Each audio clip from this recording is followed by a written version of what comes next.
Dreamscape presents Duke with a Secret by Scarlett Scott. Narrated by Michael Langan and Amy Allen. Chapter 1. There was only one thing Rhys Northwick, Duke of Whitby, enjoyed more than a luscious pair of naked, bountiful bubbies and a wet, inviting cunny. And that was why his carriage was presently parked outside a Marylebone school of cookery, and also why he was peering out the Venetian blinds like a house cracksman, watching a street of homes to decide where it would be most opportune to strike first, and where he might find the most silver. Rhys wasn't planning to rob the cookery school, of course. Rather, he was planning to cozen its owner into allowing him to hire a student for the house party he would be hosting in a week's time. Ordinarily, he wouldn't give a damn about something as bourgeois and feminine as a school of cookery. Hell, he wouldn't even be awake at this ungodly hour, for he was firmly of the opinion that mornings were either for fucking or for sleeping, and sometimes both. But absolutely never for anything as taxing as being awake and, ye gods, fully clothed at 8:30. His valet had been astonished and confused, but Lavenue had dutifully shaved and dressed him, and now Rhys was awaiting the blasted owner of the cookery school who had so maddeningly refused his request. Not just once, but thrice. Bloody fool, Rhys muttered, reaching into his waistcoat and extracting his pocket watch to consult the time. He wasn't certain of whom he spoke, himself or the cookery school's stubborn owner. The bastard hadn't even possessed the courtesy to respond to Rhys's perfectly polite and more than generous request himself. Instead, he'd had a secretary dash off one insulting refusal after the next. No matter how hard Rhys tried to persuade the fellow, and regardless of how much money he offered, a meeting between the school's owner and the Duke of Whitby would not occur. On account of his Grace's reputation, the final missive had so damningly said.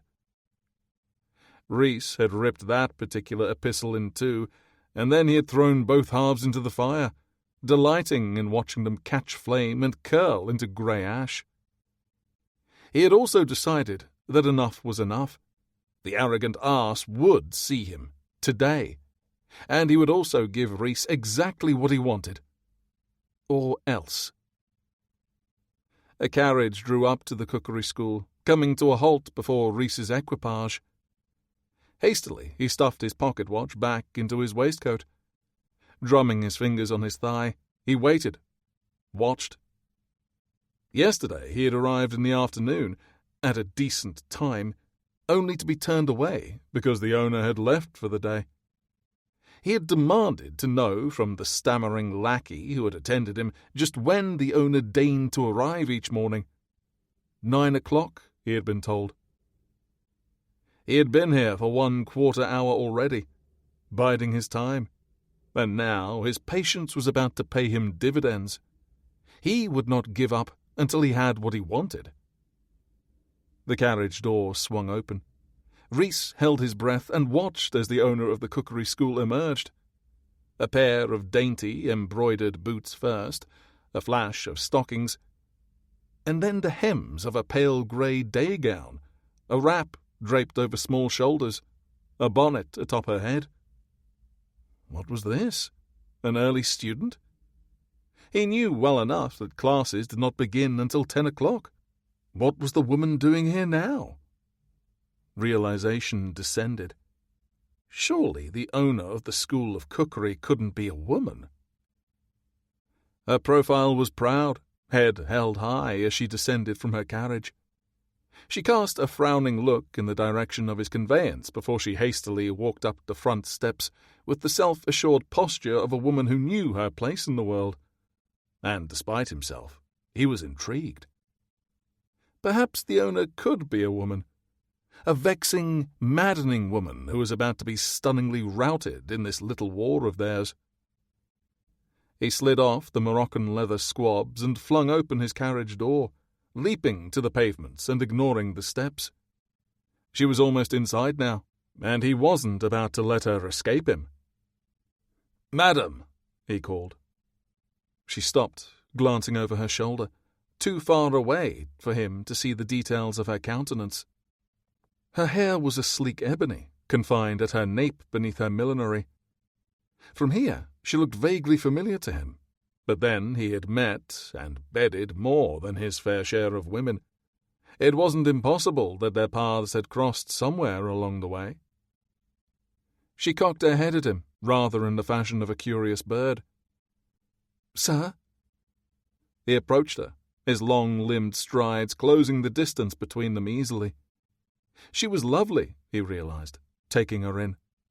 Elegant cheekbones, dark brows arched over eyes that were a vibrant emerald, full lips that were made to be kissed, a retroussé nose and a stubborn chin. But he hadn't come here to admire her. "Allow me to introduce myself," he offered. "I am the Duke of Whitby." Her eyes widened, those sensuous lips parting before she gave her head a vehement shake. "No." With that one lone word, she spun about and hastened into the building. What the devil? He watched her skirts bustling away for a moment before gathering his wits and following in her wake. Grey silk disappeared inside the door in the second before it slammed closed. Well, almost closed, because Rhys had braced his forearm against it and wedged his boot over the threshold just in time. "You are not welcome here," she told him frostily, pushing on the door as if she truly believed she possessed the strength to overwhelm him and snap it closed. He hated to tell her, but she didn't. He would play along for now, however. "Madam," he tried politely, "I insist you let me in. I need to speak with the owner of this establishment." "You are looking at her," she snapped, "and I've already told you that my school of cookery will have nothing to do with a man of your reputation. Now, please leave." Tenacious wench. He pushed against the door, overpowering her with ease, and stepped inside, closing it at his back. "There we are. This is a much better way to conduct business. Do you not agree?" Her lips thinned to a firm, grim line that made him think about kissing them to restore their fullness. "You cannot be here." Rhys grinned, immensely entertained by her icy disdain. "And yet, here I am." Footsteps sounded then, scurrying into the entry. A bespectacled woman with white hair surged into view. "My lady, forgive me. I sent Mr. Lucas for more ice, or he would have been at the door." My lady? The luscious termagant before him grew more intriguing by the moment. This bit of information could certainly be used to his advantage. "Don't fret, Mrs. Kirkland," his reluctant hostess told the other woman. "You may return to your duties. I shall see to my guest." "Of course, my lady." The woman bobbed, her dark skirts fluttering before she disappeared again. He turned back to the beautiful woman who was glaring at him as if he had just flung horse dung all over her entryway. "Please leave, Your Grace," she said sternly. "After you give me an audience, I'll do as you like," he said reasonably. Rationally, because he had come here to offer the silly woman a fortune, and she was attempting to toss him out on his ear. "I have already informed you that I have no wish for an association between yourself and my cookery school," she said primly. "And I have £1,000 that says you will change your mind after you hear what I have to say," he countered. She stared at him, her mouth still compressed, unsmiling and unspeaking, until finally she relented, nodding with the regal air of a queen. "Very well. Follow me, Your Grace." Without waiting for his response, she turned and swept from the entryway in a glide of dove-grey skirts. He prowled after her, a predator intent upon his prey. It was a testament to her culinary prowess that he was here, but he wouldn't allow her the upper hand. Not for a second. Even if her prowess was the stuff of legends. He knew because he'd tasted it. He had made the startling discovery purely by coincidence. A fortnight ago he had been to a small private dinner gathering where his hostess had proudly served a confection called cornet à la crème for dessert. The apple and ginger cream ice had been a decadent delight when paired with a crunchy cornet decorated with chopped pistachios and royal icing. He'd never had anything quite like it, and neither had the rest of his fellow guests. Reese had politely inquired after the origin of the course, unique in addition to being delicious. The dish was a novelty that he had instantly known would be perfect for the indecent house party he would be hosting soon. His hostess had been annoyingly tight-lipped about the cornets until she finally admitted their origin, a cookery school in Marylebone. Finding the school had been easy. Finding its elusive owner had not. Time was running low, however, and so was Reese's patience. He was bloody well going to have the cornet à la crème, and she was going to have to accept it. Because once the Duke of Whitby settled his mind on something he wanted, he didn't stop until it was his. Lady Miranda Lennox, formerly the Countess of Amandale, present owner of the Lennox School of Cookery, had made a great many mistakes in her life. But she had risen from the ashes of her failed marriage, and she was determined not to make another, which was why she intended to chase the scandalous Duke of Whitby from her precious school by any means, fair or foul. There was the rather unfortunate matter of the £1,000 he had dangled before her, a tidy sum she could put to excellent use if it were hers. But she would not allow monetary concerns to sway her. She would instead permit him to have the audience with her he had been so set upon having. And then, when he had concluded his arrogant demand, she would tell him unflinchingly, no. No, no, no. Never. Absolutely not. That must be her answer for this man, for all men, for the rest of her life. She skirted the small chipped desk she had commandeered for her personal use in her office, a place of private magic and infinite rejoicing, a space that was finally hers alone, and forced her countenance to remain serene as she faced the Duke of Whitby. He was infernally handsome, golden-haired with an angular jaw and high cheekbones, a strong blade of a nose and a divot in his chin. He had lips that were too full for a man, tipped with a slight hint of smugness, as if he were infinitely entertained by the plebeians surrounding him, or perhaps privy to some deliciously witty secret.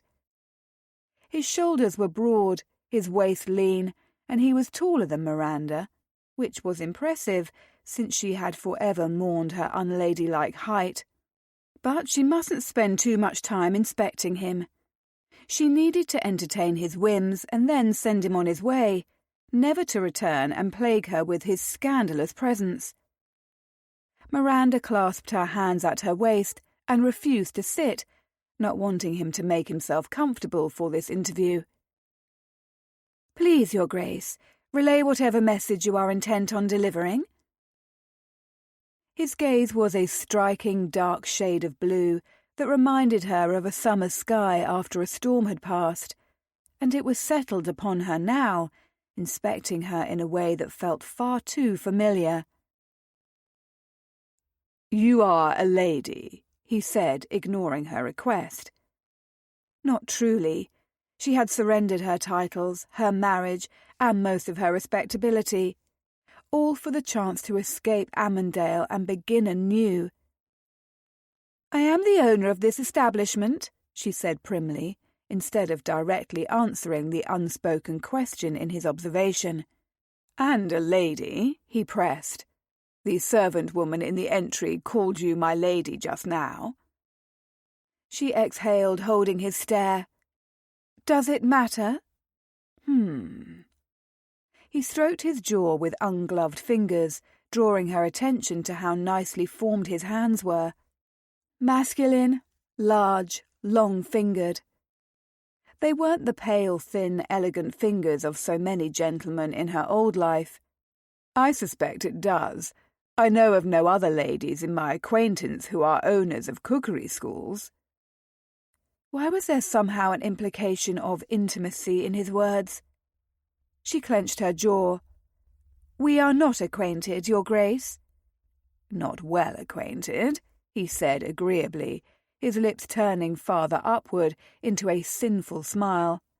"I'm happy to rectify that problem, however."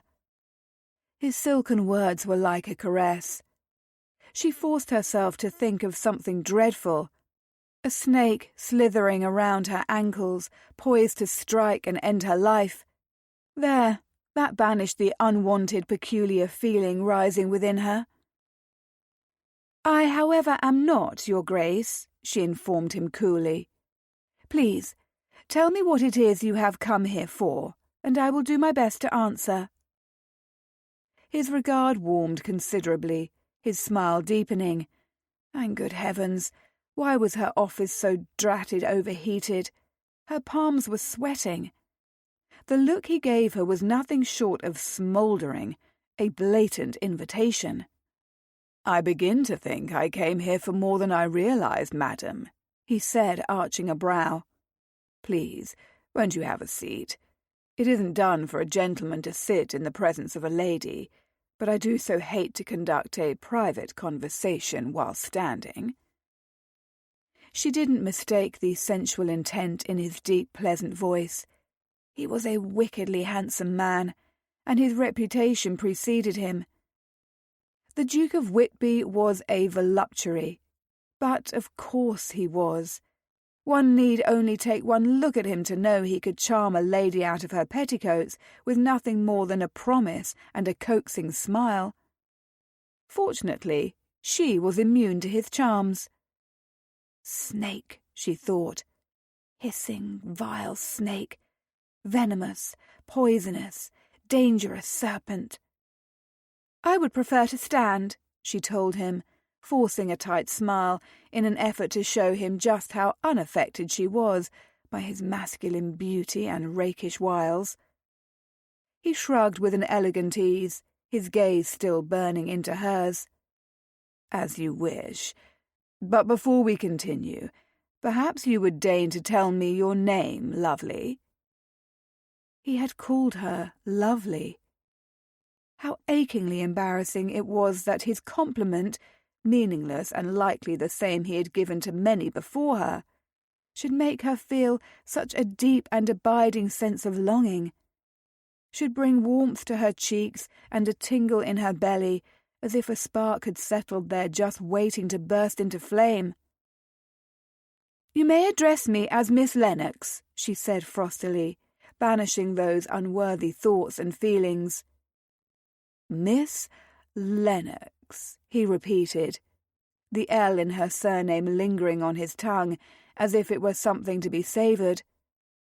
"If you are a mere miss, why did your servant address you as my lady?" Oh, why was he here, prying into her affairs, taking all the air from the room, making her drown in his eyes? "I hardly think the vagaries of the proprietress of a cookery school should so concern you," she pointed out tartly. "Now, kindly tell me what it is you require, so that I may attend to the many matters awaiting me today." He chuckled as if her daring amused him. Prickly as a rosebush. How delightful. She had come too far to become a duke's source of diversion. Miranda stiffened her spine. "If you have come with no purpose other than to make light of me, you may go, Your Grace." "Ah, and now she dismisses me." He caught his lower lip between irritatingly even white teeth, considering her with his head cocked to the side. "You are an intriguing woman, Miss Lennox, my lady. Do you know what occurs to me? I seem to recall some recent scandal broth concerning a Lady Miranda Lennox, formerly the Countess of Amandale. But Surely the prim Miss Lennox of this cookery school and the fallen Countess couldn't be the same. Could they? The fallen Countess was what the newspapers had begun calling her during her humiliatingly public divorce from the Earl. The sobriquet still stung. "Please leave, Your Grace," she urged, moving around the desk to escape his unsettling presence, the room itself and the spectre of her past. "Forgive me," he said instantly, his expression sobering. "I meant no insult."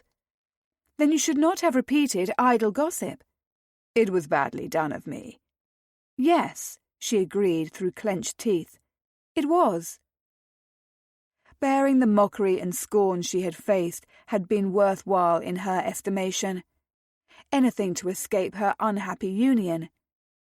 But that didn't mean the wagging tongues, the caricatures, the salacious tales bandied about didn't hurt. If her heart had been sufficiently hardened to weather such storms, she wouldn't have needed to leave Amandale in the first place. Whitby startled her by closing the gap between them and taking one of her hands in his. The contact of his bare skin on hers sent a jolt of awareness through her she did not like. The undeniable knowledge hit her that this man was far more dangerous to her than any snake could ever be. She was attracted to him, deeply drawn to him in a way she'd never experienced before. And it alarmed her, because if there was ever a time in her life when she couldn't afford to make a mistake, it was now. She tugged at her hand, but he refused to relinquish his grip, and before she knew what he was about, his touch slid to her wrist. Gently but firmly encircling it with his fingers, he startled her by jerking her open hand against his cheek, making her slap him. She gasped, not just at the sudden motion, but the warmth of his skin, stubbled with the texture of golden whiskers that caught the light and glinted. He hadn't shaved this morning. Somehow that intimate knowledge didn't belong to her, and yet she relished it anyway. "There," he said, eyes dancing with merriment. "I earned that slap. Please consider it my most sincere apology." Miranda couldn't find her voice. She was shocked, and not just from the blow he'd forced her to give him, but because of the way it had felt to touch his face. Because now she was thinking about other things she ought not, such as what it would feel like to have his lips on hers, and because he was still holding her wrist in the same masterful grasp. She could escape his hold, and she knew it, but some foolish part of her liked the way his long fingers wrapped around the delicate bones of her wrist, liked his hold on her, even in this small way. £2,000, he said into the silence as he stroked the underside of her wrist with his thumb, tracing over her veins as if they would reveal all her secrets to him. She blinked, confused. "I don't understand." His touch ventured higher, finding the base of her palm. "I am doubling my initial offer to you. I'll give you £2,000. "For heaven's sake, Your Grace, why would you pay me £2,000? Her voice was irritatingly breathless, and her wits were vexingly scattered, her heart thumping madly at his nearness and touch both. "I am hosting a country house party in Hertfordshire in a week," he explained. "I wish to have your cornet à la crème there, along with any other confections you find suitable. The house party lasts a senate. After its conclusion, you are free to return to London £2,000 wealthier." This was not what she had expected, and Miranda had to admit that it was difficult indeed to concentrate when his thumb was gently, patiently stroking her palm, as if he had all the time in the world to touch her. "How do you know about my cornet à la crème?" she asked, frowning at him. She had been perfecting the cornets, to be accompanied by cream ice, for weeks now, and although she had allowed several members of her small inner circle to try them and even serve them at a dinner party, she had yet to settle upon a recipe to include in the book of cookery she was assembling. Few people, in other words, knew of their existence. "A hostess served them to me," he explained, his voice low and melodious, almost as if he were casting a spell over her. "They were the most delicious morsel I've ever had on my tongue, and I can assure you that I've had many wonderful delights on my tongue over the years." Sinful. There was something sinful about the way he said that. She should be horrified, and yet Miranda couldn't summon even a modicum of outrage.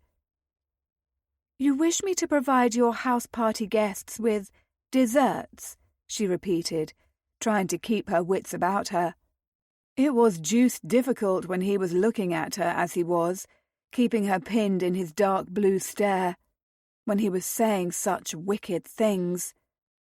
"Yes," he smiled again, the corners of his eyes crinkling in a way she found alarmingly attractive. "Your decadent desserts in exchange for £2,000.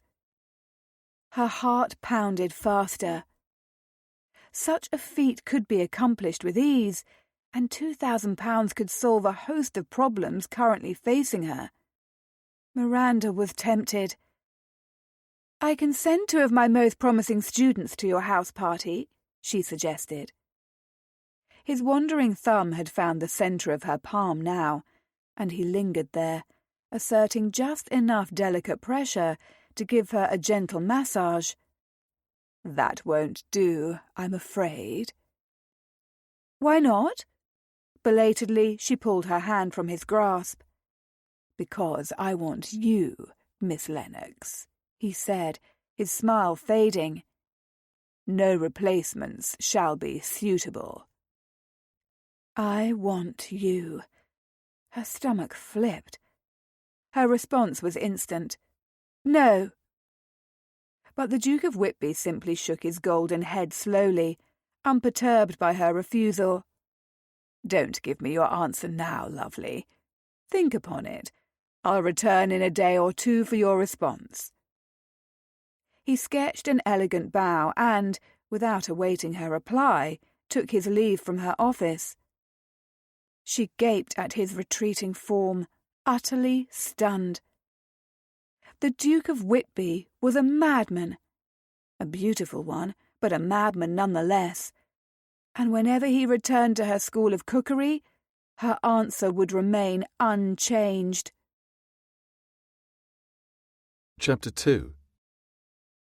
"Damn it all," Rhys grumbled to himself as he soaked in his bath. Ordinarily, the tub was a place of relaxation. If he was submerged in hot water, he was a happy man. He could easily spend an hour or more within, contemplating life with a glass of good French wine. Or fucking. Tubs were made for fucking. But presently his wine remained untouched, and the gorgeous woman awaiting him in the adjoining chamber held precious little interest to him, because he was a man possessed. Why couldn't the owner of the bloody Lennox School of Cookery have been a disagreeable, bald old chap with stains on his shirt, or a crone with a wart-speckled face and a moustache?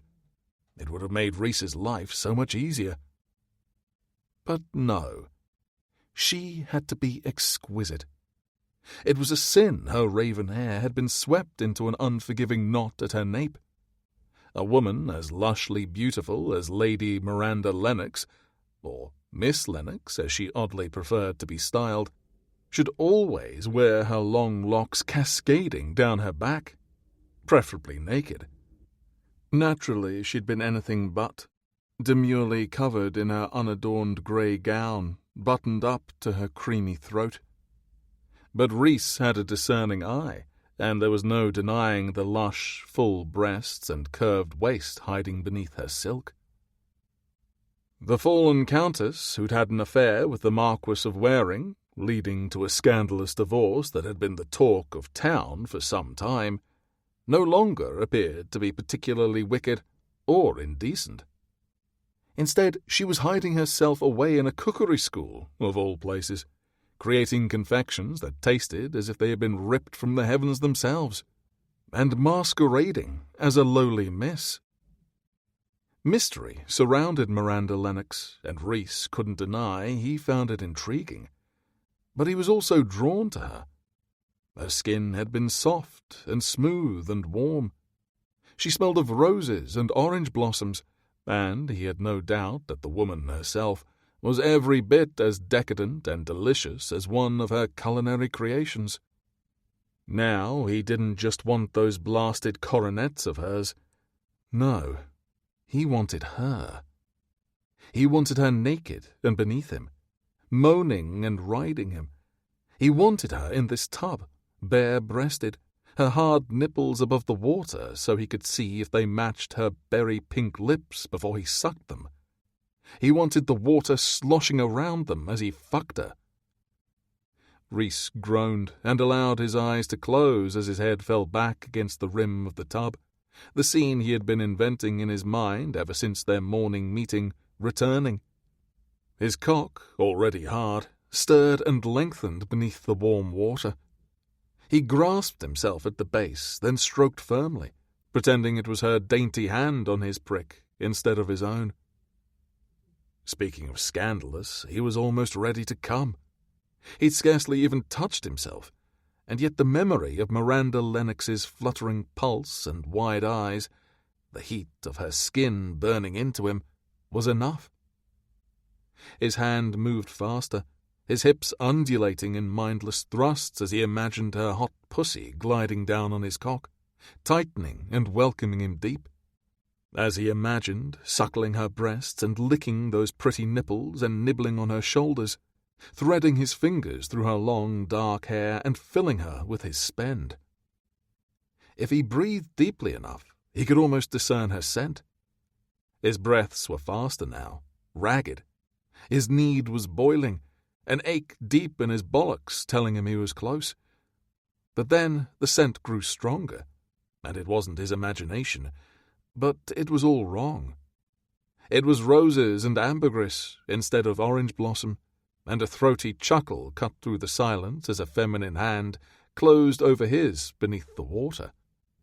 Rhys's eyes shot open, his head jerking up. The naked woman smiling down at him with sensual promise wasn't Miranda Lennox. She wasn't a black-haired beauty, but an ethereal blonde, whose long curls had been draped artfully over her full breasts so that only her nipples peeked through. "Beatrice," he said, trying to keep the disappointment from his voice. The scene in his mind was effectively broken, like a fine piece of Sèvres hurled from the top of a staircase to smash below. "Why are you here in this tub alone, handling your big, delicious cock, when I am here to do it for you?" she asked, pouting as she caressed his hand. The Marchioness of Leavenwood had been his lover for the past few weeks. She was insatiable and pretty, and bored of her elderly husband. Rhys was also insatiable and pretty, and bored of his previous lover. The arrangement had suited them both, but his cock was wilting by the moment, strangely uninterested in the enthusiastic attentions of the woman at his side.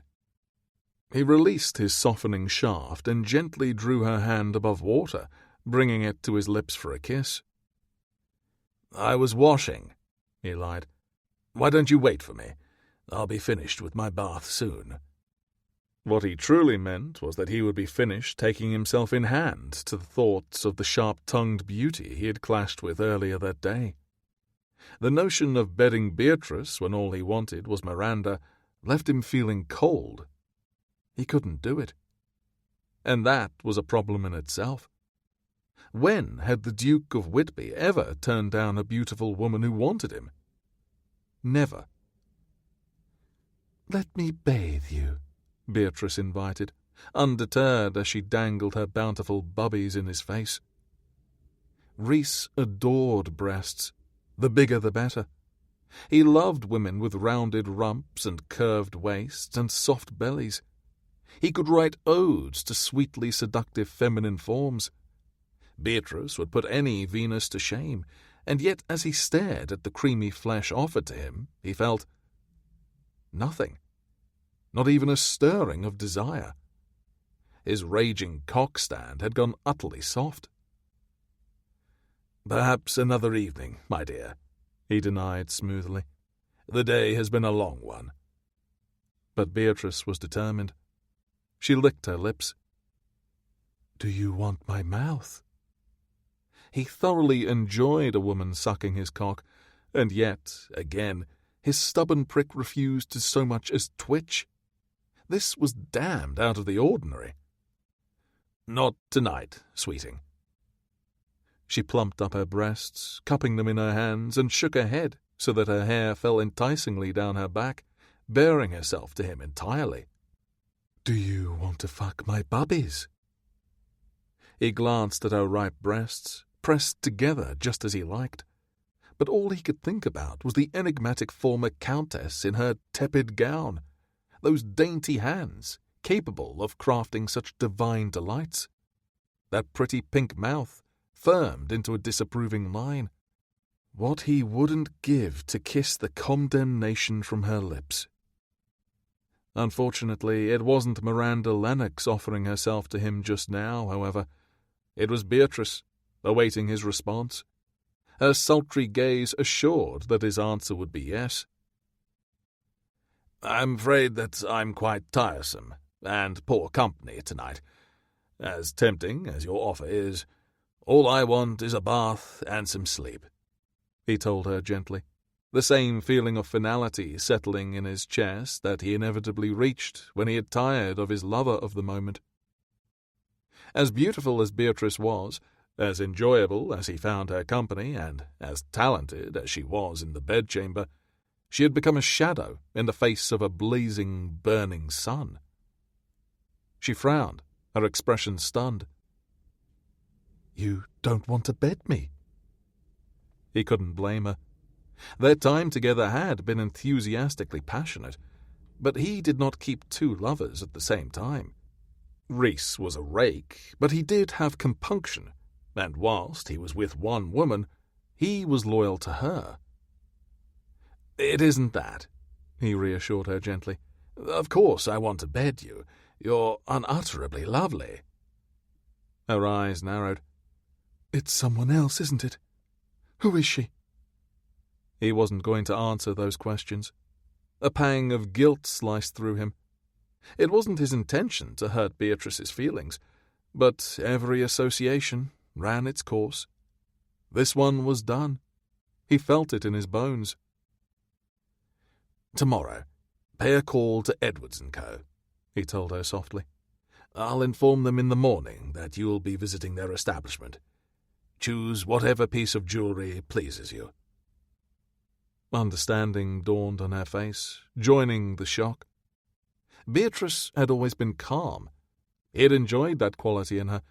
Not all his lovers had been so composed. He bore a scar on his collarbone from where an opera singer had hurled a glass at him in a fit of rage. "That is it, then?" Beatrice demanded, her voice vibrating with outrage. "Why did you not tell me so when I arrived? I could have spared myself some humiliation." "Because I didn't know when you arrived," he answered honestly. "But I do now." "Bastard," she hissed. "I should have known better." With that parting verbal parry, Beatrice spun about and flounced from the chamber in his St. John's Wood house. The door slammed in her wake. Rhys waited for a few moments for the cloud of Beatrice's scent to disperse before allowing his head to fall against the lip of the tub again.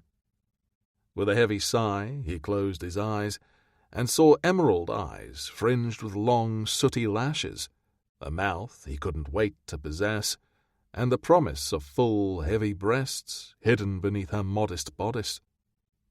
His cock stirred as if on cue. He wrapped his fingers around his stiffening prick and stroked beneath the cooling waters of his bath, faster and faster, gripping hard as he thought about opening that maddening line of buttons on her gown and tugging down her corset. About his hand, gliding up her inner thigh until he found the slick, plump, hot lips of her sex.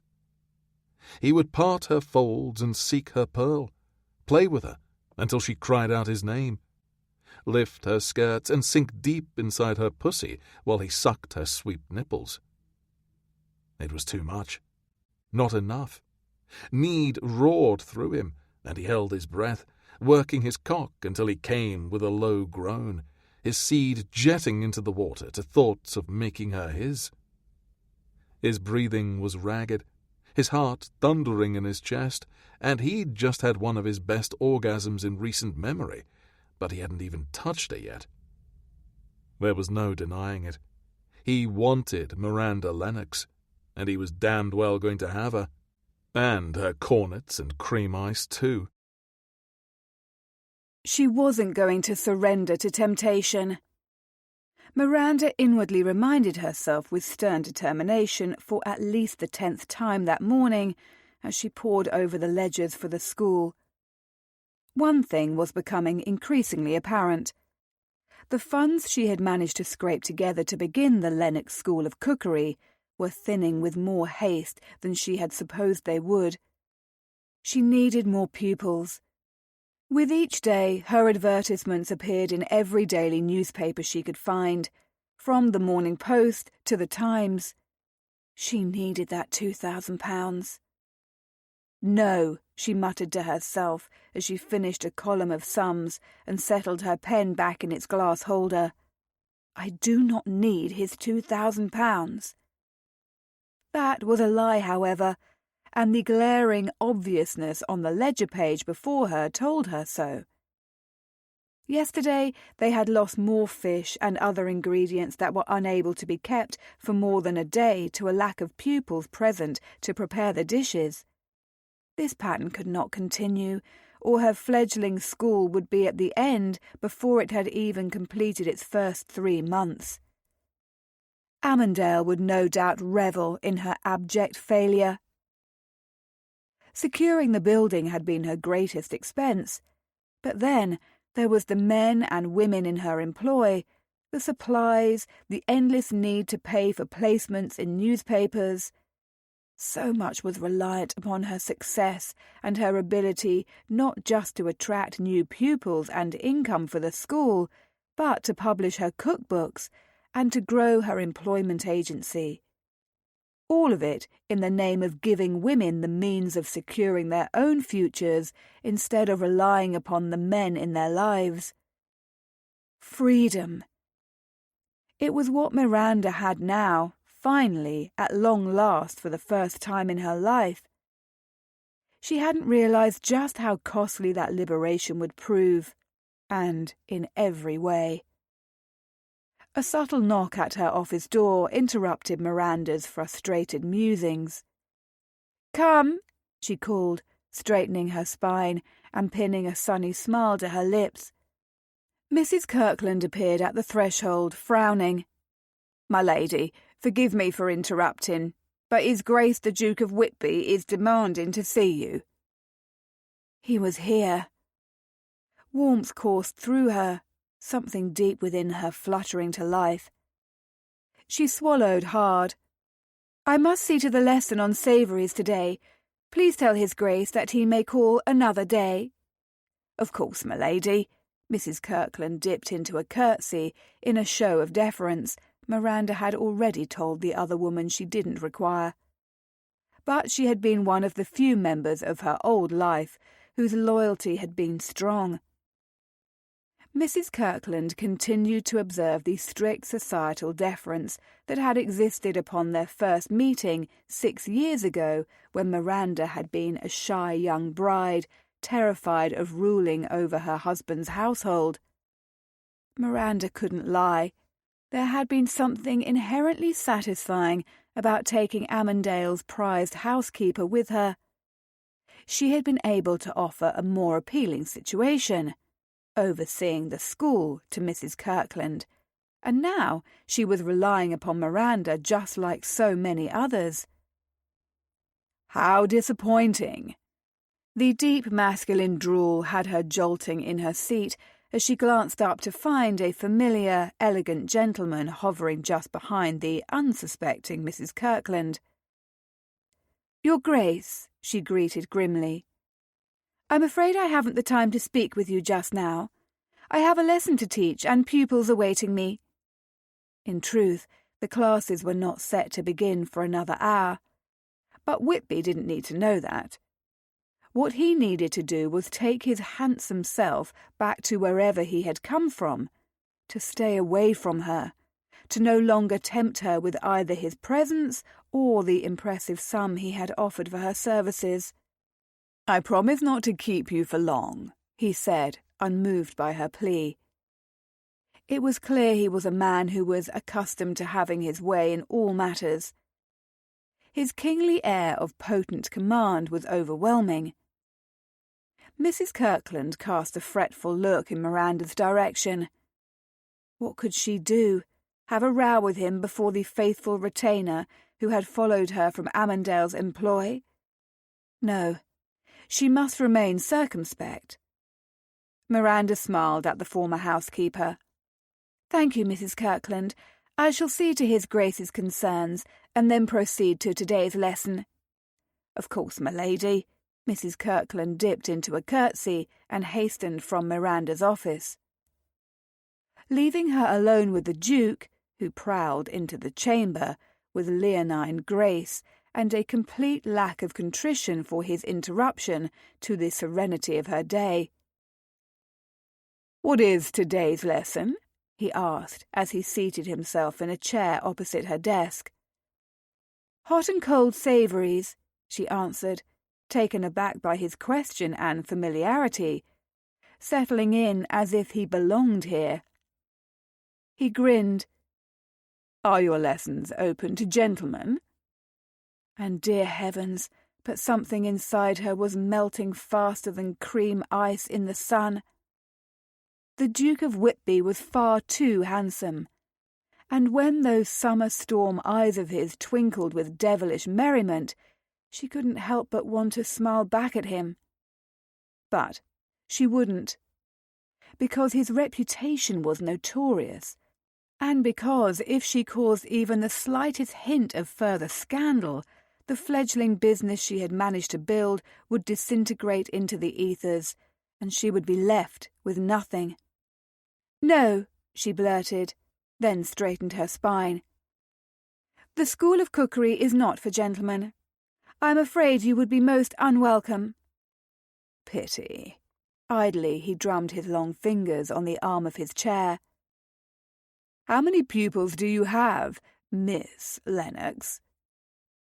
She didn't miss the emphasis he placed on Miss, as if it were dubious. But although she had been born the daughter of an earl, and the honorific Lady Miranda was her due, she had chosen to shed it just as she had the hollow title of Countess. Her family had disowned her, and she would be damned if she continued to acknowledge that familial connection. She was Miss Lennox now. Most importantly, she was independent, beholden to no one. "I have a large number of pupils," she lied. "Indeed, I don't dare keep them waiting, which is why I must disappoint you, Your Grace. My students need me.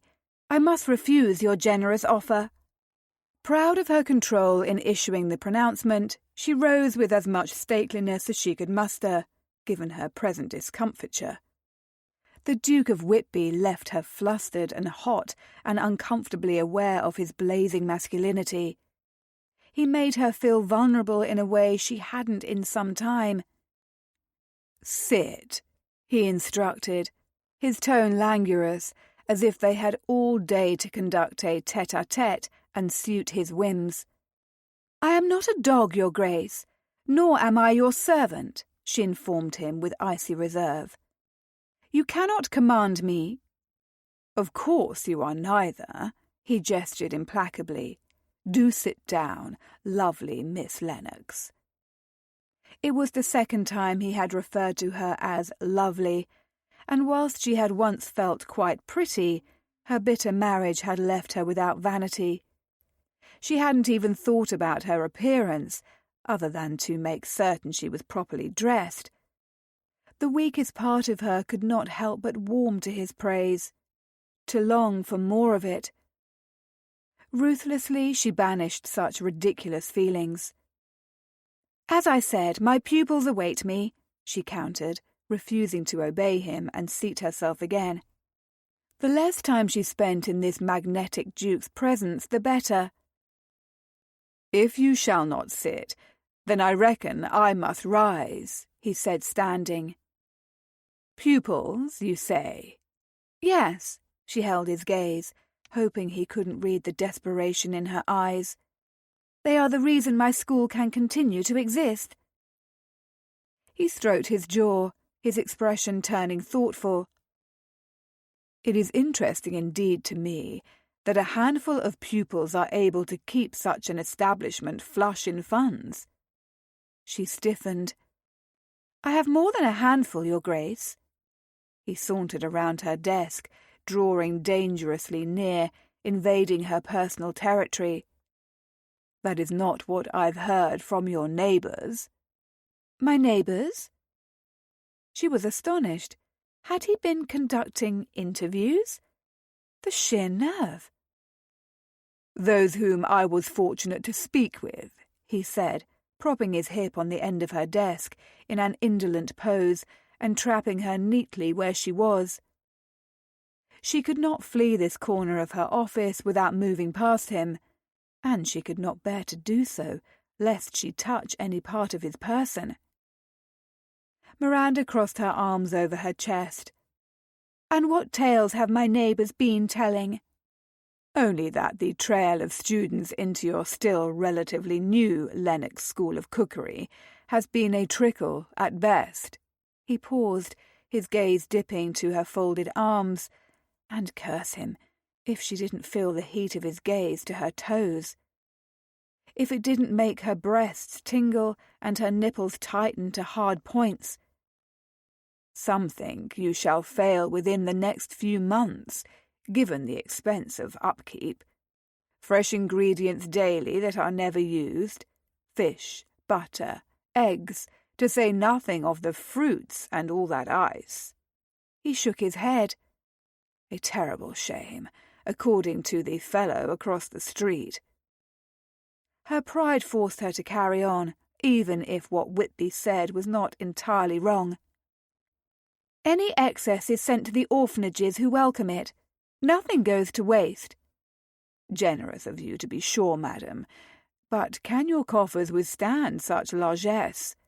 he asked with far too much perception. "The school attracts new pupils every day," she insisted, also a terrible hyperbole. "We continue to grow." He hummed, as if deep in thought, tapping on the divot in his chin with his forefinger. "Do you know what I suspect, Miss Lennox?" "I am certain I should not want to know." But he was going to tell her anyway. Of that she was equally sure. "I suspect that you have a few more weeks before you begin needing to take drastic actions to keep this cookery school of yours solvent." He was not wrong, and blast it, she had just reached a similar conclusion before his unwanted appearance in her office. It was as if he had somehow bored into her mind to see its contents laid bare before him.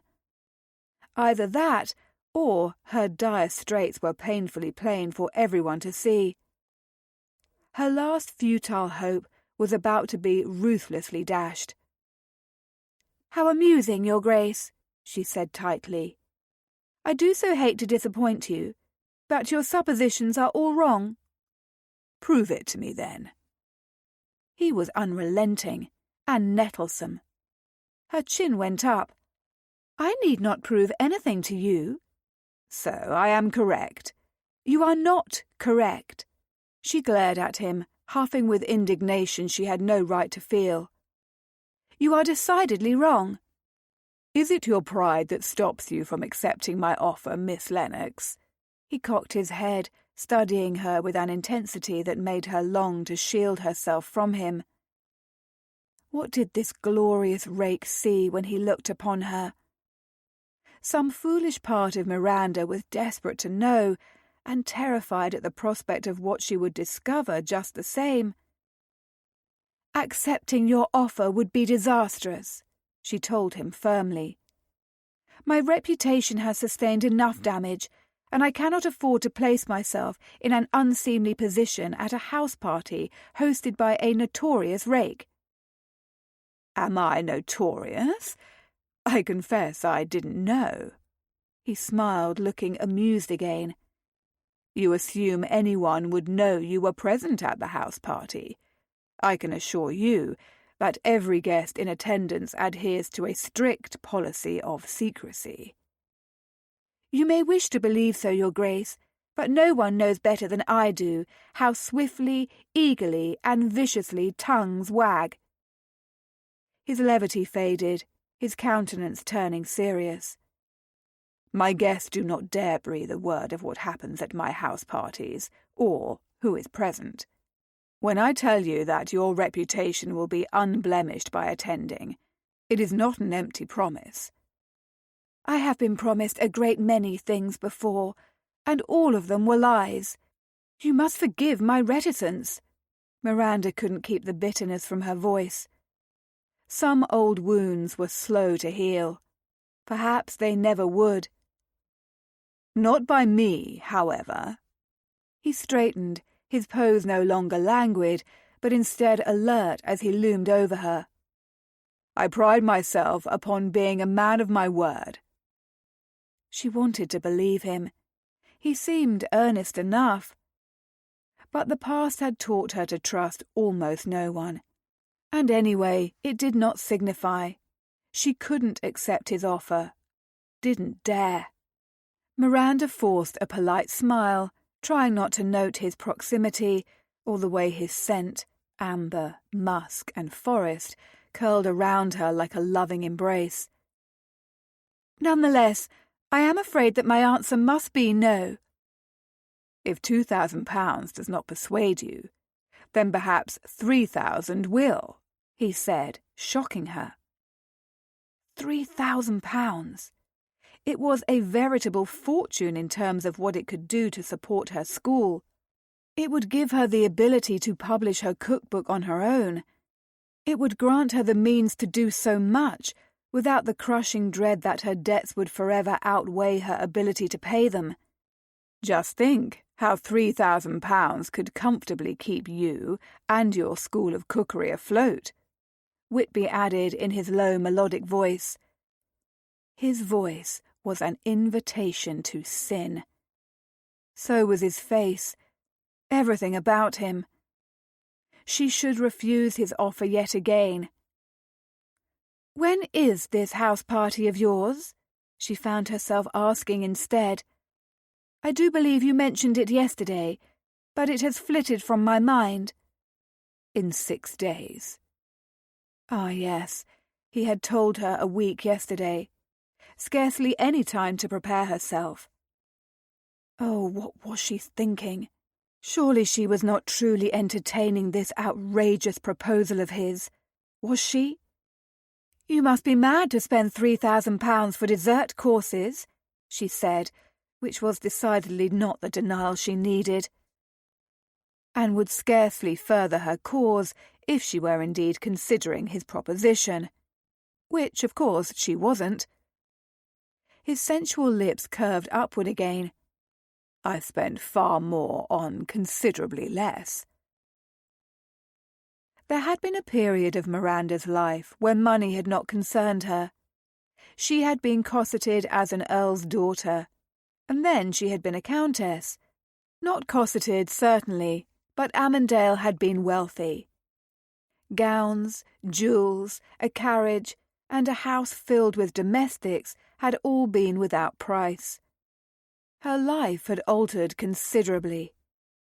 Now, She could not fathom anyone spending £3,000 for a week's worth of cream and ices.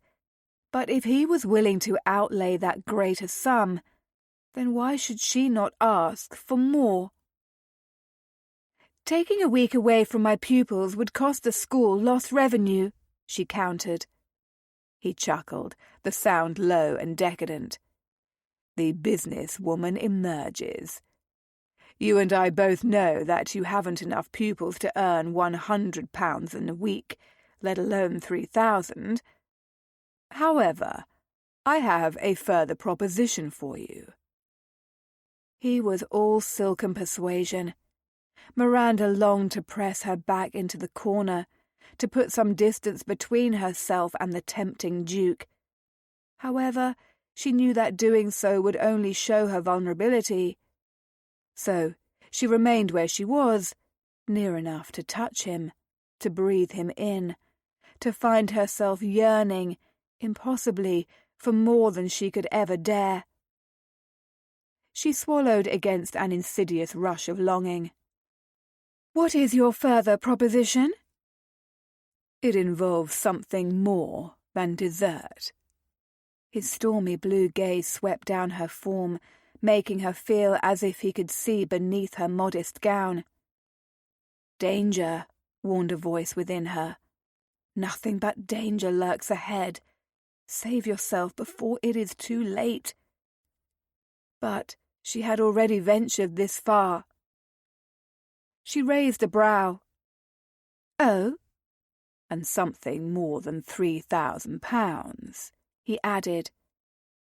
10,000 additional pounds, to be more specific. She barely contained her gasp.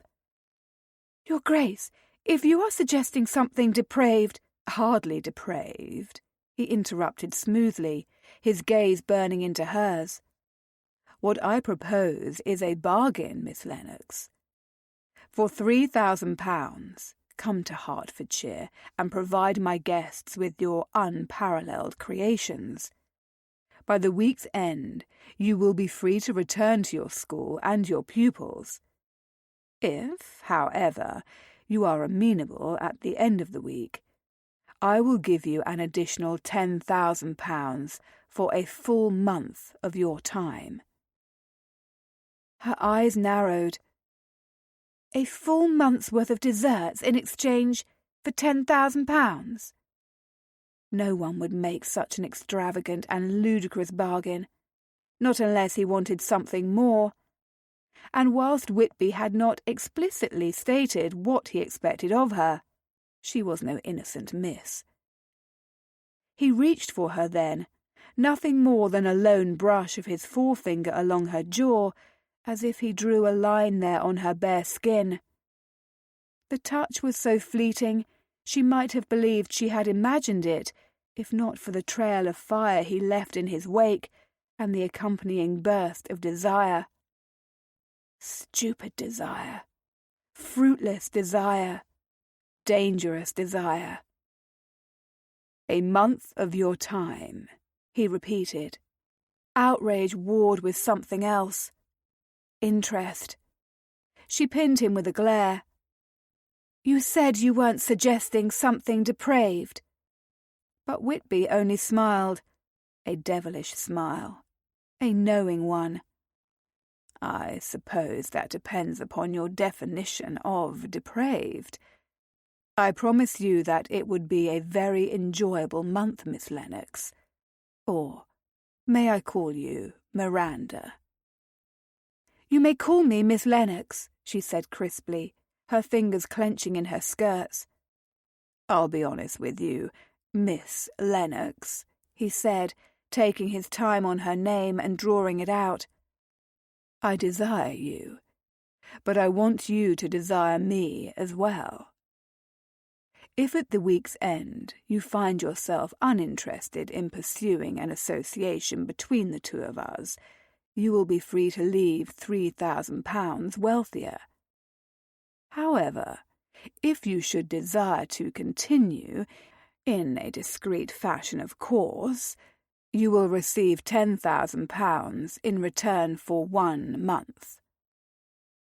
carte blanche.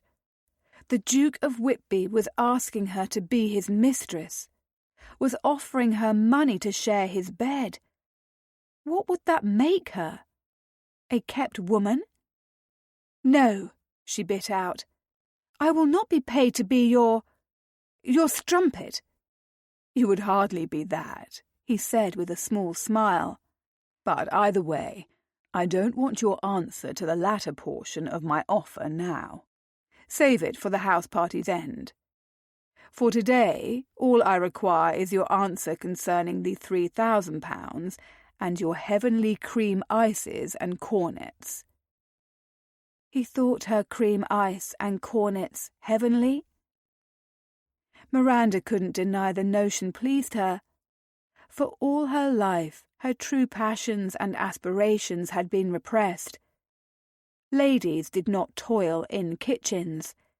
Countesses did not work closely with their cooks and create their own recipes for ices. Nor did they dream of writing recipe books and giving other women the means of seizing their own independence.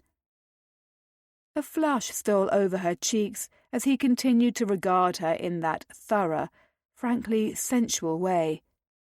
If I were to agree to the first portion of your offer only, what promise do I have that you would honour my decision?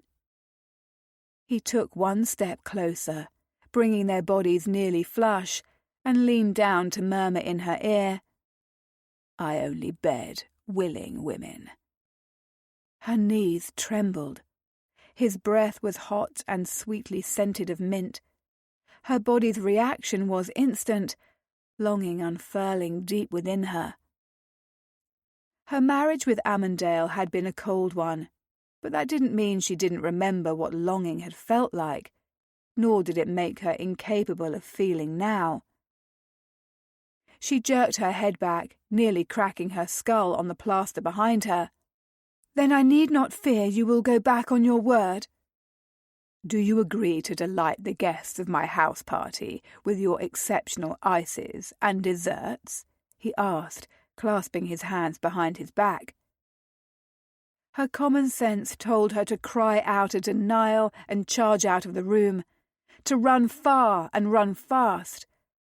But there was another part of her, the practical businesswoman, who knew she could not afford to turn down such a sum. She needed it. The school needed it. Miranda bit her lower lip, then huffed out a sigh. In exchange for £3,000? He nodded, his gaze slipping to her mouth. For the first week, yes. Why did his stare feel as intimate as a kiss? I'll need half the funds at once, in order to keep the school running in my absence, she demanded. Of course. You may have the other half at the completion of the house party. Or you may have the full 13,000 at the month's end. 3,000 shall be sufficient, Your Grace. He grinned. You seem so sure of yourself, lovely. Her lips thinned. Because I am. Excellent. I like nothing so much as a challenge. Half the funds will be delivered to you today, with the other half awaiting the party's end. As for the rest... Here he paused, a wicked glint entering his eyes. We shall revisit it when the time arrives. She gave a jerky nod, wondering what she had just consented to. You agree to my terms? Miranda swallowed hard. Yes. He took a step back, leaving her feeling oddly bereft as he swept into a courtly bow that would have been far more at home in a ballroom than in her small office. I will send the remainder of the information you require, along with the payment. If you should need anything, only ask it of me. Otherwise, I shall see you in Hertfordshire. He straightened, turned, and began striding from the chamber with the same casual elegance he had used to enter it. She watched him go, fraught with a worrying sense of foreboding. Just as he reached the door, he stopped, glancing over his shoulder at her with a look that could have sent her silk gown up in flames. "Oh, and Miss Lennox, I fully intend to do everything in my power during that week to persuade you to change your mind." Without awaiting her response, he left, the door clicking closed behind him. "I won't change my mind," Miranda declared to the panelled mahogany. If only she felt as certain of those words as she sounded. Chapter 3. Miss Miranda Lennox, Countess of Armandale, Lady Miranda Lennox, the fallen Countess. So many names for just one woman, but regardless of what one called her, Rhys had one more to add as he drummed his fingers on his knee and glared at the door to the Lennox School of Cookery. Late. He reached into his waistcoat and extracted his pocket watch to consult the time. 10 minutes late, to be exact. Rhys slid the watch back into his pocket. He had told her when his carriage would arrive for her. He had already overseen the collection of every ingredient and utensil she had required of him in the lengthy, enumerated lists she had sent his way since they had parted last. And now here he was, sitting in his bloody carriage, getting a sore ass before their journey had even begun, and, despite the relative comfort of the leather squabs, all because the lofty proprietress whose services he had employed had not deigned to appear. Had she changed her mind? If so, she might have sent round word to him, and far sooner than the day they were embarking to the country.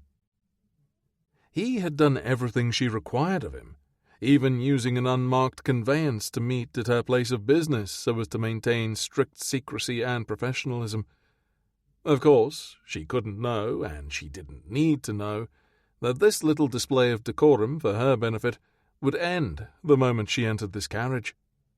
For if he had his way, she'd be bouncing on his cock by the time they reached the outskirts of town.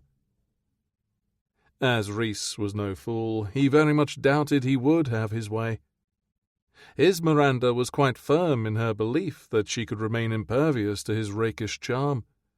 He would quite happily prove her wrong, but doing so would require patience, effort. What better way to shake the ennui he had been suffering since well before Beatrice? He was about to throw open the carriage door and storm the damned school himself, when at last Miranda emerged, dressed in a travel gown of muted grey that was every bit as demure as everything else he had seen her wear, a handsome matching hat covering much of her inky tresses. 2 sins, in Rhys's opinion. A woman as beautiful as Miranda Lennox should not be swathed in the same subtle shades as a plump little dove. She ought to wear bold emerald to heighten her eyes, deep red to bring out her lush lips, brilliant blues and purples and pinks. Anything but grey. Also, in a perfect world, she would be naked. Not on the street for the hoi polloi to see, but in his presence alone. Her curves would be on full display, his to admire instead of swathed in too much fabric and boning, a veritable sea of undergarments to hide her glorious body from him. The carriage door swung open, emitting light and a burst of air that smelled of impending rain. Also, the faintest hint of orange blossom. She was handed up into the carriage, head down to watch her step, her hat obscuring his presence from her until the last moment when she was already within, and the groom was snapping the door smartly closed. A gasp tore from her parted lips, and she collapsed onto the bench opposite his. "You!" Not precisely the reaction he'd hoped for, but he had deliberately misled her about the carriage arriving to take her to Wingfield Hall. He had known, of course, that she would flatly refuse if she knew she was meant to share the confined space with him. "Me?" Rhys grinned at her now, feeling like the dangerous cat who had chased the saucy mouse into a corner from which there was no escape. Good day to you as well, my dear Miranda. Her dark brows snapped together, and she clutched her reticule before her as if it were a shield. "I have not given you leave to be so familiar, your grace. What are you doing in this carriage?" He shrugged. "What wouldn't I be doing in this carriage? It is mine, after all." "You promised me an unmarked carriage to take me to Hertfordshire," she reminded him sharply. "Yes," he agreed, quite pleased with himself for his cunning. "But I did not say I would not be in it, now, did I?" "Oh, you scoundrel!" she sputtered, twin patches of colour rising on her cheeks. Fuck, she was delectable. He rapped on the roof, and the carriage jolted into motion before she could attempt to fling open the door and throw herself to the pavements in flight. "If you had wished for a personal carriage, you had only to request it." "I assumed this was to be a personal carriage," she said, her voice cross. "Just as I assumed you would expect to find me within," he lied smoothly. "I am heartily sorry for the confusion, but now that we are on our way, the journey shan't last long." "I cannot travel to the countryside in this carriage with you," she protested. "It would be nothing short of scandalous." "The carriage is unmarked," he pointed out. "The hour is early. No one knows you entered any conveyance other than your own." "I don't have a carriage." "A hired coach, then?" "This is far too fine to be a hired coach." She was a bloody stubborn woman. "It is the most modest conveyance I possess." She gave him an arch look. "Of that I have no doubt." His Miranda had a rapier tongue, and he loved it. Reese laughed. "You wound me.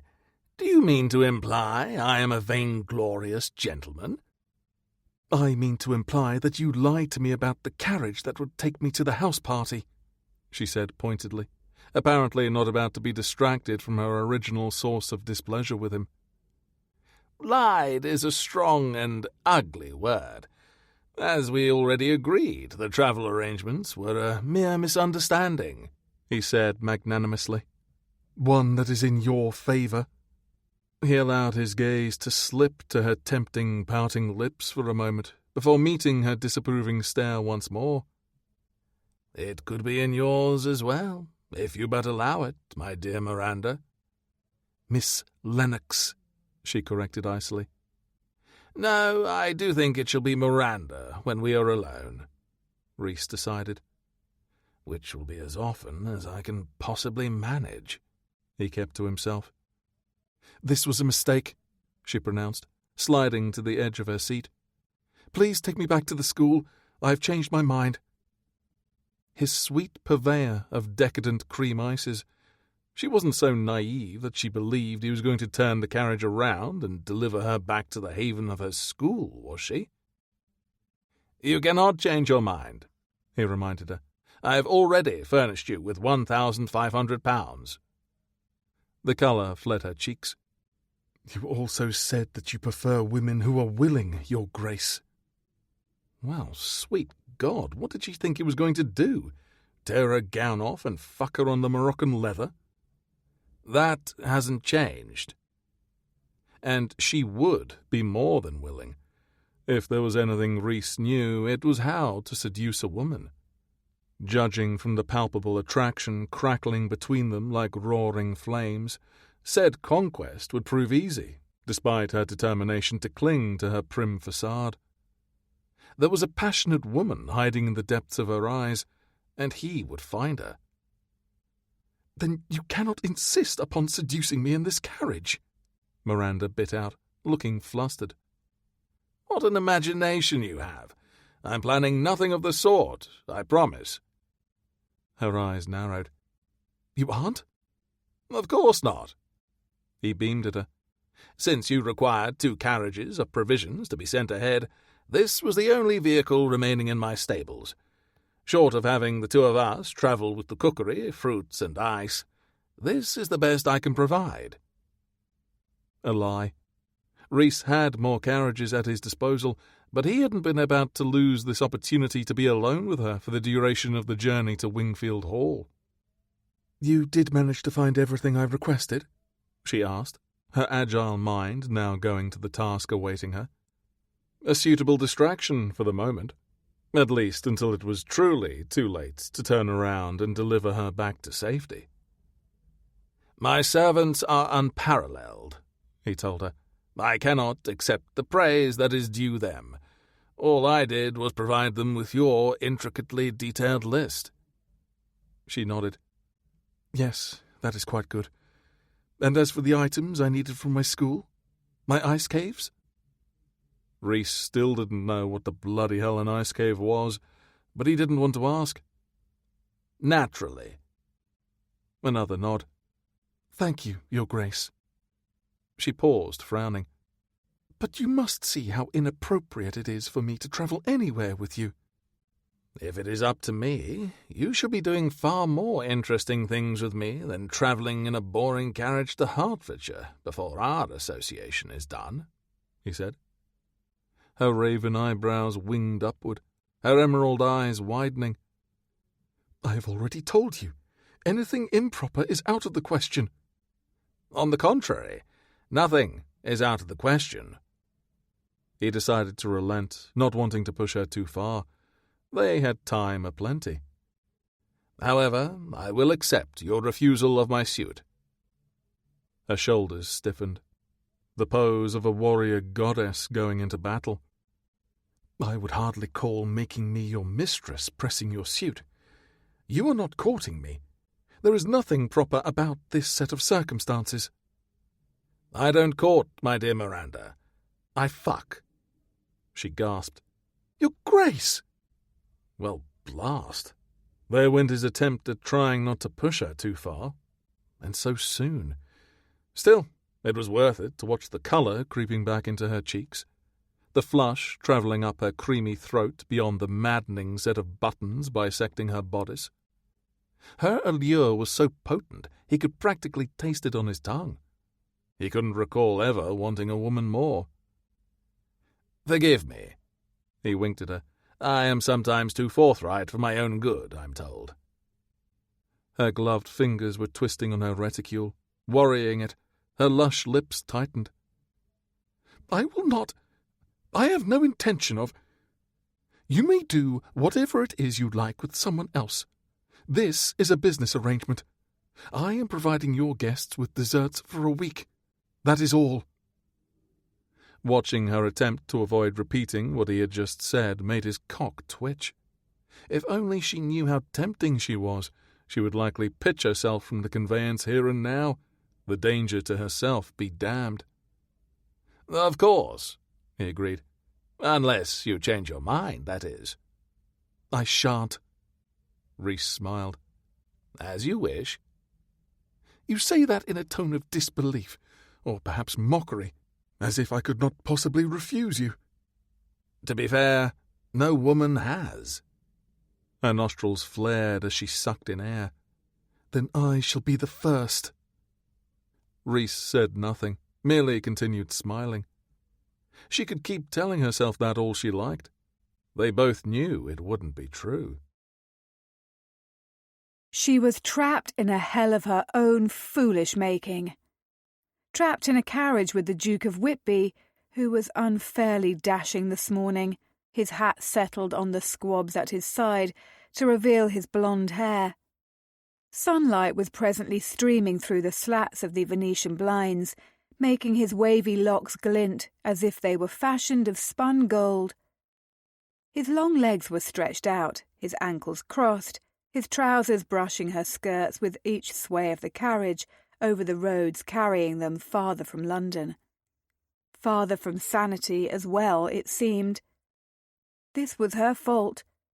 She need not have agreed to the rogue's scandalous invitation. She could have turned away from the £3,000 he had offered, particularly after he'd made his true intentions known. And yet she had not.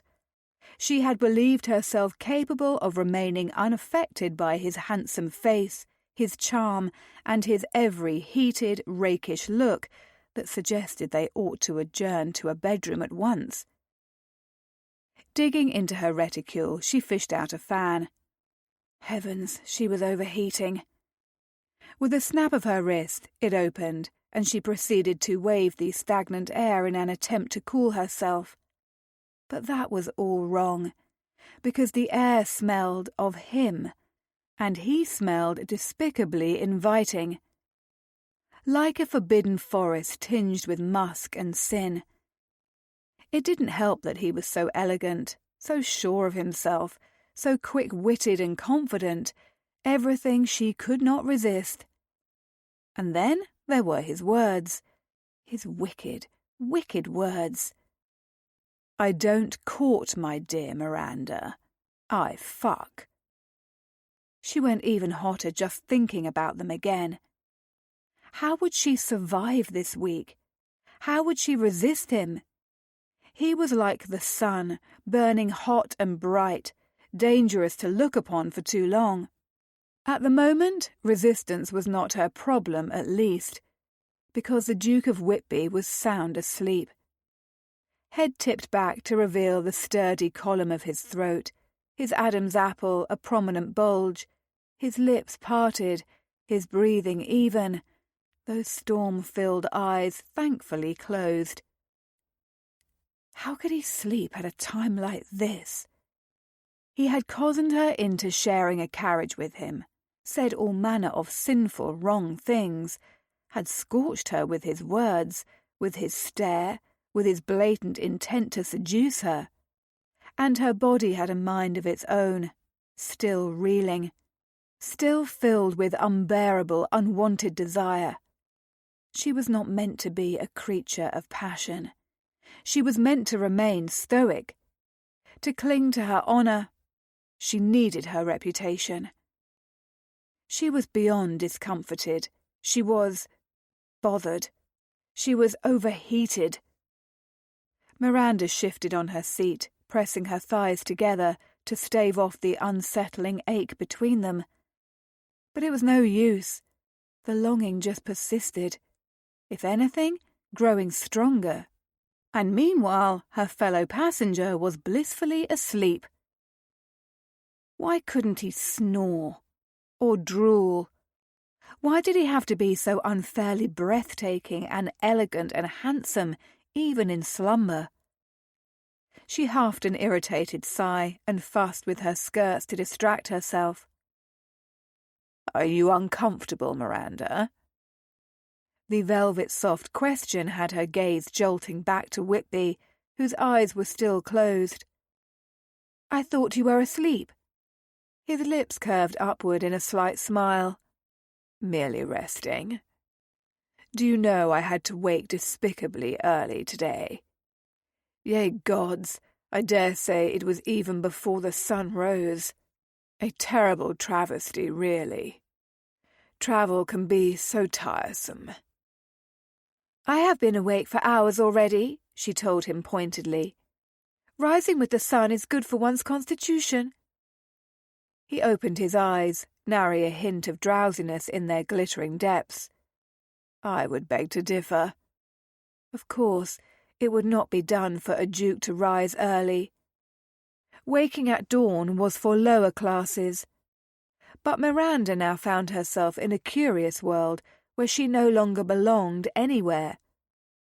She had been born a lady, but the scandal of her divorce had stripped her of everything, save a few treasured loyal friends. Even her own family had disavowed her.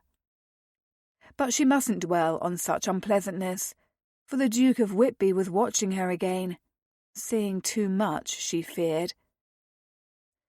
"On this matter we shall have to disagree," she told him, attempting a politic air she scarcely felt.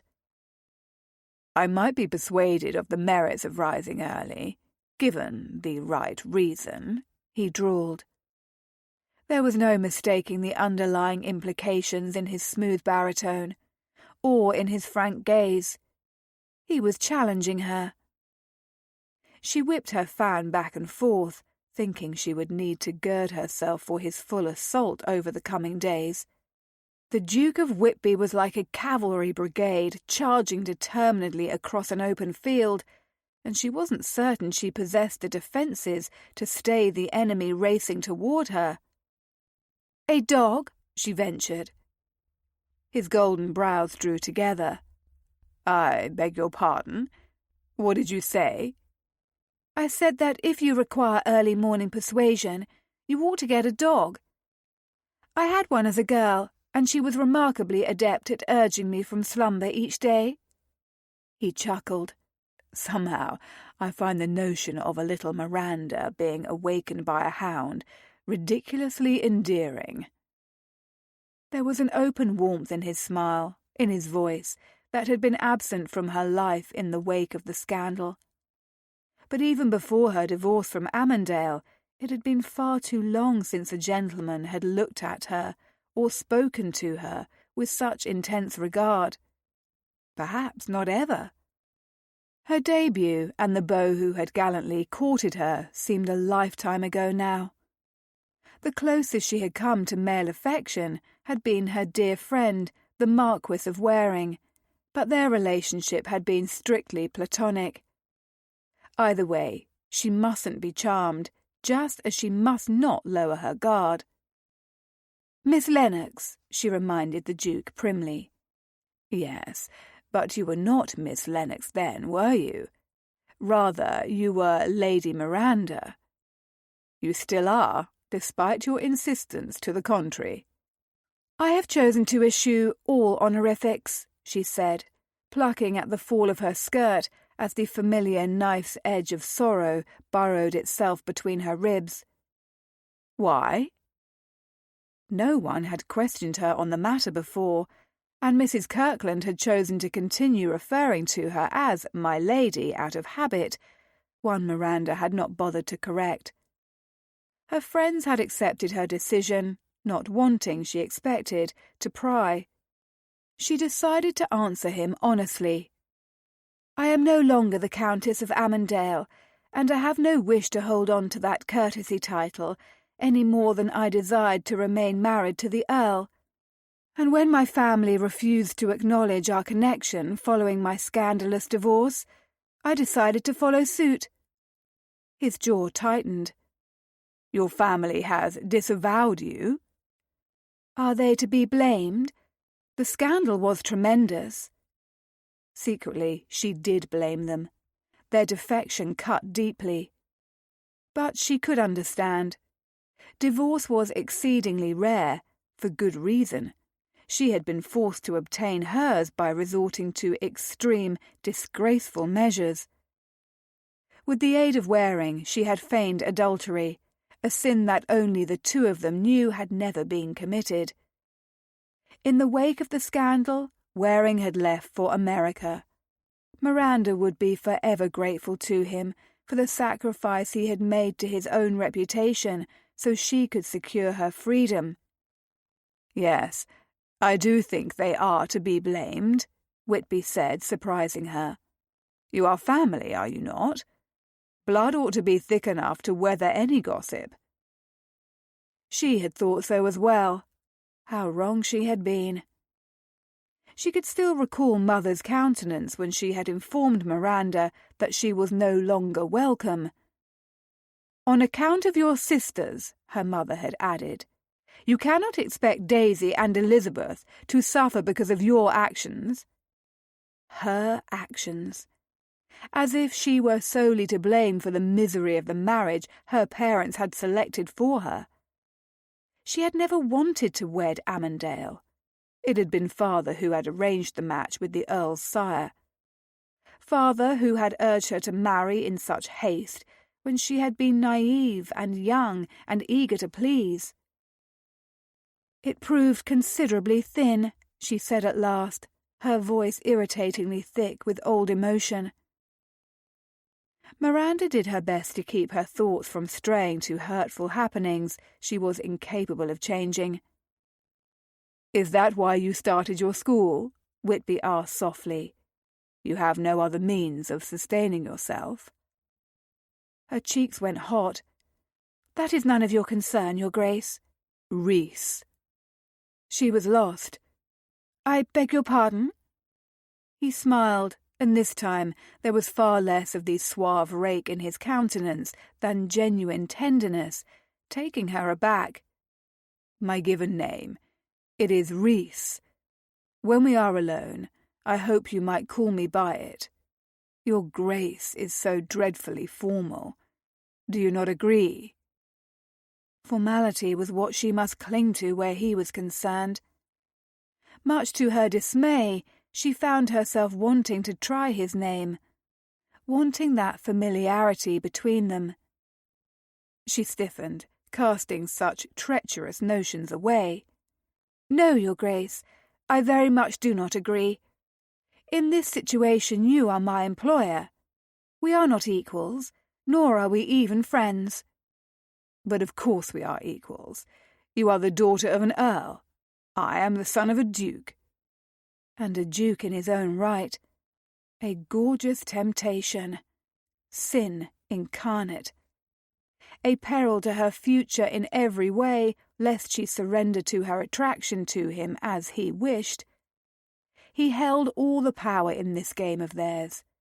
If he took her as his mistress for a month, he would walk away with his reputation intact, whereas Miranda's future would be destroyed. It was difficult enough trying to lure pupils to lessons being taught by a notorious former countess. If she were a kept woman, it would be the end of the Lennox School of Cookery forever. Miranda found herself with increasing vigour, nettled with him. "You know what I mean," he tusked. "I think this silly society of ours has left you suffering from the misconception that you are somehow lesser because you are a divorcee." "Because I am." She snapped her fan against her palm, closing it with one frustrated motion. "You may call society silly, but I haven't the same luxury. As a man, and a duke at that, you have no need to adhere to propriety. As a woman, I am treated with scorn for every mistake I make, perceived or otherwise. All the blame is heaped upon me." He stared at her, his expression pensive. She wondered if it was the first occasion in his life where he had been made to confront the disparity between men and women, a gaping chasm that only grew with scandal. "I am sorry, Miranda." These were not the words she had expected from him. More subtle suggestions, more practised wooing, yes. True understanding, perhaps even contrition, however? Decidedly not. She shifted again, uncomfortable on the squabs for a new reason entirely. His kindness, seemingly genuine, made a rush of longing sweep over her before she could help it. Summoning her bravado, she forced a smile. "You need not pity me, Your Grace. I have found that I would rather know the truth of the world around me. It's far preferable to mistakenly believing in a falsehood." "It isn't pity I feel for you," Whitby said, his voice low. "Not at all." Miranda swallowed hard. Part of the ice inside her was melting already, and she didn't like it. Couldn't allow it. Before she could say anything more, the carriage slowed to a halt. Whitby leaned forward, peering through the slats of the blinds. "It looks as if we're to have a little break in our travels. Just in time. I'm ravenous." The look he sent in her direction made molten heat pool between her thighs, pulsing like an echo in her sex. Miranda had a feeling he wasn't merely speaking about food. But that was too bad. He wouldn't be getting anything from her during her time in Hertfordshire, other than her desserts. Chapter 4. "Here we are." Rhys stopped at the door that would be Miranda's bedchamber for the duration of the house party. He had intentionally chosen one that adjoined his, in a wing where none of the other guests would be in residence. Naturally, she didn't yet know that his room was connected. She also didn't know the manner of house party he was hosting. He could only imagine the tongue-lashing he would receive when both discoveries were made. "This is where I am to stay?" she asked, a frown furrowing her brow. "Yes." The efficient servants were at work with the unpacking, and because the domestics at Wingfield Hall were charged with their discretion, and the wicked Duke's society paid them a pretty penny for it too, the housekeeper kept her distance unless specifically called for. In her place, Rhys had escorted the delectable woman at his side to her room. "But I expected to be situated below stairs," she said. "This is wholly unnecessary." "You are a lady," he countered, angry on her behalf for the way everyone in her life had apparently abandoned her. "You are not accustomed to such accommodations."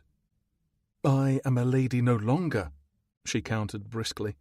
"It would better serve me to be amongst the servants if they are to respect my presence in the kitchens." "They will respect you because I command it of them, because they are well paid, and you'll not be staying below stairs. It's out of the question." Not just because doing so meant she would effectively be beyond his reach, though there was that consideration as well, but because he was concerned for her comfort and welfare also. He didn't want any of the guests lusting over her, nor did he want her to be treated as a servant. She was here as his guest, damn it, even if he was paying her for the creation of her cream ices. Miranda shook her head. "I cannot stay here. Surely your guests will be alarmed by my presence." Her divorce from Amandale had left her little more than a shadow in polite society, he realized. Neither seen nor heard. She was simply there. He didn't like it. "The guests will not be in this wing," he reassured her. "And even if they were, if they objected to your presence, I would be pleased to bid them farewell. I'll not tolerate anyone paying you insult, neither servant nor guest.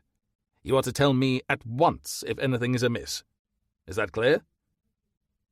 Her lips parted, and she stared at him for a moment, as if his concern surprised her. And he did not like that either, for it suggested that in the wake of her divorce from Amandale, few others had been concerned for her at all, if indeed anyone had. Had she no one to whom she could turn for aid? Had she no other recourse save teaching cookery lessons to undeserving pupils? He wondered, but now was not the time to ask, not when he had to persuade her to settle into this chamber. "Is that clear?" he repeated, when she continued to maintain her silence, and he feared she would argue with him. Yes, Your Grace," she said. "Thank you." "The footmen are seeing that everything you required is delivered to the kitchens," he informed her. "Your cases will be brought here to you soon." "I should go below stairs now, then. The sooner I am able to begin, the better." "No guests are arriving today," he reassured her. "They won't begin to arrive until tomorrow." Meaning the two of them were well and truly alone for the evening. Because of the 6 friends who ran the wicked Duke Society, presently 2, the Duke of Brandon and the Duke of Camden, were tied up in matrimony and unable to attend. Dreadful stuff. Riverdale, Kingham, and Richford were not set to arrive until tomorrow either, since it was Rhys's turn to play host. Rather convenient, that. Miranda's eyebrows rose. "Not until tomorrow?" Yes, that had been a truly brilliant plan of his, bringing her here before anyone else was in residence.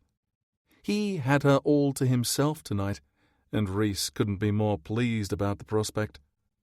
An additional evening to persuade her to spend a month as his lover. "I reasoned that a bit of time for preparation would not be unwise," he lied smoothly. In truth, he and his chums had perfected the highly secret, sought-after house parties that they had been hosting at Wingfield Hall, an estate that had once belonged to the Duke of Brandon's grandmother, but was now his. There was no need for preparation. There had, however, been a dire need for Rhys to have as many hours alone with Miranda as he could. Her eyes had narrowed upon him, as if she were privy to his thoughts. "You wish to prepare?" "Of course," he grinned. "Would you care to see your chamber, or do you intend to remain here in the hall, frowning at me?" "I'm certain it is lovely," she said, making no move to enter. "And I'm not frowning at you, Your Grace. I'm merely wondering at the timing and means of our arrival." Her gaze was pointed, as was her tone. She was an intelligent woman. He'd made no secret of the fact that he wanted her. Undoubtedly, his ruse was as obvious as the Axminster at their feet. But he was unapologetic. "Can you blame me for selfishly wanting you to myself for an evening?" he countered. Her stubborn chin went up, and damn, but she was glorious in her dudgeon. "I have told you already. My answer to your other proposition is no. Absolutely, unequivocally, no." "Of course it is," he agreed. "Until it is not. For now, you may as well get yourself situated, my dear. Dinner shall be here before we know it, and you will be eating with me." She huffed a nettled sigh. "It wouldn't be proper for me to have dinner alone with you." He had guessed that might be her protest. "No one will know." "The servants will know, and I must work by their sides for the next week, creating desserts for your guests. I would not be able to bear it if they were all looking upon me in scorn, thinking me your kept woman." "As I have already assured you, no one will look upon you in scorn. Your presence here will remain unknown, and, if you should prefer it, you may take a pseudonym for the duration of your stay at Wingfield Hall. I have already thought of a few surnames that might suffice." "A pseudonym?" "Of course. You are not so notorious that the servants shall recognize you. Thus far, no introductions have been performed, and by design. Choose the name you wish to be called, and no one will ever be the wiser." He cocked his head at her, wishing he had the freedom to reach out and brush a stray tendril of hair from her cheek, and restraining himself just the same. "Do you want to hear my suggestions?" She eyed him as dubiously as he imagined she might a snake that had just slithered into her path. "I'm not sure I dare." "You must be a married woman, of course," he carried on, despite her suspicion. "Mrs. Lovely is an excellent option. There is also Mrs. Lovejoy, Mrs. Love, Mrs. Loveless, Mrs. Lovett. Shall I go on?"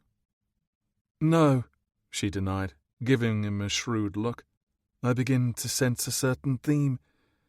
Perhaps I shall be Mrs. Loveless, then, if I must assume a surname containing love at all. It seems far more apropos." He didn't like it, but he reckoned it would have to do. The name was only necessary for the week, anyway. Rhys inclined his head. "Mrs. Loveless, then." "However, that does not solve the problem of your domestics believing there is something inappropriate between us," she pointed out. He had to admit he hadn't considered as much, but he was determined to get what he wanted. "We will dine à la Française. I'll have the servants place all the dishes on the table and then leave the room before we go inside." "Do you not think some of them will see me?" she persisted, "or wonder why I am staying in this chamber?" He moved past her, opening the door to her chamber. "They are paid handsomely not to think or wonder, and to hold their tongues. The only servant who will be attending you personally is a lady's maid. I'm paying an extortionate fee, and I can assure you she won't carry so much as a hint of a tale to another soul. Now, have a look inside, if you please. Tell me whether it shall be sufficient for your comfort." If she intended to argue with him, she would only lose. This was not a battle in which Rhys was about to concede defeat. And besides, he was the one with the upper hand here. Instead of crossing the threshold, she peered around his shoulder. "It looks lovely, thank you." "I won't go inside with you," he said on a sigh. "I promise. Not unless you issue an invitation," he added silently. Giving him a stern look of spinsterish admonishment that was at odds with the passionate woman he sensed hiding beneath her prim exterior, she swept over the threshold and into the room. "There," he murmured, leaning his hip into the door jamb and unapologetically watching her as she skirted the chamber, taking interest in the bric-a-brac scattered about. "That wasn't so difficult, was it?" She paused and cast a suspicious glance over her shoulder, making certain he had kept his word. "Not terribly." Clever as ever, she pointed to the door adjoining her chamber to his. "Where does that lead?" "To the chamber next door," he answered smoothly. "Never fear, it locks on both sides." With purposeful strides, she moved to the door, testing it in a blatant show of distrust. And, well, he could scarcely blame her, could he? Reese was not exactly trustworthy where she was concerned. But he hadn't lied about the locking mechanism. Her test proved the door to be sturdy and soundly locked from his side. Not that she knew whose chamber was on the other side of hers. Yet. "Good." She nodded, turning back to him, all business. "Who has the bedchamber next door?" Blast. He was going to have to deceive her. He didn't dare reveal the truth yet. "At present, no one." He flashed her a grin, deciding it was time they parted ways until dinner. "Now, I should allow you to freshen yourself after an arduous day of travel. Your cases will be brought round, and the maid assigned to you will see to the unpacking. The bell pull is in the corner, should you require anything at all, and if you need me before the dinner gong, any of the servants will direct you to me." "Oh." She fussed with her skirts, looking suddenly like the sails of a ship bereft of wind. "Yes, of course." "Never say you miss me already, Miranda," he teased, secretly pleased at the notion. "Certainly not," she denied hastily. Too hastily. She'd been caught. Reese pressed a hand over his heart in dramatic fashion. "Oh, lovely maiden, how you wound me so! My vanity shall never recover from this mortal blow." She laughed then, the sound clear and gorgeous, as sacred as a church bell calling the faithful. As quickly as her mirth emerged, it was gone. She pressed a gloved hand to her mouth to stifle it, looking horrified with herself for deigning to find him amusing. "Your vanity appears to be quite omnipotent, Your Grace," she said, sobering. She wasn't wrong. Women adored him, and he knew it. He was handsome. He was wealthy. He was a duke. He had a big cock. Life had blessed him immeasurably in most ways, except the ones that mattered most. He banished that stupid thought at once. "Did you hear that sound?" he asked theatrically, cupping her hand to his ear. "No." Her inky brows knitted together in an expression he recognized. "What is it?" "Come here," he urged her. She moved nearer with a hesitant air, just as he imagined she might approach a strange mongrel who she was not certain would either kiss her hand or lick it. "What sound, Your Grace?" He waited until she had drawn almost close enough to touch before answering. "The shattering sound of my pride cracking and disintegrating before you." Miranda stopped, still clutching the worn reticule that he knew, from their carriage ride, contained a similarly shabby fan. "You bounder. I believed you." "And there is a very important lesson for you to learn, Miranda." He flashed another grin. "You ought to never trust me. Not completely." Her eyes widened. "You promised—" "Oh, not about something as boring as money," he interrupted, waggling his fingers at her. "You'll have the other half of your funds at the week's end. And more, I hope, later." "Just the £3,000, she insisted. "For now," he agreed, pushing away from the door jamb and straightening. "But I truly dare not tarry a moment longer here. The hour grows late, and soon we will meet again for dinner. Until then, my dear Miranda." He offered her a bow and then turned on his heel and strode down the hall from whence they had come. "Miss Lennox," she called after him sharply, sounding vexed. As always, her ire was an aphrodisiac. Rhys couldn't recall the last time he'd ever had this much bloody fun. Miranda stared at her reflection in the looking-glass, unable to shake the feeling that had been chasing her from the moment her host had left her to explore her room earlier. The Duke of Whitby was the spider. And Miranda? She was the hapless fly, ingloriously trapped, awaiting the spider's leisure. "Are you certain you don't wish to wear the blue silk, Mrs. Lovelace?" The query drove Miranda from her musings.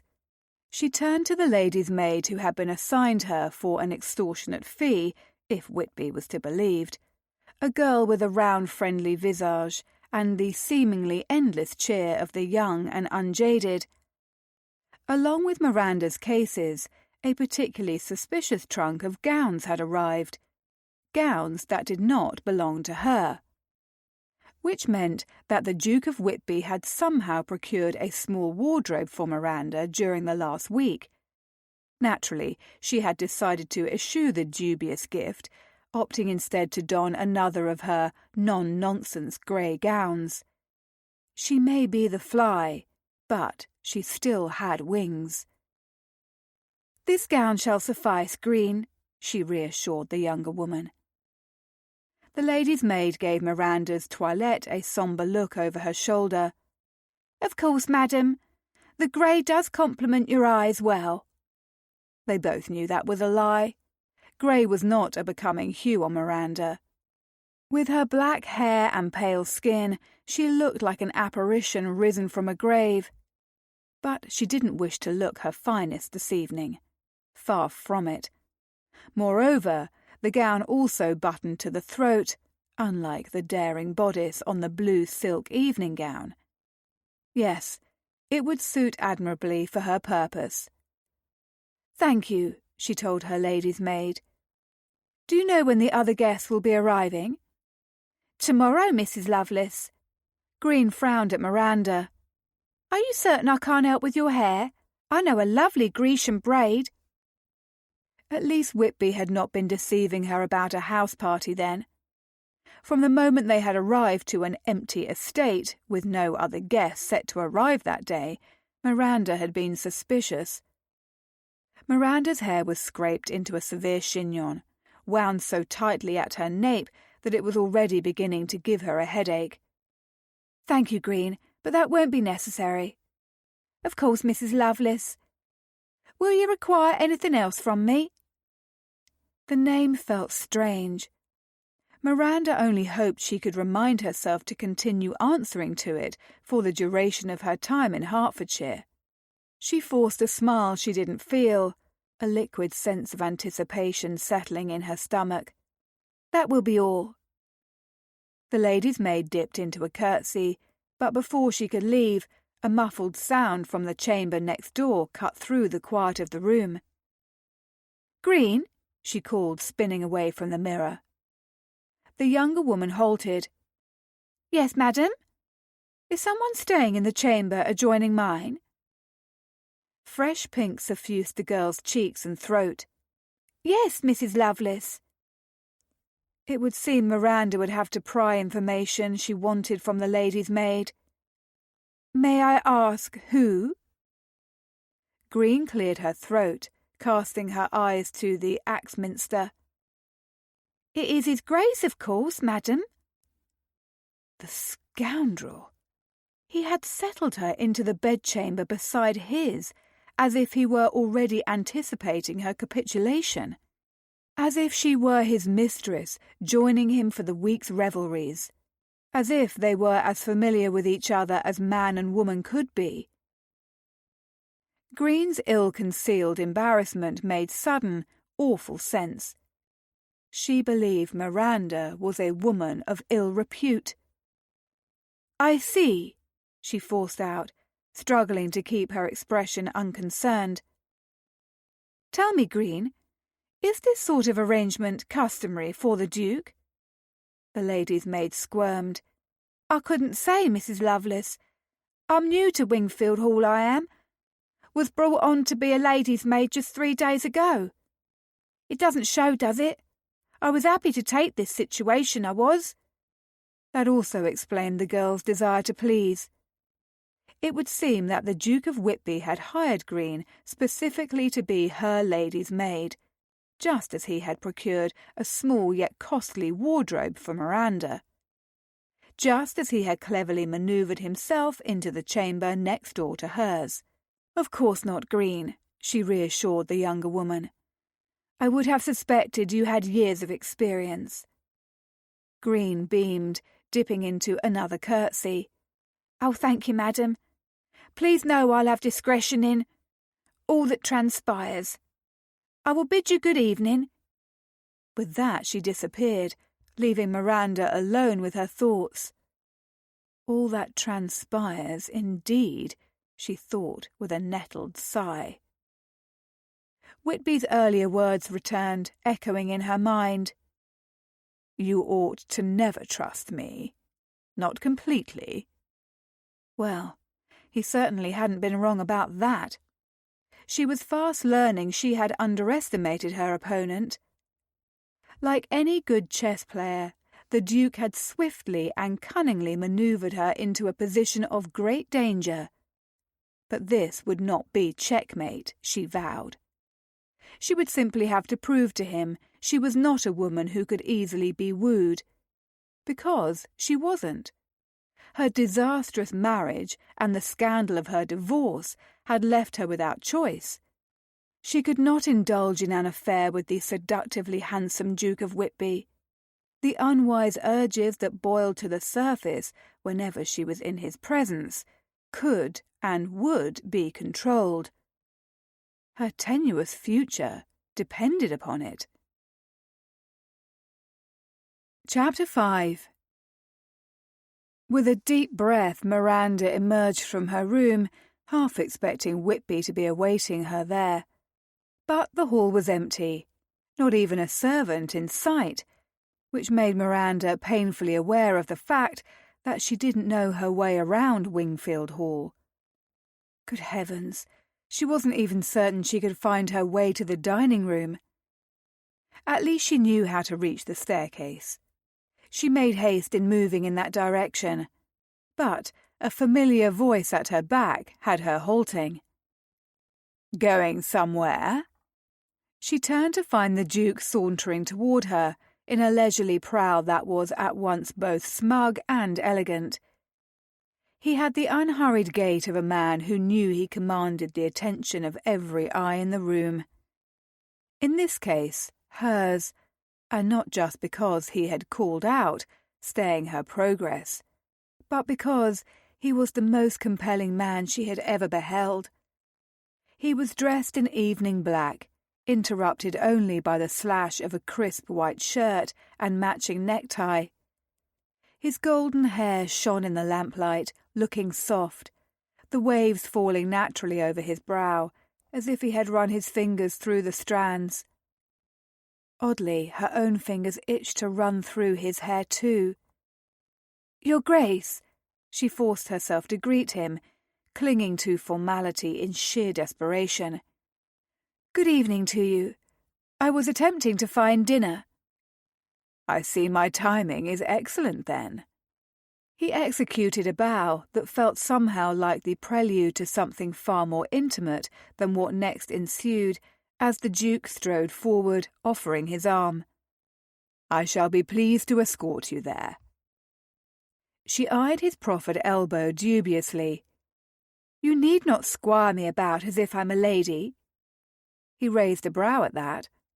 You are a lady. I am a businesswoman, Miranda countered sternly. One you hired to please your guests. The Duke took her hand and settled it on his arm. I'm far too selfish and greedy for that. I hired you to please me. She stiffened. With your cream ices and those delicious cornets of yours, he added, chuckling. Pray, don't grow vexed with me before we've even had the chance to sup. I'm ravenous. For some odd reason, she didn't care to investigate. The way he said the word ravenous sent a frisson down her spine. She gritted her teeth and smiled. "Then by all means, your Grace, let us descend to dinner without tarrying another moment longer. I do think I would happily starve if it meant lingering anywhere with you for but a moment." His voice was low and deep and pleasant, intimate. There was the Raquel, the charmer, she reminded herself, the man she must at all costs resist. "What a fanciful notion," she said, willing herself to remain unmoved. "I hardly think one moment of anyone's time would be worth foregoing dinner." "How wrong you are, Miranda dear." His blue eyes flicked down over her, and a sudden frown drew his brows together. "Why are you still dressed like a spinsterly governess?" She moved to release her hold on his arm, but he clamped a hand over hers, keeping her from withdrawing. "I am dressed like a woman who has a care for her reputation, and I am wearing my own gown because that is what is proper. You cannot buy me gowns, your Grace." "I didn't buy them. I borrowed them." Jealousy seared her, the thought of him borrowing the cast-offs of a former lover making her stomach tip. "I will not wear gowns you've loaned from a mistress." "Oh, they don't belong to Beatrice." She had begun walking with him, but now she nearly stumbled at the mentioning of another woman by name. The envy flared into a roaring fire. "You do have a mistress, then?" "Of course not. I did have an understanding with Beatrice, but she was married, and quite respectable, believe it or not." He shrugged. "We have parted ways, but rest assured that the gowns do not hail from Beatrice's wardrobe. Such an arrangement would be wholly inappropriate. For one thing, your breasts are much larger." She gasped in outrage. "Your Grace! I must demand that you cease such unnecessary crudeness." "It's nothing to be ashamed of, Miranda dear. Your bubbies are nothing short of luscious. I can see that quite plainly, despite your every effort to hide them in restrictive corsets and bodices more suited to a nun." Miranda almost tripped over her hems as they descended the staircase. "Your Grace!" He sighed. "I do so wish I could persuade you to call me Reese." "Who did you borrow the gowns from?" she asked, even though she didn't want the answer. "A friend." His enigmatic response left her feeling no better. "A female friend?" she repeated. "My dear Miss Lennox," he drawled, "I do believe I hear just a hint of jealousy souring your dulcet voice." He was baiting her. There was no other explanation for what the Machiavellian man was doing. "Don't be silly," she snapped, irritated with him as much as with herself. "Why should I care if you have a bevy of women from whom you may borrow gowns on a whim?" "She truly is a friend, and nothing more." The fingers over hers tightened ever so slightly as they reached the foot of the staircase. "You need not fret. Ever since I made the acquaintance of one particular lady, I find myself decidedly uninterested in all the rest." He was speaking of her. Was he not? And why did a weak part of her secretly rejoice at the notion that he was? Was all she said in response, because she was incapable of coherent speech just now. Everything about this man had her at sixes and sevens. His nearness, his scent, this time with the added allure of shaving soap and the fresh musky notes of his bath, his voice, his hold on her, his teasing words, every part of him. "Did the gowns not fit properly?" he asked quietly as he guided her through the great hall and an assorted collection of statues and antlers. "I wouldn't know," she answered primly, taking care to keep a proper distance between their persons. So proper that her body was held at an awkward angle, almost as if she feared her own arm and sought to remove herself from it. The result left her with a cramp in her shoulder, but she refused to so much as frown and allow him to see her further weakness. "Never mind. There is something irresistible about that infernal line of buttons," he told her sotto voce as they reached another hall and approached a room where the doors had been left open and the savoury smell of food wafted outward, along with the inviting glow of lamps. "A man cannot help but think about undoing them, one by one." They crossed the threshold to find a table dressed in snowy linens and gleaming cutlery, an epergne laden with fresh flowers at its centre, domed platters and twin tureens neatly laid, awaiting their delectation. "With his teeth," Whitby added, his lips so close to her ear as he spoke those final, sinful words that Miranda swore she felt the graze of them, like hot velvet brushing over her. She shivered, but not from cold. "I have already given you my answer, Your Grace." "Ah, but your hungry emerald eyes give me one answer, whilst your honeyed lips tell me another." Gallantly he escorted her to a chair and held it out for her as she seated herself. "I do believe you are being intentionally ridiculous, Your Grace," she said coolly, trying to tamp down the stupid thrill his words somehow sent through her. "What part of what I say is ridiculous, Miranda dear?" he asked smoothly. "I have neither emerald eyes nor honeyed lips." She kept her tone soft and curt, despite their lack of audience.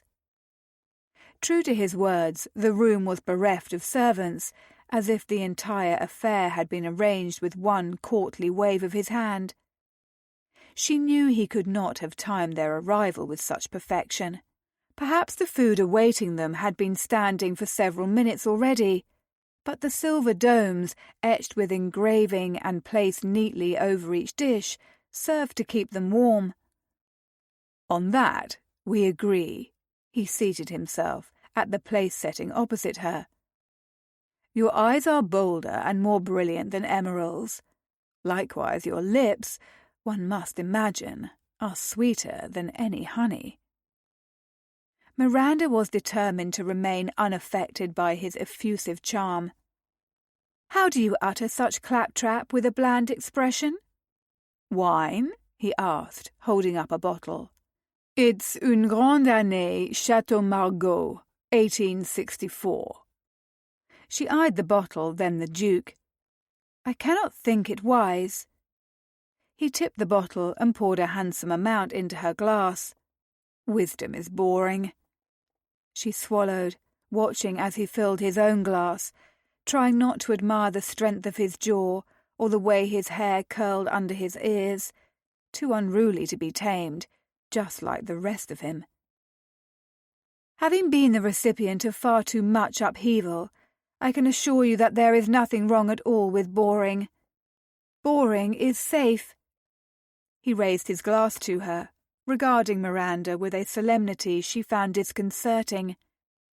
"May you always feel safe with me, but never bored." Her inbred sense of politeness stirred, forcing her to raise her glass in kind, despite her inclination to avoid drinking so much as a drop of the wine it contained. "As we won't be spending much time in each other's presence this week, I cannot think it shall matter either way." Whitby took a slow, considering sip of his wine, never ceasing watching her as he did so, and she found herself stupidly entranced by a drop of wine lingering at the seam of his lips, until his tongue darted out to catch it. His Adam's apple dipped as he swallowed. "I do hope to make a liar of you. I have duties as host which will require my time and attention, and naturally you shall have your cream ices and cornets to make. However, there is no reason we cannot see each other often." Seeing him often sounded akin to torture. Acute, sensual torture. Miranda was sure her resistance couldn't possibly withstand it. "The cornets and cream will take up a large portion of my day," she said, before taking a sip of her own wine. "Delegate duties to the kitchens," he told her, reaching forward to lift the lid on one of the tureens. "They are at your disposal, and have likewise been instructed to aid you in all matters. You have carte blanche over them. Would you care for some duck soup, my dear?" "Of course," she murmured, trying not to be distracted by the underlying implications of the phrase carte blanche. He ladled some of the richly scented soup into her waiting bowl. Orange, herbs, and savoury broth made her stomach rumble. It had been some time since they had partaken of a modest meal en route to Hertfordshire, and she couldn't deny she was hungry. "But I still shan't be spending any time with you, Your Grace," she added frostily, as he added soup to his own bowl next. "But we will have to plan the menu," he protested, a small smile pulling at the corners of his lips. "The housekeeper can attend to that." "No," he countered swiftly. "She cannot. I don't wish to speak with Mrs. Gillibrand. As kindly and efficient as she is at running this household, she is old enough to be my mother, and she jingles when she walks." "That would be her chatelaine," Miranda protested, amused in spite of herself. "A dreadful cacophony," he shuddered. "A point of great pride for any housekeeper," she argued stoically. "I will be pleased to consult Mrs. Gillibrand myself, so that I may arrange the cream ices and cornets to best pair with the menu each day." He nodded. "Only promise me that you will provide apple and ginger cream ice one of those days, if you please. I've been consumed by thoughts of having it upon my tongue again, ever since I tasted it last." There was something potent and sensual about the way he uttered those words, as if he were speaking of more than mere cream ice. His gaze was inscrutable and deep blue, piercing hers as he brought the soup spoon to his mouth. She caught her wine goblet in trembling fingers and raised it to her lips, needing the fortification. When she had all but drained the glass, she replaced it upon the table linens, aware of the amused smile he sent in her direction. He knew the effect he had upon her, the wicked rake, and he was well pleased by it. But what did he expect? She would have had to be fashioned of stone to be unaffected by the potent lure of the Duke of Whitby. "I will make certain to find a meal best suited to the apple and ginger cream ice," she forced herself to say, as if her heart weren't racing, and as if her nipples hadn't tightened into aching buds beneath the punishing constriction of her corset. Green had tight-laced her with far more vigour than Miranda was accustomed to, particularly since she ordinarily did for herself. Now that she was seated, the boning was pinching her sides. Neither the slight biting pain, however, nor the tightness distracted from the reaction her body had to the sensual rake opposite her. "Thank you," he nodded toward her as yet untouched bowl. "Now, I must exhort you eat your soup. It is a delight, though it pales in comparison to the marriage of flavours you created in your dessert." Yes, she ought to eat, and for no better reason than she was famished, and consuming her soup would provide an excellent distraction. She spooned some of the broth and brought it to her lips, reminded of the etiquette that had been sternly embossed upon her soul by a demanding governess years before. Here was a reminder of how it felt to eat in company. To cling to manners and societal niceties, neither of which had the slightest thing to do with hunger. The soup was excellent, laced with sherry and fresh herbs, but it may as well have been gruel. She couldn't seem to enjoy it when she was seated at the table with the Duke of Whitby. He stole all the air from the room.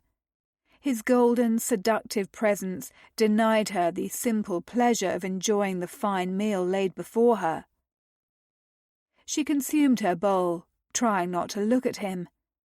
But it was no use. "More soup?" he asked. "I shouldn't indulge." "Why ever not?" "There are a great many other dishes upon the table," she reasoned. He ignored her and served her another ladle of the delicious dish. "But you want more," he pointed out, and quite correctly too. "Why deny yourself?" The decadent scent of the soup teased her nostrils. She was close, so close, to bringing the spoon to her lips and draining her bowl a second time. But there seemed to be a more important point to be made, one that superseded all else. "Miranda," he prodded gently. "Go on, eat the bloody soup." Her gaze jolted to his. They engaged in a battle of wills that finally saw him sighing and lifting the dome over one of the other dishes. "Sirloin of beef à la pompadour. Would you care for a slice?" "Please." He carved into the roast and produced a perfectly proportioned slice for her. The rest of the domes were lifted to reveal haricots verts, potatoes, asparagus à la princesse, braised lettuce, and a salad of carrots. Her plate was filled, the duck soup still calling to her longingly from her bowl. Determined, Miranda turned her attention to the various foods on her plate, cutting dainty, judicious bites. "Your soup is growing cold," he remarked knowingly. She ignored him, sawing at her beef with more vigour than the tenderized loin required. "Stubborn to the last, I see." Again, she said nothing. "Tell me about yourself, Miranda. Do you have any siblings?" It didn't surprise her that Whitby was more aware of her divorce and the scandal it had caused than he was of her family's make-up. "I have 2 younger sisters and 1 brother who is my junior by a year as well." "You are the eldest." He didn't sound surprised. She glanced up at him, distracted from the act of slicing her beef into infinitesimal pieces. "Yes." The Duke took a contemplative sip of his wine, his stare never leaving hers. "I cannot say I'm shocked to learn so. I take it that your younger siblings have something to do with your family's decision to disavow you." Miranda loved her siblings. Her heart squeezed at the reminder that they must forever be lost to her. It was her turn to nod, the lump in her throat growing larger. "My sisters have yet to find marriageable husbands. Our parents feared an association with me, following the divorce, would leave them tainted." Whitby swore beneath his breath. "They ought to have welcomed you. You're hardly the first divorced woman in England. Instead, they threw you to the goddamned wolves." He was furious on her behalf, she realized. His anger was not feigned, and his ever-ready charm had swiftly died in the face of his vehemence. "It is done now," she said, struggling for a lighter tone, and the pretence that her family's abandonment hadn't cut her to the very marrow, for it most assuredly had. "I cannot change what has happened. Tell me, do you have any siblings, Your Grace?" Although Whitby's reputation was notorious, she couldn't recall any mentioning of brothers or sisters in relation to him, and Miranda found herself genuinely curious to know more about him. Still, she turned her gaze to her plate, not wanting him to see the tears pooling in her eyes, blurring her vision. Far safer to look at her beef and haricots verts.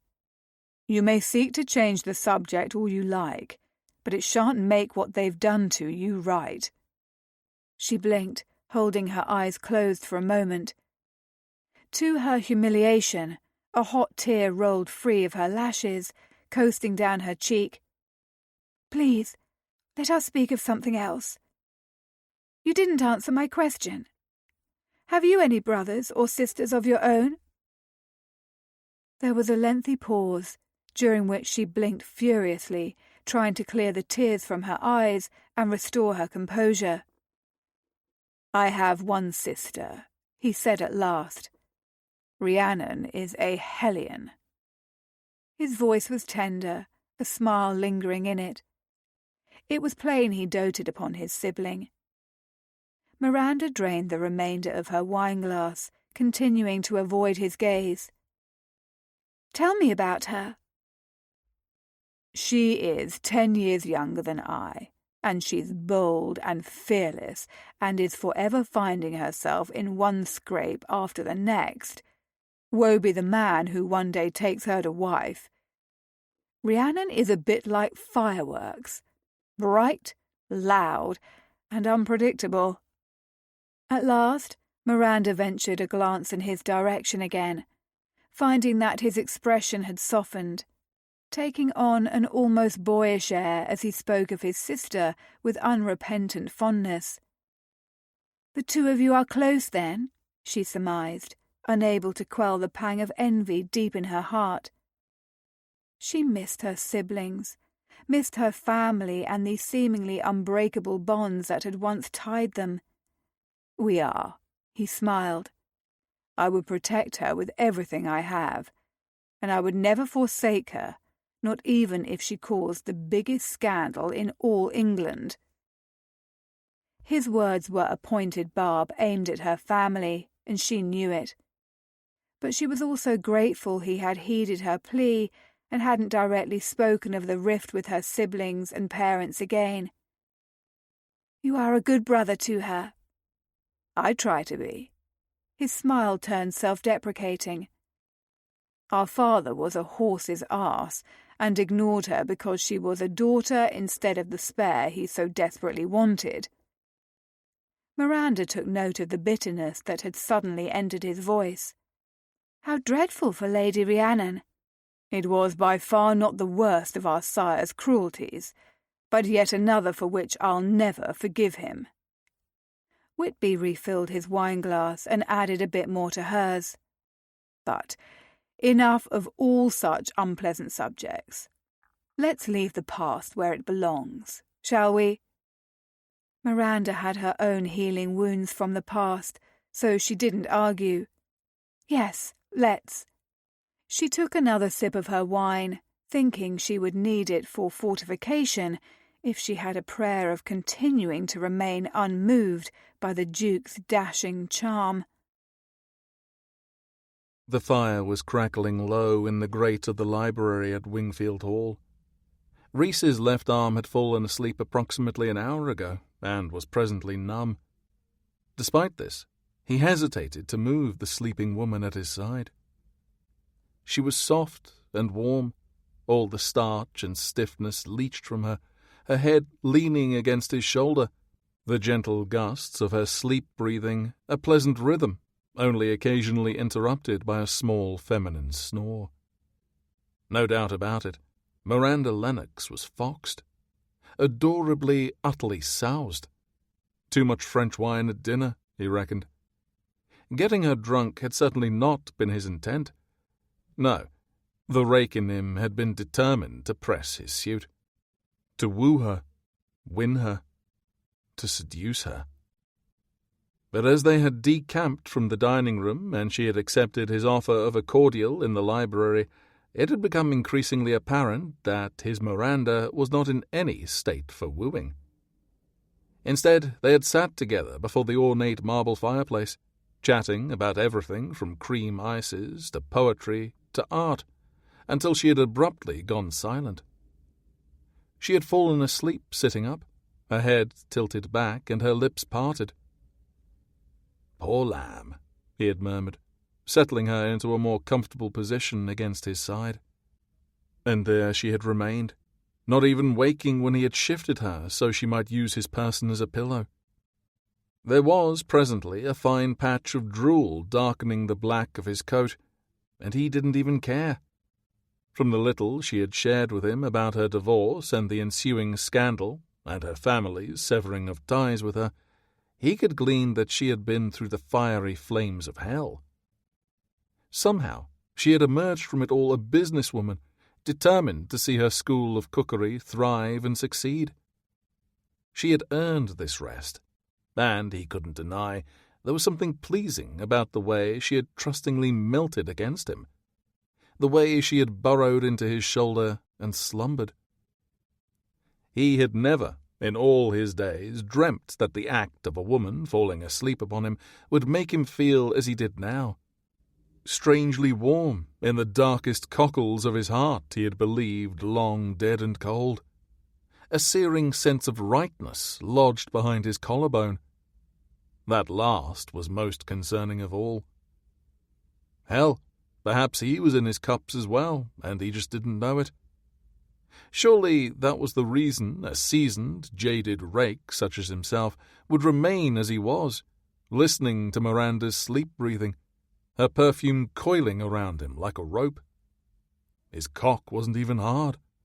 He had simply been sitting here for Christ knew how long, enjoying her presence and proximity, liking the way she felt against him. He sighed. Yes, likely he was soused as well. He'd never even shared a bed with one of his lovers after fucking. The act of sleeping with one another, of the expectations that might accompany such an intimacy, had always made him flee. Strangely, he had no urge to run now. Instead, he was plagued by a persistent protective urge where she was concerned. Her bloody family had disowned her. He wasn't sure which bothered him the most, her family's lack of loyalty where she was concerned, or the upset they had caused her. There had been tears shimmering in her eyes earlier when she had spoken of them, and, after that lone tear had spilled down her cheek, he had been overtaken by the simultaneous urge to slam his fist into her father's jaw and to hold her in his arms and soothe her. He couldn't shake the all-consuming notion that she was his, damn it, that he ought to tear off to London at once and give her arsehole family the dressing down they so richly deserved for abandoning Miranda to whatever fate awaited her. He had no right to feel that way, and he knew it. He had hired her ostensibly for her culinary expertise for the next week, and perhaps even to warm his bed for the next month, if he had his way. But he wasn't meant to have feelings for her. This was all wrong. That didn't mean he didn't savor those remaining moments he had her all to himself. Tomorrow would inevitably arrive, and with it, an influx of guests he would be expected to entertain. Moving slowly, he extricated his pocket watch from his waistcoat to consult the time. 1:30. Damn it all. He regretted volunteering to host this house party. The lack of anticipation was deuced odd.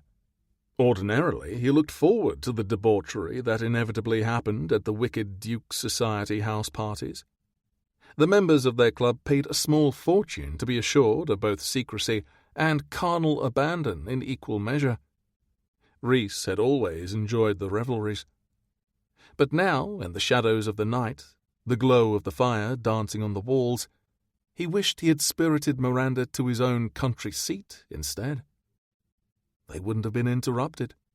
He would have been free to seduce her at leisure, to allow her to sleep in his arms in the library, to savour her. But tomorrow would come far too soon, and he also needed to warn her about the true nature of the house party. She was going to be furious with him when she discovered it. But her outrage would be too late, just as he had planned.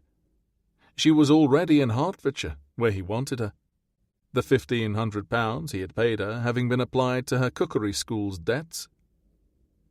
Rhys swiftly banished an accompanying pang of conscience at the thought of how thoroughly he had deceived her. He had merely done whatever was necessary to persuade Miranda to join him here, and he would compensate her handsomely, both in pleasure and monetary gain. He allowed a few more minutes to tick by on his pocket watch before reluctantly pocketing it once again.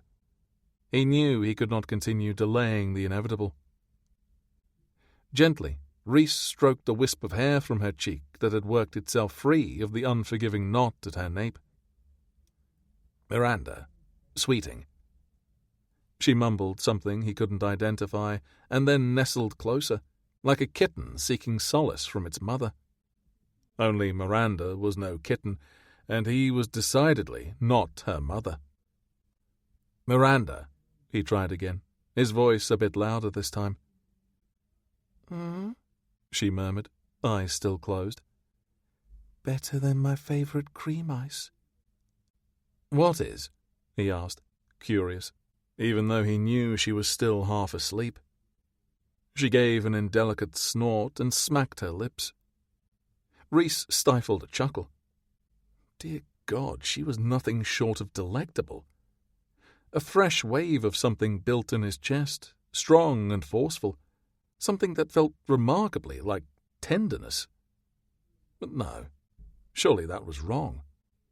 He scarcely knew this woman. And he, Reese Northwick, Duke of Whitby, did not develop tender feelings for the women he fucked. Not that he had bedded Miranda yet, of course, but it was inevitable that he would.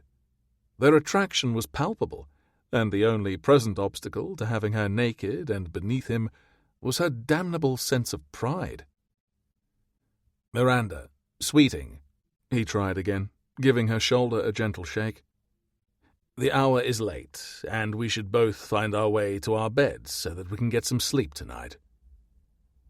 With a throaty sound she awoke, making soft noises that made his stupid cock twitch back to life. Excellent. Now he would have to go to bed alone, and with a cock stand.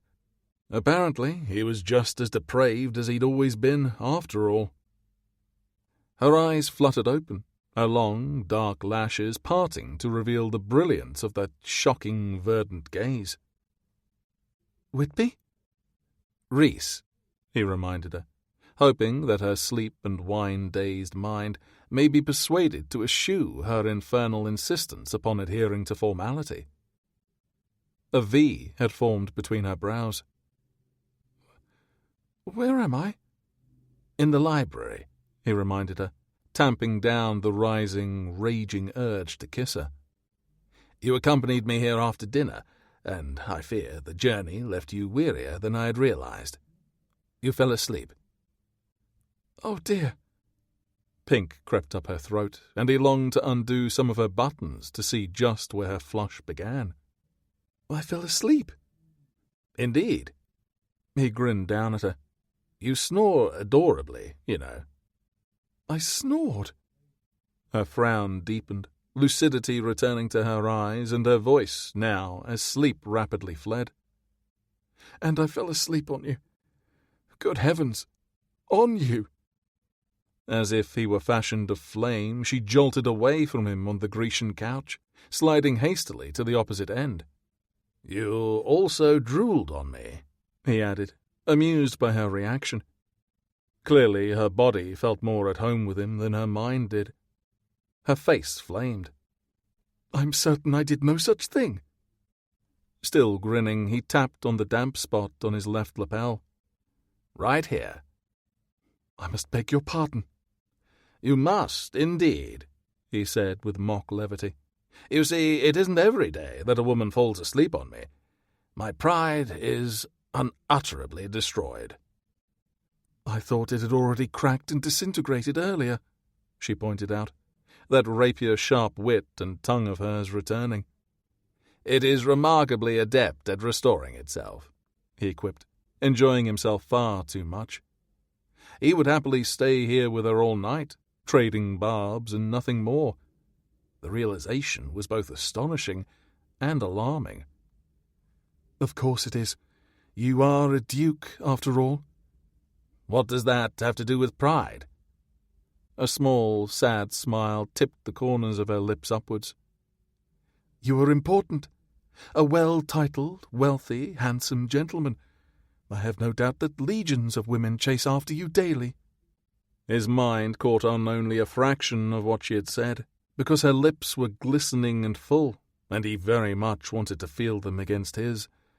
But he wouldn't kiss her now, because she had drunk too much wine, and he was trying to be a gentleman, damn it. "You think me handsome?" he asked, pleased. "You own a mirror, do you not? Of course you must know that you are." Yes, but hearing you grudgingly say it after you've spent the last 2 hours curled up to me like a kitten is more gratifying than I can possibly convey." His teasing words had their intended effect. Her lips parted, her mouth forming a perfect O of indignation. "Curled up to you like a kitten?" "A sweet kitten who has awakened and unsheathed her claws," he drawled. "I haven't claws." "I beg to differ." They stared at each other, another errant strand of hair clinging to her cheek that he could not resist. Rhys slid across the couch in one swift motion, then reached out and tucked the curling tendril behind her ear. As he did so, his fingertips brushed her cheek ever so slightly.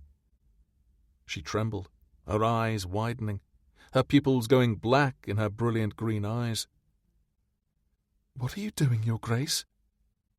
He was far too close for propriety's sake, but it didn't bloody well matter. They were alone. No one would happen upon them, and he intended to be far closer to her than this soon. So he lingered where he was. "Your coiffure is coming undone," he murmured. "Did not your lady's maid assist you this evening?" He would admit he had hoped to see her in one of the gowns he had brought for her, all borrowed from the dressmaker he often used to buy gowns for his lovers, should they wish it. Mrs. Williams had an entire wardrobe available that no longer fit the intended lady because she was increasing. The timing had proven excellent. Likewise, he had chosen a lady's maid to assist Miranda in the hope that she might take at least the week to attend to herself. He had underestimated her determination. "I coiled it into a chignon myself," she said, her voice still a trifle breathless. "I don't need your gowns, Your Grace, any more than I need a lady's maid." "There is a vast difference between needing something and wanting it," he pointed out, remaining where he was, deliciously near to her on the couch. If she had a hint of self-preservation, she would leap from the furniture and flee at once, because now that she had awakened, it was plain to see she was no longer in her cups as deeply as she had been before her little nap. "Wanting something does not mean you should have it," she countered, ever practical, rather like a martyr, willing to sacrifice herself for the good of her cause. "Nor does it mean that you should not have it, and everything else you want too," he cajoled. "Are you saying you do not deny yourself anything that you want?" she asked softly. His grin faded, utter seriousness overtaking him as he propped his forearm on the back of the couch and held her gaze. "Of course not. I want you very much, Miranda. More, I think, than I have ever wanted anyone or anything. And yet I must deny myself until you reach the inevitable conclusion." Her chin went up, her lips parting. "Which is?" Her voice had gone husky. Her eyes settled on his mouth, and holy God, it was the most erotic moment he had known in as long as he could recall. Her gaze on him, tempted and curious and hungry too. "That you and I are meant to be lovers," he answered. Her swift inhalation of breath cut through the silence, followed by the pop of a log in the fireplace. Sparks shot over the grate in his peripheral vision, and he couldn't help but to think it a metaphor for what was happening now. If only she hadn't consumed too much wine. He cursed himself for refilling her goblet with too liberal a hand. For tonight, all they would have was flirting. He had to know that she was not otherwise influenced, that she wouldn't regret what passed between them. "I have already given you your answer," she reminded him. "And I will accept it when you mean it," he winked. "For now, we both ought to retire. The morning will come soon enough." He reluctantly rose and offered her his hand, which she eyed dubiously. "I cannot accompany you to your bedchamber." He would have laughed had he not feared she might misconstrue his light-heartedness. "Nor did I invite you. As I said, I want you very much. But you will come to me of your own volition or not at all." "Then I'm afraid you are doomed to be disappointed." This time he did chuckle, just as she laid her hand in his, and his fingers closed around hers. "My sweet Miranda, how wrong you are. Before this week is over, you will be begging me." And that was a promise he intended to keep. Chapter 6. "Oh, Mrs. Lovelace, you're awake!" Green's cheerful voice interrupted Miranda's perusal of her recipe collection. It took a moment for her to realise she was the one being spoken to, and to recall that she in fact was currently Mrs. Lovelace. She looked up from her task, seated at the writing desk, that was situated by an eastern-facing window. She had been awake as soon as the fingers of daylight slowly stretched across the dawn sky. Ever since leaving the townhouse she had occupied during her marriage to Amandale, Miranda had been rising early. There was so much to accomplish in her days, and never sufficient hours. "Good morning, Green," she greeted with a smile. The girl was ruddy-cheeked and beaming, fairly vibrating with the enthusiasm and optimism that was the hallmark of the unjaded and truly young. Miranda wondered if she had ever been as filled with joyful cheer. If she had, she could no longer recall that time or what it had felt like. The misery of her marriage and divorce had eclipsed all else. "You're already dressed," Green observed, her smile faltering as she bustled across the room. "And your hair, madam. I was hoping I might try to dress it for you today." Miranda had performed her morning ablutions and dressed herself in another of her serviceable grey gowns. Likewise, she had coiled her heavy hair into a tight knot at her nape. Her hair was parted severely down the middle. The style was unbecoming, and she knew it, but particularly after the Duke of Whitby's silken warning the night before, she had decided that she must make herself as unattractive as possible. "Before this week is over, you will be begging me." A shiver passed through her, and she couldn't fight the vexing ache that pulsed to life between her thighs. "Are you cold, Mrs. Lovelace?" Green asked, hastening to the banked fire in the grate. "Last night got quite cool, it did. I'll fix this in a trice, and you'll be warm in no time." She wasn't cold, not at all. Rather, she was overly warm. Overly warm thinking about the Duke of Whitby, and not for the first time since she had awakened to regret and a dry mouth this morning either. No, she had been thinking of almost nothing but Whitby. She had fallen asleep on him, had committed the sin of drinking too much wine in his captivating presence, and then had promptly gone alone with him to the library. She remembered enjoying the pleasant timbre of his low voice, remembering staring at the fire, and then she remembered slowly waking to the scent of musk and forbidden forest with a hint of citrus. Recalled feeling warm and safe and utterly at ease until the moment she had truly jolted awake and realised where she was and whose side she had been intimately pressed against. Worse, there had been a wild, foolish moment when her gaze had somehow strayed to his lap as he had been speaking, directly to the thick ridge straining against the folds of his trousers. The most inane, inappropriate thought had occurred to her in that moment. The Duke of Whitby has an immense cock.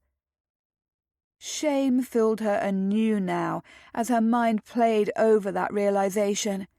The wicked words, the memory of that long, large member making a tent of his trousers. With a groan, Miranda braced her elbows on the writing desk and sank her head into her waiting hands. Another ache had begun throbbing, this time in her temples. She was never drinking French wine again, and certainly not with the Duke of Whitby. No, she was never going to find herself alone with him again. Not for the remainder of the week. "Is something amiss, Mrs. Lovelace?" Green asked, fussing with the coals in the grate. "You're not ill, are you?" Yes, she was ill, but her sickness was all her own making. She was to blame for her throbbing head, just as she was to blame for lowering her guard and falling asleep on Whitby last night. Good heavens, she had even snored and drooled upon him. Meanwhile, the peculiar man hadn't seemed to even mind. His stormy eyes had been glittering with mirth, as if he had enjoyed the way they had spent the evening. But that wasn't right. He was a rake. Surely he would have been disappointed that he had been denied the opportunity to ply his charm. "Mrs. Lovelace?" Green prodded. Miranda blinked, realizing she hadn't answered. "I'm well, thank you, Green. Merely caught up in the tangled web of my own thoughts this morning, I suppose." "Ah, yes, that I can understand, madam," Green said, working the fire back into a tidy little blaze that had further warmth washing over Miranda. "My dear mother has always told me that she can tell the moment I begin gathering wool. Never listened well as a girl, I must say. Of course, I didn't mean to suggest that you weren't a nice biddable lass as a young woman, Mrs. Lovelace. I'm certain you were." She dusted her hands off on her skirts as she spoke, looking worried now. "Fear not," Miranda reassured the younger woman. "I was not offended in the slightest." "Oh, good." Green gusted out a sigh of relief and grinned. "The fire's settled now, madam. Mightn't I take a look at your hair?" Miranda reached up, her fingers smoothing over the tightly bound strands that were all but pasted to her scalp. "That won't be necessary. I have already finished it." "I can see that, madam. But your hair is so beautiful, and I have a style in mind that I think would serve you ever so much better, if you don't mind me saying so." It was apparent that the girl was new to her position. No seasoned lady's maid would dare to gainsay the woman she attended. Miranda wanted to deny Green's request, but her hopeful countenance of unfettered friendliness and sanguinity had her sighing. "Very well, if you insist, Green." "Oh, Mrs. Lovelace, I can promise you that you won't regret it," Green gushed, before gathering up the tools of her trade and bustling across the room to the writing desk. She was a whirlwind of energy and vigour, and Miranda couldn't deny she found the girl's enthusiasm catching. With smooth, efficient motions, Green plucked the pins from Miranda's hair. Some brushing and separating, and then her hair was plaited into elaborate braids on either side of her head, leaving a smattering of curls free at her temples. The heavy fullness of the remaining braid coiled into a high, looser chignon. "Your hair has such a lovely curl to it," Green praised, examining Miranda from the front as she wound a few strands of hair around her finger for good measure. "There. Perfection, if I do say so, madam. Although a day gown with a spot of colour might prove even more appealing." "My curls are the bane of my existence," Miranda said without bite. "They never do what I wish them to do." Which was also why she smoothed them into tight chignons. It had been quite some time since she'd last had a lady's maid of her own, or cared what happened to her hair. Hair had simply become a task instead of another part of her toilette. "I have 2 younger sisters with curls," Green told her, beaming as she inspected her work. "I've had ample time practising taming their hair into whatever I wish. There. Now, and don't you just look impossibly lovely, madam? Come and have a look in the mirror."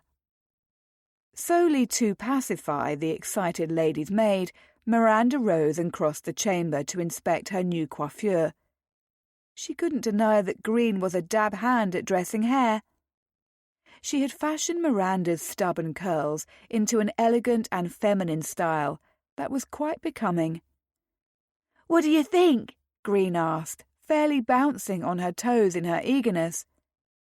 "I think you have worked wonders upon my hair," she said, turning back to the lady's maid with a smile. "Thank you." "It was my pleasure, it was," Green grinned.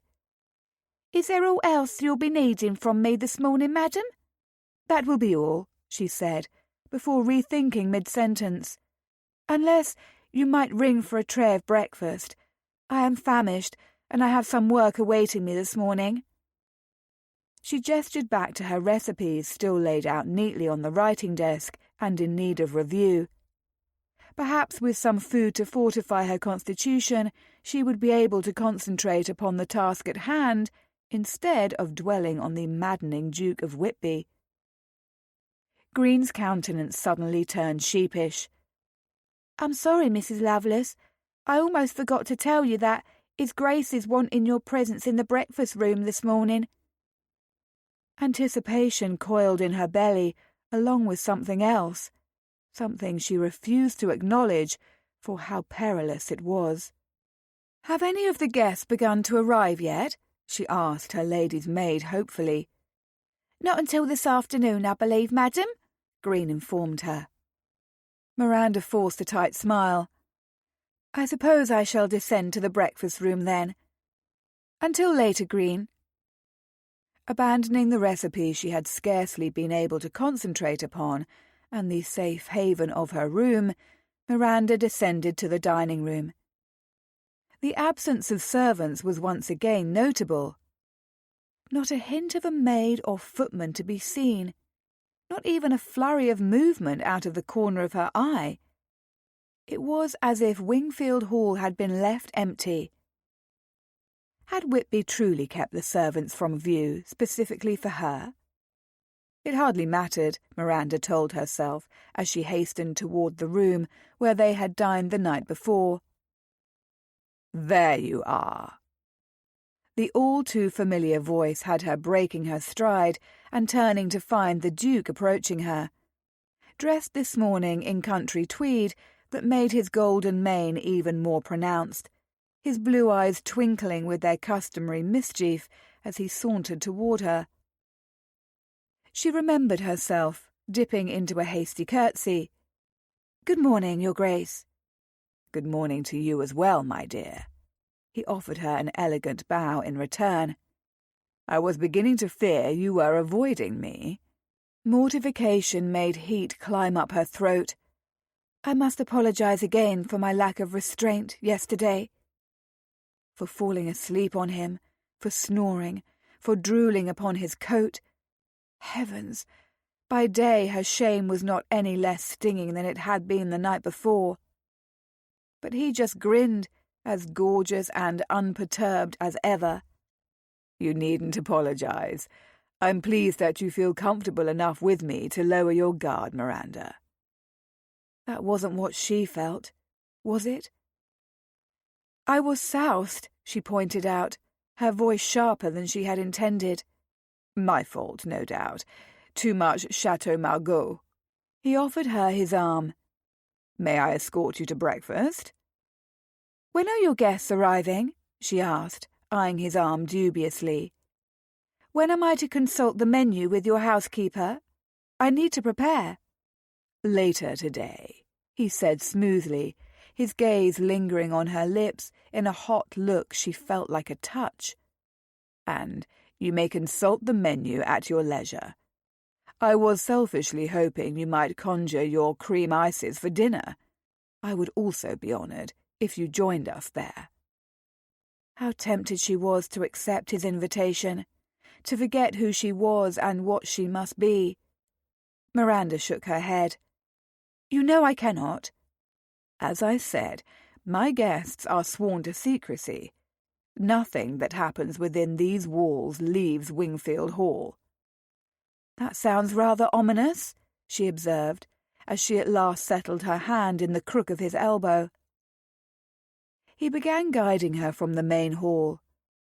Curtains had been pulled aside to allow sunlight to stream in windows, and although the day was overcast, the multitude of panes meant the cavernous room was bathed in a cheerful, natural glow. She couldn't help but to admire the way it brought out the glints of gold and copper in his hair. "Hardly ominous," he said. "The ladies and gentlemen who gather at this assemblage are a part of a secret, highly exclusive club. They pay a more than generous sum so that they may be assured of privacy." His words hardly allayed the creeping concern that something rather out of the ordinary was about to take place at Whitby's house party. "Why should they require privacy?" "Because the happenings at a wicked Duke society house party can be a bit debauched."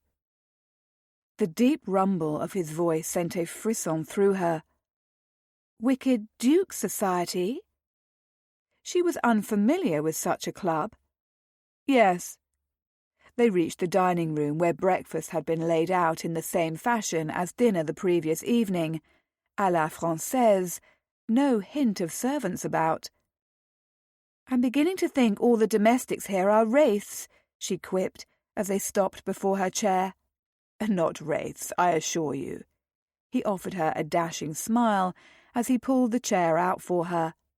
"Merely well-trained and amply paid to do whatever is asked of them." She seated herself as he courteously pushed the chair in at her back. She settled her napkin in her lap and turned back to him. "What is the Wicked Duke Society?" "It is a club that was begun several years ago as a drunken jest," he answered, skirting the table to sit opposite her. "Brandon, Camden, Riverdale, Richford, Kingham and I all came up together at Eton. We've been like brothers ever since. One night we were engaging in a bout of bacchanalian revelries, and the notion came upon us that we might gather like-minded individuals in the name of a singular pursuit." "And what pursuit is that?" His gaze seared hers. "Pleasure, of course."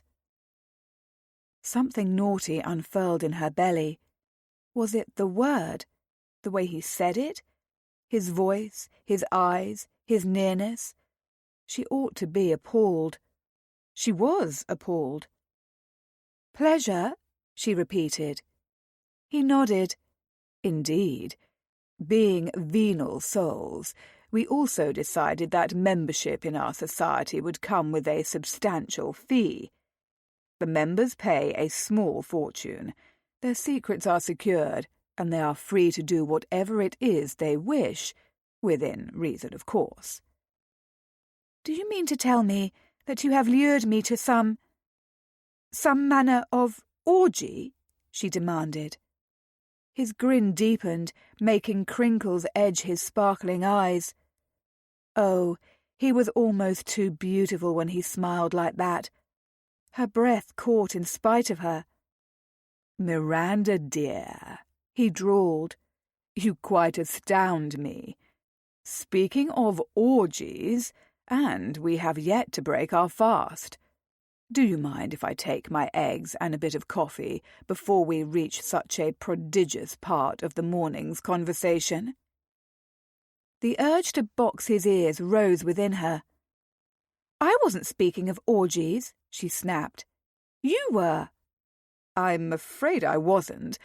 I was speaking of house parties. It was you who mentioned orgies. I must confess, I'm rather shocked a lady such as yourself is even aware of that word, let alone its definition." He paused in the act of removing a silver dome from one of the dishes awaiting them on the table. "You do know what an orgy is, don't you, kitten?" Heat rose to her cheeks. "Of course I know what an orgy is." "Oh, good. For a moment there I feared you were confusing it with orgeat." He removed the 3 poached eggs and laid them upon his plate. "A simple sound with 2 greatly different meanings, of course." Her face was flaming. She was sure it was. "And do not call me kitten," she added as a frosty afterthought. He was toying with her, and she knew it. "But I do like to think of the way you were nestled so trustingly against me last evening." She ground her molars, not even certain how to respond, if at all. "Perhaps you would prefer cat? Is it the diminutive size which causes your objection, or the general naivety of a kitten as opposed to a cat fully grown?" Miranda glared at him. He arched an eyebrow, feigning a look of innocence. "Would you care for some poached eggs?" Her stomach growled, answering rudely for her. Curse the devil! She was going to have to endure more of his teasing if she was to have any sustenance. "Please," she bit out. He served her 2 eggs without asking how many she would like. "Bacon?" "Yes." This too was placed upon her gleaming plate, followed by hothouse pineapple and strawberries. Miranda had been served many times before, by servants, by other gentlemen. But there was something decidedly intimate about being served by the Duke of Whitby. He somehow managed to make even the smallest of gestures sensual, as if every mundane move had its purpose, each gesture, look, and act a part of the seduction campaign he waged. "Kippers?" he inquired mildly, as if he hadn't just been discussing orgies. "Thank you, but no," she demurred. "Do you care for coffee?" "I prefer tea. Coffee is far too bitter for my liking." "As I am a host most considerate, you have both at your disposal," he said, gesturing to the tea tray, which had been partially obscured by the massive épergne and its spray of fresh flowers. "Cream and sugar?" "Yes." "I thought so." He sounded smug, and she didn't like it. Not the tone of his voice, or the implication that he could somehow anticipate what she would want. She accepted the dish of tea he prepared for her, and he filled his demi-tasse with richly scented coffee. "Now then, I expect you are wondering about the nature of this house party," he said without even a hint of concern. "You know I am. If I had known for a moment that there was something sordid about this house party, I would have refused." Although she tried valiantly, Miranda could not keep the ire from her voice. "Would you have, though?" His gaze, like his question, was direct. "As I recall, you needed the £3,000. Curse him for pointing that out. "I could have managed without it," she said, clinging to her pride. "And a man can also bail water from a leaking boat, but only for so long before the whole affair sinks with him in it," Whitby pointed out. He was not wrong. Her cookery school had been in dire need of pupils and funds. The expenditures had been outpacing the income she received by far. Too many more months of such a predicament would have spelled failure, which was why accepting his money had been so alluring. She frowned at him. "I surmise that in this little analogy of yours, my school is the leaking boat. But my pupils are growing with each day. The establishment will be profitable, particularly when I can begin the situation placement portion of the school and start selling my recipe book." "I can assure you that nothing of mine is little," he purred, and she knew what he was insinuating. Of course she did. He was speaking of his cock, the scoundrel. "For heaven's sake," she burst out, tea sloshing from her cup and onto its saucer in her agitation. "Are you trying to make me go mad? Has that been your plot all along?" "If I did want you to go mad, it would only be with longing," he winked. "Is it working?" That was it. The Duke of Whitby, that handsome cad goading her to her wits' end from across the table, that beautiful, evil rake, that wicked sybarite, had lured her to Hertfordshire so that she could provide cream ices for an orgy. And he was grinning and plying his charm and looking so unfairly gorgeous that he might have been a Greek god descended to toil amongst mortals for the Senate, having grown bored of all the beauteous goddesses attending him in Mount Olympus. "You utter rogue," she charged, forgetting about her breakfast entirely. "You know how important it is for me to avoid even the slightest hint of scandal. As a ruined woman, I have naught but my present reputation to commend me, along with the meagre skills I can offer my pupils.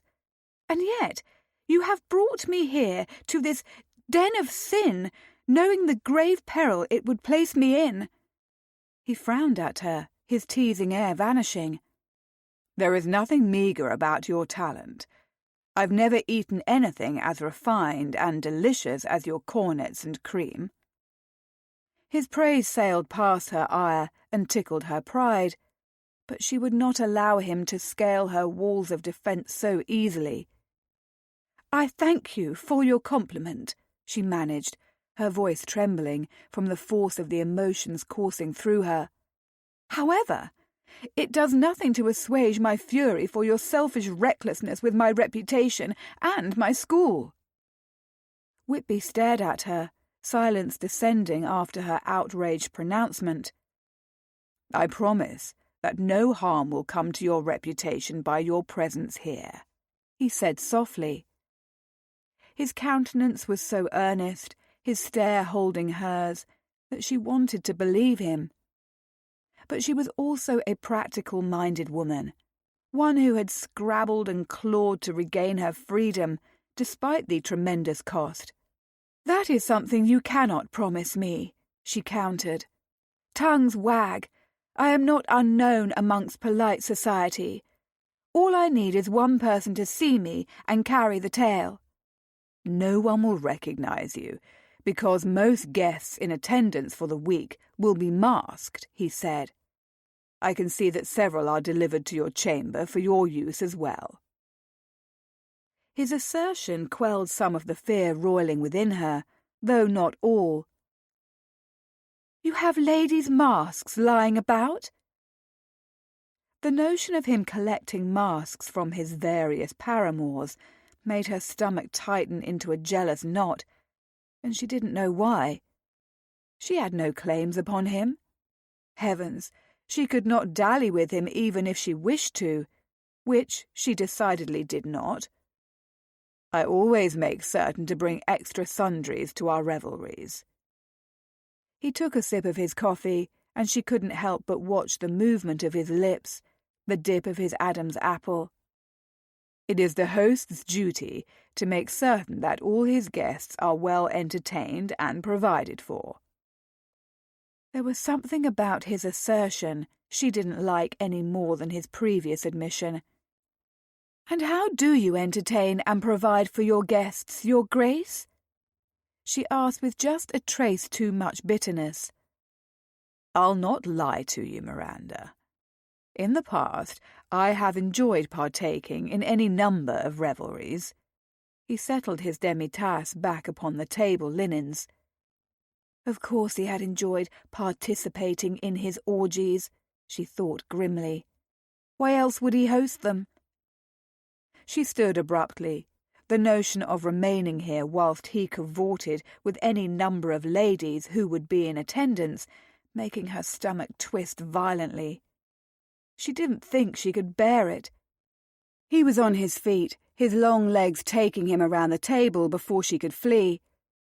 Strong hands grasped her waist, and he spun her about, pinning her against the breakfast table with his lean, muscled strength.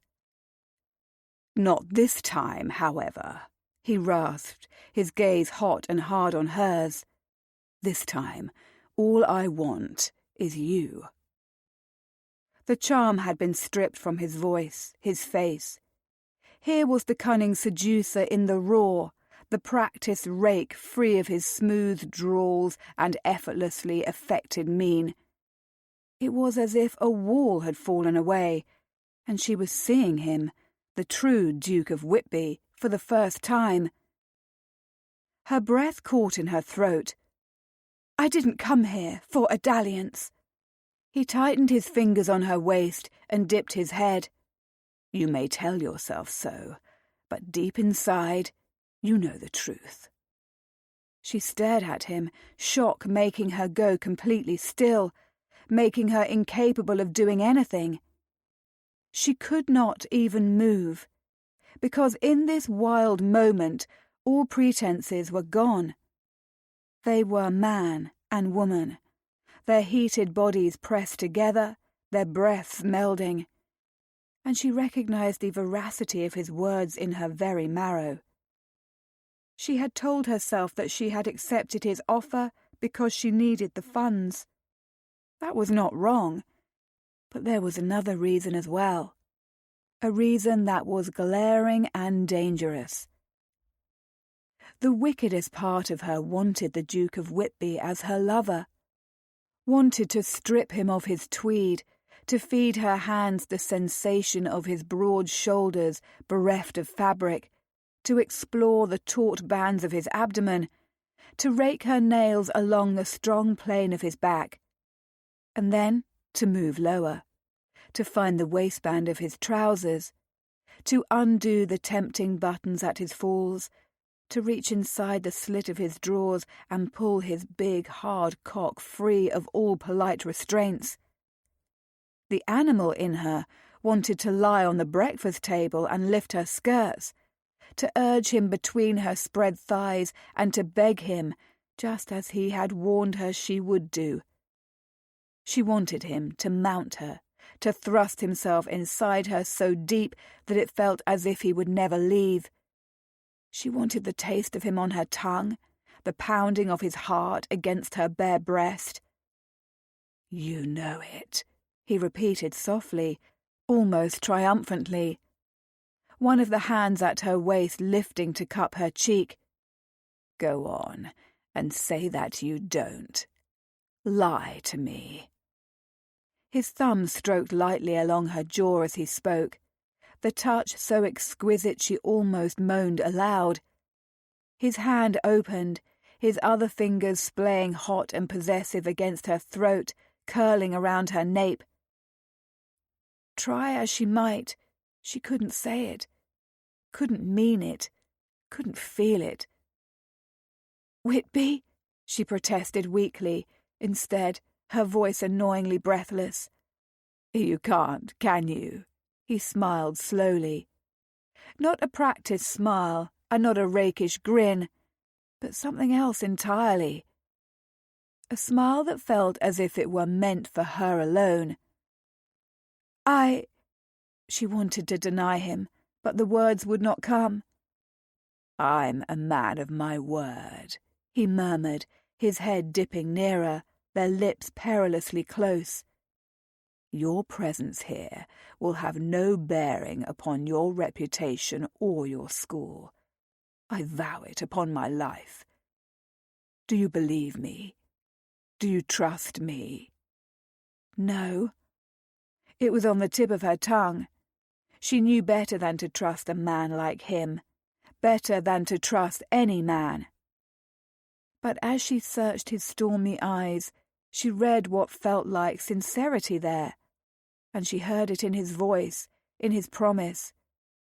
He had already paid her half the sum. She owed him the week. She had already promised to uphold her end of their bargain. "I'll do everything in my power to protect you," he added. "Nod your head, darling." She nodded, obeying like a fool. It would seem she had misplaced both her wits and her pride. The Duke of Whitby had, quite impossibly, thieved them. Good. He closed the distance, but it wasn't her mouth that received his kiss. Instead, his hot, smooth lips pressed to her forehead. She swallowed hard, realizing that her hands had been trapped between them, her fingers curled against his shirt and waistcoat. She moved them now, tentatively, gliding them up his muscled chest, to linger on his shoulders. Miranda clutched at his tweed, feeling as if the world had tilted and she needed to cling to him for purchase. Somehow, over the course of the breakfast they had failed to consume, everything had changed. He kissed her temples next, first one, then the other. Her lips parted. Surely he would lay his mouth upon hers next. "I'll have the masks sent to your chamber," he murmured against her ear, his lips finding her earlobe next. "Anything you want shall be yours. You need only but ask. For the next week, I am at your disposal." He paused and pressed another kiss to her throat, just above the demure collar of her gown. "Do with me as you like." She couldn't. Her heart was galloping, her breath coming faster. She had never been so attuned to a man in her life. "I shan't be doing anything with you," she managed. "No." He kissed the very edge of her jaw, the farthest point from her mouth. "That would be a travesty, darling. Be warned, just as I'll do everything I can to protect you, I'll also do everything I can to change your mind. And I do mean everything." One more heated kiss to her cheek, and then he withdrew from her as suddenly as he had pressed her to the table, the loss of him leaving her aching for more. He hadn't kissed her, hadn't settled his lips over hers, and now she was desperate to know what that would feel like. "Now, let's eat our breakfast, shall we?" he asked, his facade firmly in place again. "The day promises to be a long one, and I have a feeling we'll both require all the sustenance we can get." Miranda watched as the Duke of Whitby sauntered back to his side of the table. She was badly shaken and all too aware that she had just proven herself infinitely vulnerable to his seduction. Not just to herself this time, but to the both of them. Chapter 7. After what had seemed a lifetime of overseeing the arrival of the week-long house party's guests, during which time he had not seen Miranda at all, curse it, Rhys at last sat at the head of the Wingfield Hall dining-room table, flanked on both sides by his good chums, Riverdale, Kingham, and Richford. The final course was laid before them by the efficient domestics. Perfectly moulded cream ices served on golden cornets with edges that had been dipped in red royal icing, and chopped pistachios. All around the table, exclamations of delight went up, as if on cue. "Ye gods, this is damn delicious," said one chap in a scarlet mask. "I've never had cream ice in anything other than a mould before. How clever," praised a lady in a mask trimmed with peacock feathers and encrusted in gemstones. "How delightful," exclaimed a sultry brunette in a purple satin mask. "What is this crispy bit?" "I've a crispy bit for you, love," her male companion suggested with a chortle. She curled her lip. "I don't think that particular appendage ought to be crispy, my lord." "It was a figure of speech," the chastised chap mumbled into his dessert course, before shoveling another spoonful of cream ice into his mouth. "What has you so bloody happy, wit?" the Duke of Richford grumbled darkly. Rhys realized he was grinning with pride. Grinning like a witless idiot. Because he was proud. He was proud of Miranda and her accomplishments, but he wasn't about to share that with his friends. Not before an audience of club guests. Perhaps not at all. He was struck by the odd possessive need to keep her to himself like a priceless jewel. "Dessert," he said succinctly. "It's glorious, isn't it?" "Passable," Richford decreed, his countenance grim beneath his black mask. He was clearly in one of his moods. That was just as well. "What's the matter with him?" he asked Riverdale. Riverdale shrugged, mouth full of cream ice. "He's in a foul mood." "I'm not in a foul mood," Richford snapped. "Rather proving the point, old chap," Kingham drawled. "Perhaps it's on account of that wretched waistcoat. I know I would be bilious as well, if I had chosen to wear such a monstrosity in public. King was notoriously pedantic when it came to fashion. Mostly, their circle ignored his icy quips where their choices in waistcoats or hats or even neckties were concerned. In this instance, however, Rhys found himself agreeing. The gold damask does look a bit like paper hangings, now that you mention it, King. Richford scowled. He didn't mention it, and it doesn't look like paper hangings. There's not a single goddamn thing wrong with my waistcoat. Is the chest padded as well?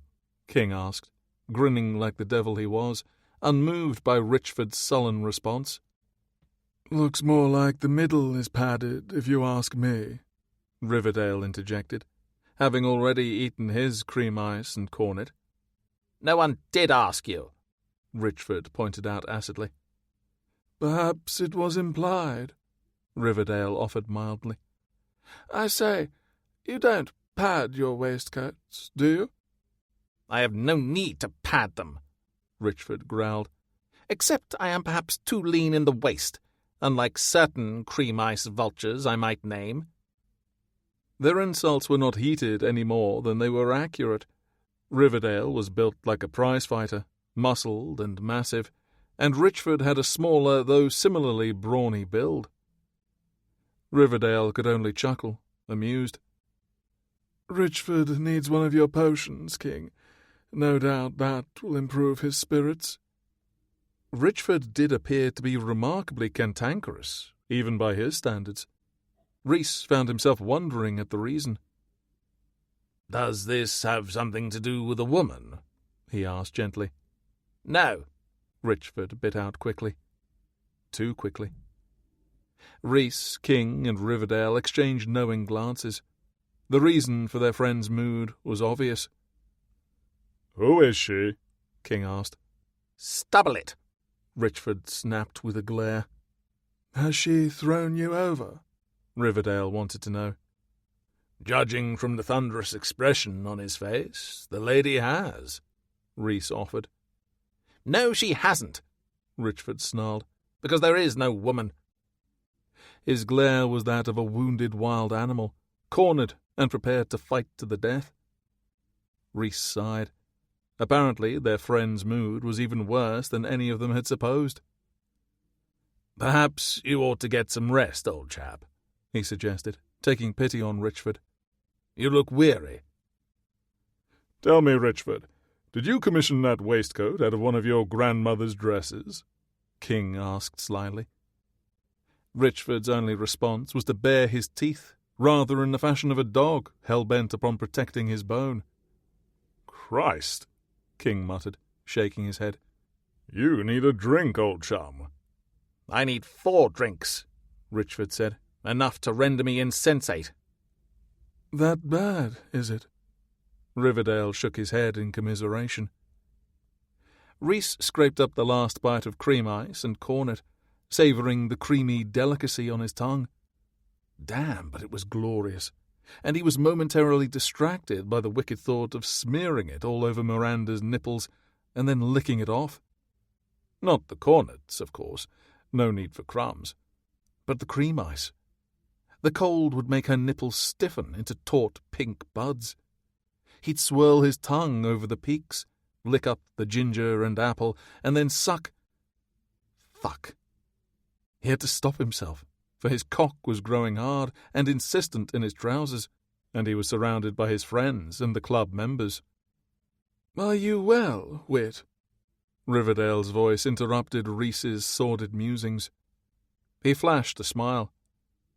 Perfectly. Why do you ask? You look like my sister did when she was taken with fever. How should you know what your sister looked like when she was feverish? King jeered lightly. Never tell us you were playing nursemaid. She's my sister, and I love her, Riverdale defended, frowning. You know what it's like, don't you, Wit? You dote upon Lady Rhiannon. Enough about sisters, Richford retorted with far too much speed and bite. Curious, that. Richford didn't have a sister. His objection to the subject was either an extension of his mood or something else entirely, something damned perplexing. "You object to speaking about sisters now, too?"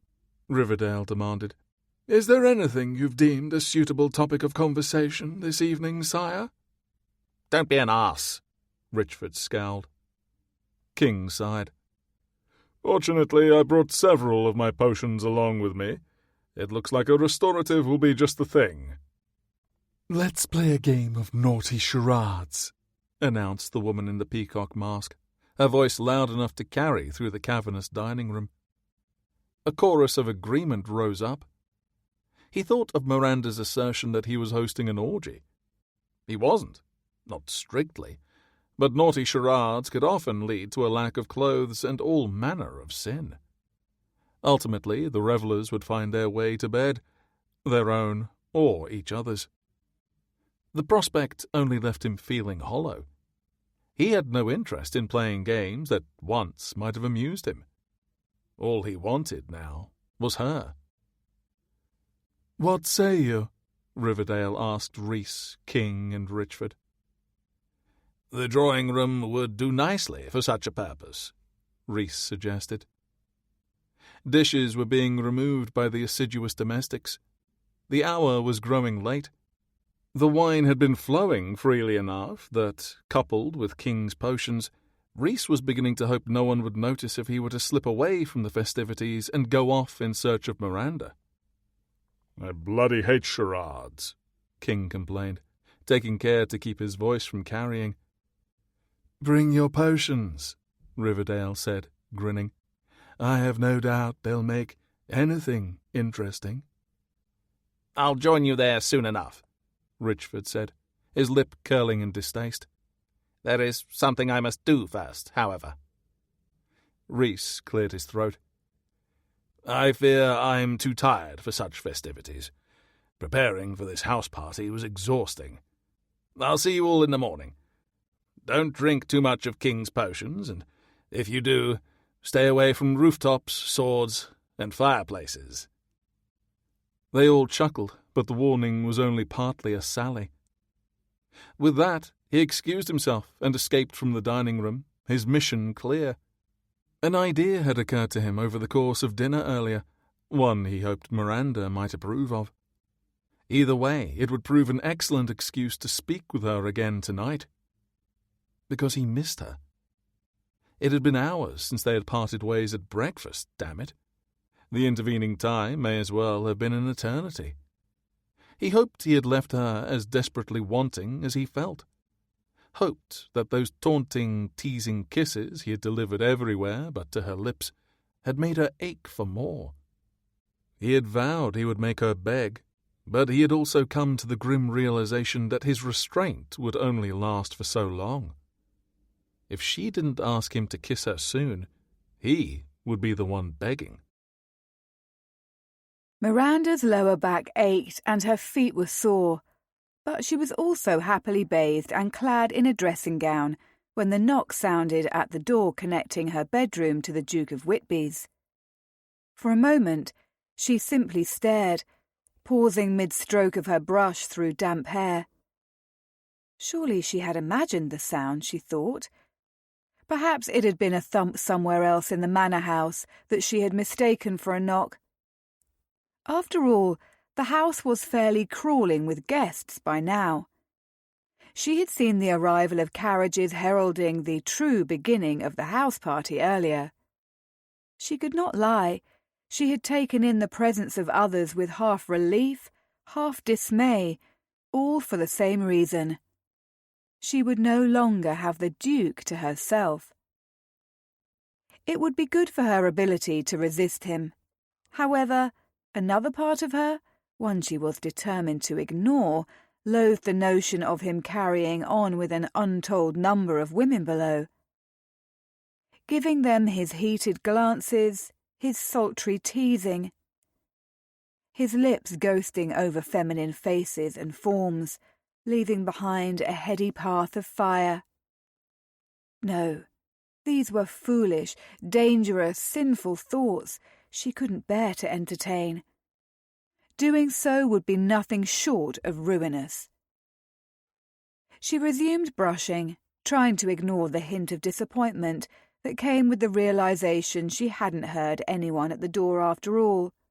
And truly, what had she believed? That Whitby would abandon his lascivious house party below to spend time with her? Undoubtedly, the feminine companionship to be found was far more alluring. Likely he had already forgotten her existence in favour of seeking women more amenable to his ample charms. But that was for the best. She had come here for one reason and one reason alone. She needed the small fortune the Duke of Whitby had offered her for her services. For her cream ice and desserts, not for anything else. Knock, knock, knock. Her breath caught. The knock was definitely real this time. Firmer, more assertive. And she knew who it was. Knew she ought to ignore it. Ignore him. Instead, she strode hastily across the room and glanced at herself in the mirror. Her dressing gown was perfectly modest.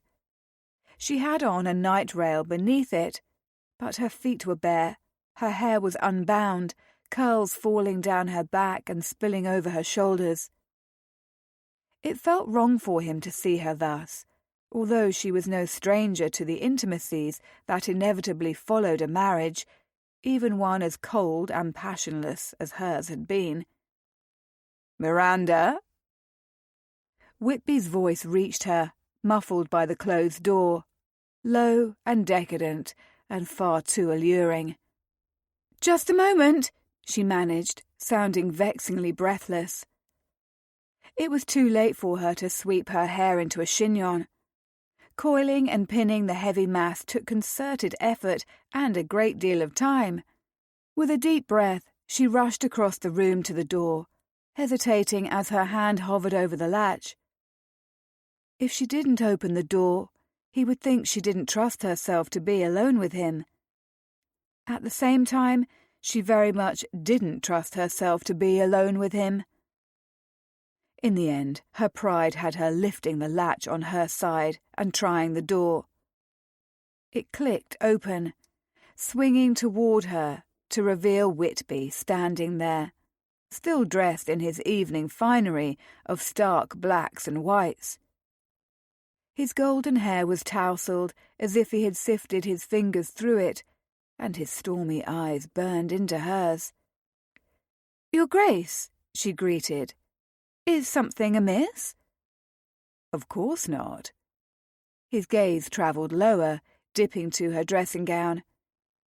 "I was wondering if we might take a few minutes to speak." He was being carefully polite. Sudden worry assailed her. Had there been something wrong with her cream ice, even though he'd claimed nothing was amiss? She stepped back, opening the door fully, for she felt foolish cowering behind it. She was no innocent virginal miss. Besides, it wasn't as if she had any more bare skin on display than she usually did, aside from her toes, and surely he wouldn't find her feet of interest. "May I come in?" he asked, hesitating at the threshold, instead of sauntering inside as she had expected him to do. He was being unfailingly polite, which also had her at sixes and sevens. It was as if the way he had crowded her against the breakfast table and melted her with those wandering kisses that morning had been nothing but a wild imagining on her part. "Of course." She stepped back, allowing him entree, proud of her ability to maintain her composure. If the circumstances were unusual, they were surely no more lacking in propriety than they had been on any of the other occasions she had been alone with him. Besides, there was no one to witness her ignominy now. No one save herself. He entered the room in purposeful strides, his gaze dipping to her bare feet. "Forgive me. Were you preparing to go to sleep?" The lamps in her room yet blazed, and her recipes were spread over the writing desk in piles, all evidence that she was not yet finding her bed. No point in lying. And, good heavens, but why did the way his gaze lingered on her toes make her heart beat faster and send heat careening through her? "I was preparing for tomorrow's dinner," she answered simply, cursing herself for the huskiness in her voice, for remembering how sinfully good his kisses had felt, finding her everywhere but on her lips, for wanting him as a woman desired a man when she must remain a steadfast businesswoman instead. "The ice and cornets were nothing short of perfection," he praised. "I wanted to tell you at once, and sort you out following the conclusion of dinner.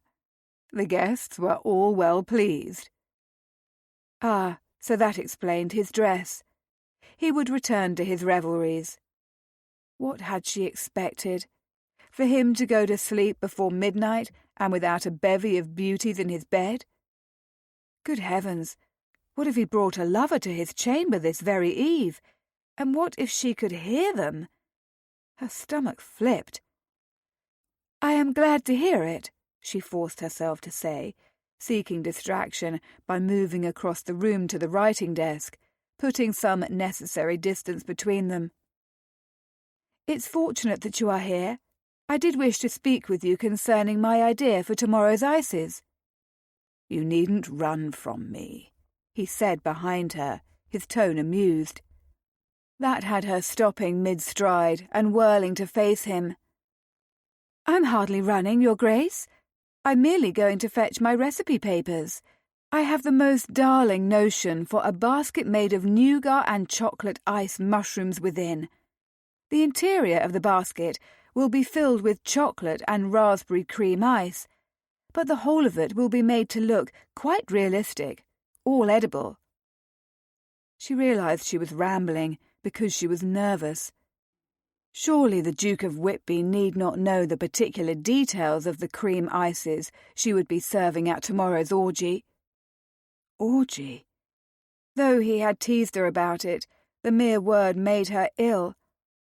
She found her gaze roving over him, wondering if the fingers that had been through his golden mane had been another woman's instead of his. Had he already indulged in the hedonism no doubt to be found downstairs? Why did she hate the notion? "Your hair is as glorious as I imagined it would be when it is unbound," he said softly, standing far too near for her comfort. "It is a travesty to confine it as you do." Did he ply other women with such compliments? Did he admire their hair, kiss their temples, hold them close, and make them long to indulge in all the sensual pleasures he could give them? She hated herself for wondering. Miranda swallowed hard, belatedly realizing she still gripped her brush in her left hand. How silly she must look, standing before him, wielding it as if it were a weapon with which she might fend him off. "My hair gets in my way," she told him, forcing her mind to stay on the subject at hand. "To say nothing of what is fashionable. I dare say no one would come to my school at all if I were to carry on with my hair spilling down my back no better than a common jade. No one would ever mistake you for a jade, and I can assure you that there is not one thing about you that is common." He smiled, sincerity sparkling in the depths of his eyes. "I am in awe of your talent, Miranda. Something occurred to me earlier during the course of dinner, and I wanted to take a moment now to see what you thought of it. Shall we sit at the hearth?" Sitting with him in her bedroom seemed an incredibly bad idea. It implied that he would stay, at least long enough to render standing uncomfortable, and the longer he lingered here in her room, the greater the danger to her ability to resist him. Even so, a sinful part of her whispered that if he were to remain cocooned in her room this evening, there was a diminishing chance of him finding a woman to warm his bed. I don't know if that would be wise, she hesitated. He flashed her a charming half-grin. I promise to behave myself. Very well, then, she agreed, moving toward where the fire was burning low in the grate, prepared by Green's expert hand before she had departed for the night. 2 overstuffed chairs flanked each other, a safe enough distance apart. She settled in the farthest one and watched as he folded his tall frame easily into the other, crossing his ankles in a comfortable pose. He looked at home in the cosy privacy of her bedchamber, and she had a wild, fanciful notion of what it would be like to spend each night alone with him just like this. She cleared her throat, trying to banish all such unwanted thoughts. "What was it that you wanted to discuss, Your Grace?" His long fingers tapped idly on the armrest. "Your calling me Reese is an excellent place to begin. I cannot convey how much joy it would bring me to hear my given name on your sweet lips." She frowned at him. "You promised you would behave, not even a minute ago." "I am behaving. If I weren't, you wouldn't be sitting opposite me in that chair, darling. You'd be in my lap." The seducer was back, and more potently alluring than ever. Or perhaps it was merely that he had so eroded her ability to resist him. Her defences were already lying in ruins, crumpled in the face of his rakish determination. "Yes, well, I do have a brush if I need to defend myself," she pointed out archly, shaking it at him in warning for good measure. He chuckled. "Beating me with a brush would be the last thing on your mind, but that's a topic for later. For now, let us discuss my reason for seeking you out this evening. I think you will be intrigued by the proposal I have to offer you." Her eyebrows rose. "Whitby, I've already told you that I'll not be your mistress." "And you know I don't believe you that your denial will remain steadfast. But, sadly, that wasn't the sort of proposal I had in mind this time." She pinned him with a narrowed stare. "What manner of proposal did you have in mind, then?" He smiled, and her stupid body continued fluttering to life at his proximity, his magnetism, his cheeky grins and handsome face. "You mentioned a desire to begin a situation placement portion of the school, I believe you called it." She nodded. "Yes. I intend to offer training for women hoping to find situations for themselves as cooks in well-to-do households. Some of them are my pupils already. My plan is to be the means of connecting households in search of reliable, well-trained cooks with women seeking respectable employ in reputable households. I will charge a small fee to both for my efforts, and it will benefit all parties." As far as Miranda was aware, there was no other such establishment presently in operation that devoted itself to cooks trained in the sophisticated cookery she taught. But like so many of her ideas, both her reputation and her available funds presented a problem. "A sound plan," he nodded, an undeniable expression of admiration flitting over his features. "You are an astute businesswoman, my dear. Many in your shoes would have cowered rather than starting anew." Warmth unfurled within her at his praise. There was no other choice for me. Had I cowered, I would have lost everything. The Lennox School of Cookery is my chance for a future I was once too afraid to claim for my own. "I admire you for your determination, your intrepidness, and your skill."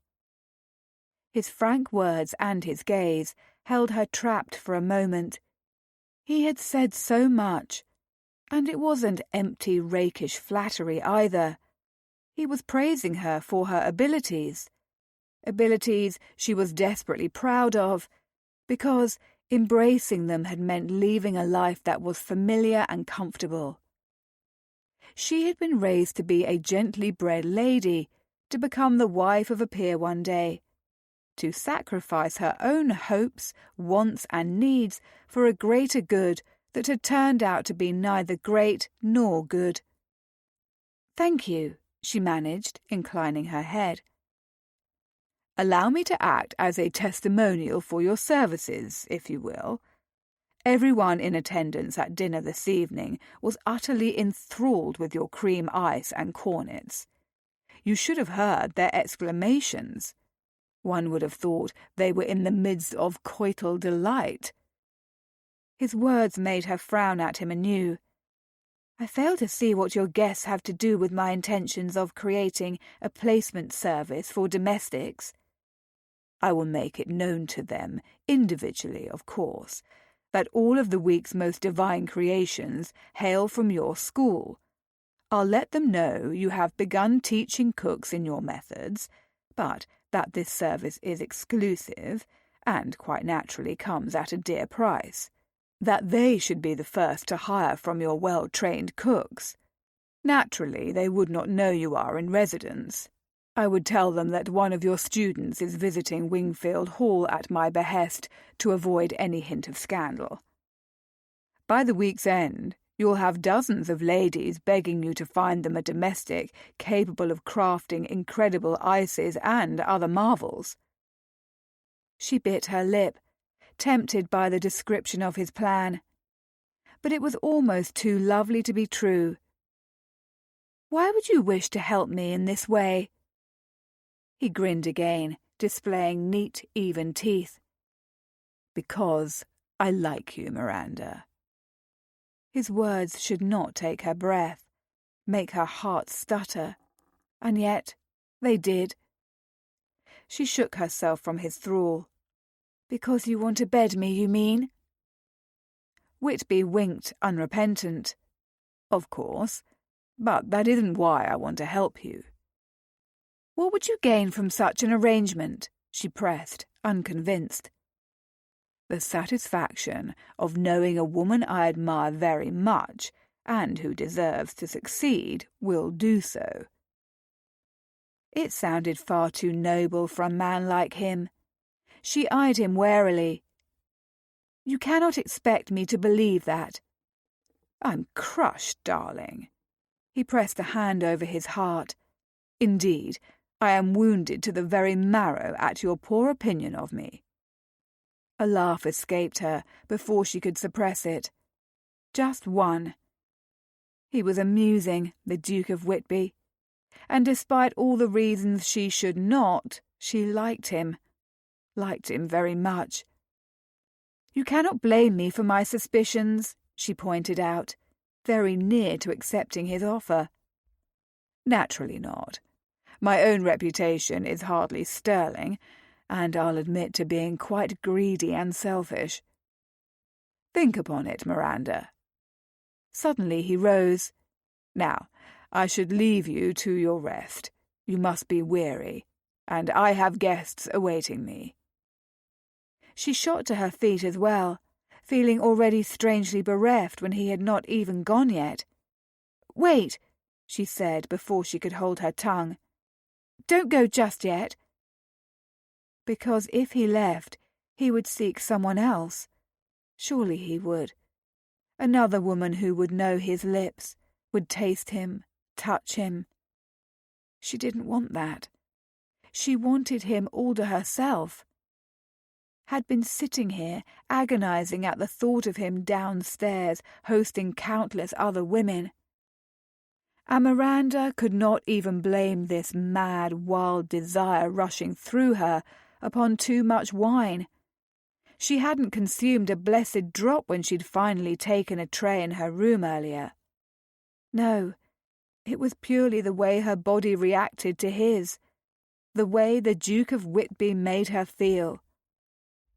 She wanted more of that, wanted him in a way that she had never yearned for another, so much that her hand trembled ever so slightly beneath the force of it as she reached for him, not quite understanding what she intended.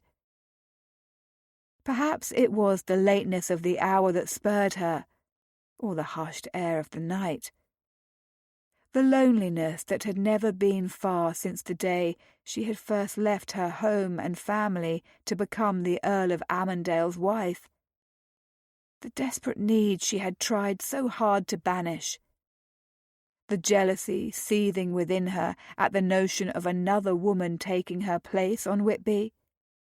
Or all of those things, or maybe even none of them.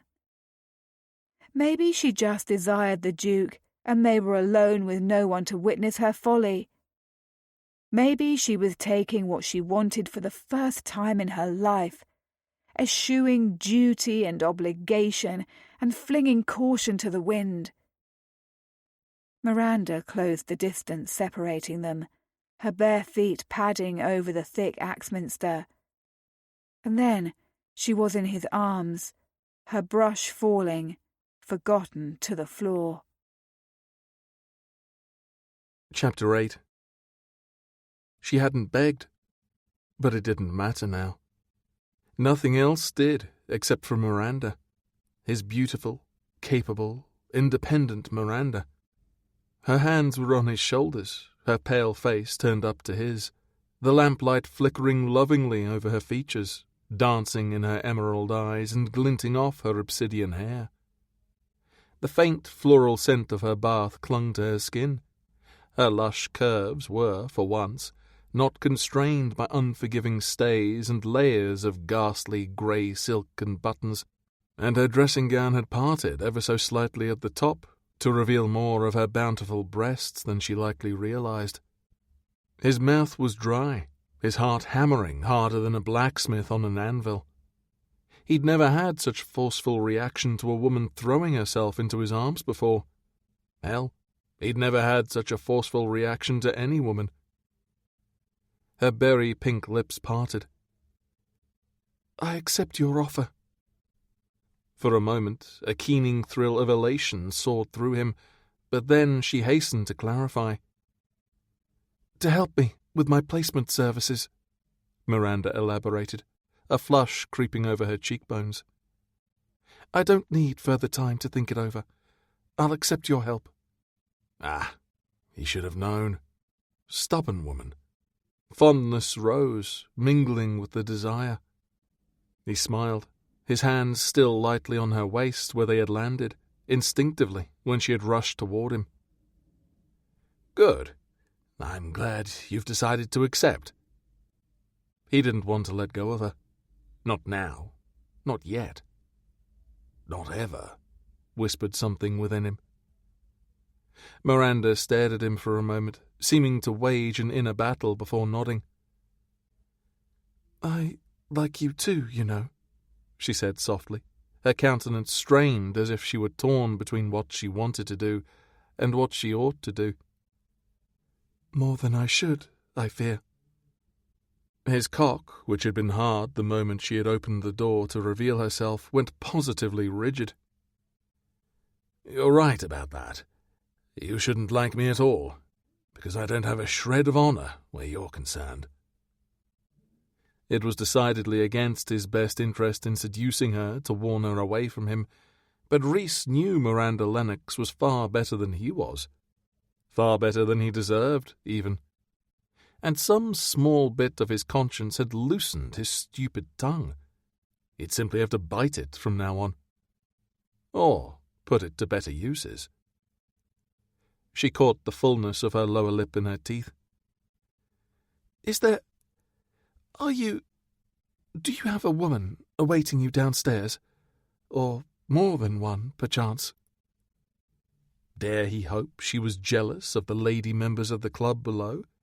That the way she had rushed into his arms heralded an easier, swifter capitulation on her part than her steely determination had thus far suggested? A long, dark curl had spilled over her cheek, and he couldn't resist catching it between his thumb and forefinger, giving the silken strands a teasing tug. "I am the host of this wicked affair, and there are many women in attendance. I suspect any number of them are wondering where I've gone to." "Not in the capacity of host," she added, further colour washing over her cheeks. He swept the curl from her face, tucking it behind her ear. Lovers, you mean? You want to know if any of the ladies in attendance are my lovers? It's none of my concern, of course. Forgive me. I shouldn't have— No, he interrupted swiftly, holding her gaze. I haven't any lovers here. It isn't the ladies presently playing naughty charades in the drawing-room who interest me. There was only one woman at Wingfield Hall he wanted, and she was watching him warily, hands still on his shoulders. At least she hadn't flitted away just yet. He liked simply touching her, the potent aphrodisiac of her proximity. Her next question took him by surprise. What is naughty charades? A small laugh gusted from him. It is what you might imagine it to be. Charades, only with the prerequisite that all words being acted out must be sinful in nature. Garments are optional. Her eyes widened. Oh. Would you care to play? He couldn't resist teasing. Everyone is masked this evening. No one will know your name.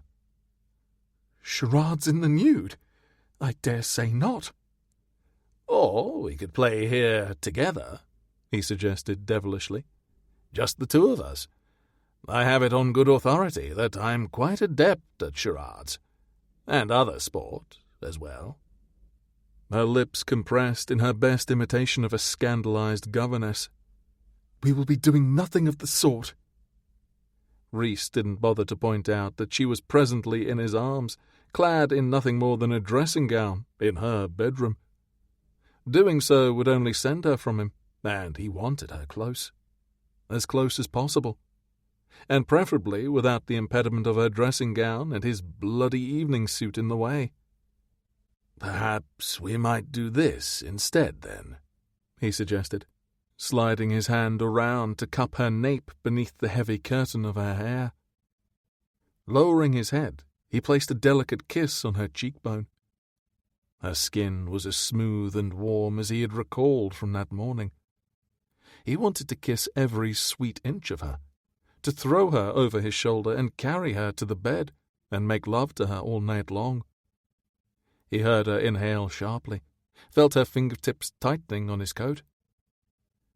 Or this. He kissed her ear, then the hollow behind her earlobe, unable to keep from flicking his tongue over her. A low sound emerged from her, but she made no effort to move. He took that as a sign to continue, dropping his mouth to her throat, absorbing the hasty beat of her pulse. She tipped her head back, giving him better access to the velvet soft column. It required all the restraint he possessed to keep from devouring her as he had longed to do. But he was determined to make her admit that she wanted him, that she wanted his lips on hers. He found the hollow of her throat next as she shivered and stepped into him, her full, round breasts crushing against his chest. And fuck, her nipples were hard little points he could feel through all the layers separating them. Whitby, she murmured, a plea in her voice he would be happy to answer. He needed more from her first, however. Rhys, darling, he rasped his teeth along her throat. Say my name, and I'll give you anything you want, anything you need.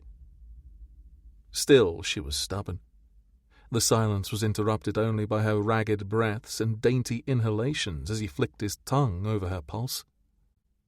Undaunted, he moved back up her throat to her jaw, stringing hot kisses over the delicate angle. Her hands shifted, fingers sifting through the ends of his hair as she sighed. He kissed the corners of her mouth, first one and then the other, avoiding settling his lips over hers and giving her the all-consuming kiss he so desperately wanted to give her. She was tenacious, but so was he, and he would have her surrender before he was done. Rhys kissed the space below her plump lower lip, then kissed her philtrum above it, before withdrawing and staring down into her lovely, flushed face. "Say it, Miranda," he demanded, his voice hoarse with suppressed desire.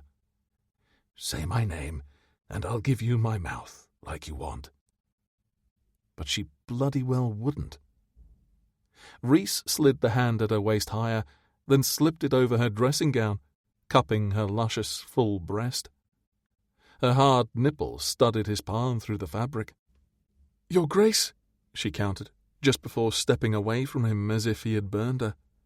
"You should return to your guest, as you said." "Of course," he forced out smoothly, no small feat past the roaring lust coursing through his veins. "You're sure I cannot persuade you to don a mask and join us below?" "Thank you, but no." With queenly elegance she righted her dressing gown, smoothing the bodice and clutching the twain ends more firmly together. He had been so close to toppling her defences, so close he could all but taste her surrender. Rhys's straining cock was proof of that, but Miranda's countenance had turned positively mulish, and tomorrow was another day. Her desire was feverishly matched with his, he had no doubt of it. Before the week was at an end, he would have her exactly where he wanted her, naked in his bed. Rhys bowed. "Until tomorrow." As he turned and stalked from her chamber, he decided not to bother descending to the drawing-room, King's potions, or the revelries again. They held little appeal for him. Instead, he rang for a bath. There was no cure for what ailed him this night, save one. He was going to have to take himself in hand to the memory of Miranda's smooth, warm skin beneath his lips. In the silvery glow of a full moon, Miranda walked through the gardens of Wingfield Hall, trying, and thus far failing, to purge the restless, reckless longing from her blood. Although the night air was chilled, and she had escaped the maddening nearness to the source of her yearning, she remained as overheated as she was overset. For a long time after the Duke of Whitby had retreated from her chamber, Miranda had simply stood where he had left her, the memory of his heated kisses haunting her. Resisting him had been almost impossible. She had wanted, in the span of those decadent moments when she'd been pressed up against his muscled chest, to strip him free of his formal blacks, to reveal the true man hiding beneath the debonair rake's clothes. She had wanted to set her lips against his and kiss him with all the pent-up desire burning within her. But she had known that to do so would have been a terrible mistake.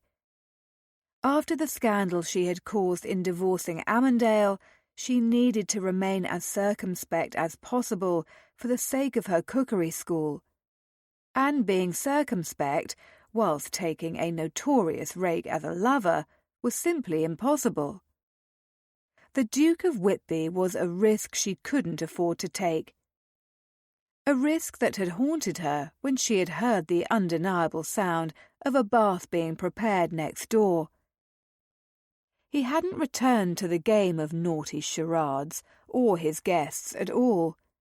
Instead, Whitby had stripped himself bare and lowered himself into the hot water of his tub. She had paced the floor, trying not to think about how he would look, naked and glistening in the bath. Oh, how she had attempted to keep herself from imagining how he would use a cloth and soap to lovingly wash each hard masculine angle, every roped ridge of muscle. And she had failed utterly on all counts. With his teasing kisses earlier, he had brought her perilously near to abandoning her good intentions and reputation both. She had been desperate for his mouth on hers. Instead of doing something incredibly foolish, she had decided to take some air. Painstakingly she had removed her dressing gown and dressed again in one of her modest grey gowns, before sweeping her hair into a hasty chignon. A wrap and a solid pair of walking boots, and she had made her way carefully downstairs. The raucous laughter and voices echoing from the drawing-room had been enough to tell her that most of the house party's guests were otherwise occupied.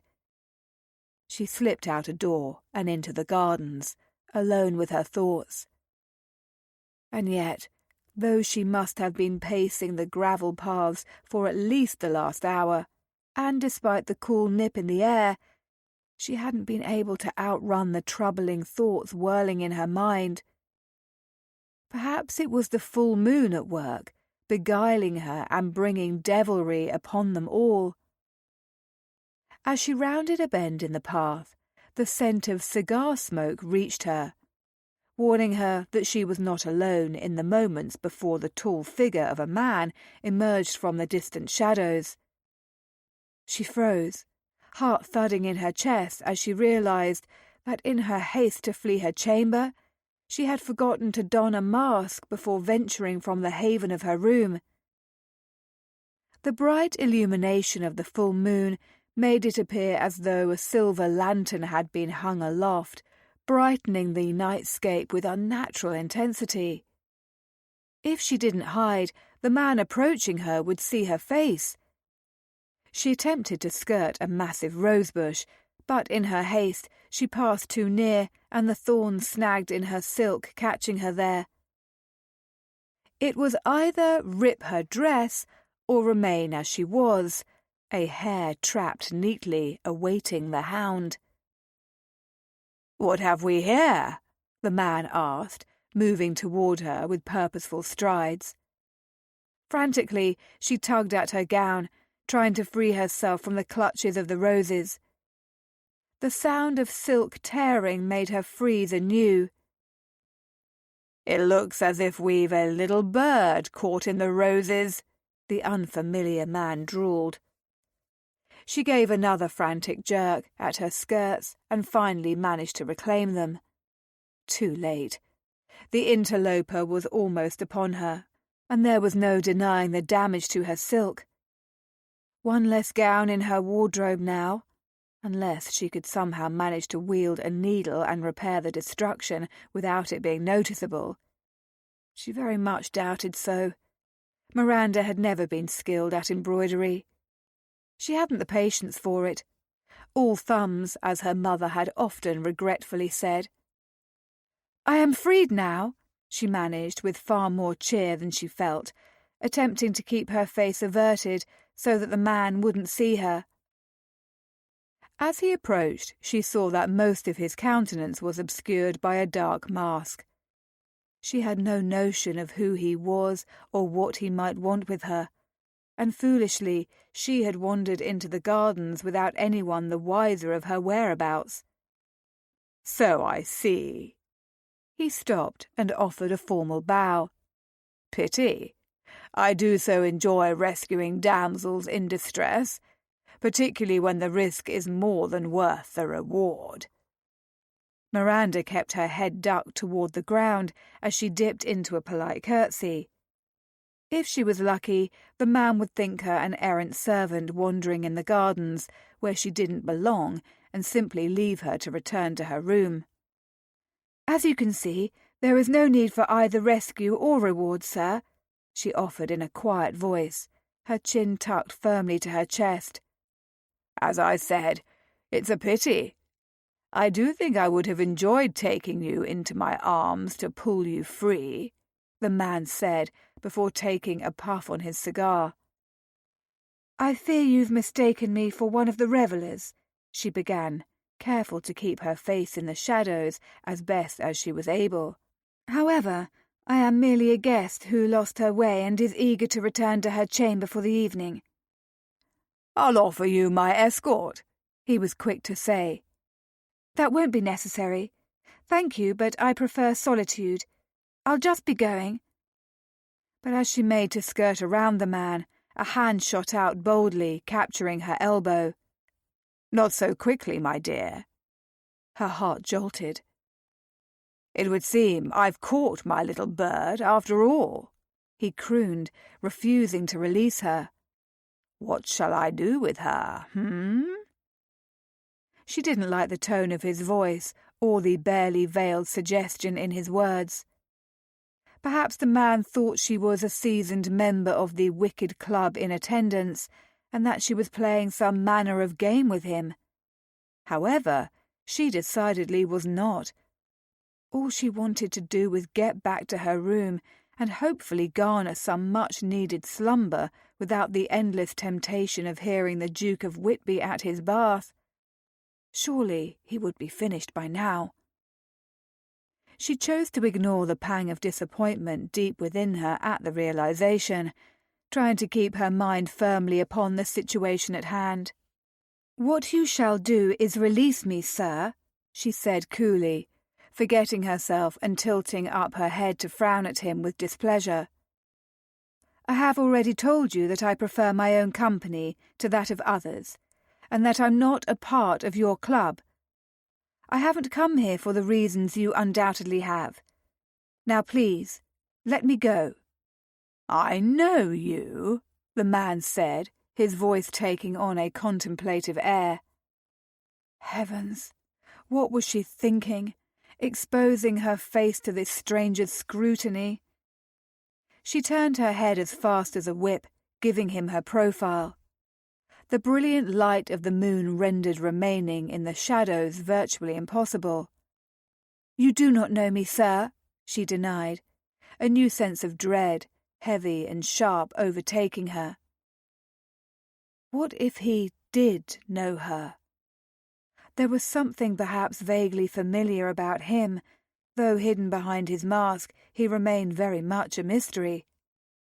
"But that is where you are wrong." He took another lengthy puff on his cigar, his hand still clamped on her elbow, holding her where she didn't wish to be. The garden seemed suddenly colder than an ice cave. "Please, sir," she demanded, "release me at once." "I do know you." Jerking her arm, he took her by surprise with his brute force and spun her to face him, moonlight spilling over her. "You're the Countess of Amandale, by God!" Her blood, seemingly boiling ever since the Duke of Whitby had first trespassed in her school, went cold. Her first instinct was to deny the truth, the shock of hearing her former title and the recognition in the man's voice overtaking her. "You must be mistaken, sir." "No." He shook his head, eyes an indistinct shade, travelling over her slowly in the moonlight. "I know precisely who you are. What a sweet delight to find you here, my dear. I don't recall seeing you at dinner." There was no point in continuing to argue the point. The full moon provided sufficient light. "That is because I wasn't at dinner," she informed him, keeping her voice as frosty as possible, even as fear swept over her. One foolish mistake, and she may have thrown her school and her future into peril. "Off with a fellow reveller, were you?" he asked, crude insinuation in his tone.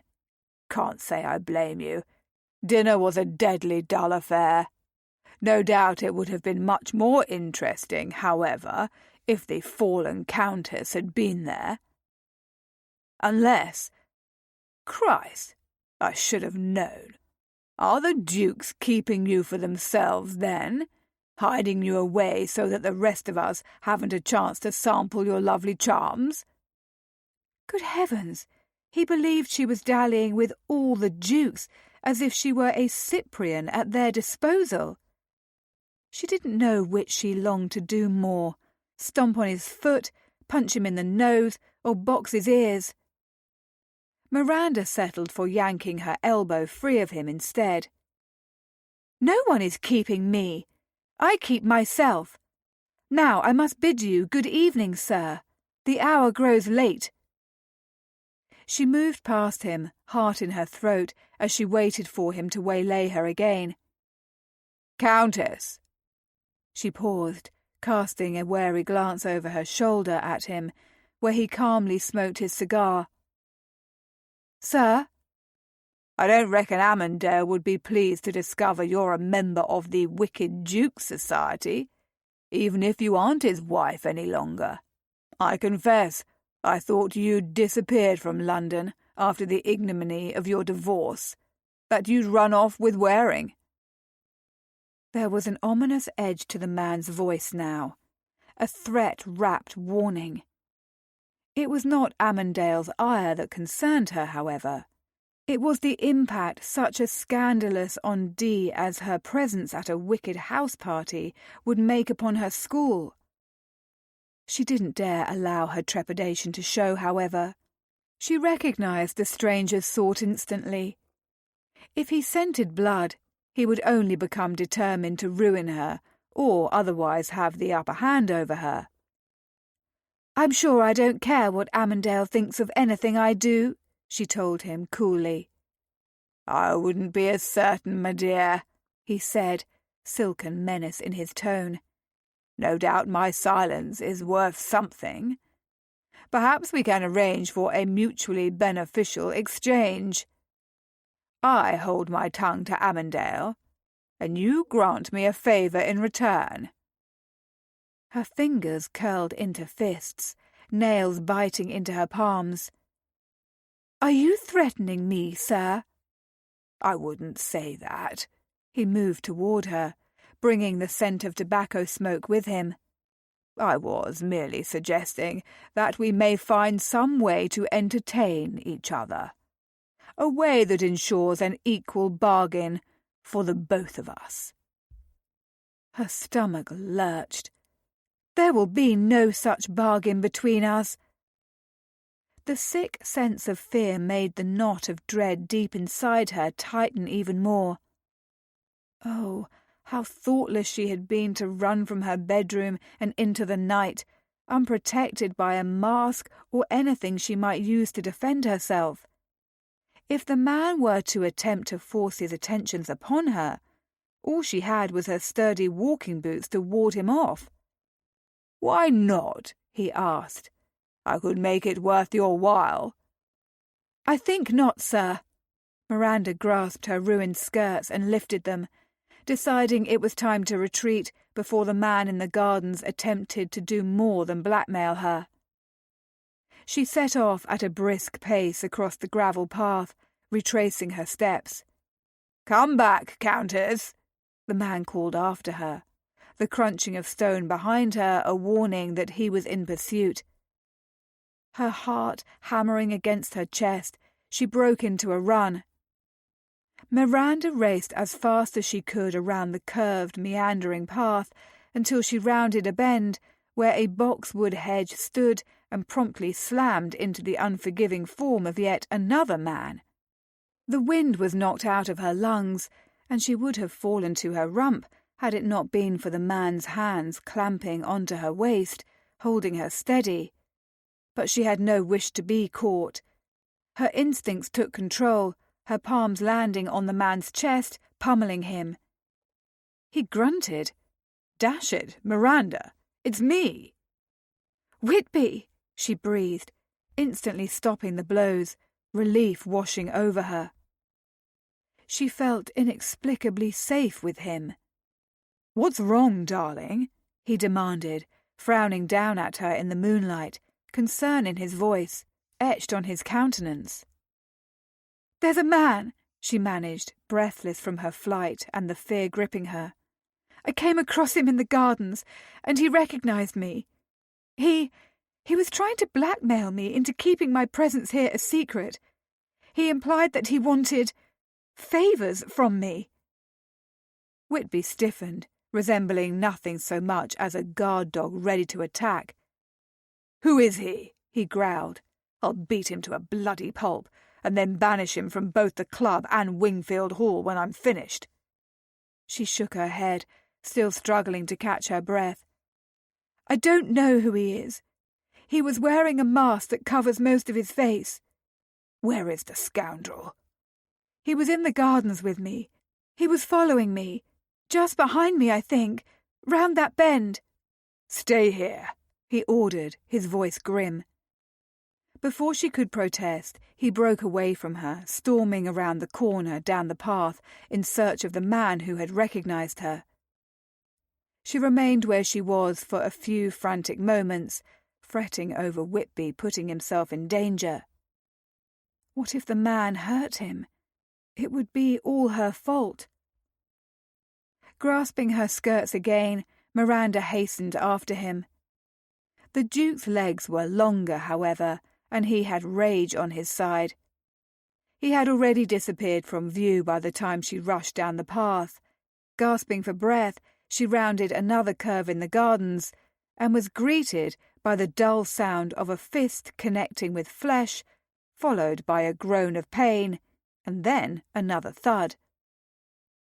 Two men tussled at the far end of the pathway, and she recognized Whitby's superior height and strength at once. He shook the other man by his lapels. "You will tell no one that you saw her here. Do you understand, you arsehole?" Whitby was demanding. "Forgive me, I was only wanting to—" Whitby delivered another sound punch to the man's jaw, effectively ending his protest prematurely. "I don't give a damn what you wanted. The rules of this club are clear. Secrecy is paramount, and no one tries to force a woman who doesn't bloody well want him." "I'm sorry," the man squeaked. "Please, stop. I meant no harm. I won't tell a soul. I swear it upon my life." "Damned right. You will swear it upon your life." Whitby snarled, giving the man a shake, quite as if he were no more substantial than a child's doll, despite his size. "Because if you do anything to hurt her, I will fucking end you." "I'd never hurt her. Please, it was all a misunderstanding, Your Grace." "Consider this your first and final warning," Whitby said, releasing the man. "Thank you. I won't need another." "Get out of my sight!" the Duke roared. The man didn't hesitate in fleeing, the sound of his hurried footfalls echoing through the sudden stillness of the night as he raced away.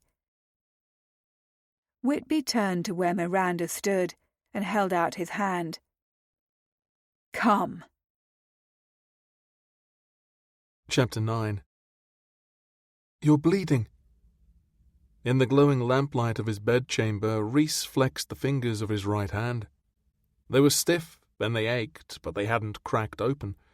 The blood, marring his knuckles, didn't belong to him. "It's not mine," he told her, trying to calm the raging swell of fury within him. Her lips parted. She was even paler than usual, her jet-black hair coming free of its chignon to curl around her face. "Oh," was all she said, still lingering at the threshold of his chamber, although the door was closed at her back. And that was when he noticed it. Her skirt was in tatters. Tears had rent the dove silk, revealing the petticoat beneath.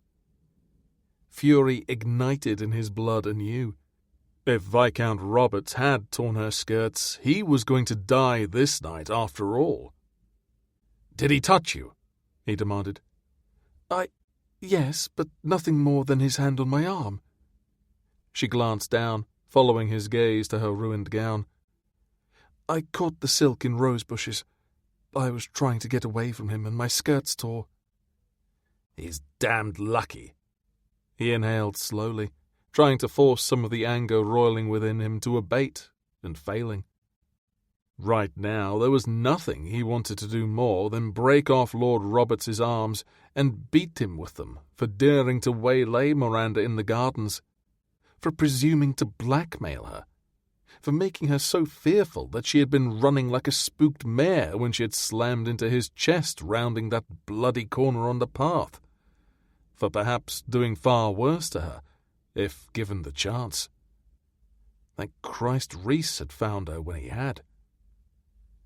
"Thank you for coming to my defence," she murmured, her hands clenched so hard at her waist that her dainty fingers were even whiter than the rest of her pale skin.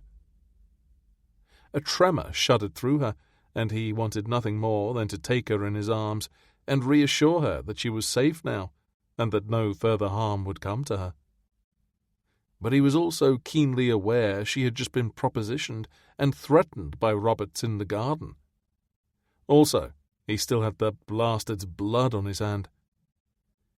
"You needn't thank me," he muttered, hating that she had been accosted, feeling responsible.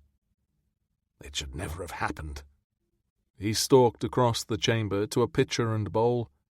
The water within was cold, but he didn't care as he splashed his hand, scrubbing the blood from his knuckles. "I should not have gone to the gardens in the midst of the night," she said quietly from somewhere behind him. "No," he bit out, fury burning up within him anew. "This is not your fault. You did nothing wrong.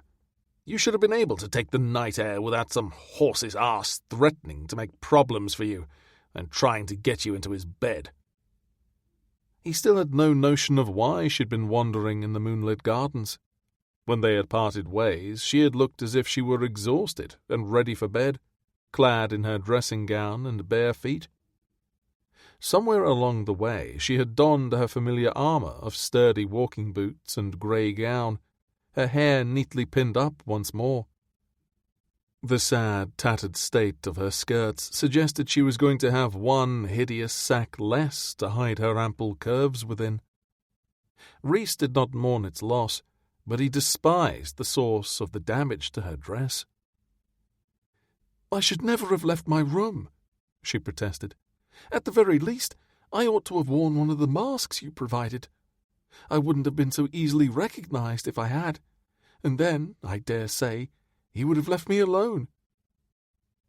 Rhys scrubbed at the last vestiges of scarlet staining the cracks on his fingers. "Only a scoundrel would have all but forced himself upon you, threatening to cause a great deal of scandal. I'm going to speak with Richard, Kingham and Riverdale about him in the morning and decide what punishment he must face." "Oh, please don't." She was closer now, her husky voice wrapping around him like an embrace. Her scent, too, floral and sweet. He wanted her so badly. But he was also furious at himself for bringing her here, for exposing her to a conscienceless rake like Roberts. Rhys dried his hands and turned to face her, still unprepared for his body's reaction to her, regardless of how beautiful he already knew her to be. Each time he looked at Miranda, a jolt went through him. It was like his soul was made of dry kindling, and she was the spark that set him alight. "He doesn't deserve your mercy," Rhys told her. "Nor do I. I'm as much to blame for what happened as Roberts is." "It was Viscount Roberts?" she asked. "Yes." His lip curled with distaste. "Are you acquainted with him?" "Scarcely." She shook her head. "I believe he is a familiar of Armandale's. We met on a few occasions in passing, but I doubt whether we exchanged more than a paltry number of words. He is married, is he not?" "Indeed. His lady wife is a member of the club as well. When I saw her last, she was off to join in the charades." "Of course," Miranda said dully. "Some husbands and wives are both members of the club, and others keep it a secret from their spouses." Explaining the rules of the society felt somehow sordid and wrong, particularly in light of what Miranda had just endured. His gut curdled. "How did you know where to find me?" she asked, sparing him further such explanations. Rhys had just finished his bath when he thought he'd heard a sound outside. He had gone to the window and noticed movement in the garden below. The full moon had illuminated the entire expansive maze, paths and roses with almost impossible detail, and he had recognized her figure moving across the path at once. "I saw you by chance," he said. "I was at the window when I saw you walking along the path, or who I thought was you. To be certain, I knocked at your door. You didn't answer. What were you doing in the gardens at this hour? I thought you were going to rest." He had meant what he'd said. She had done nothing wrong in venturing out to take the air, But he also wanted her to take caution after what had happened with Roberts. He couldn't shake the feeling that he had brought an innocent lamb into a den of wolves. Rhys would be damned if he allowed anyone to make her the sacrifice. I intended to rest, Miranda said, pink staining her cheeks. But I decided to get a bit of fresh air first. I'm sorry that my recklessness led to what happened in the gardens. You're not injured, are you? He flexed his fingers. Still in working order. She frowned, closing the distance between them and reaching for his hand, taking it gently between hers. But are you in pain? Is anything broken? A rush of tenderness swept over him, along with a protective surge he'd never known before. He wanted to gather her into his arms, to shield her from all the evils in the world, to cut down anyone who dared to hurt her. I'm fine, he reassured her. Besides, even if I were injured, I wouldn't care. I'd break every one of my fingers trouncing any man if it meant protecting you. Her emerald gaze searched his hand still held tenderly by her. No one has ever said anything like that to me before. He didn't want to ask about Amandale. To the devil with him. He hadn't known what he had, or else he would never have let Miranda go. But Rhys couldn't shake the impotent rage filling him that a man who had taken her as his wife had not vowed to defend her so. It's a damned shame, he began, but he was not able to finish the rest of his words, because in the next instant Miranda's lips were on his, smothering anything else he had been about to say. It didn't matter. At the first touch of her velvet soft lips, he was lost to all thought anyway. With a groan, he wrapped his arms around her waist, anchoring her to him, and kissed her back with all the frenzied longing that had been pent up within him ever since the moment she had first pinned him with an icy green glare. He had been hers then and there, in that instant. He was hers now. And as she opened for him to devour her hungrily, the wild notion he might forever belong to this woman drew taut around him, like a manacle on the wrist of a prisoner. That was how he wanted to be bound to her. That was how badly he needed Miranda. His Miranda. He showed her with lips and tongue and teeth, a man starved. She made a low, husky sound as he explored the satiny heat of her mouth, and he swore he could spend an eternity here with her just like this, kissing and holding her, her feminine curves crushed into him in all the right places. She was a woman who deserved lingering kisses, a slow savouring, to be wooed, to be won. He inhaled her heady scent, never once breaking the kiss, one of his hands leaving her waist to tangle in the silken cloud of hair at her nape. It was cool and sleek, still slightly damp from her earlier bath. He wanted it unbound, falling down her back, wanted it unfettered and free. His fingers travelled with a will of their own, plucking hairpins until the coils came undone, heavy and fat, and her curls spilled over her shoulders, lush and scented of orange blossom and rose. Was it her shampoo, then? Her soap? He had imagined the source had been a perfume she applied sparingly to her wrists and throat, but now he wondered if every inch of her skin would be so decadently scented. It was a mystery he was determined to investigate. Tonight, if she would allow it. But he was also cognizant of what she had endured in the gardens, of what might have happened. With great effort, he forced his head up, his lips leaving hers. Her skin was flushed, her lips dark and swollen from his kisses, her eyes glazed with desire. "You're likely overset after everything that transpired earlier," he said gently, ignoring the lust roaring through his veins, the ceaseless need that urged him to kiss her again, to strip her bare, to take her in his arms and lay her on his waiting bed and claim her in every way he could. "No, Her tone was adamant if breathless, her gaze unwavering. "That has nothing to do with this." But he was a gentleman, or at least his mother had raised him to be one. Rhys tried again. "It may seem that way, but in the morning—" "Oh, do shut up." She rose on her toes and kissed him again, her mouth hard and determined, silencing his further protest. Well then. The gentleman within him promptly died. In his place was instantly born a marauding scoundrel with a raging cockstand. She had given him her acquiescence, and that was all he wanted, all he required. She was air, she was life, the beat of his heart, the punishing vice of desire.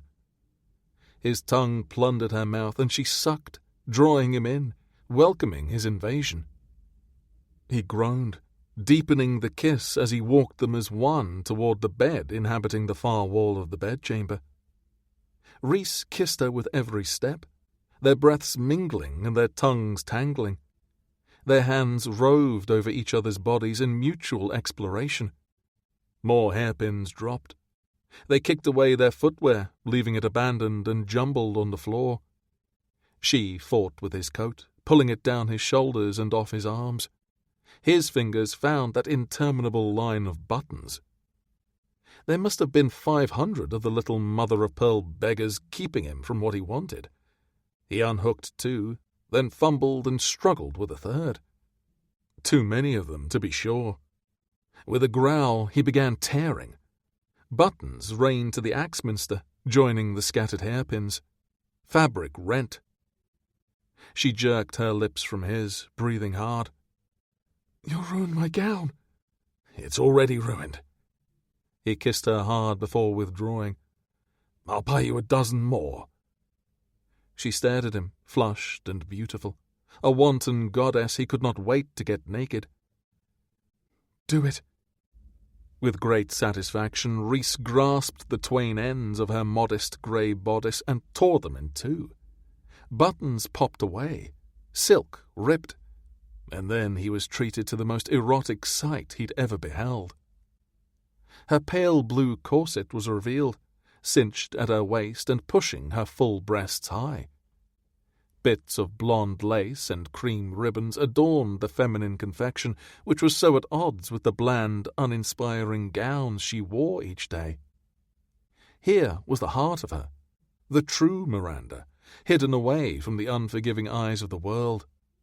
His alone. The fanciful thought pleased him as he lifted a trembling hand to trace over the creamy swells just barely contained by a thin chemise.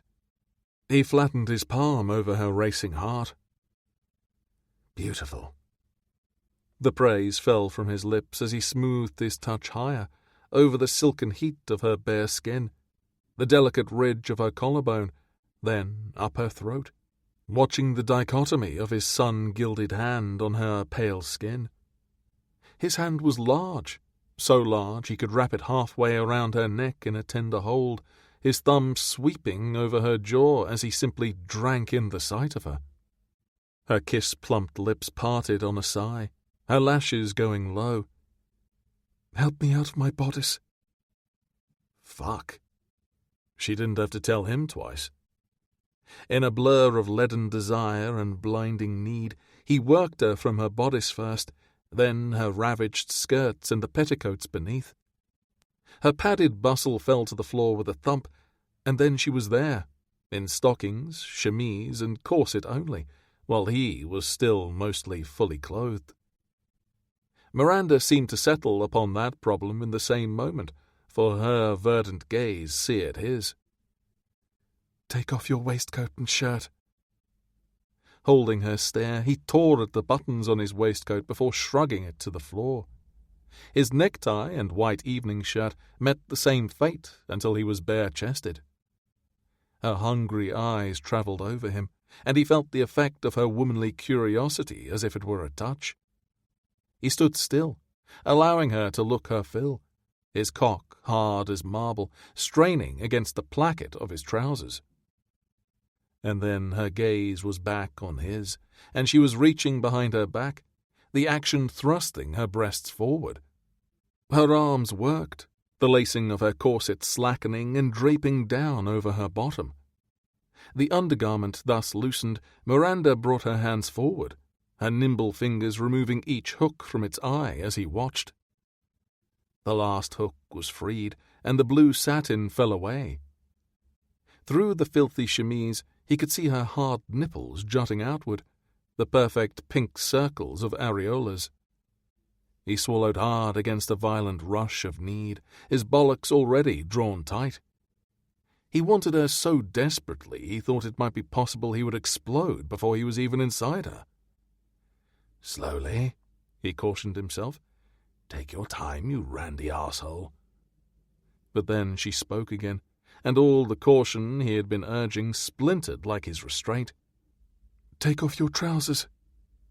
Her boldness took him by surprise, but he liked it. His prick twitched at her command. Without a word, he unfastened his trousers and smalls both in one swift move, allowing them to fall. He was naked now. In his haste to rush to the gardens earlier, he had dispensed with stockings. His cock rose, proud and thick and long. Her eyes widened slightly as she took in his size. He was large, and he knew it. Rhys stroked himself from root to tip, slicking his thumb over the pool of moisture beaded on the slit. "Is this what you wanted, darling?" She licked her lips. "Yes." Bloody hell. With that lone word he was destroyed. He released himself and reached for her chemise. "Last chance to change your mind." "I still haven't changed my mind about your proposition," she told him, her voice husky. "But I want this. I want tonight. With you." "And you will have it." He tugged at the fine fabric. "Take this off and get on the bed."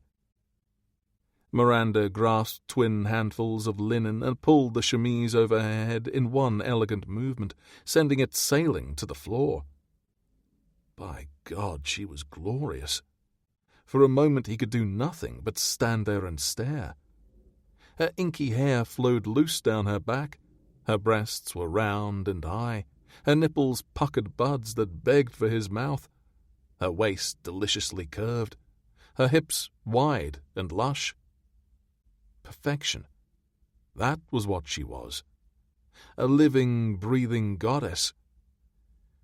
"On the bed," he repeated, his voice hoarse with desire. She turned away, giving him a view of her backside as she took the remaining steps. Her legs were long and feminine, the arches of her calves making his palms itch, and the sweet handfuls of her bottom swaying just beneath her glorious hair. Miranda turned again, settling herself primly on the edge of the bed, and he remembered to inhale, then exhale, to control his wildly raging need for her. He moved to join her, guiding her so that she was at the center of the mattress, and he knelt between her spread legs. The positioning gave him the perfect view of her cunny, all pink and inviting and glistening. His hands went to her ankles, caressing upward, his fingertips tracing over delicate feminine flesh. A dip of his head as he pressed a kiss to first one knee, then the other, answered her question. The scent was her soap, and she even smelled like orange and roses here.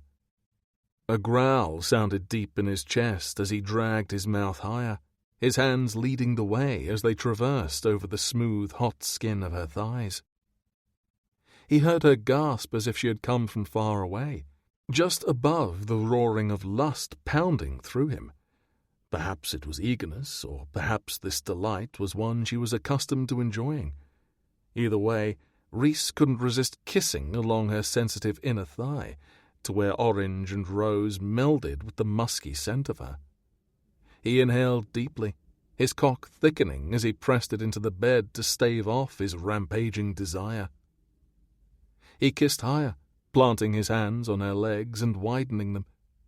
He was so close now, close enough to taste her.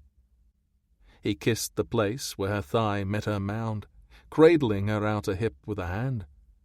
so near now.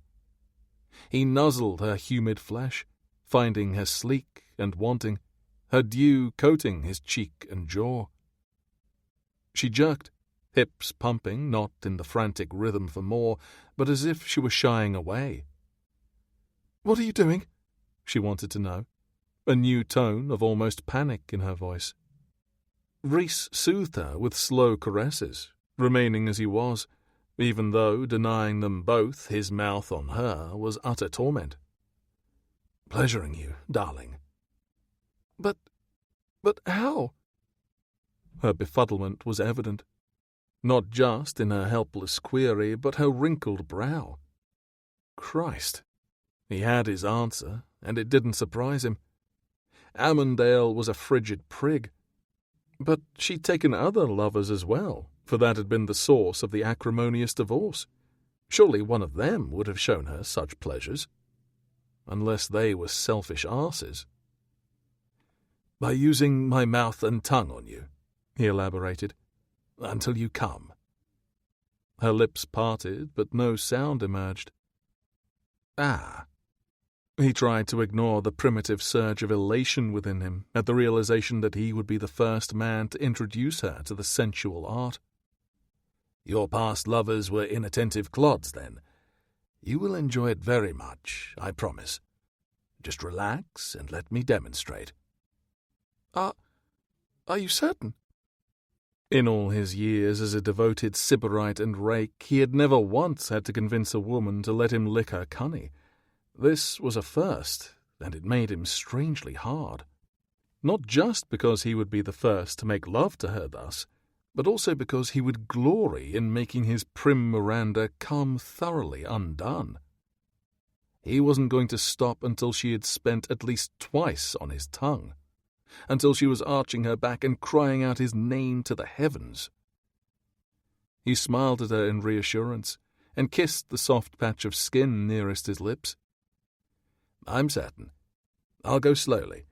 If you don't like something, you need only tell me, and I'll stop." She nodded, catching her lower lip in her teeth, her raven hair spilling over his pillow, as he had spent every night since he had met her, dreaming it would. "And this is... men and women do this in bed together?" He kissed closer to her sex, the heady scent of her filling his head with a haze of desire. "And in carriages, and on desks, and tables, and out of doors, and wherever else the mood strikes them." "Oh," was all she said. He took that as a sign that he should proceed. "Then your lessons shall commence, darling." That thrilled him. The thought of him as lust-addled teacher and she as his proper pupil, legs spread for his lascivious attentions. He pushed at her thighs, the soft whisper of her skin gliding on the sheets the only sound in the hushed silence of the room. She was open to him fully, like a summer flower, his to pleasure, his to claim. Rhys bent his head and slowly, painstakingly licked the perfect pink bud peeking from her folds, demanding his worship. The taste of her, sweet, musky, and more delicious even than her cream ice and cornets, invaded his senses. She gasped, stiffening beneath him. But she tasted so good, the slick heat of her clitoris pulsing beneath the tip of his tongue, that he couldn't resist suckling despite his intention to ease her into the joy of the pleasure he could bring her. She cried out, her body bucking beneath him. "Rhys!" His given name. He sucked harder, drawing on her swollen blood, the taste of her on his lips, his tongue, his cock practically tunneling into the mattress. His fragile grasp on his control shattered, and he was lost to everything but her pleasure.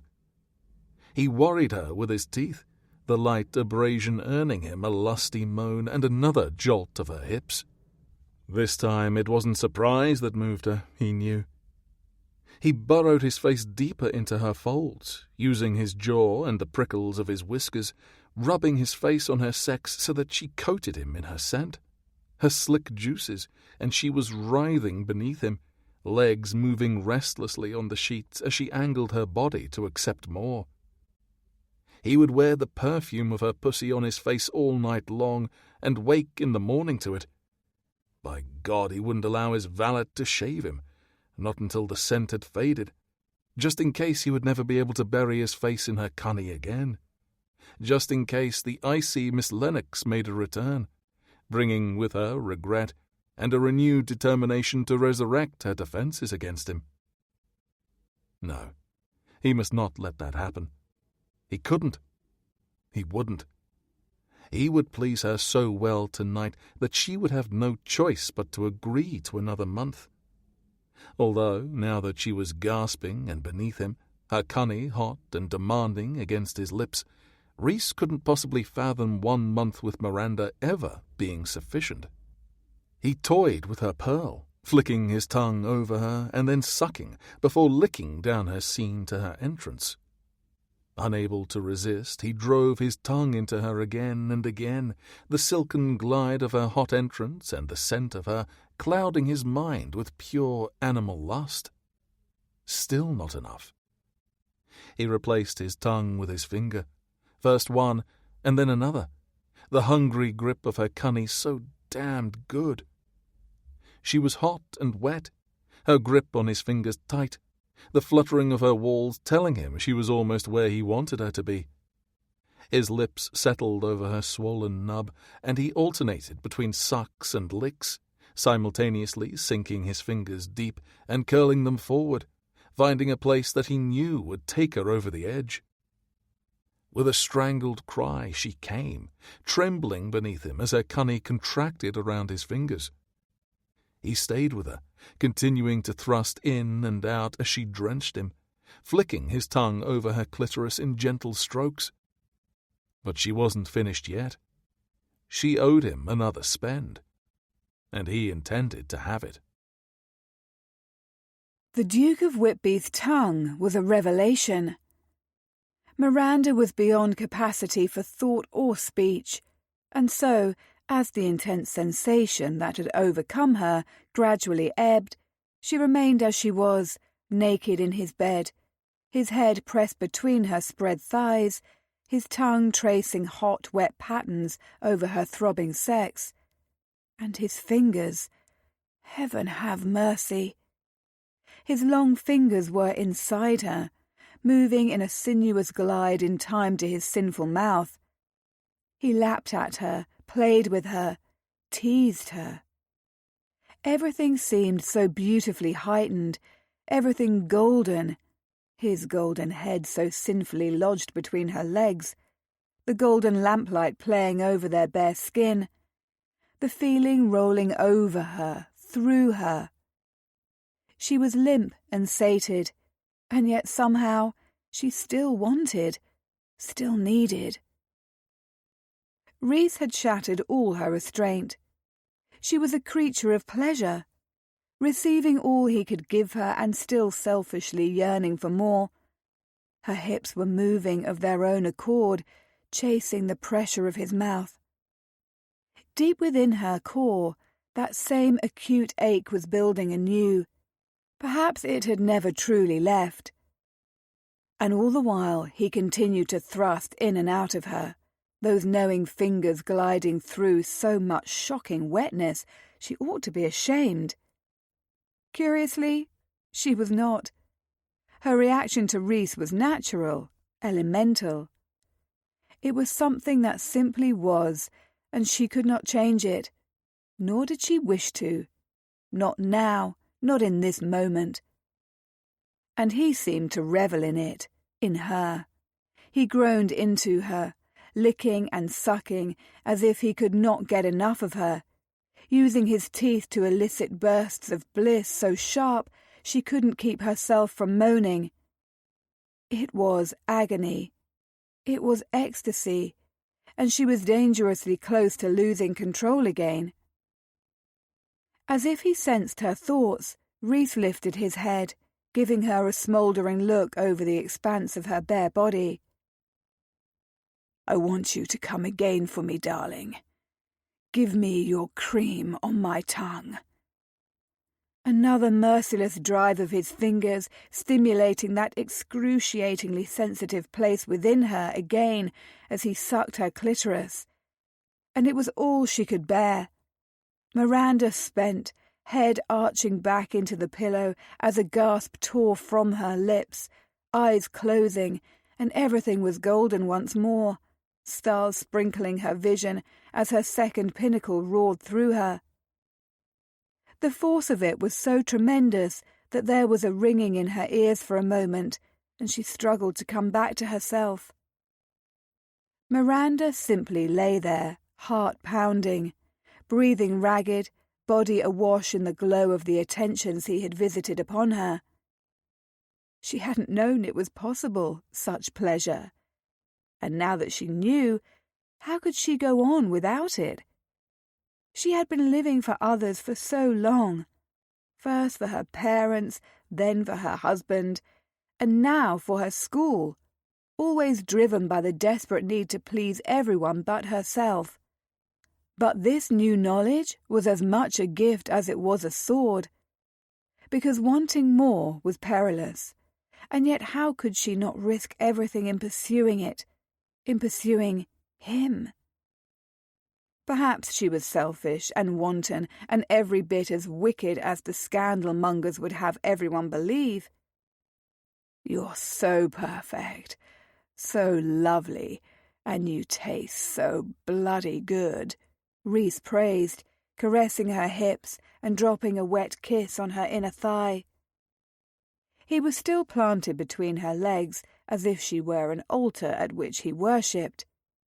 She felt like a pagan goddess on display and ready to collect her due. She felt powerful, desirable. She felt things she had never dreamed she could feel. "Rhys," she murmured, reaching for him, a curious and uncontrollable jolt of tenderness surging through her, more profound somehow than mere desire. Her fingertips drifted over his shoulders, then his arms, as she instinctively sought to draw him over her, wanting his body on hers, aligned with hers, wanting him inside her. "Darling." He trailed reverent kisses over her belly, his storm-tossed eyes burning into hers so potently that she could not look away. His shoulders were broad and strong, his clavicle a prominent ridge above a muscled chest. Fine golden hair stippled skin that was a shade lighter than his sun-kissed hands, face and throat. But she was fascinated to realize he was not nearly as pale beneath his clothes as she might have expected, suggesting that he had spent some time out of doors bereft of a shirt. What had he been doing? There was so much she didn't know about him at all, and yet they were naked in his bed, and his mouth had been on her most intimate place. Indeed, his lips were glistening still as he trailed kisses along the underside of her breast before taking the peak into his mouth. At the hot, wet suction, an answering ache renewed deep within her. Further ruminations died a swift little death, supplanted by the need to feel. Her fingers threaded through his thick hair, the strands silken and cool. His touch dipped between her legs, and her back bowed from the bed. He strummed lazily over her already sensitized bud as he sucked her nipple at the same time. She was thoroughly soaked, the wet sounds of him stroking up and down her heated flesh almost obscene, and somehow it made her even wetter. Rhys moved to her left breast, cupping the right in his big hand, his thumb working over the slick point of her nipple as he licked a lazy circle around the tip of the left. Her nails dug into the firm, smooth skin of his shoulder, and she writhed beneath him, wrapping a leg around his hip. Another sound stole from her, husky and wanting. He mouthed the peak of her breast, his tongue flicking over her. "Sweet Miranda, tell me what you want, what you need." "You," she managed, the urgency building, growing. She felt as if she were a different person.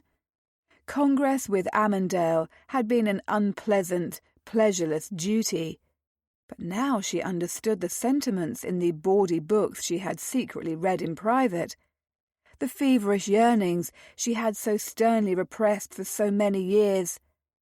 Now she wanted her body to be joined with this man's in the oldest and most primitive sense. Rhys kissed his way to her throat, burying his face there as he nipped her with his teeth and teased her pearl. "How do you need me?" His voice was a tantalizing whisper against her skin, making her shiver, making her stir restlessly against him, her hips chasing his touch. She wetted her lips.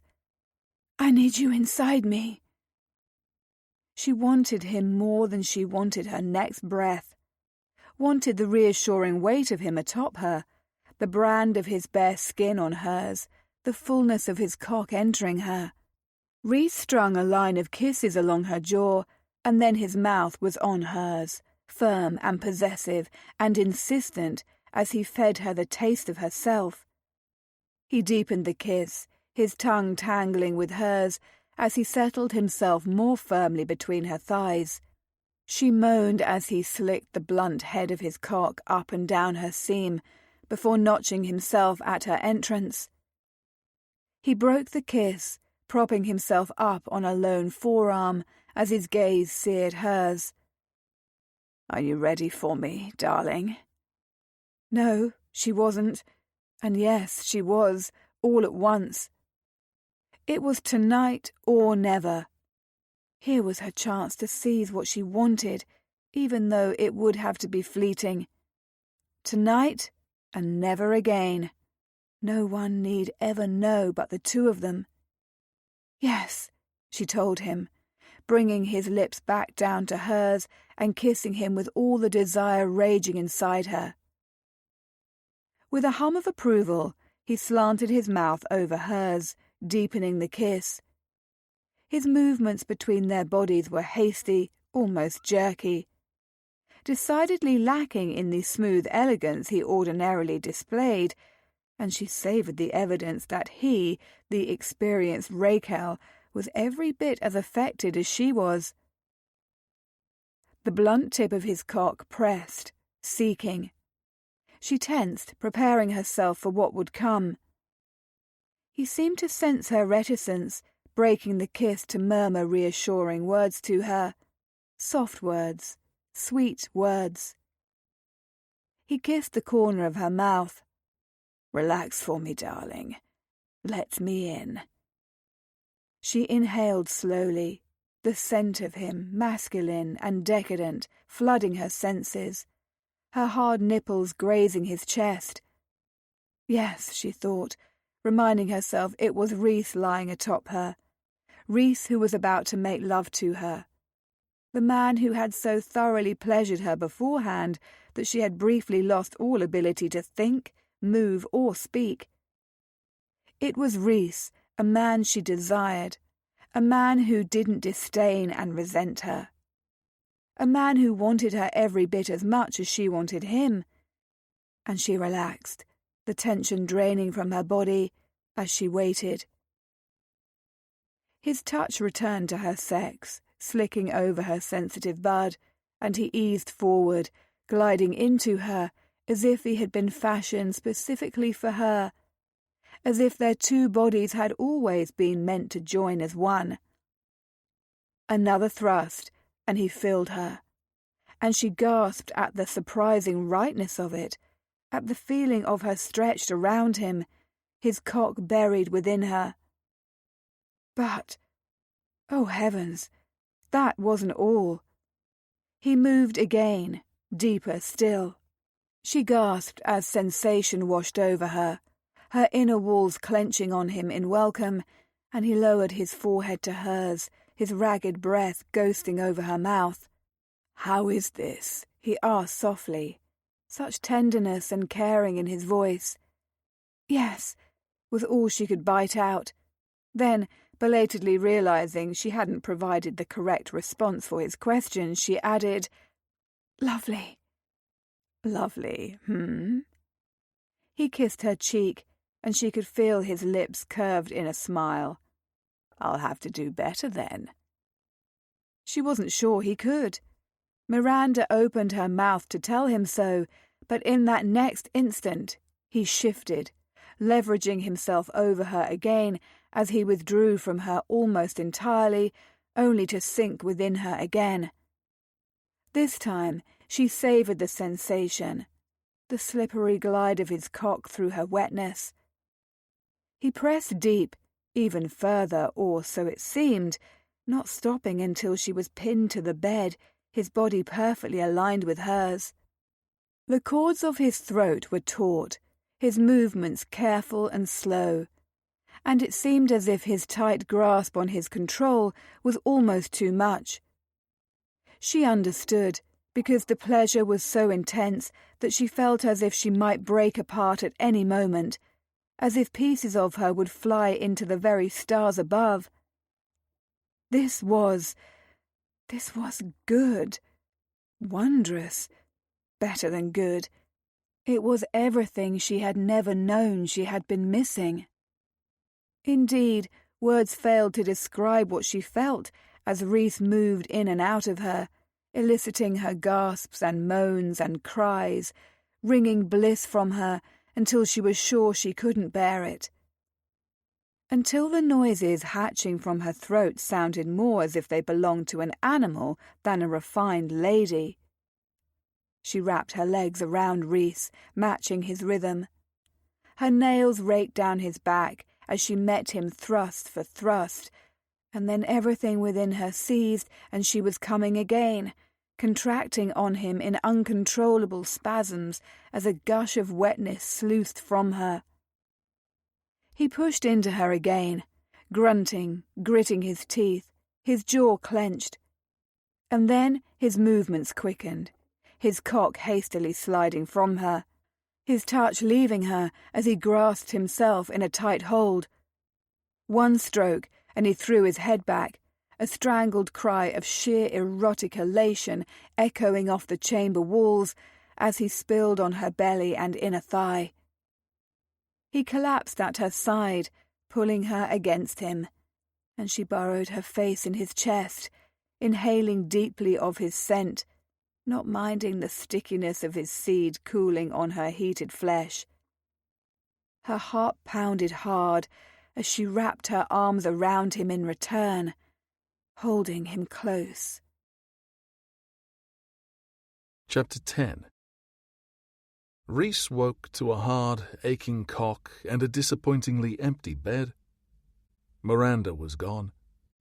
The place where she'd fallen asleep in his arms was cool to the touch, which meant she had left for her own room long before he had arisen.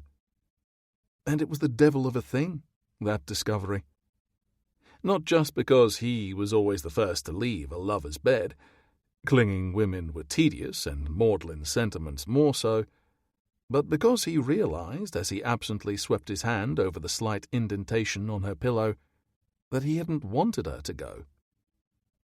He had reached for her and met with emptiness, and it was damned unnerving, the way that emptiness had left him feeling, as he imagined he would if he were missing a part of himself. He wanted more from her than just one night. He wanted more from her, quite possibly, than he had ever wanted from another woman. No. What the bloody hell was he thinking?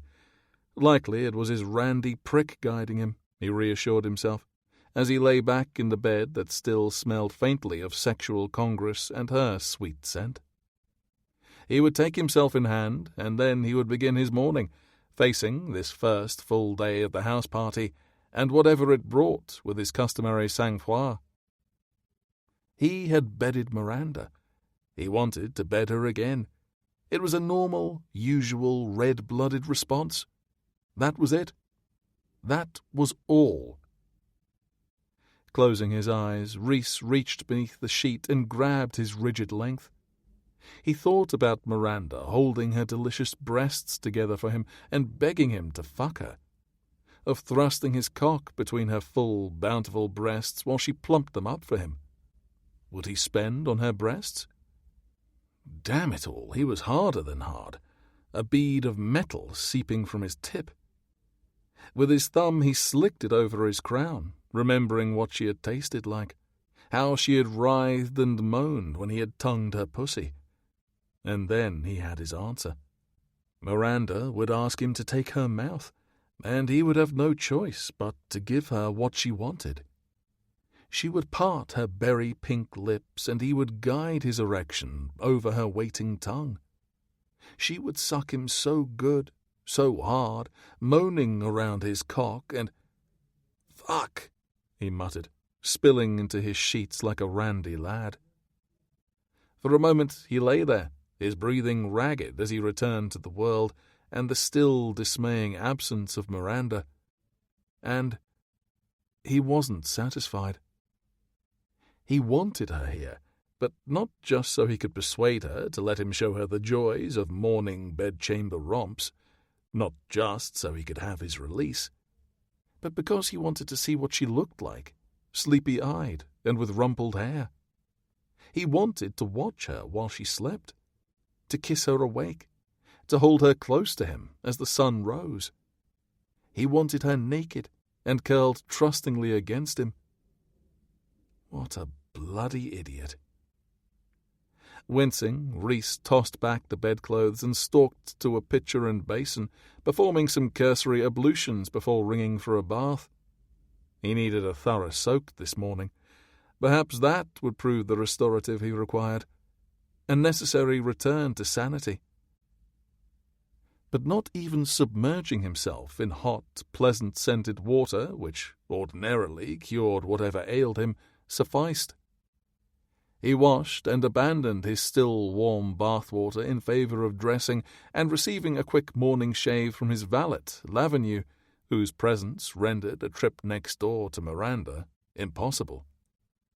Venturing into her territory during the daylight hours was likely inadvisable anyway, given her stern devotion to keeping the household ignorant of their affair. With a sigh, he deemed himself suitably respectable and descended to the tawdry whirl awaiting him downstairs. Before he broke his fast, however, there was a matter of supreme importance requiring not just his attention, but that of his fellow founders of the club. To that end, Rhys arranged for a meeting between the four of them in a private salon. Unfortunately, only 3 of them were in attendance. "Where the devil is Richford?" he asked Riverdale and Kingham, irritated by their friend's absence. "Hopefully sleeping off his bloody terrible mood," King commented lightly, brushing a speck of lint from his coat sleeve. "I saw him chasing after a masked blonde last night," Riverdale offered with a shrug. "I don't recall if that was before or after naughty charades. Thanks to King's latest potion, my recollection of the evening is delightfully imprecise."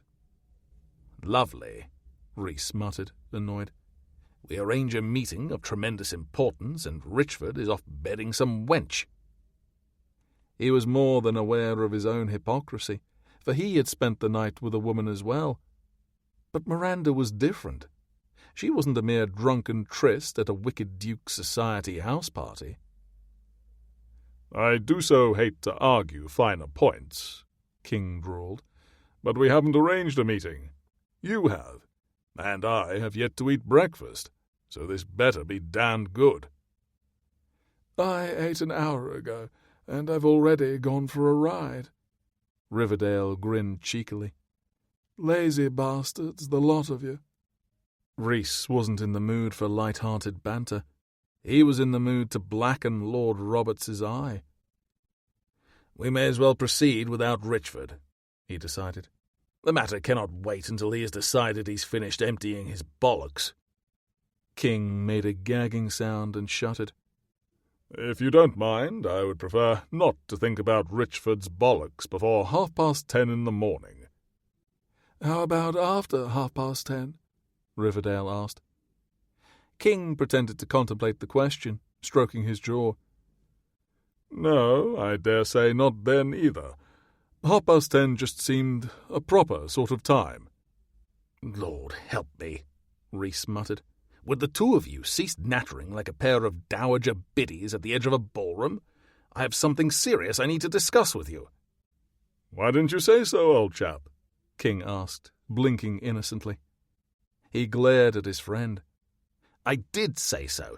Curse your hides and curse Richford's too. What about Brandon and Camden? Riverdale wanted to know. Should they not receive the same curse, given their absences as well? Rhys growled in frustration. Yes, to the devil with them all. Now, to the matter of import, and the reason I've convened this meeting. Last night, Lord Roberts threatened a woman in the gardens. If I hadn't intervened when I did, there's no telling what would have happened. Given his actions, I believe it's clear he needs to be expelled from both the society and this house party. He threatened someone? King asked, frowning, his amused expression fleeing. Yes. Fury roiled through Rhys anew as he thought of the scene he had come upon, the fear in Miranda's voice last night when she had run into his arms in the moonlight. She wasn't masked, and Roberts threatened to reveal her presence here to polite society in an effort to hurt her reputation. He also suggested that he would hold his tongue if she bedded him. White-hot rage accompanied the last revelation. Roberts was bloody fortunate that Rhys hadn't simply thrashed him to death then and there. That is vile, Riverdale agreed, and decidedly against our rules. Who is the lady in question? Damn it, he didn't want to reveal it was Miranda. Not because he didn't trust his friends to keep the matter private and avoid causing a scandal for her, but because he wasn't ready to examine what he felt for her, or to admit it to King and Riverdale. Does it matter? He asked. Roberts was attempting to blackmail a woman and coerce her into bed with him. The woman in question wouldn't happen to be the saucy bit of skirts you brought here to make the cream ice and cornets, would it? King asked knowingly. Rhys knew he shouldn't be surprised that King was aware of Miranda being at Wingfield Hall. His friend had an uncanny knack for knowing everything about everyone. He clenched his jaw.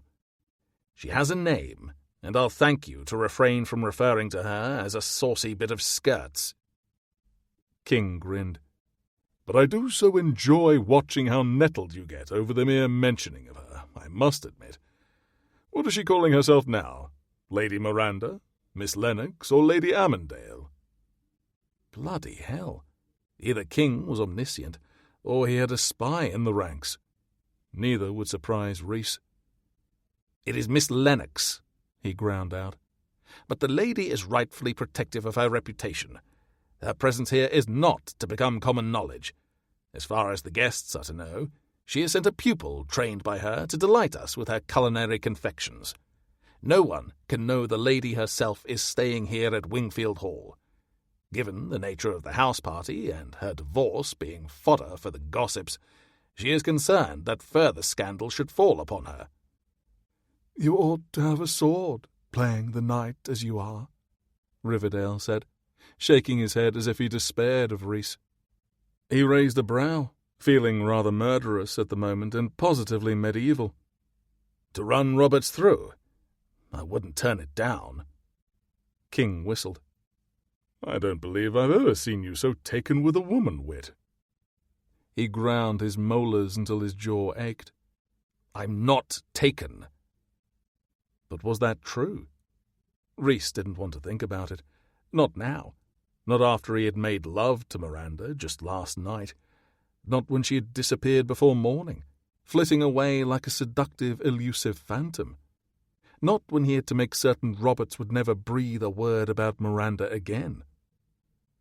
Riverdale and King were sharing a look that suggested they didn't believe a thing Rhys said.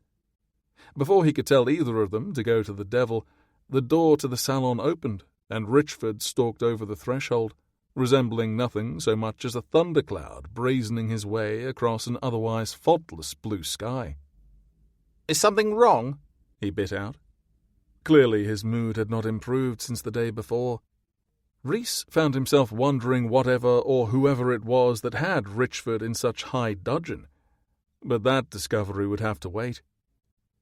"We're going to beat Lord Roberts to a pulp and then send him out of here," he informed his friend. "He threatened a woman in the gardens last night." Richford nodded. "I never did like him." King grinned. "If there is one thing I can approve of before 10:30, it's spilling the blood of arseholes." The four of them set off in search of the unfortunate Lord Roberts. The hour was late by the time Miranda returned to her bedchamber that evening. Intentionally so. She had kept herself from the temptation of Rhys by throwing herself headlong into dinner's intricate dessert preparations.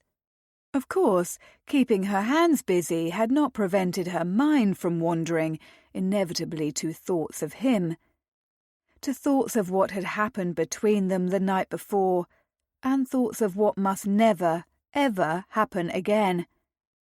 With a heavy sigh, she stepped over the threshold into her darkened chamber. As they had the night before, her feet and back ached.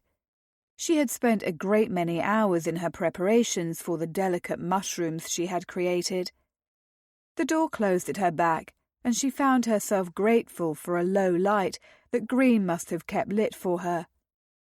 But when she noticed a male form sitting in the shadows by the hearth, she let out a squeal of alarm, until recognition hit her in the next moment.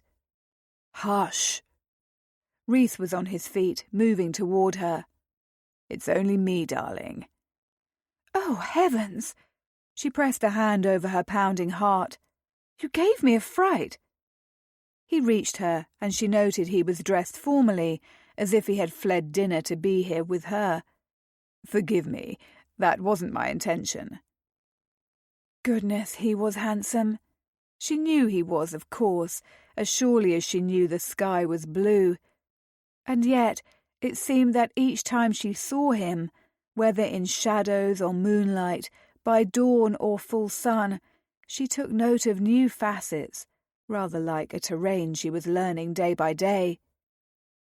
The strength of his jaw, the sharpness of his cheekbones, the stubborn tilt of his sensual lips, the golden lashes framing his stormy eyes, the hues of amber glinting in his hair, the breadth of his chest, the strength of his shoulders. Her reaction to him was infallibly visceral, potent as a warm embrace or a knowing kiss. She wanted him here in her territory, in her private space, the same way she wanted him inside her again.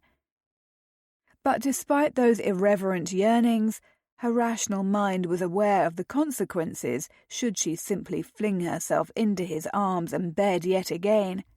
He could not be here. He should not be here. And she should not want him. Miranda forced her countenance into stern admonishment. "You are forgiven for startling me, but not for your presence in my bedchamber. What are you doing here?" He raised a brow near enough to touch, to be perilous to her ability to resist him. "Waiting for you." He said it as if his presence were obvious, as if she ought to have expected him to be awaiting her on a chair by the hearth in the dim recesses of her bedroom. Something deep within, something forbidden and sinful, sparked into a flame that no amount of reason could douse. "Why?" she asked, locking her hands together at her waist in a pose that was meant to mimic that of her most fearsome girlhood governess, Miss Biddle. In truth, she braided her fingers to keep from reaching for him, to keep from cupping his face in her hands and testing the prickle of his gilt stubble on her palms. He was more intoxicating than any wine she had ever consumed. She longed to bask in him, to savour him, to seduce him and make her mark upon him just as surely as he had done to her. "Because I have yet to see you all day," he said, reaching for her linked hands and folding them in his. "That seems a woefully insufficient reason." She swallowed hard as he lifted her hands to his lips to skate warm, affectionate kisses over her reddened knuckles. She winced when his mouth discovered a particularly painful patch of raw skin. He took note and froze, lifting his head, a ferocious frown replacing the tenderness that had just been lining his face. "Are you hurt?" "It is nothing," she insisted, for she had injured herself in many kitchens. Cookery was, at its worst, grueling, dirty, dangerous work. "Your reaction suggests otherwise," he told her grimly, releasing her hands and taking her lightly by the arm instead. "Come." She knew where he was guiding her, of course, across the chamber to the door connecting their rooms, like Hades leading Persephone to the underworld. Miranda dug in her heels, forcing him to stop. "No!" He huffed out an irritated sigh. "Miranda!" She stood firm. "Not in your bedchamber. As I said, it is nothing. A commonplace burn." The wrong thing to say, she realised as he continued hauling her across the Axminster. "You've been burned? By God, who is responsible for this? I'll hang him by the bollocks." Her tired feet rushed after him, her sensible boots pinching her toes and rubbing her heels. All at once her entire body felt as if it were aflame, and not just from lust, but from weariness and pain. She hadn't the energy to fight him, perhaps not even the will. His bedroom was lit and blazing with gas lamps, and she blinked at the sudden change as he pulled her into the light. "Tell me, damn it!" He held her hands in his oh so gently, his head bowed over as if in prayer. "Which irresponsible wretch burned you?" "I did," she admitted. "I spilled boiled sugar over my hand when I was constructing the nougat paste baskets. I ought to have taken greater care, but I was in a hurry. I had a great many baskets to make, and I feared they would be lacking in the proper time to set." "My God, kitten, this looks as if it hurt dreadfully." The concern in his voice and touch reached a part of her she hadn't thought existed any longer, and she found herself blinking furiously to keep the unwanted tears pricking her eyes from falling. Not tears of pain, but tears that were far more humiliating. Tears because he cared. She cleared her throat, willing the unwanted emotion away. "I have experienced far worse." "Let me wash your hands. I have some ointment my valet keeps on hand for the rare occasions when he nicks my jaw with his razor. A feat which he loves to assure me only occurs when I stubbornly insist upon talking whilst he attempts to shave me." The wry humour in his voice softened the resistance within her. "Do you?" "I am a man of endless wisdom," he said. "I have a great many things to impart. Why must I be stopped by a mere shave?" His bombastic proclamation won a reluctant laugh from her. The man was deadly when he chose to be charming.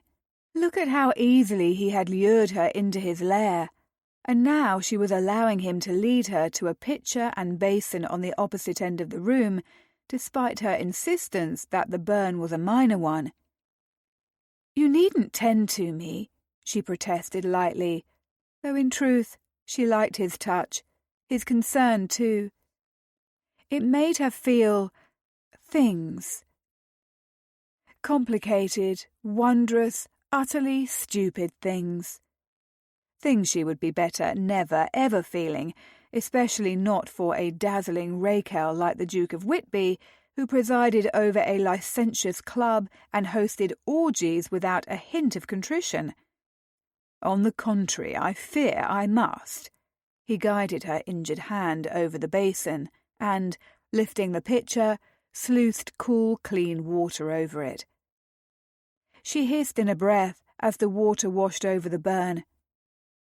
The cook had wished to treat it with butter, but she had refused, knowing from experience that an application of butter only served to make burns worse.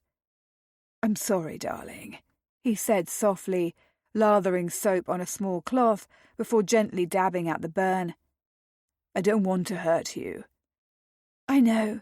She forced a smile, still struggling with the new and unwanted emotions churning through her.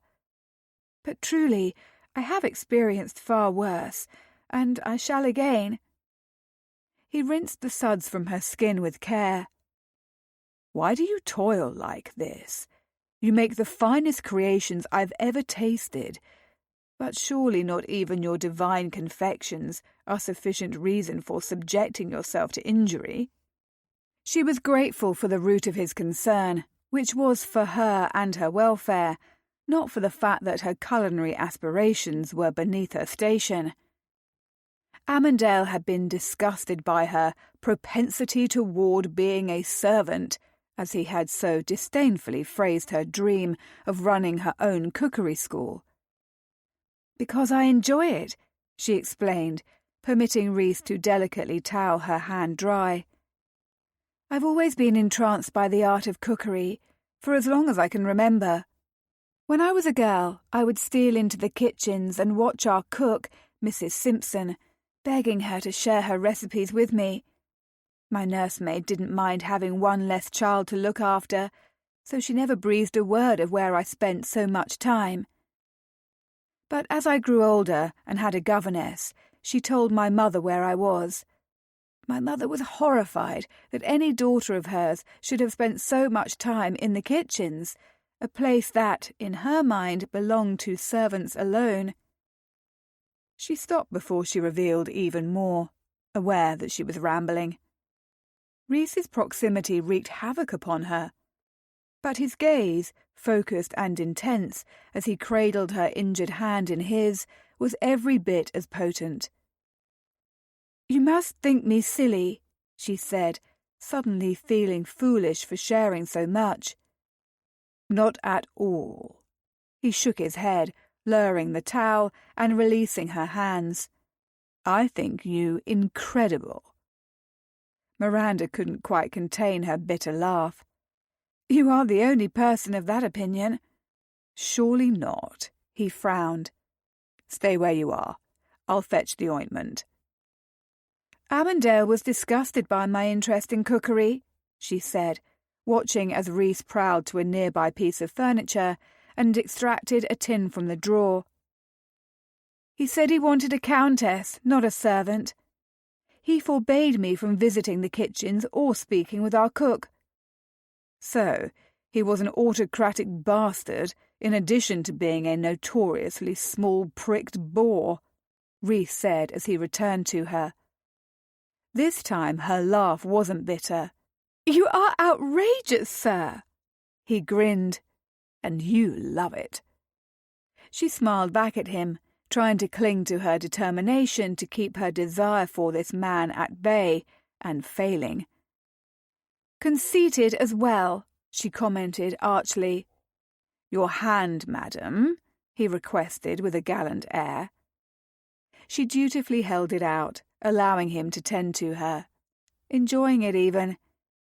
He unscrewed the lid on the ointment tin and smeared a dollop on his forefinger before gently layering it over her burn. "The dessert was extraordinary this evening," he said softly, head still bent as he performed his task. "Everyone was astounded that the baskets could be eaten. The raspberry and chocolate cream ice was delicious, and the ice mushrooms were perfectly formed." She knew that her latest creation had been impressive, but she didn't want his praise to originate from pity. "You need not say so on my behalf." "My dear, I can assure you that I speak truth. Grown men were fighting over ice mushrooms. I very much feared Kingham and Richford would come to blows over it." He had finished applying the ointment to her burn and turned to wash his own hands. Now was the time for her to remind them both of how improper her presence was here and return to her room. And yet she could not seem to make herself leave. I doubt that they were truly motivated to come to blows, she murmured. Would I lie? He asked, giving her a look that was somehow innocent and yet scorching all at once. Yes, she said, without hesitation. He finished drying his hands and pressed one over his heart in dramatic fashion. Will there be no end to the mortal blows you deal me, my queen? She bit her lip to stifle her laughter. I was not aware there could be multiple mortal blows. Nor was I until you arrived in my life with your decadent desserts and your resistance to my charms. He screwed the lid back onto his ointment, but left it on the table. I fear I am hardly as resistant as I ought to be, she admitted, before she could think better of it. I am pleased to hear it. His smile was wickedness personified as he closed the distance between them yet again. Why did you leave my bed before dawn? It was his first acknowledgement of what had happened between them the night before, and it made wanton heat roll through her, forbidden longing. Desire she didn't want to feel, and shame too. For here was the reminder that she was every bit as sinful as the scandal broth had suggested she was. Because I had a great deal of work awaiting me today, she said primly, hoping he could read none of the turmoil passing through her in her face or tone. And because I had no wish to be caught there by your valet or my lady's maid. And because what happened last night cannot happen again. Of course it can. Oh, how she longed to agree with him, to fling herself into his arms. But it was too dangerous. The risk to him was nothing. He could carry on as he pleased, and polite society would not so much as blink an eye in reproach. But she had already paid the price a woman who dared to seize her independence must inevitably forfeit. And she had no intention of paying it again. Regardless of how much pleasure there was to be had in this handsome rake's bed.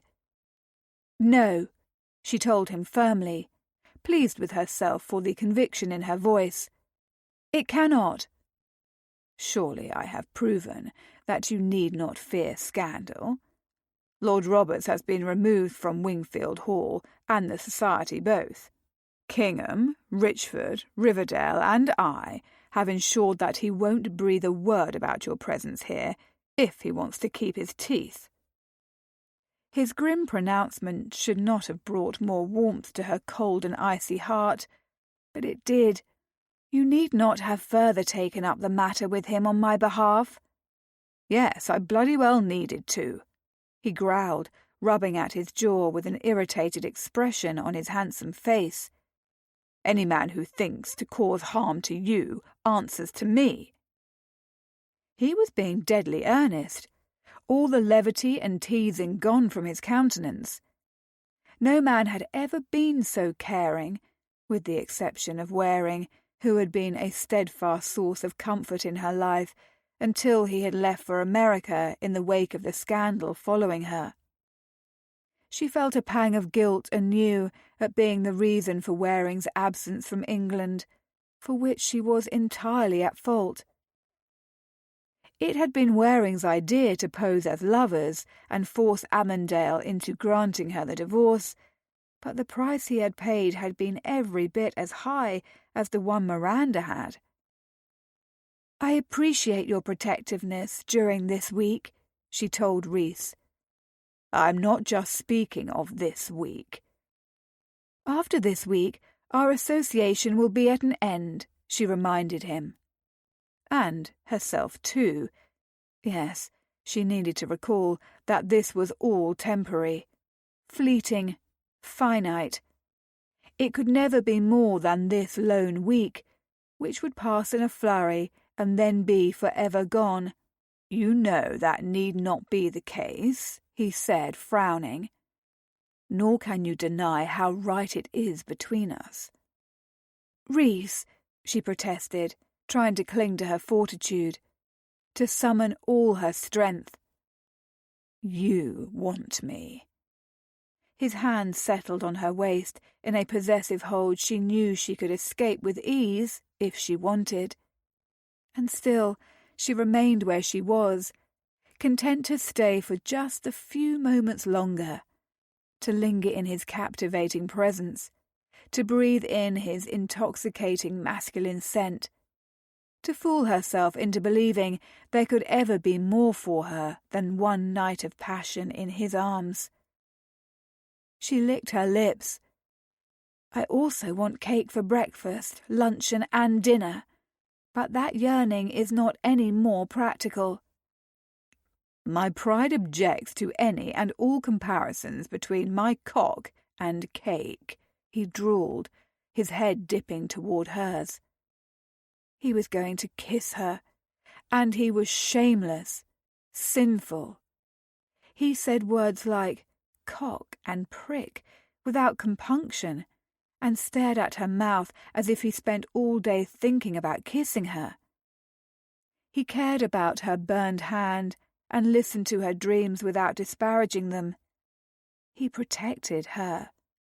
He loved her cream ices. Oh, dear heavens!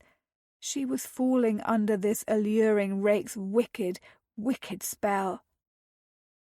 "It's much harder than cake, for one thing," he murmured, so close that his breath whispered over her lips, bearing the faint sweetness of wine. She wanted to taste it on her tongue. Belatedly, she realized he was still talking about his cock. The man was incorrigible. "Your Grace," she protested, trying to summon formality. "No, you don't, kitten. You cannot your Grace me after I've been inside you and you've come on my tongue." His voice was low and deep and sinful as his words. Her nipples went hard, and between her thighs she was embarrassingly aching and wet, all from his nearness and the things he was saying.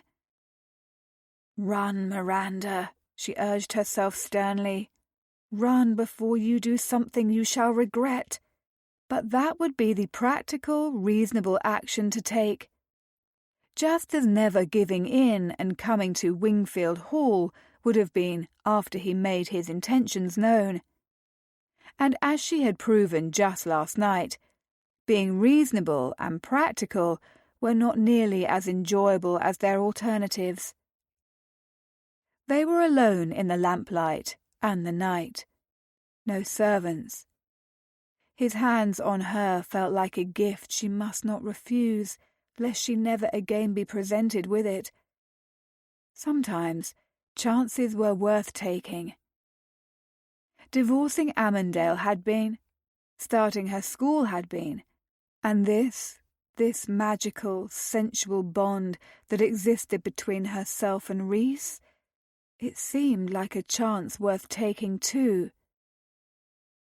She reached for him, feeling as if she had just swum to the surface after being submerged in water, and now she could take a deep breath, filling her lungs with air.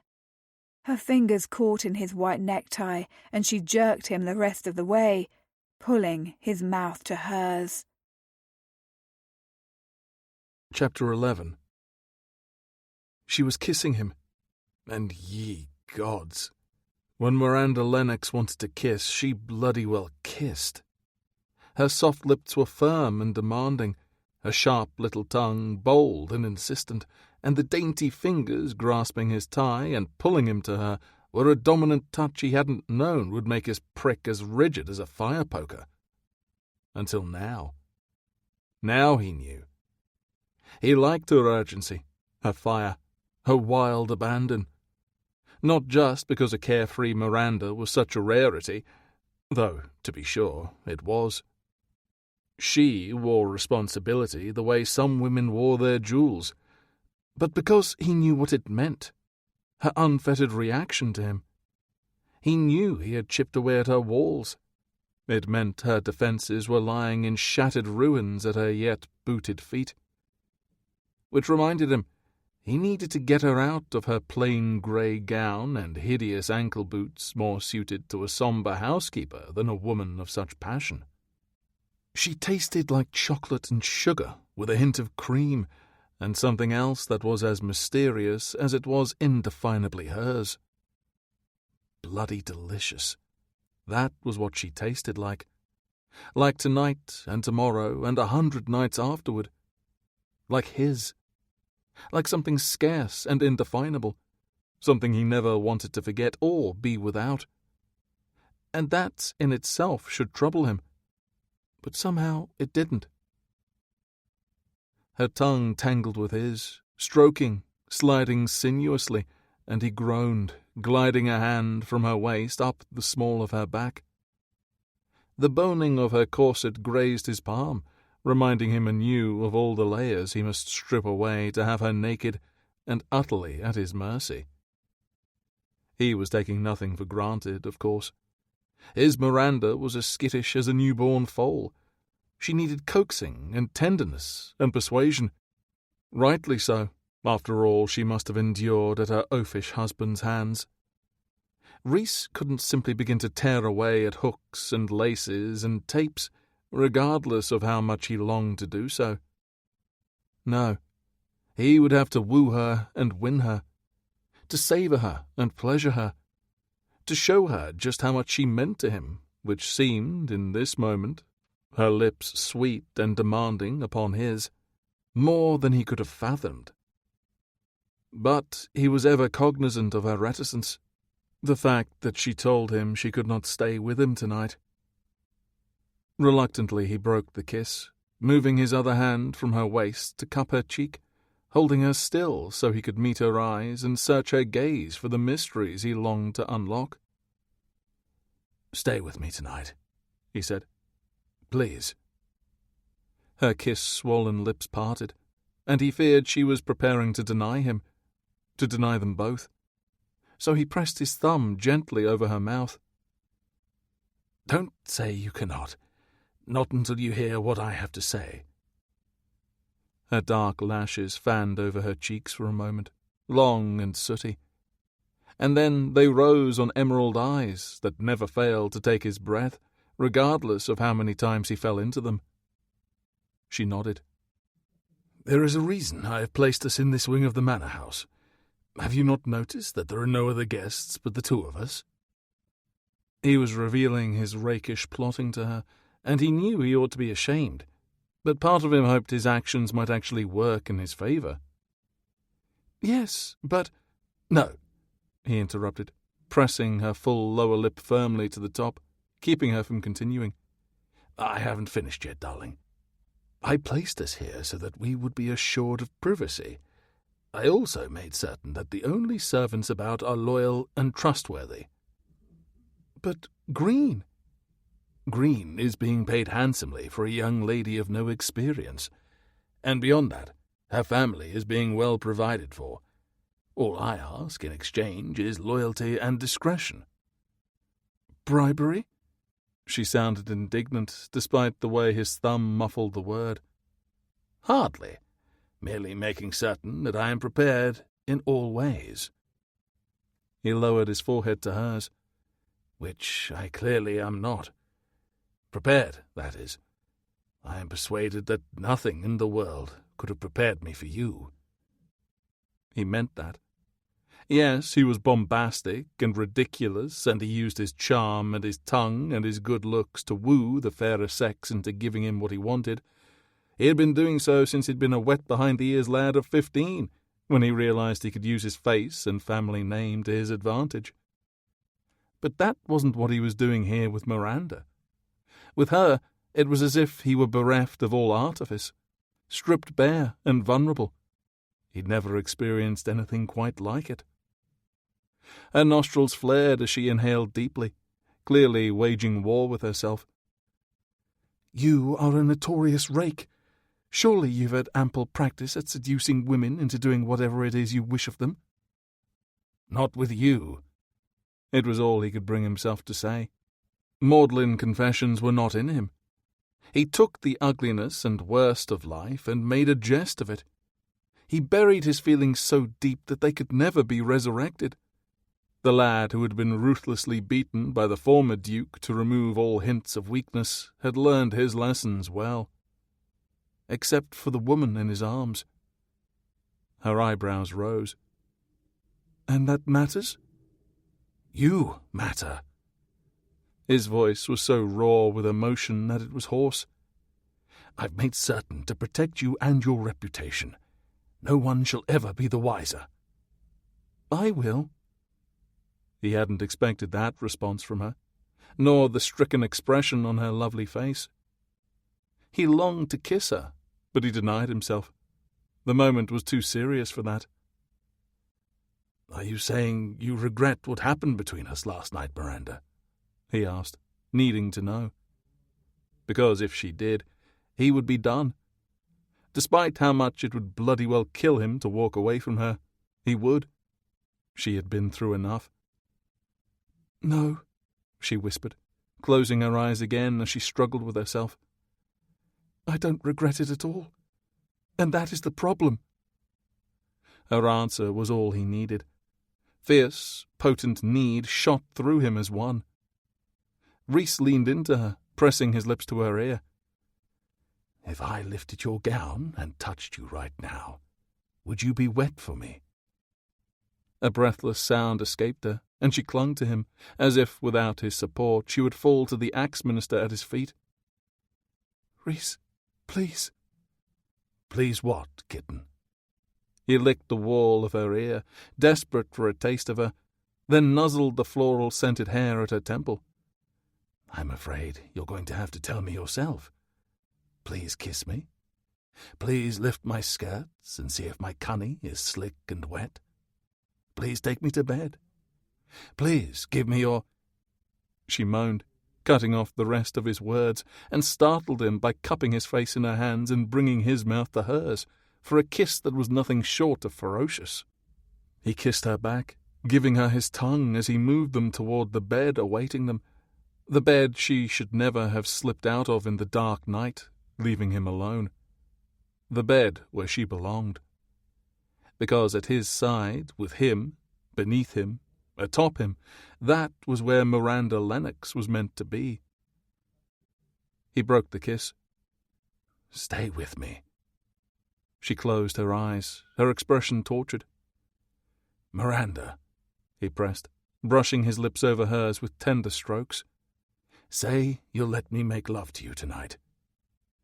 "And 1,000 more," he thought, but these were words he knew he must keep to himself.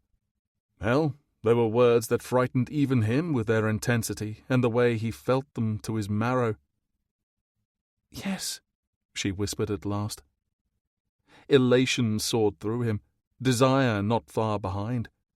His cock was so hard he was already leaking, and they had done nothing but kiss. They were both dressed, he in his evening wear from the dinner he had fled after dessert, and she in the dove-grey gown she wore like armour. And it was armour, he realized now. It was her defence against the rumours, the scandal, the rest of the world that would judge her so blasted unfairly. Only he could remove it with her permission. "Thank you," he breathed, and took her mouth. The kiss deep, ravenous, showing her what he felt without needing words. As their lips clung, he guided them the rest of the way to the bed, until her skirts connected with the mattress, staying further motion. With great reluctance, he tore his lips away again. "Sit on the bed, darling." "In my gown. I'm sure it smells of the day's work in the kitchens." Her protest made his heart lurch. He hated that she toiled away, despised that she had hurt herself today, and worse, that she had done so many times before. But he had witnessed the pride she had for her culinary confections, and rightly so. Hearing her confessions about how her own mother had regarded her passion for cookery, coupled with Amandale's treatment, made him more aware than ever that he must not try to dissuade her from her course. Her work was important to her, and therefore it was important to him as well. He kissed her again, swiftly, before withdrawing. "It smells like chocolate and a spring meadow, and the most beautiful woman I've ever seen." She struggled to contain her answering smile and faded. "You always know what to say, don't you?" "Not always, or you would have agreed to the rest of my proposal, and not only to this portion," he pointed out. "Now, sit, please." She eyed him warily, as if she was wondering what he could be plotting, but did as he asked, settling her modest bustle on the edge of the bed so that she was perched, long legs just barely grazing the floor. God, he loved those long, well-curved limbs. He couldn't wait to have them wrapped around him again. But first, he wanted those god-awful boots of hers gone. He sank to his knees on the carpet, holding her gaze. "Your servant, madam. May I have your boot?" She looked at him, eyes wide, almost as if he had spoken a language she didn't comprehend, until at last she spoke. "My boot?" "Left or right," he added. "Whatever my queen prefers." "I'm not your queen." She was frowning, and he didn't like that. "Yes, you are," Rhys told her solemnly, "and I intend to prove your devoted page." "Rhys—" "Let me," he said urgently. "Let me tend to you. Let me spoil you. Let me please you." Miranda sighed, and he knew that he had won. "How can I say no?" She gave him her left foot first. He took the worn boot in one hand, cupping the leather at her heel as his fingers found the knot she must have tightened that morning, and loosened it. She sighed in what he presumed was relief as he slipped the boot off. Her stockings were fine, cream silk with an exotic spray of embroidered flowers over the ankle in shades of blue, pink, and yellow. In his haste to bed her the day before, he had taken note of a similar embellishment on her hosiery, but he hadn't taken the time to contemplate the dichotomy of her colourless, unassuming work gowns and her expensive French stockings and bold corset. Rhys massaged her foot, knowing it must ache after she had spent so much time perfecting the incredible desserts that had been displayed for dinner. "You surprise me," he murmured, using the pads of his thumbs on her arch as he attempted to ease the strain of the tight muscles he found there. "My stockings are for me," she said softly. He wondered if there were any other indulgences she allowed herself beyond her undergarments, and had to tamp down the impulse to offer to shower her with everything she could possibly want. There would be time aplenty for that later, after he persuaded her to become his mistress. "Who are your gowns for?" he asked, working her foot gently. She made a purring sound of pleasure as he massaged. "They are for everyone else." "Not for me." He winked up at her. "I happen to prefer you out of your gowns. And everything else, too." A flush crept over her cheeks. "Rhys, do you know why I tell you such wicked things, kitten?" cease calling me kitten." There was scarcely any protest in her voice now. Her lashes were lowered, eyes closing. He hoped it was a sign of relaxation rather than exhaustion. The notion of her injuring herself earlier was nettlesome enough. He didn't want her working herself to death on his behalf. "Why? I think it suits you. You're adorable, but you also have claws." "Adorable?" Her lashes fluttered, brilliant emerald once more searing him to his soul. "No one has ever referred to me thusly before." "Then no one has seen you as I have." And Rhys couldn't deny that he liked that. Liked it very much. "Seeing you with your defences down is a potent aphrodisiac, and you never did answer my question." Her brow furrowed. "What question?" He smiled, thinking he was accomplishing his task splendidly. "Why do I tell you wicked things?" "Oh." She bit her lip, and the urge to kiss her was so strong he almost sprang to his feet and pressed his mouth to hers. "Because you are a sinful rake." "Wrong, kitten. It's because I love it when you say my name." Absolute truth. And Rhys was, quite unapologetically, a man who had no qualms about lying when it suited him. Not in this instance, however. Everything he said to Miranda was true. He'd ponder that realization later. For now, he had another boot to remove. Gently, he placed the foot he'd been massaging on the Axminster before holding out his hands. Next. She settled her right boot in his hands. "You needn't play lady's maid, you know." "Lady's maid? I'm offended." He untied the knot and loosened the laces. "I'm a page, darling." Her lips twitched as if she were fighting off a smile. "Forgive me." "Always." The boot slid away, revealing the same colourful spray of embroidery on her stockings. "How long have you been on your feet today?" "Most of the day." "By God, woman, no wonder your feet are so bloody sore."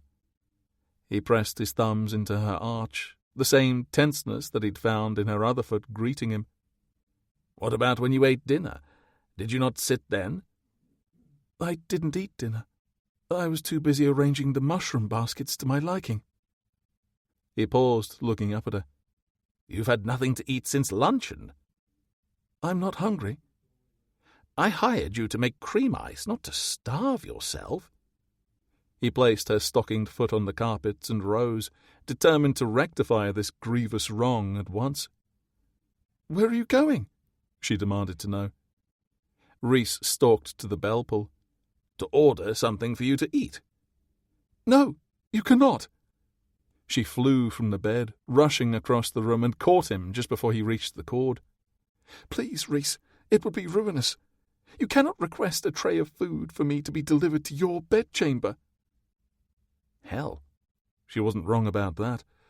But there was another way he could procure her a meal. One that didn't involve servants. He nodded.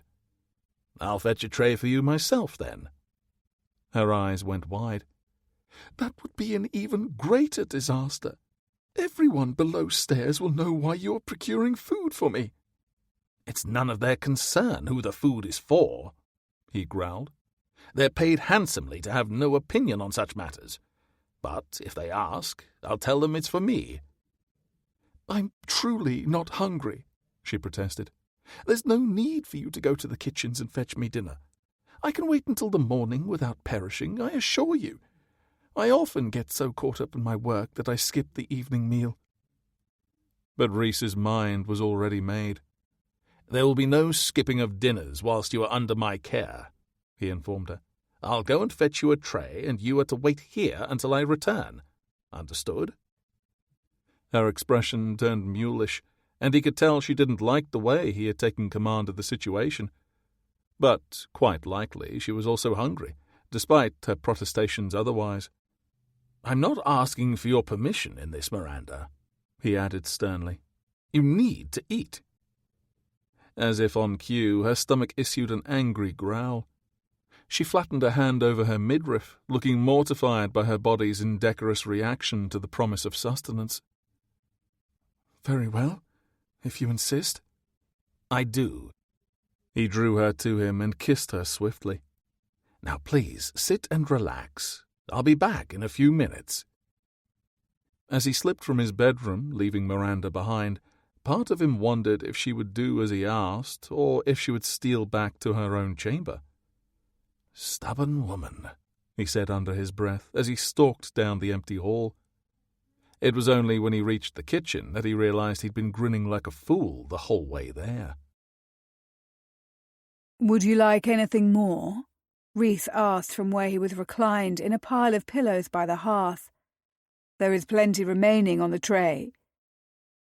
Between them, the remnants of his kitchen spoils were a temptation that, like the man himself, she shouldn't indulge in.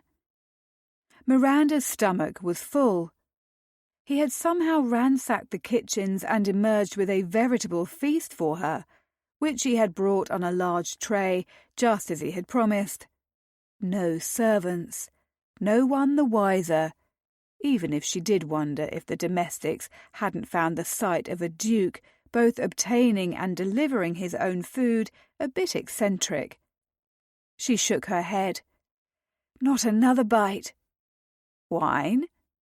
He held up one of the bottles he had also managed to acquire in his absence earlier. The Duke of Whitby was a very industrious man. In all matters, she was beginning to suspect. She glanced at her glass, finding it almost empty, and knew she ought to refuse his offer, but extended it toward him instead. Perhaps just a bit. There was the embarrassing reminder, of course, of what had happened the last time she had imbibed too much wine at dinner, and her resulting sobriquet, which he seemed to enjoy using more with her every protest. He finished pouring her wine and met her gaze, the mask of effortless rakish charm he so often wore gone for a moment. In its place was a look of frank affection, as if he enjoyed spoiling her. But that was silliness, was it not? Tending to her was all a part of his seduction, and it was working too. She couldn't recall the last time she had felt so very cared for, not since before Waring had left England for America's shores. But with the Marquis, the feelings burgeoning within her had always been friendship and a deep appreciation for his aid. With Rhys, it was something else, something bigger and almost frightening. Holding his gaze, she took a slow drink from her wine. At his back the fire crackled, the flickering light playing in the golds and hints of red in his hair. His feet were bare, and he had removed his coat and necktie, leaving him in shirt-sleeves and trousers and waistcoat. The buttons at his throat called to her now, taunting. Above his collar, the protrusion of his Adam's apple bobbed as he took a swallow from his own glass. "Dinner was lovely," she told him, suddenly flustered by his regard and the heat from the fire, which mingled with the warmth inside her. "It was kind of you to fetch me so many offerings and deliver them to me." He inclined his head. "Your loyal page, my queen." "Thank you for everything that you have done for me this evening," she said quietly. "It was quite unnecessary." "On the contrary, it was absolutely necessary. I cannot have my queen go to bed hungry." "I do believe you revel in being as outlandish as possible," she quipped lightly, before hiding her smile in her wineglass. Oh, he was amusing, too handsome, too kind, too considerate, too charming by half. He was too much of everything, and she wanted it all. The hour was late, and she knew she needed to go to bed. Alone, in her own chamber. The impromptu dinner's interruption had shattered the earlier erotic spell between them. She should have gone by now. She had wandered about his room during his foray to the kitchens, deliberating what to do with herself, thinking she should leave until her stomach rumbled, paging through a book of poetry at his bedside and wondering if he read it until he fell asleep, or perhaps even first in the morning. And then he had returned, grinning and handsome, bearing a massive tray laden with more food than she could dream of eating in one sitting, a bottle of wine tucked precariously under each arm. He had made a nest of pillows for them on the floor by the fireplace and had decanted wine and made up a plate to her specifications. She had eaten, and he had regaled her with tales of the rumours swirling amongst the revellers below, bringing her to so much laughter, in a few instances she'd been near tears. "Are you sure I cannot convince you to eat anything else?" he asked softly, tearing her from her thoughts. She swallowed her wine. "No, thank you. You are too kind to look after me." "If selfishness is kindness, then I am guilty." "How is fetching me dinner and rubbing my aching feet selfishness?" She couldn't help asking, even though she knew it was dangerous to linger, to further question him, She ought to scurry back to her room like a mouse saved from certain death at the paws of a merciless cat. But she remained, holding her wine, watching him, awaiting his answer, enthralled. He slowly slid one foot flat upon the floor, leaving his knee bent and drawing her attention for a moment to how handsome his feet were. And what a startling intimacy! She didn't recall ever seeing Amandale's feet bare, but she was sure they would have been pale and unattractive, marked by spindly toes and dark hair.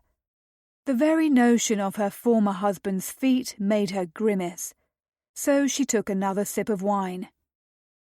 "What are you thinking about now?" Reese asked, his tone curious as he rested his forearm over his knee.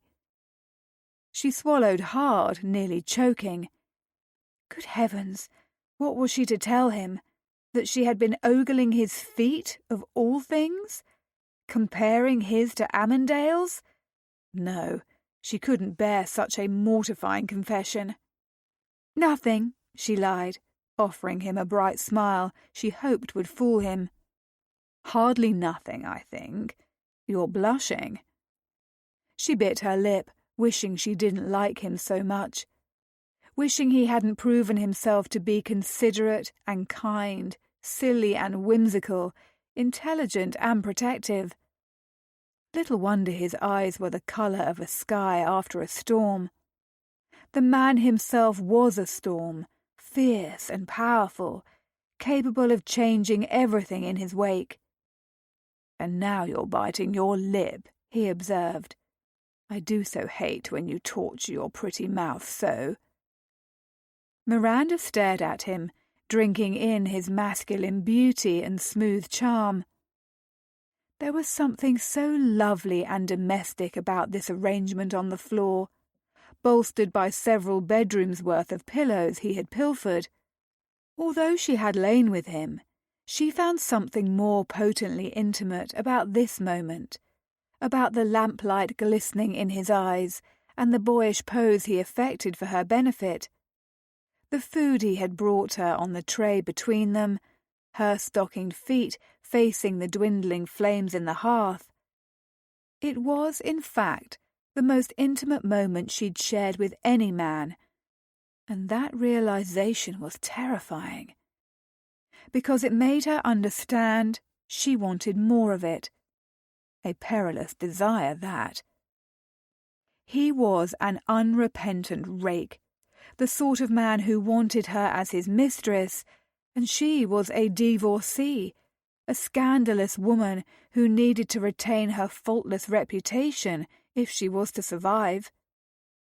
"You're still biting your lip," Reese said into the silence, "and you have yet to tell me what is churning about in that clever mind of yours." "Your feet," she blurted, because she couldn't very well say any of the rest of it. "I was thinking that you have handsome feet." He chuckled, the sound soft as velvet, low and deep. "Handsome feet?" Her ears went hot, and she was painfully aware of how foolish her admission sounded, particularly when repeated back to her, even if it was true. "Yes," she managed. "They are very pleasing to look upon, which ought to come as no surprise, given the rest of you." Oh, heavens, that was surely the wine loosening her tongue, wasn't it? She wasn't even sure. A crooked grin curved his sensual lips. "You like my feet, kitten?" She blew out a breath she hadn't realized she'd been holding. "Cease calling me kitten." "I fear I cannot." "Why?" His grin deepened. "Because I like it far too much, and I think I like you far too much, Miss Miranda Lennox." The feeling was mutual, but she didn't dare return the words or the sentiment. Doing so was far too perilous. "I've never heard of anyone liking someone far too much," she said instead. His levity faded. "Nor have I. Not until you. and that is why we both ought to get some sleep this night." With a sigh he rose, towering over her and extending a hand. Startled by the abruptness of his reversal, she settled her palm in his, allowing him to pull her to her feet with one graceful tug. Of course, tired as she was, and perhaps a trifle disguised from the wine, if she were honest, she swayed on her feet, falling into his chest. He caught her, holding her to him, and even through the layers of her corset and gown and underpinnings, she felt the undeniable ridge of his cock against her. Which was why it was so very confusing when he kissed her cheek and murmured in her ear, "You should go and get some rest, darling. I don't want your exhaustion on my conscience along with your starvation." "I was hardly starving," she protested, "and I'm not tired." But the yawn she promptly stifled proved otherwise to the both of them. He lifted one imperious ducal brow. "You see, kitten, you need your rest." Her lips parted to protest. Surely he didn't intend to not bed her. That had been his design from the moment she had arrived in her chamber to find him waiting for her. Had it not? Rhys smiled. "Tomorrow is another day, and you are worth the wait, darling." She didn't protest as he walked her to the door adjoining their chambers, plucking the wineglass she hadn't realized she had emptied from her fingers just before sending her back to her own territory. "But I thought—" She allowed her words to trail away, realizing she was stammering. "Besides, we have much more time awaiting us when we return to London, and I have you all to myself." He kissed her, and then, with a gentle push, she was once more in her own bedroom, and the door clicked softly closed. Miranda was so shocked by it all that it wasn't until she was unbuttoning her bodice and preparing herself for bed that what he had said returned to her. The arrogant man still believed she would be his mistress. She snorted indelicately, unhooking her skirts and letting them fall. The Duke of Whitby was doomed to be disappointed. Chapter 12. "Why are you so bloody happy this morning, Wit?" King asked grimly from the other side of a mountain of Bayonne ham and poached eggs. "One might also beg the question of why you are so hungry this morning," he returned to his friend with a cheerful smile before he took a bite of his own bacon. "It looks as if you're eating for 3. King pinned him with an icy glare. "Pray, don't be defensive just because you're wearing country tweed paired with a waistcoat that would have better served as a maiden aunt's drawers." "A truly crushing insult, old chap," he praised, unaffected by King's slur against his attire. He raised his demitasse of coffee in salute. King wasn't appreciative of his praise, however. His friend's eyebrows snapped together. "Riverdale, check to see if Whitby is feverish." Riverdale glanced in Rhys's direction and shuddered. "Christ, no, I'm not touching him. For all I know, he's contagious." Rhys chuckled. "Where the devil is Richford this morning? Surely he ought to be on the receiving end of some of your mockery. I rather miss his scowl." Their friend was, once again, conspicuously absent. Rhys might have been more troubled by Richford's unusual behaviour if he weren't so damned pleased with how his courtship of Miranda was proceeding, because that was how he was thinking of his slow and steady campaign to woo her into becoming his mistress. He hadn't bedded her last night. Instead, he had taken himself in hand and gone to sleep, then risen in the morning with a cockstand of steel, only to tug himself to completion again. Not sufficient, of course, but a man needed to remove the poison, and, at the moment, he was, surprisingly enough, more interested in taking care of Miranda than himself. A novel experience, that. I haven't seen Richford since yesterday, King said. He's probably off somewhere, growling at his blonde goddess. Blonde goddess? Rhys repeated, curious. Is this the mystery woman Richford has been chasing about? We reckon it is, Riverdale confirmed. King made one of his elixirs last night after you disappeared. Richford drank half of it himself, the selfish arse. And then he started carrying on about a goddess he couldn't touch, or some such rot. Something about her being a gorgon who would make his cock fall off. Christ! Rhys shuddered. No talk of Richford's cock at breakfast, if you please. I don't want to have to vomit my eggs. I have a delicate constitution. It's possible he was delirious, King added with a shrug. I added a bit too much of a particular ingredient that tends to have such properties. Rhys shook his head. I don't even want to ask. King grinned. Then perhaps it's best you don't, old chap. Right. He concentrated on the task of finishing a rasher of bacon. Where were you last night, Wit? Riverdale asked slyly. You slipped away just after dinner. Fortunately, none of the other club members was seated near enough at the massive table to overhear the conversation. Rhys had no wish to leave Miranda vulnerable to becoming fodder for gossip again. I wasn't aware I needed to ask your permission to conduct my private affairs, he drawled. Private affairs? Riverdale repeated. Ah. It would seem Richford is not the only one among us who has found a goddess, King quipped, cutting into his Bayonne ham. One can only hope that your particular goddess is not as dangerously capable as his.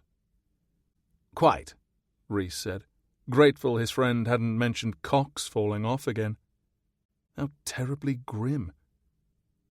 And there was nothing at all grim about today, because Miranda was almost precisely where he wanted her. She had yet to agree to become his mistress, but he was reasonably confident that in one more night, perhaps two, he would have her concession. She couldn't resist him. The feeling was mutual, of course. And that was a problem he wouldn't dwell on at the moment. He had a breakfast to consume. Have you seen Richford this morning? Riverdale was asking King now, frowning. What am I, his mother? King shook his head. He's a grown man. He can look after himself. You don't think your potion was too strong, do you?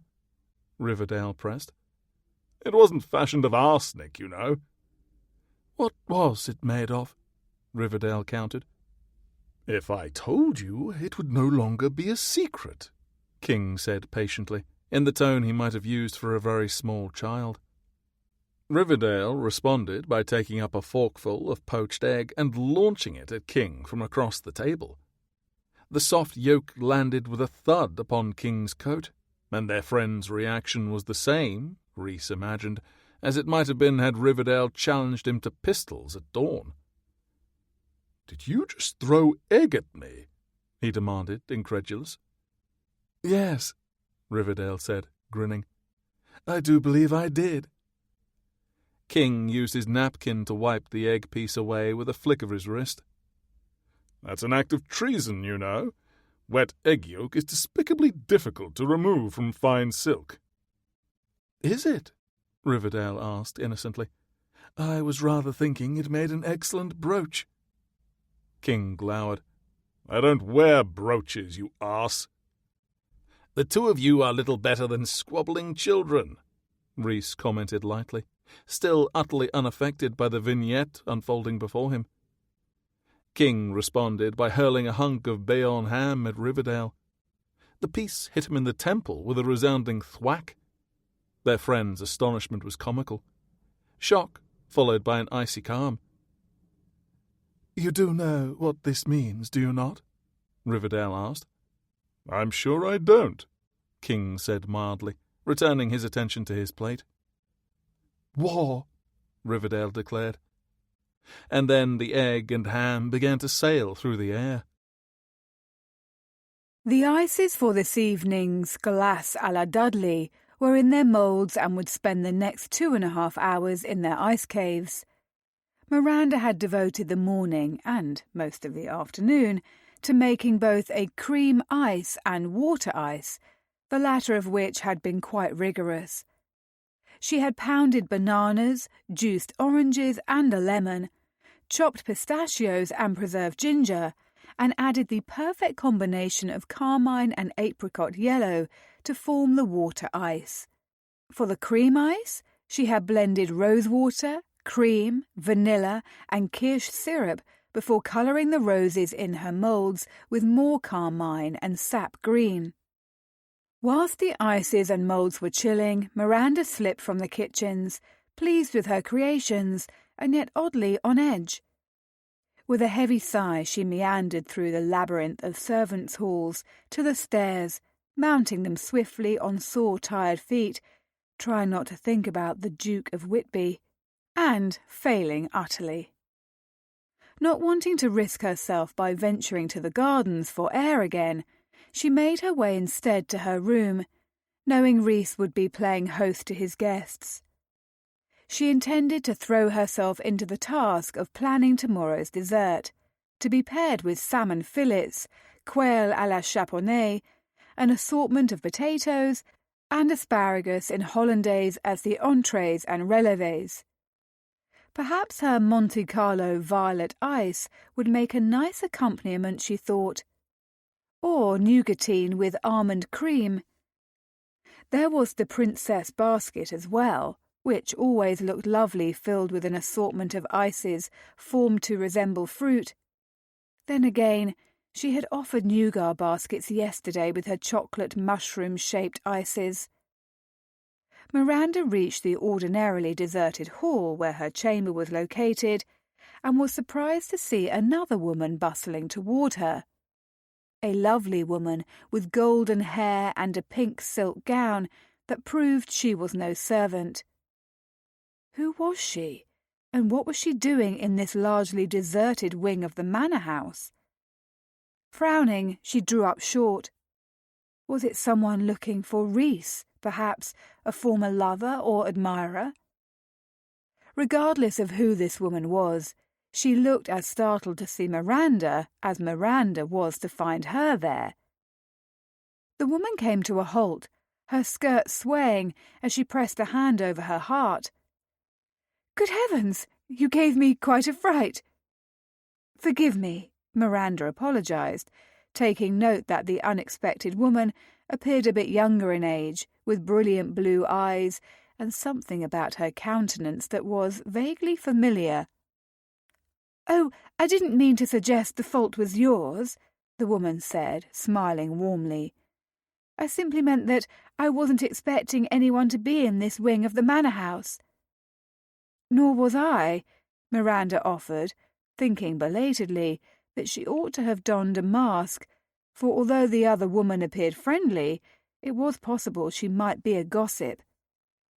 "I expect you are one of the house guests?" The blonde woman faltered, looking suddenly uncertain. "Not precisely. And you?" A strange response, Miranda thought, uncertain of how she ought to answer the same question herself. "Not precisely either." The blonde's smile faltered. "How interesting." "Indeed." They stared at each other for a tense moment. "I do hope you won't mention seeing me here," the woman said, breaking the silence. "It wouldn't do for anyone to know I am present at such a gathering, you see." Miranda offered her a smile. "Once again we find ourselves in similar circumstances.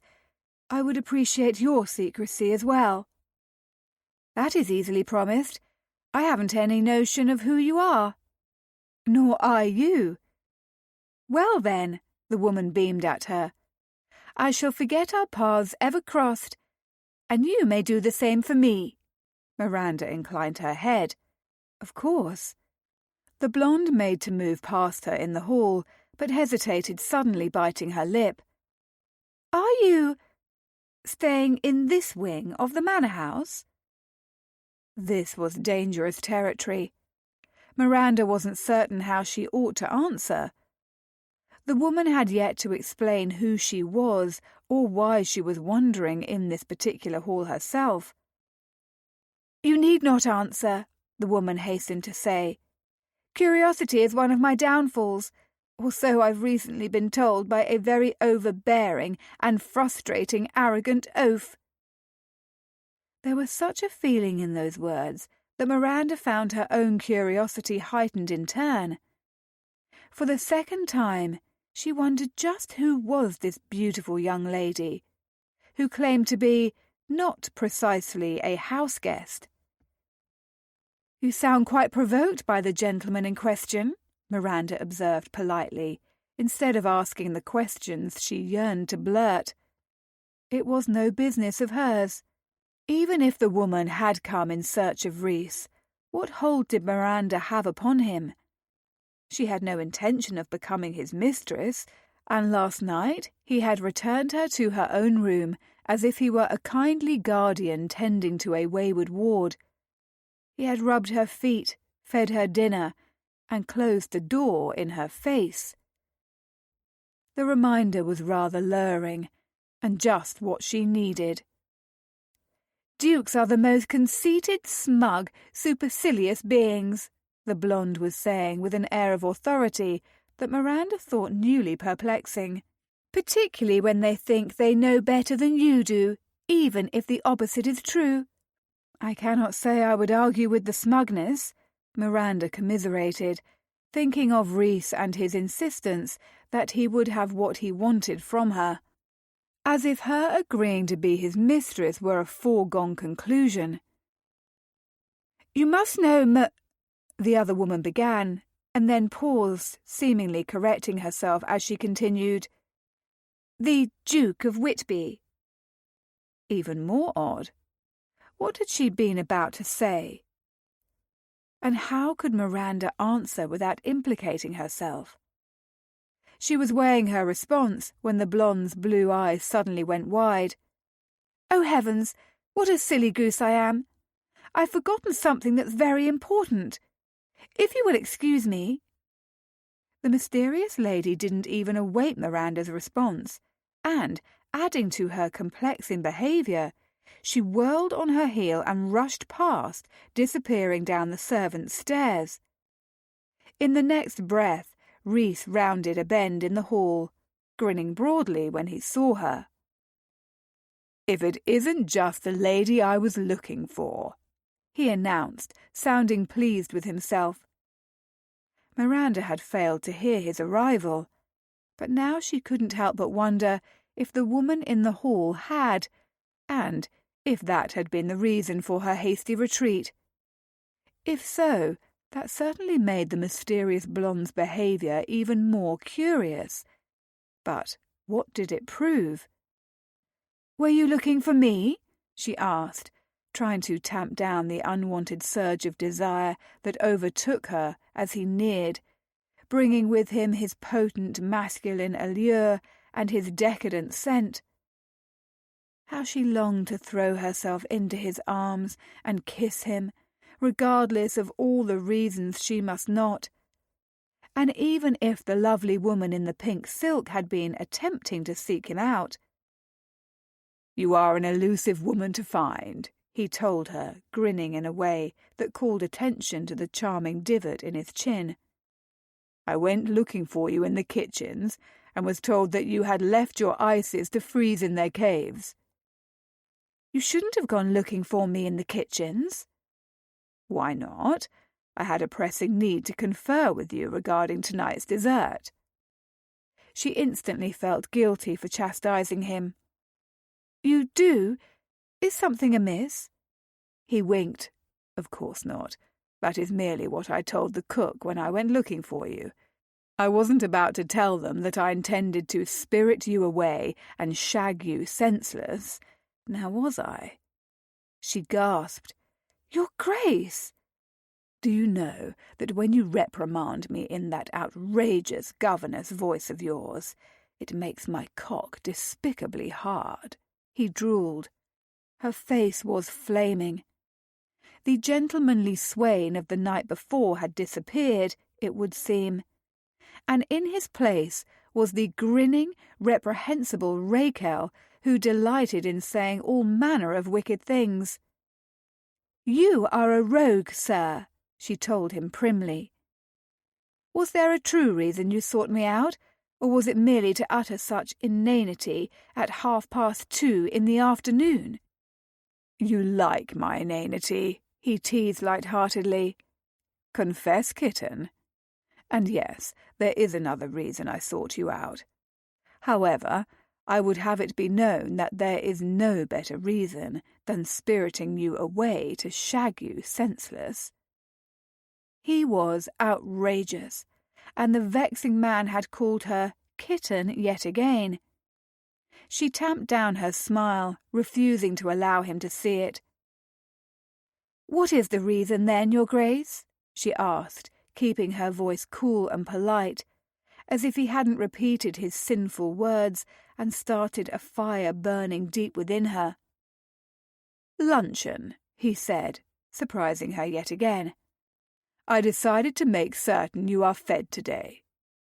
She chuckled. "You make me sound as if I am a dog or a small child." "Hardly.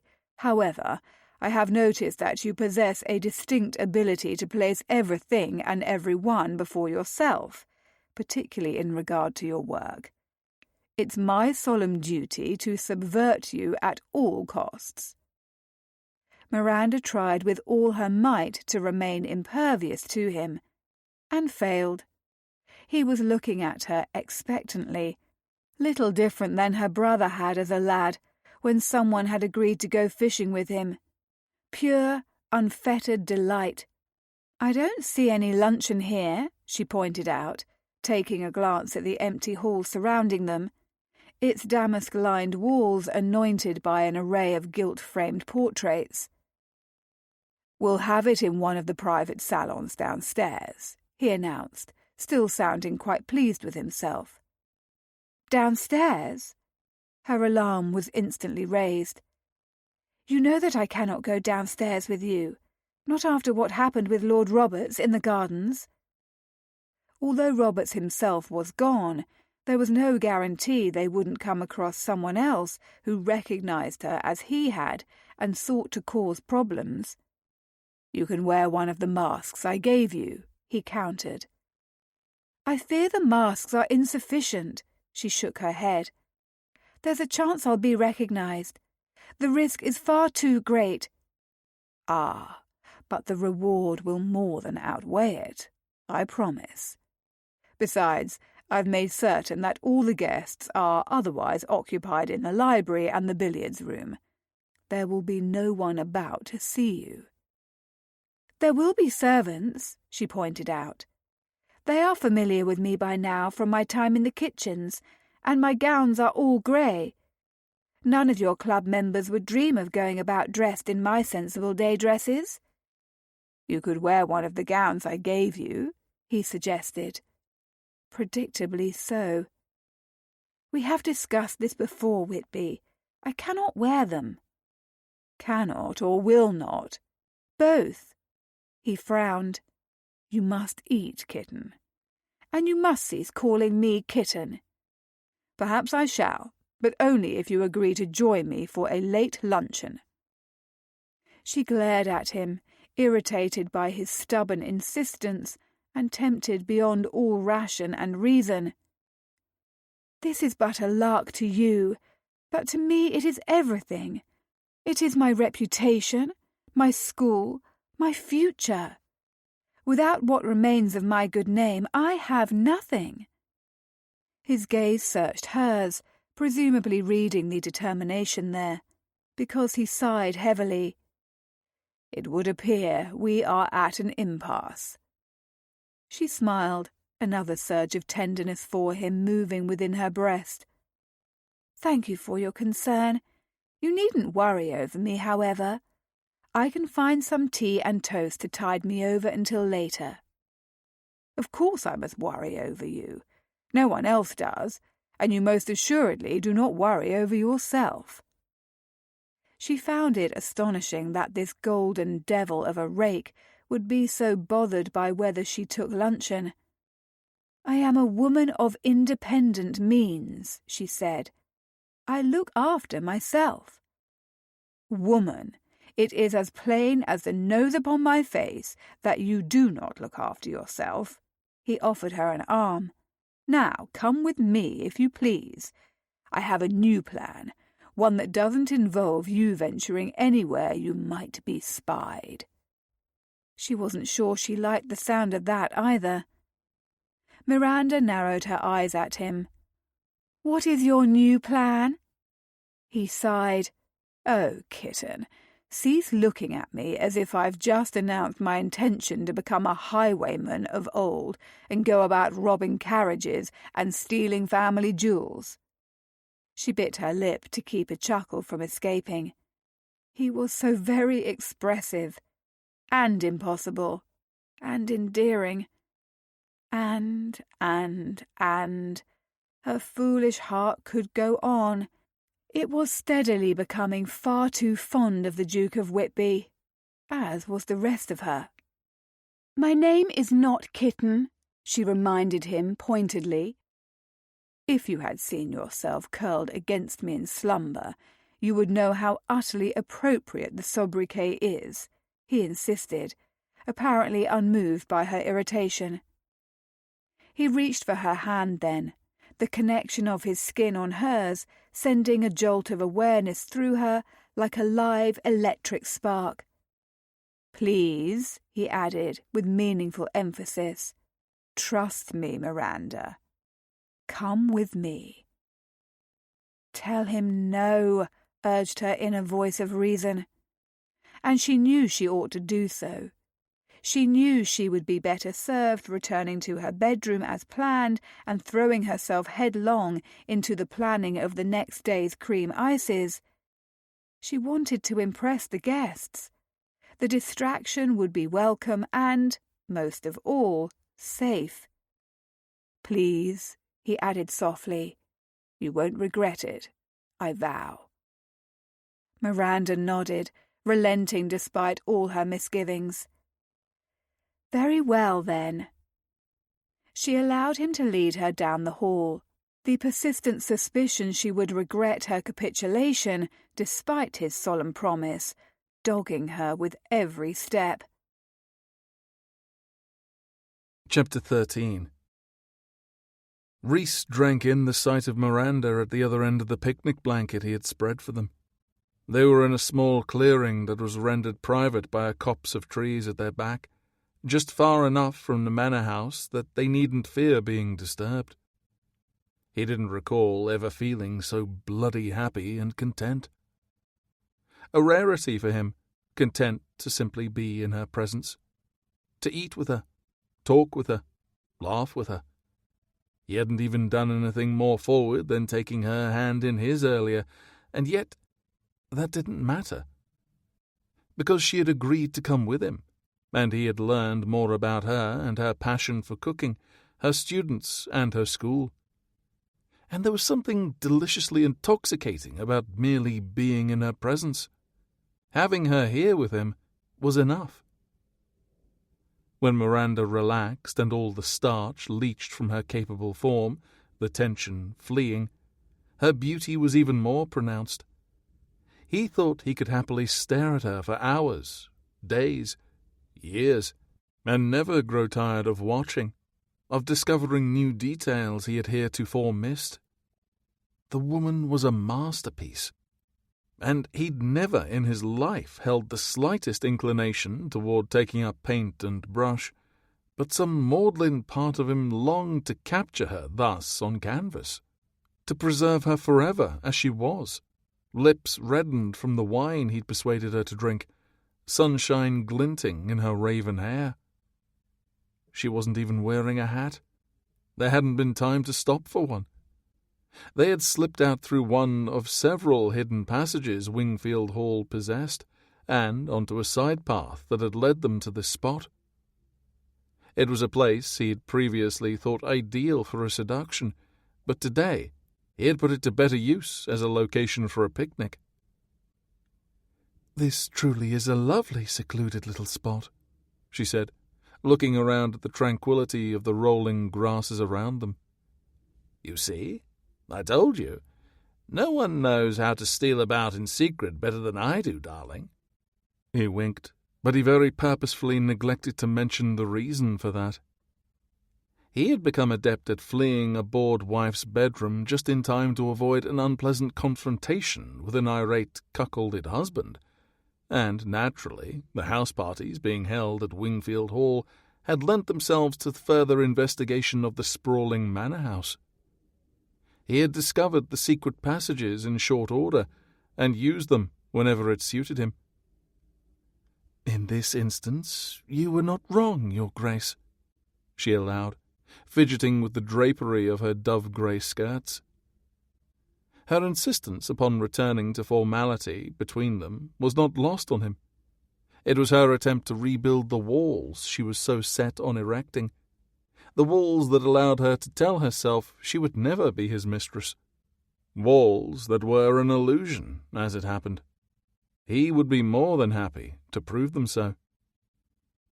"Kitten, if you don't cease calling me Your Grace, I'm going to have to resort to nefarious means of persuading you otherwise," he warned lightly, loving the fire that sparked in her eyes whenever he used the pet name for her he had settled on in partial jest. She had been like a trusting kitten that first night, and he hadn't forgotten. Nor had he forgotten the way her curves felt pressed against him. How warm, how soft, how right. He intended to feel them again. Soon. A sultry smile curved her lips. "Perhaps I'll stop calling you Your Grace when you stop calling me Kitten." God, he wanted to kiss her. He was beginning to think himself rather a bit obsessed with Miranda. Ever since their meeting at her school, he'd been perpetually randy, haunted by thoughts of her when she wasn't in his presence, and consumed by the need to touch and taste her when she was. Last night he had even dreamed of her, for God's sake. It was a troubling progression indeed for a man who ordinarily tired of his lovers the moment the passion between them inevitably cooled. And yet, conversely, the more time he spent with Miranda, the more he wanted her. At this very moment, he thought it reasonably possible that he would crawl through fields of burning coals and broken glass just to be inside her again. He pushed these heavy notions aside in favor of grinning back at her, as if he hadn't a care in the world. "Now that I think upon it, I rather enjoy hearing you call me Your Grace.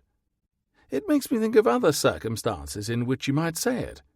For instance, oh, Your Grace, please, "Reese," she interrupted, her tone scandalized. "What?" He gave her his most innocent look. "I was about to say, oh, Your Grace, please fetch me my smelling salts, because you are so unfairly handsome that I fear I am about to swoon." She laughed at that, her levity an uncommon prize indeed, and one he would happily claim as his own. Miranda's laughter was throaty and mellifluous, and, like everything she said or did, it made him want to fuck her with a desperation that was truly bordering on pathetic. His cock was being maddeningly insistent at the moment. "I suppose you often have ladies swooning over you," she said when her laughter had subsided. "However, I hate to disappoint you. I don't own any smelling salts." "However shall I revive you when you faint, then?" He gave her a wicked grin. "I'm certain I can think of at least one means of doing so." She compressed her lips in that way she had when she was trying valiantly to keep from letting her amusement show. "You are outrageous. And, as we have already established, you enjoy it." He was teasing her, his tone light, but there was something in her emerald eyes, a deep, searing recognition that stole his breath. Although there were plates and cutlery separating them, he was half tempted to thrust them all aside and go to her. "Thank you for déjeuner," she said, growing serious. "It was very kind of you to go to so much effort, just for me." But as I've already said, I'm a selfish man. It wasn't just for you. It was for me also. I'm sure you were hungry as well. Yes, he was. He was positively bloody ravenous, but not for food. Rhys held her gaze, keeping that to himself. I could have taken my repast earlier, but then I wouldn't have had you for company. I wouldn't have had the privilege of your laughter and smiles. I wouldn't have had this glorious image of you in the sunshine, the light glinting off your gorgeous hair. At his words, she patted her head, looking self-conscious. I ought to have worn a hat. It's most unseemly to be out of doors without one. Rhys busied himself with packing some of the empty crockery back into the picnic hamper. I like you this way. To the devil with hats. Besides, I haven't one either. We have flouted all the rules together. Doesn't it feel lovely? Too lovely, I think, and that is what makes it so very dangerous. He paused in the act of clearing up a stack of plates, glancing back up at her. Dangerous to whom? To me, of course. Once more she was solemn. To my ability to resist you. His already frayed restraint snapped, like a rope that had been sawed through, leaving only a single strand to hold it in place. Gone. He swept everything remaining between them on the blanket out of his way with one fluid motion. Then don't. Miranda wasn't certain which of them moved first. All she did know was that one moment Rhys was unbearably handsome across the blanket, daring her to be bold, and the next she was clutching a fistful of his neckcloth, holding him to her as he kissed her passionately. Their lips clung voraciously, tongues tangling, teeth nipping, desperation and desire prodding them both beyond their breaking points.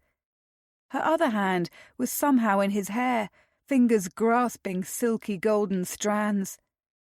He growled, the low rumble setting off an answering reaction in her nipples and between her legs.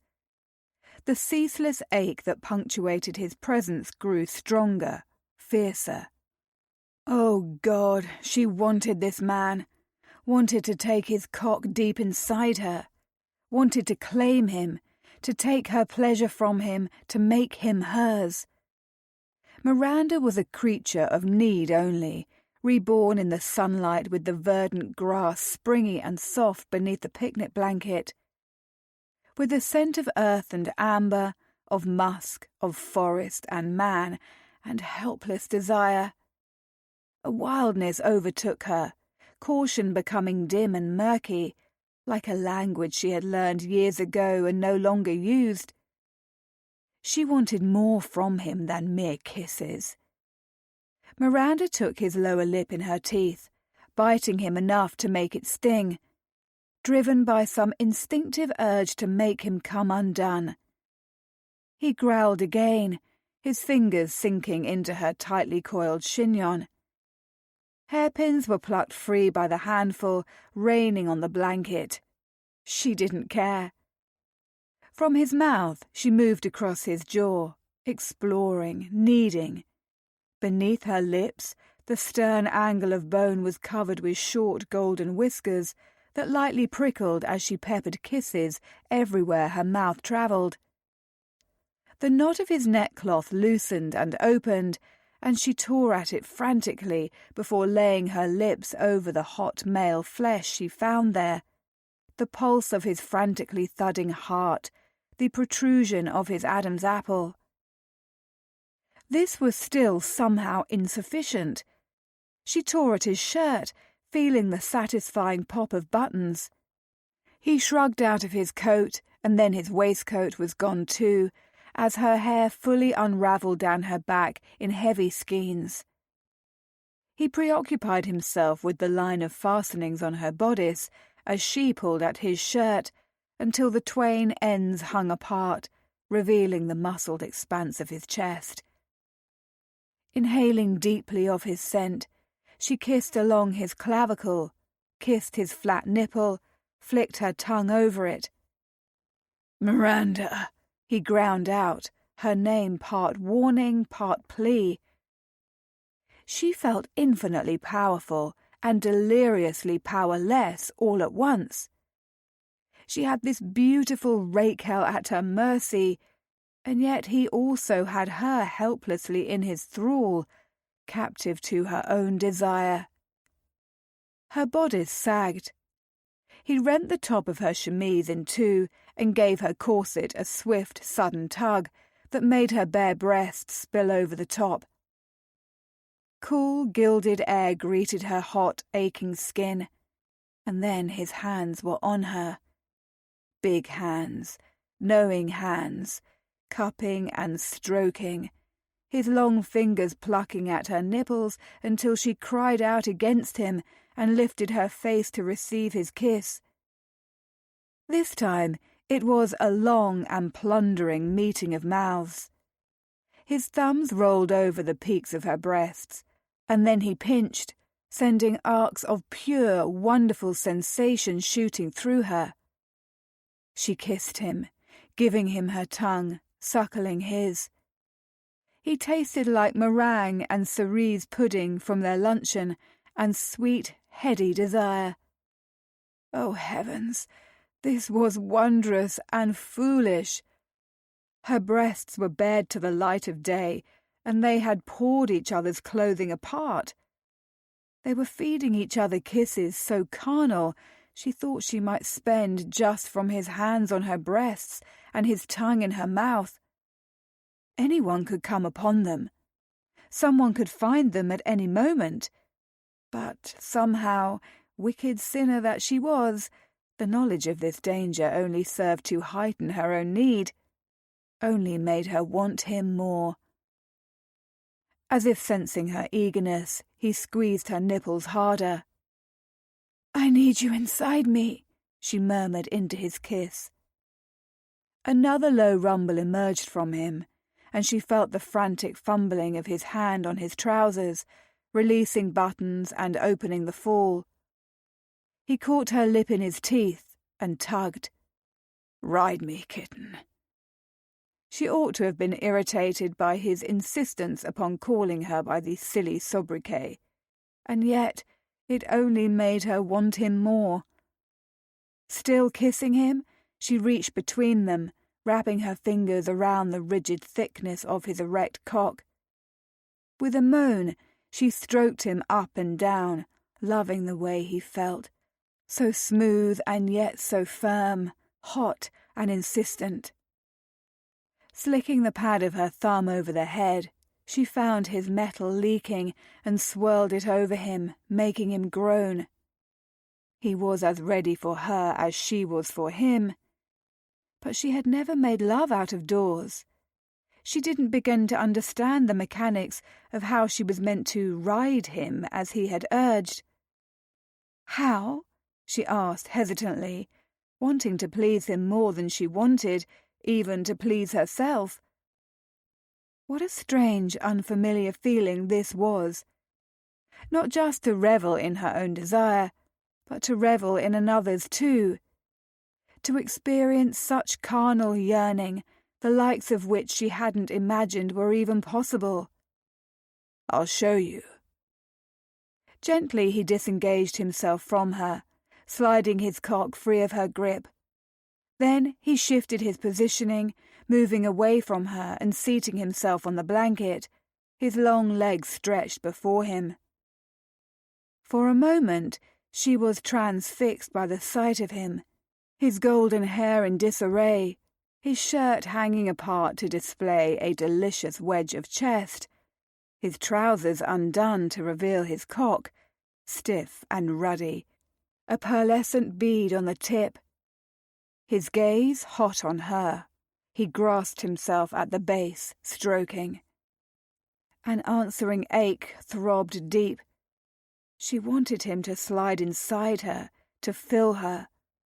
How sinful it was, the sight of him basking in the afternoon's glow, surrounded by green grass and blue sky, so thoroughly male and beautiful, half-dressed, and watching her with a heavy-lidded stare as he fondled his cock. It was too much. She thought she might explode from the pent-up yearning. Rhys held out his other hand to her. "Hold up your skirts and come here." Following his instructions, she grasped handfuls of her gown, grateful that it was not nearly as voluminous and cumbersome as fashion would decree, but instead made for ease of movement. "On your knees," he added. She did as he bade, moving to him across the blanket. He guided her so that each knee was on either side of his hips, and she was poised over him. "Perfection," he praised, lowering his head to take one hard nipple into his mouth and suck greedily. A gasp tore from her, and she arched her back. He moved to her other breast, taking the pebbled bud in his mouth anew and groaning as he suckled, his tongue lapping over her aching flesh. When he released her, she was panting, trembling on her knees as he palmed his cock between them. "Closer," he instructed, helping her to slide over him until her lifted skirts obscured his length from view, and the blunt head of his cock strummed lightly over her inflamed flesh. He felt so good. She whimpered, trying not to fall on him. How in heaven's name was this meant to work? "Easy, darling," he crooned, gliding his cock up and down her seam now, through her swollen folds, slicking himself in the wetness that seeped from her. "Are you ready for me?" "Oh, yes," she managed, her thighs clenched in anticipation. "Then sit on my cock." Wrong words, sinful words, wicked words. Words that made her moan and do his bidding, sinking down on him.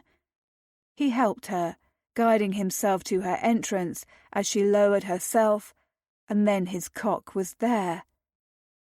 In her, invading her. Demanding as she impaled herself on him, every glorious inch sending uncontrollable pleasure through her. Finally, she was seated atop him, and he filled her completely. The angle of his penetration so exquisite, she almost wept as he lavished attention upon her breasts anew, his clever mouth making her tighten on his cock. "Ride me now," he urged, his hand settling on her waist, showing her what he meant. She rose, his length gliding through her, and then sank back down, filling herself with him. It was too much. It was exquisite. "Oh, God!" she keened, half certain she was about to die. "Rhys!" Her hands found perches on his broad shoulders, and he sucked her nipples as she began moving faster, with greater intent. "Find what feels good to you," he urged against the curve of her breast, before flicking his tongue cleverly over the peak. "Make yourself come on my cock." A strangled noise escaped her that was not even a word. She rode him faster, harder, bouncing on him until her breasts jiggled, angling her body in a way that made him stroke that place inside her that seemed specifically made for pleasure. "Yes," he urged, his expression taut with his own withheld desire, allowing her to use him. "Take your pleasure from me." Harder, faster. She watched him as she fucked him, thinking it the most intense experience of her life, that nothing before could have prepared her for this fierce abandon, for the glory of making love to him purely because she wanted to, because she could. "Fuck, Miranda!" he ground out, moving beneath her, his hips following the rhythm she had set. "Your cunny is so wet." These vulgar words were offered as praise. She loved it. And it was possible she loved him. The thought jolted through her in the same moment Rhys slid a hand under her skirts, his thumb unerringly finding her clitoris and stroking. She spent with a cry that sent a bird noisily winging away from a nearby tree branch. Pure bliss rocketing through her like fireworks blossoming across a night sky. She clenched on him, bringing him deep inside her as wave after wave of release hit, rocking on him, selfishly taking everything she could, all the pleasure, in case she would never again know such ecstasy. She was still riding him when he stiffened beneath her. "I'm going to come," he rasped suddenly. Through the rushing in her ears from the force of her release, the warning in his voice spurred her onto her knees. His cock slid from her, and then he gripped himself, the hot spurt of his seed painting her inner thigh. He had been close to spending within her, agonizingly close, and it astonished her to realize she had wanted him to. That some part of her had thrown caution to the wind in favor of pleasure. It was in that moment, her heart pounding, skin flushed, hair unbound, half naked and covered in the Duke of Whitby's spend, that she realized there was one person even more perilous to her future than he was. And that was Miranda herself. Chapter 14.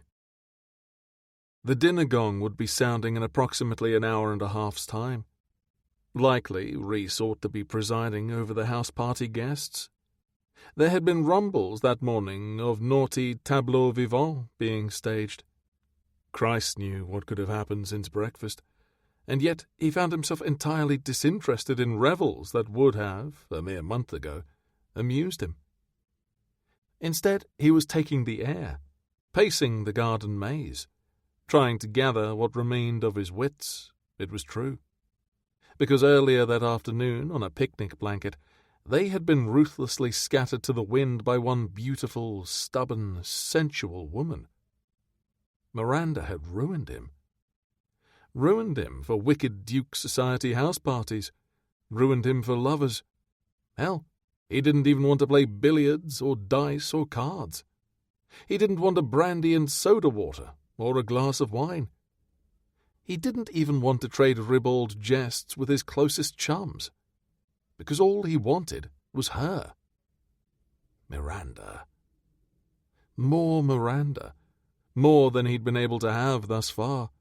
More than stolen moments in the shadows and clandestine, half-clothed romps in the outdoors. He wanted her to agree to be his mistress, and not just for the next month, but for the next bloody year, perhaps even longer. He was insatiable for her. He'd never been afflicted thusly, and he had to admit, as he rounded a bend in the boxwood hedges, that the intensity of his attraction to Miranda frightened him.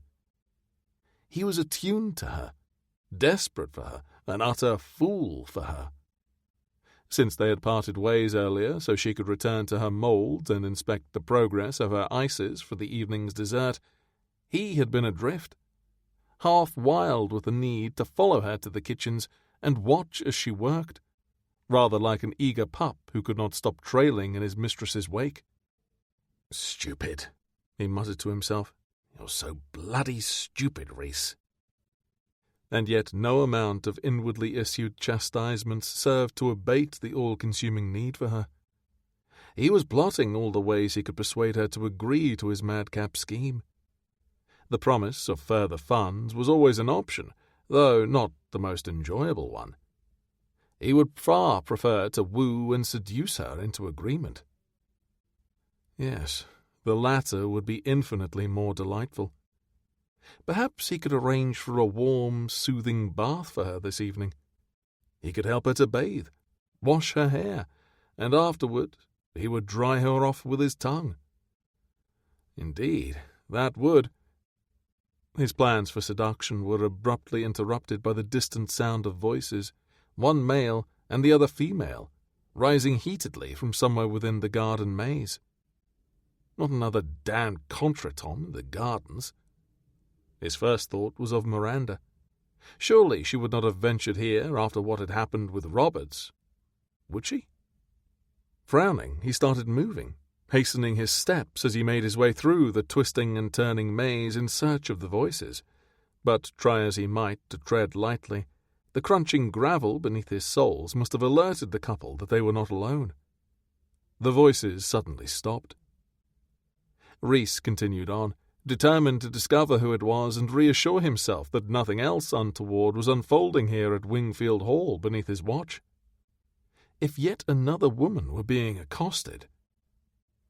He turned a corner and nearly collided with a man who had been barreling toward him, a man he recognized. "Richford?" His friend drew up short, looking equally surprised to see him. "Bloody hell, Wit, you gave me a fright." Rhys's suspicions were instantly raised. What the devil was Richford up to? This was getting deuced strange. "What are you doing, skulking about in the gardens?" he asked. Richford drew himself up, his expression turning haughty. "I do not skulk." Rhys raised a brow. "As you wish." "I don't." He shrugged. "I thought I heard you arguing with someone. A female someone." Richford stiffened. "You must be hearing things. I say, you weren't indulging in another of King's potions, were you?" "Riverdale said something about you and a blonde. Are you dallying with one of the club members?" Jesus, he hoped it wasn't a servant, because domestics were decidedly forbidden. But nothing else made sense about the way his friend was being so oddly elusive and defensive since their arrival here at Wingfield Hall. "I don't dally either," Richford scowled. "Is Riverdale your spy now?" "Do I have need of one?" "Of course not," Richford said hastily. Too hastily. "Something is afoot," Rhys insisted. "Tell me what it is." "Nothing is afoot." "You never did have a face for cards. I can tell when you're guilty, old chap." It was true. Of all vices, Richford was notoriously bad at anything that involved not revealing his thoughts to his opponents, which also made his evasiveness all the more suspect and concerning. "Nothing is afoot. I am merely here in my capacity as one of the leaders of the club, given that 2 of our members were not able to attend because of women and weddings and other such bloody rot." "Christ, don't tell me you've fallen in love with someone," he guessed. It was the only explanation that made sense. The brooding, the disappearances, the mysterious blonde woman. "In love?" Richford choked, sputtering, a telltale red creeping along his cheekbones and up his throat. "Of course not. Don't be daft." "You don't dally. You've been chasing about a blonde, and you're acting damned odd. But I'm to believe that nothing is amiss?" "Yes, that is what you are to believe, Wit, because that is what I bloody well told you." "I know that is what you told me, but I also happen to know it's a lie. What I don't know is why you're so intent upon deceiving me." And he didn't particularly like it either. The 6 friends had a pact, an understanding. They were the brothers each had never had, and they didn't deceive one another. Richford scowled. "You're not my goddamn mother, Wit. Leave well enough alone." "That rather stings," he admitted. "Fair enough. If you don't want to tell me—" "I don't," Richford interrupted. "Then I shall simply bide my time and discover what is going on myself," he finished with a triumphant air. Because they both knew he would. Rhys was nothing if not determined. He didn't like secrets and he didn't like lies. His hideous childhood had been rife with both, and there was something Richford was keeping from him. "Don't pry where you aren't wanted," Richford said. "You may not like what you find." That was rather cryptic. Rhys frowned at his friend. "What is that supposed to mean?" "It means that I don't want you interfering in my affairs," his friend growled. "If there was something I wished to tell you, I would have done so by now." With that curt rejoinder, Richford stepped around him and stalked away. Rhys stared after his departing back until he turned a corner, wondering just what his friend was hiding. As she had the previous 2 nights, Miranda returned to her bedroom, tired but pleased with how her creations had emerged from their ice caves. Her feet ached, her back was equally sore, but she was eager to hear how the guests had enjoyed the glace à la Dudley she had prepared. She'd been especially happy with the presentation of the roses on the tops of her moulds.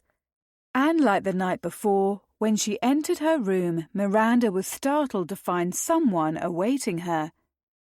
This time it was an expectant Green, with a clawfoot tub prepared with steaming water at the centre of the room. "Mrs. Lovelace," Green greeted. For a moment Miranda wondered whom the lady's maid was speaking to. Weary as she was from her exertions in the kitchens, she even briefly glanced over her shoulder, until she recalled that Green didn't know her true name, and she turned back to the servant with a guilty start. "You've prepared a bath," she said, her aching muscles all but clamouring for her to dip into that hot water and soak. "As you requested, ma'am," Green said, arranging an assortment of soaps and shampoos on a low table which had been laid by the tub, along with some towels and stoppered glass bottles. She blinked. "Oh, but I didn't request a bath." Now that it was here, she most certainly wouldn't refuse it, however. She had been performing her ablutions with the pitcher and bowl and a small hip bath since her arrival. The oversized tub looked nothing short of heavenly. "His Grace told me that you did," Green frowned. "I'm sorry, ma'am.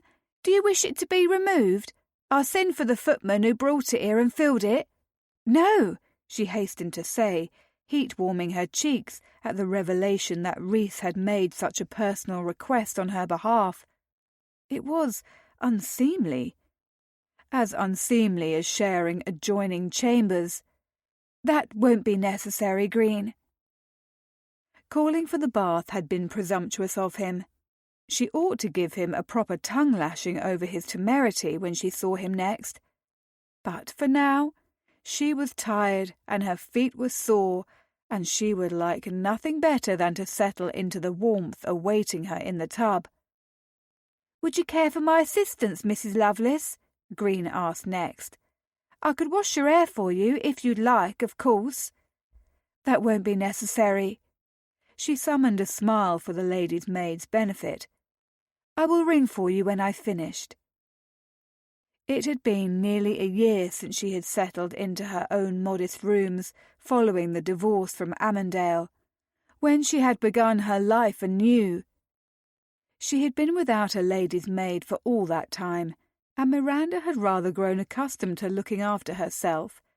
Besides, a foolish part of her hoped there was a hidden meaning in Rhys's request for the bath, one that went beyond her mere comfort. Green nodded. "Of course, ma'am." She dipped into a hasty curtsy and left the room. Once alone, Miranda wasted no time in removing her bodice and skirts, laying them out with care over the back of a chair. Next came her petticoats, easily untied and draped along with her gown. With that gone, she spun about, intending to remove her boots, when she caught sight of her reflection in the mirror. Good heavens, she had forgotten about her partially torn chemise. How fortunate that she had sent Green away. Surely the lady's maid would have wondered how Miranda's undergarment had been so badly ripped when the rest of her garments had remained intact. Heat crept up her throat as her thoughts returned to what had happened that afternoon during the picnic lunch she had shared with Rhys. The both of them had been overcome. She had done damage to his clothing as well, she recalled with a hint of rising embarrassment at her actions. It would seem she was every bit as wicked as the gossips had claimed, because surely no decent woman would lie with a man who was not her husband in the midst of the day on the grass where anyone could have come upon them. And yet another part of her, long suppressed and tamped down, thrilled at the memory. That part of her wanted more. More adventure, more seduction, more forbidden pleasure. She untied her boots and unlaced them, slipping her feet free of their stiff leather confines. She was clad in her drawers, damaged chemise, and corset. But instead of taking off the remainder of her garments and slipping into the bath, she was suddenly tempted to go to him instead. To forget caution and ration and reason and seize what she wanted, what they both wanted. Her body was instantly flooded with sensual awareness. But then she reminded herself sternly that here was her chance. She should cling to her defences and refuse to surrender to her foolish desires. Twice had been enough. She needed to deny him, to deny herself. But there was a poignant, persistent voice within her that emerged just then, one that wondered, why? Why must she deny herself? Had she not been putting everyone else first all her life? Beginning with her parents and her duty to them, marrying as they had wanted. Then to her husband, Amandale, in a marriage that had only served to make her miserable. And when she had finally escaped and found her freedom, she had become constrained by the need to restore the reputation that had been so thoroughly spoiled by her divorce. The need to provide for herself so she would not go destitute or be forced to rely upon the charity of friends or distant family who might be willing to look the other way. Why not take this for herself? Why not take Rhys? She could have him, all of him, to herself. Could have his kisses and his wicked mouth, his outrageous teasing and his clever hands, and even more cunning tongue. Could have the pleasure he brought her, have his companionship. She could have everything she had never dreamed could be hers, but now hung within her tenuous grasp. Do it, urged that inner voice.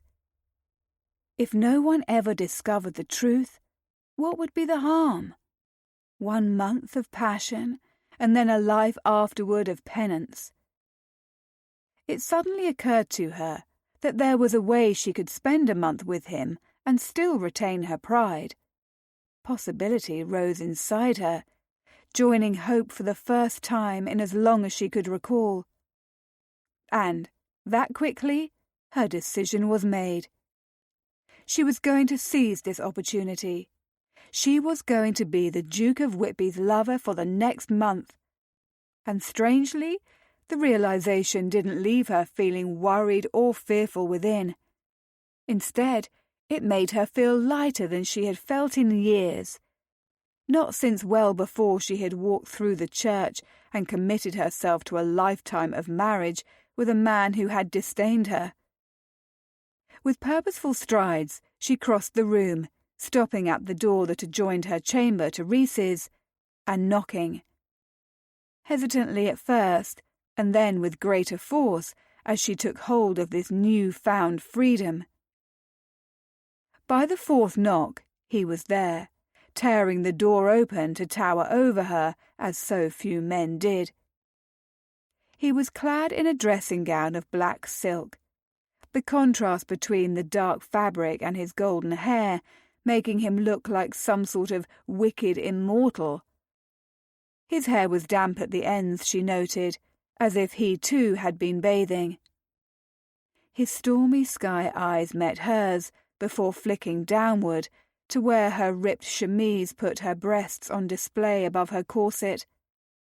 Belatedly, she saw herself as he must, realizing that her nipples were almost showing. Her corset was loosened, her feet clad in embellished stockings peeping from beneath her drawers, the hem of her chemise stopping at her knees. "Did you take your bath?" His voice was velvet and seduction. She almost smiled at his low question. Her hair was yet to be unbound, and she was wearing her undergarments. Did he truly think she had emerged thus from the water? "Not yet," she told him, a sudden fit of nerves making her hand tremble on the latch. Could she do this? My God! He raked a hand through his hair, leaving it charmingly ruffled in his wake. The lack of perfection so at odds with the handsome symmetry of his face. What a beast I am! I've torn your chemise. I'll buy you a new one. 2, 3, half a dozen. Hell, I'll buy you a whole bloody chemise store. A chuckle escaped her. I fear there is no such thing as a chemise store. Wherever a lady makes such purchases, he elaborated, I'll buy you an entire new wardrobe to replace them, at the establishment of your choosing. It wasn't new chemises she wanted from him, although she did appreciate the proposal. Nor was it the small fortune he had offered her to be his mistress for a month. That is kind of you, but I'm not concerned about the garment just now. She stepped back. Would you care to join me? I thought you'd never ask, kitten. He crossed the threshold. His light, teasing tone vanquished some of her nervousness. It wasn't every day she propositioned a gentleman. Indeed, she had never done so, not in truth. The pretence of an affair with Waring had been his idea, the means of finally forcing Amandale's hand, but they had never even shared a kiss. Their friendship was strictly platonic, and although she harboured a deep sense of gratitude for his intervention on her behalf, she had never been even slightly tempted to invite him into her bed. It was most considerate of you to arrange for a bath to be brought up for me, she said, moving back across the room toward the steaming tub. But, unfortunately, I need someone to wash my hair, and Green wasn't able to assist me this evening. That was because Miranda had sent her away.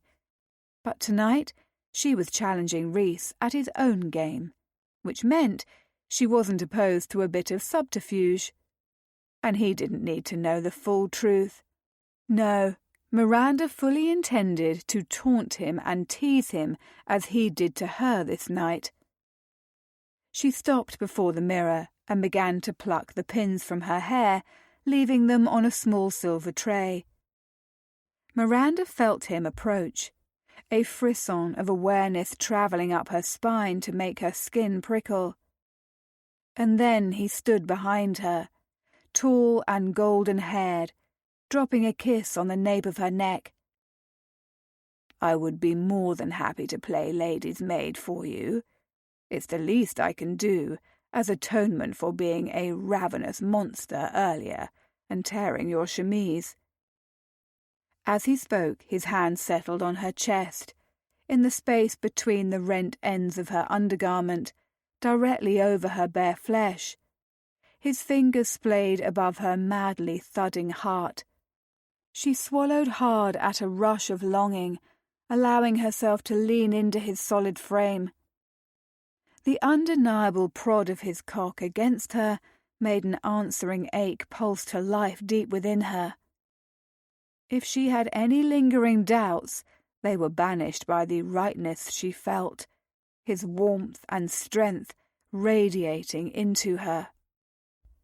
"Thank you," she said. "Your assistance is most appreciated." He hummed, his face buried in the side of her throat now as he inhaled deeply. "I love your scent." She smiled, thinking that although she had added some scent to her throat that morning, it had likely dissipated. If she smelled of anything, it was likely the kitchen's. But she wouldn't argue, because she liked the way his mouth felt on her skin, open and seeking, as if each part of her was a wonder that required exploration. Feeling bold, she reached for him, sifting her fingers through his hair.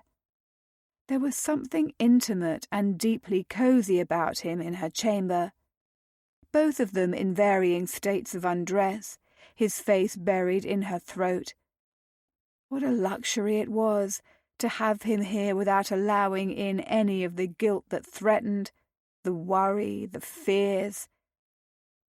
"I have been thinking about your proposition," she ventured, needing to get the words out before they proceeded. He stilled, his head lifting though he remained as he was, one hand on her waist and the other flattened over her heart. His gaze met hers in the looking-glass, his fingers dipping ever so slightly to slide inside her corset and curve around the slope of one bare breast. He brushed the edge of her nipple lightly once, twice. "Oh?" "Yes." She wetted her lips, unable to keep from arching into his touch. "I have." His hand slid deeper, his thumb strumming over the sensitive peak. "And I hope that you have reached the only conclusion there is for you to reach." "I don't want to be your mistress," she blurted. Chapter 15. Reese stilled. "You don't?" "No." She shook her head slowly, then rested it against his chest, relaxing into him even further. "I want to be your lover." "Silly." He kissed the shell of her ear, still holding her gaze. "You can be both." "Not whilst maintaining my self-respect," she protested firmly. "I don't want £10,000. I don't want to be your kept woman. All I want is to be your lover, for the next month, and no more." There, she had said it. Now that the words had left her, the last of her trepidation slid away as well, replaced by desire as he swirled his touch over her breast, somehow finding the space within her loosened corset to further torment her. "You'll be mine for the next month." He nuzzled her throat, withdrawing his hand from her corset and leaving her bereft. But she didn't hesitate in her response. "Yes." Both of his hands were clamped on her waist now, in a possessive hold, as his eyes seared hers in the mirror. "I don't share, kitten." "Nor do I." "Good." He spun her about with such speed that she flattened her palms on his chest, clinging to him. "Say it again." "I'll be your lover for the next month." He shook his head slowly, his stormy stare fixated upon her lips. "Tell me that you'll be mine." "I'll be yours." Saying the words came naturally, because they felt right, and the act of giving herself to this man, of embracing the pleasures she had so long been denied in her unhappy marriage, felt better than right. "I've been waiting an eternity to hear you say that," he told her. She couldn't resist gliding her hands up his chest, over silk warmed from his body, to cup his handsome face. The prickle of his golden whiskers enthralled her, as did the freedom to touch him thus, to long for him without self-loathing, to simply accept that she could have this man for herself, even if it was finite. "You haven't known me for an eternity," she pointed out softly, thinking every facet of his countenance a marvel. His cheekbones were blades, his mouth sensual and full, his jaw determined and masculine. Even his brows, a shade darker than his golden hair, were elegant and defined, somehow making his brilliant eyes stand out in stark relief against his sun-dappled skin. Everything about him was different, unique, familiar and yet new, almost as if she had not allowed herself the freedom to truly take all of him in until now, this moment. "It feels as if I have," he said, his voice for once lacking its customary flippant teasing.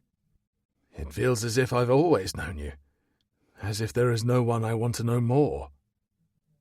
His words struck a place inside her that she'd previously believed buried and hidden away. He stole her breath with those confessions, and not just because she felt the same way, but because she had already surrendered. There was no reason to ply her with rakish charms. She was his. "I feel it too," she murmured, a rush of tenderness careening through her, raw and dangerous and just a little bit wild. All for this man, who was vexing and beautiful, complicated and enigmatic, who was passionate and bold. His mouth was on hers, ravenous and hot. It was a kiss that didn't so much claim as it plundered, leaving her stripped of all defences and artifice. She opened her mouth for his questing tongue and didn't care. Everything that wasn't Rhys ceased to exist. She sucked on his tongue and revelled in the growl that emanated from his chest, in the way his fingers found the knot on her corset and frantically worked it apart, loosening her laces until satin and boning gave way. Hooks and eyes came open, and then her corset was falling. Hairpins were next, a waterfall of them raining to the floor as he pulled them free of her chignon. Hair tumbled down her back in a heavy coil that fell apart like her resistance. She caught a handful of his hair and held him to her, feeding him voracious kisses in return.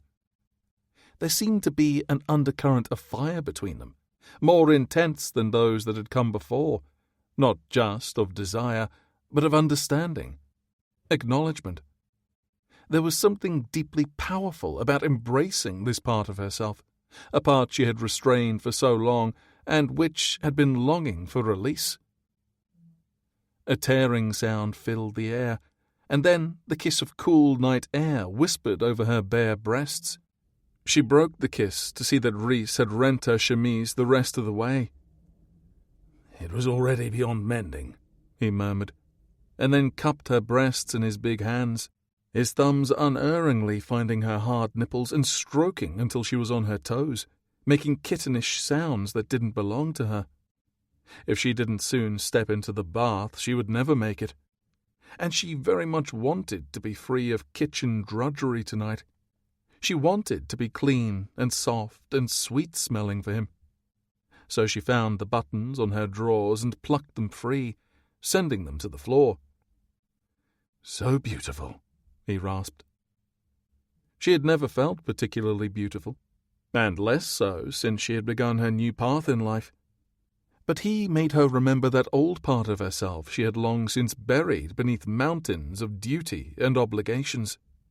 The young woman who had been blithely hopeful, who had dressed with care before balls and danced with suitors, and who had naively believed she would marry a man who loved her, have a bevy of children, and live happily until her last day. He made her want to be herself, but wiser. He made her feel beautiful and unencumbered, free and bold and wanton. She revelled in it, in him. "You should get into your bath before it grows cold," he said. "Let me help you with your stockings." She nodded, not wanting to lose his touch and yet knowing he was right. The water would soon cool, and she needed to wash the toiling of the day away. He rolled down her garters and stockings with great care, then helped her into the tub. With a sigh of pure bliss, she sank down into the water all the way up to her chin. "This is heavenly," she said, enjoying herself immensely, for the tub in her modest accommodations was a mere hip bath. She had forgotten the luxury of a large, deep tub, the water covering her entirely. Here was her reminder of what she had been missing, and she would enjoy it whilst she could. "I see your lady's maid was at least efficient in setting out the soap and shampoo," he commented, selecting a small round bar of soap and a cloth, before pushing a mahogany stool nearer to the tub with his bare foot. She knew a moment of guilt at her deliberate fib. "I may have dismissed her, in the hope that someone else might wash my hair for me instead." "Oh? Have I a competitor for this role?" He settled the soap and cloth in his lap and then began rolling up the sleeves of his dressing gown one by one. "Perhaps I need to challenge someone to pistols at dawn." She lifted a hand from the bath, water dripping from her fingertips, and flicked a hint of spray in his direction playfully. "No duels over me, if you please. There is only one man I want to wash my hair." The second sleeve was rolled to his elbow, putting his comely forearms on display. It was a part of a man that was so oft hidden from view, and Miranda had never been particularly bothered by it either way. But one look at Rhys's forearms made her understand why men were meant to wear sleeves for the sake of propriety. His forearms were, like the rest of him, disturbingly attractive. "The man in question had better be me," Rhys said with mock warning, before taking up the soap and cloth and dunking both into the water. "Now, where shall I begin, my queen?" She giggled at his silliness. "I didn't know that pages were tasked with bathing their queens." "This one is. I take my duties very seriously." He shifted, scooting his stool to the foot of the tub. "I think I'll work from bottom to top." Rhys held out one hand, palm up. "Your foot, O queen." She bit her lip to keep another giggle from falling from her lips at his ridiculous insistence upon pretending she was a queen and he her loyal vassal, and lifted her right foot. He took it and began soaping up the sole, the abrasion of cloth on her sensitive skin making her jump. "Ah," he drawled, as if he had just made an immense discovery, casting a glance in her direction. "My queen is ticklish." "Only with light touches," she said, as he made another pass of the soapy cloth along her arch, and she flinched again, her reaction instinctive. "This is information that could prove most useful to me. A word of warning, kitten. You must never allow me to have the upper hand. I'll be shameless at exploiting it." He finished washing her foot, then worked his way up her ankle and along her calf, taking his time, his fingers gently exploring along with the soap and cloth. She had no doubt his warning was complete truth. The Duke of Whitby was a man who unrepentantly seized whatever he wanted, using any means necessary. He had certainly done so with her. And yet, as she soaked in the bliss of the hot bath and he tended to her, Miranda couldn't summon even a modicum of outrage. "I also kick when tickled to excess," she cautioned him as he finished with one leg, having washed her thigh whilst avoiding moving too high. "My younger sisters dearly loved to tickle my feet whilst I was sleeping. You can imagine what happened when they stood too near one morning." He chuckled as he soaped her left foot. "Never say you kicked the poor girls." "I caught Daisy in the nose," Miranda confirmed, "and I managed to get dear Elizabeth in the middle before I woke fully. Daisy was wretched, blood dripping everywhere. I hadn't known a nose could bleed so much until that morning." "I shall endeavour to keep my nose far from your dainty feet in that case." "And to keep from tickling me," she added pointedly. "I'm afraid I can make no such promises on that account." At his words, he trailed his forefinger lightly over her sole, making her jerk. He was saved from a kick by his other hand, which was wrapped firmly about her ankle, holding her still.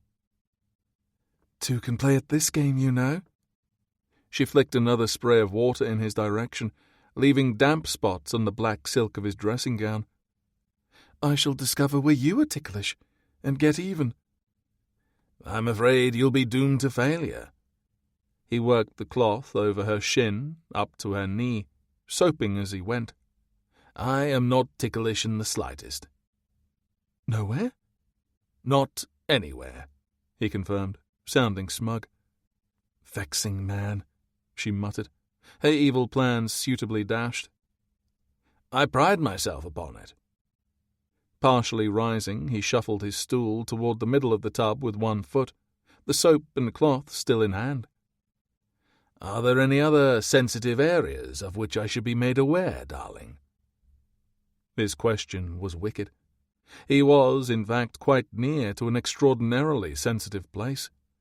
a place that was desperate for his touch, a place where she was not at all ticklish. She slid her bottom along the tub, propping herself up into a sitting position, taking care to cover her breasts with one arm as they bobbed at the water's surface.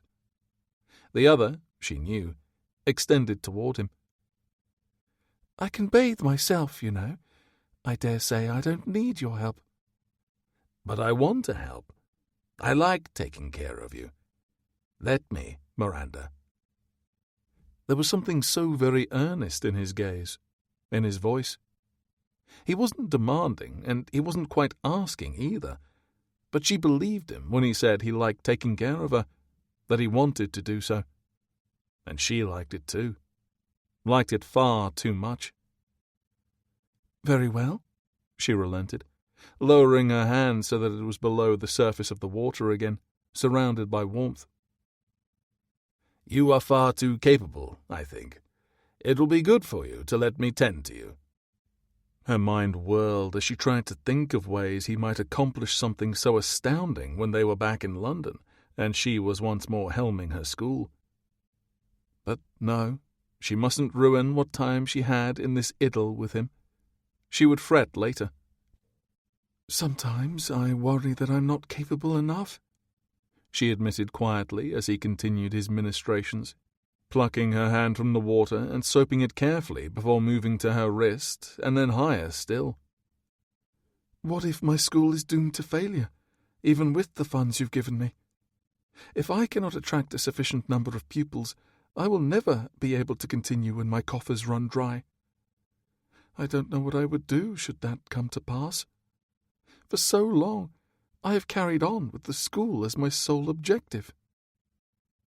She didn't reveal the rest of what worried her, that she would be forced to beg for a roof over her head, or for her supper, accepting the alms of her friends forever. When she had left Amandale, she had been so certain of her future, so determined to succeed. And yet it had proven a struggle, and many days she had felt as if she were attempting to dig herself out of a hole that was far too deep, thanks to the scandal of her divorce. "Your school is not doomed," he told her softly, the cloth travelling along her shoulder now, following her collarbone. "Your creations are nothing short of glorious. Not only do they look beautiful, but they taste divine." The cloth dipped, and he soaped her breast. "Beyond all that, your determination to succeed and your steadfast devotion to your school will make failure an impossibility." She wished she could be so sure. The cloth moved over her aching nipple, and she stole a glance at him through her lashes. His countenance was stern and yet tender. The mask he so oft wore, that of cavalier rake, stripped from him. He washed her stomach, her other breast, and then her arm in silence as she contemplated his words. "Thank you," she said. Not because his words were kind and much needed, which they were, but because he believed them, because he believed, quite specifically, in her. "You needn't thank me, kitten." He gave her a wry half-smile as he swirled the cloth over her skin beneath the water's surface. "I'm simply stating truth. I admire you. I've known many women, but not one who is so willing to be bold and to seize what she wants." The cloth ghosted over her most intimate flesh right then, making her think of what else she wanted. But just as quickly he moved away, finishing up his task before taking up her shampoo. "Time for your hair." Obligingly, she leaned her head back and dunked it low, enjoying the play of the hot water on her scalp.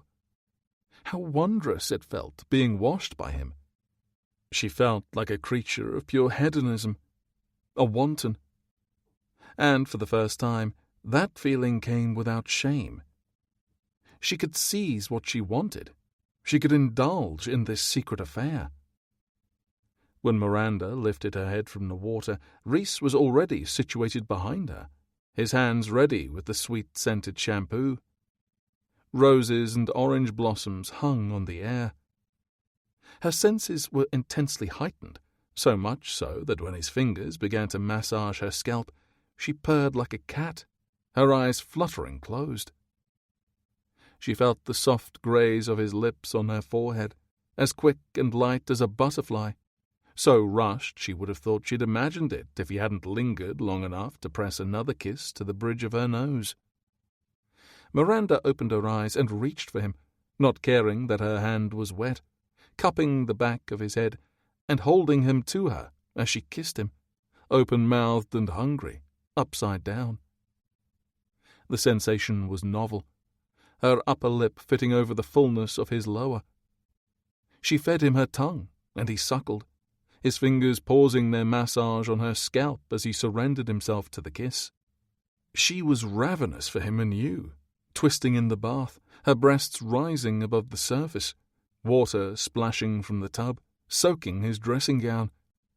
And she didn't care. He groaned, his tongue gliding against hers. When it was finally over, she was dizzied with want, and his breathing was ragged. "I do believe I'm clean enough," she murmured, dunking her head backward again, allowing the shampoo to rinse from her hair. He watched her, his face hovering above, unreadable. She wondered what he was thinking. His hands were yet lathered with shampoo. No one had ever treated her with such care. Her marriage with Amandale had been loveless and cold. He had resented and disapproved of her, and she had grown to loathe him for his callous treatment. Being with Rhys was like exploring a new city. She wanted to savor every moment, to explore every corner, experience everything. "If I could paint, I would capture you here, in this moment," he said, his voice low, silk and sin and velvet. "I'd call it Aphrodite at her bath." What a fanciful notion. She stared at him as she floated in the water, her hair spread like a halo on its surface, and realized she was falling in love with him. "You would cause quite a scandal with such a painting," she pointed out breathlessly, shifting to a sitting position once more and turning in the tub so that she faced him. He dipped his hands in the water, rinsing them. "No one would ever know it existed. I'd be far too jealous to allow anyone else to see it. The painting would be for my eyes only." She stood, water running down her body in rivulets as his eyes feasted on her. "I've finished my bath, Paige. Perhaps you could help me to dry off." He stood with a helpless sound of need. "What you do to me, woman." And then he snatched her from the tub, taking her up in his arms and carrying her to the bed. She was still soaked, and she shivered at the chill air on her wet skin as he laid her in the center of the mattress. He clawed at his dressing gown like a man possessed, flinging it to the floor. She had a moment to drink in the sight of him, all stern, masculine angles and sinewy muscle, his cock ruddy and ready, before he was upon her. He settled between her thighs, nudging them wide, and then lowered his head, lapping at her clitoris with slow, steady strokes that had her writhing beneath him. Then he sucked, the sound wet and sinful as he sank 2 fingers deep inside her. The steady seduction of the evening, words and washing and so much more, already had her at desperation's edge.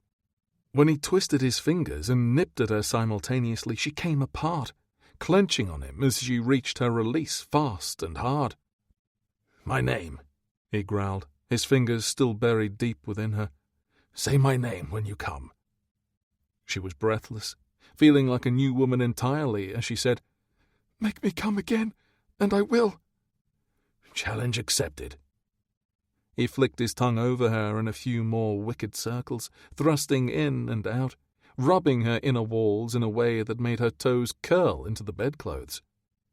And then he withdrew, moving up her body as he rained kisses on her stomach, her breasts, her throat. He slicked his cock over her folds, the sound somehow more obscene than when he had suckled her pearl, and it made her even wetter. She hooked a leg around his hip, opening herself to him. He took her mouth in a kiss that tasted of her own desire and a faint hint of roses, and she clung to him as he canted his hips, driving inside her with one swift movement. She was filled, so deliciously full of him, and the urge to keep him here, to wrap herself around him and never let go, was strong. But so was the need to seek more pleasure. Her hips moved against his, one foot flat on the mattress so she could follow him as he found a rhythm. His pace increased, his cock gliding in and out of her slick passage. It was good, so good. She kissed him furiously, their hips slamming together, almost ready to spend. But just as she was about to fall apart, he abruptly withdrew, his lips leaving hers as his rigid length slipped free. "Rhys," she protested. "I know," he murmured. She wondered if he did, if he could possibly comprehend the violence of the need careening through her just now. But then it ceased to matter, because his hands were on her, flipping her to her stomach, guiding her so that her knees were curled, her bottom in the air. He caressed her cheeks, lightly squeezing and massaging, and then he nudged her legs further apart, one hand still on her rump as the other slipped to her opening, his fingers gliding into her, bringing her a measure of relief. "You're so pretty and perfect, your pussy pink and wet and ready for me." His voice was a deep, decadent rasp. His fingers pumped in and out of her slickness, the pleasure almost too much to bear. "Tell me what you want, what you need." "You," she managed, cheek pressed to the bedclothes, heart pounding, body entirely his to plunder. "I need you, Rhys." She was completely on display to him, utterly at his mercy, and nothing had ever felt more right. His fingers left her, quickly replaced by the blunt head of his cock pressing, stretching. He filled her with one flex of his hips, the sensation new and yet familiar all at once, so deep inside her that it was almost on the verge of pain, agonizing in the very best way. "I wish you could see how beautiful you look, taking my cock," he ground out, his voice strained. She moaned. There was no answer, no thought. There were no words left in her. There was only feeling, the building up of her need growing more insistent with each thrust and withdrawal. He held her hips and shoved himself into her again and again, his bollocks slapping against her with each thrust. They were mindless and one. She came again, just as he had wanted, crying out his name into the twisted bedclothes. He followed in the next few breaths, slipping from her body and covering her lower back in the hot spurt of his seed. Miranda remained as she was, too sated to move despite her position, scarcely aware of Rhys leaving the bed and returning with a damp cloth that he used to clean her. Then he padded away, lowering the gas lamps before joining her in the bed again, pulling her so that their bodies were perfectly aligned. "The tub," she protested, nuzzling his chest and reveling in his protective warmth. "I should ring for the footman to take it away." His lips grazed the top of her head. "They can take it away in the morning." How she wished the morning would never come, but it inevitably would. "You can't sleep in my bed," she warned, already half asleep. "Green can't find you here." "I know, kitten." He stroked her back and pulled the covers over her, and she didn't even protest his use of the sobriquet this time, because she was deliciously satisfied, and in Rhys's arms, the reassuring thrum of his heart against her ear. Her life had never, ever been as glorious as it was now, in this moment of quiet, with him, the moonlight seeping in the far windows, all the world asleep. Chapter 16. Had he ever been happier? If he had, Rhys couldn't recall. He was presently ensconced in the inviting warmth of his bath, Miranda on his lap, his half-hard cock pressing against her luscious arse. His arms were wrapped around her waist, her head tucked against his chest, his chin resting atop her crown. He never wanted to move from this bath, from this moment. never wanted to leave her arms. Obsessed. Yes, he was that, unapologetically so. Obsessed with her, desperate for her, hopeless for her.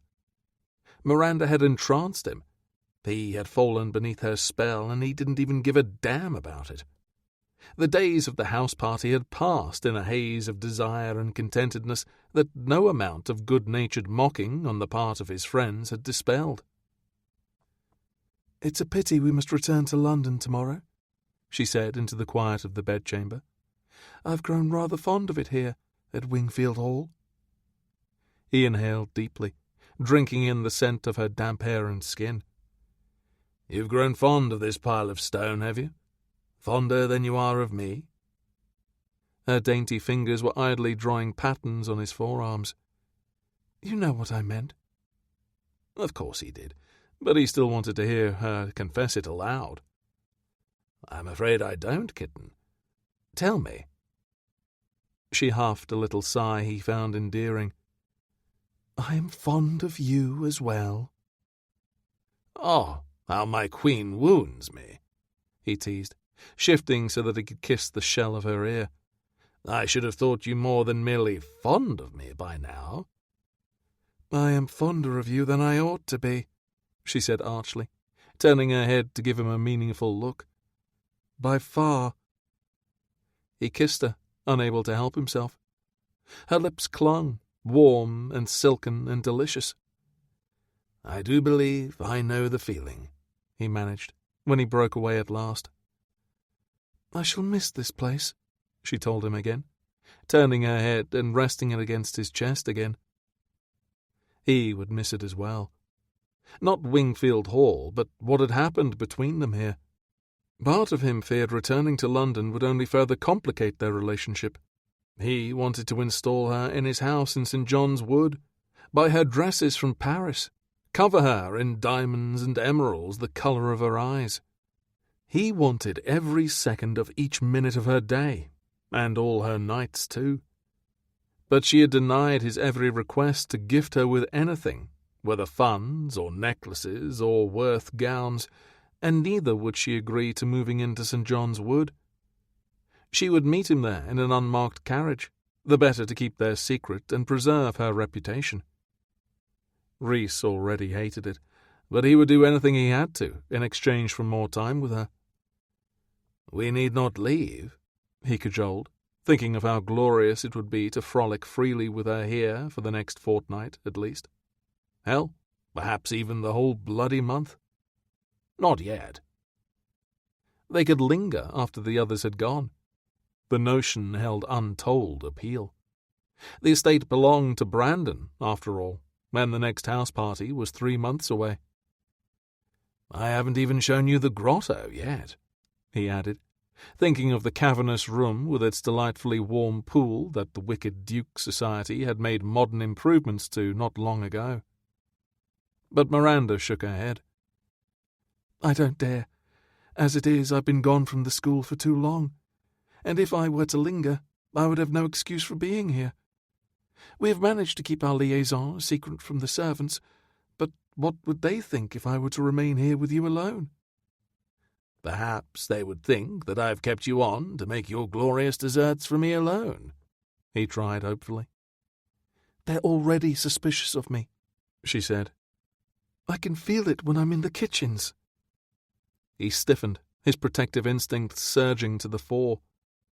"Did any of them dare to make even the slightest suggestion that you and I are lovers?" "No," she hastened to reassure him. "But I wouldn't blame them if they had." "I would.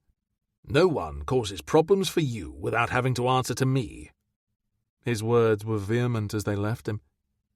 His protectiveness, where she was concerned, had not ended with the odious Lord Roberts. As the week had progressed and they had become even closer, the way Rhys felt for her had only grown deeper and stronger. He would use whatever means he had at his disposal to defend her and to keep scandal from her name. "That is sweet of you, Rhys, but you cannot browbeat everyone into silence on my behalf." "The beating I have in mind has nothing to do with brows." "Rhys." Water sloshed as she turned back toward him, her tone chastising. "You are mine," he said unapologetically. "Woe be to anyone who attempts to hurt you." Something in her face softened. "For the next month." Ha!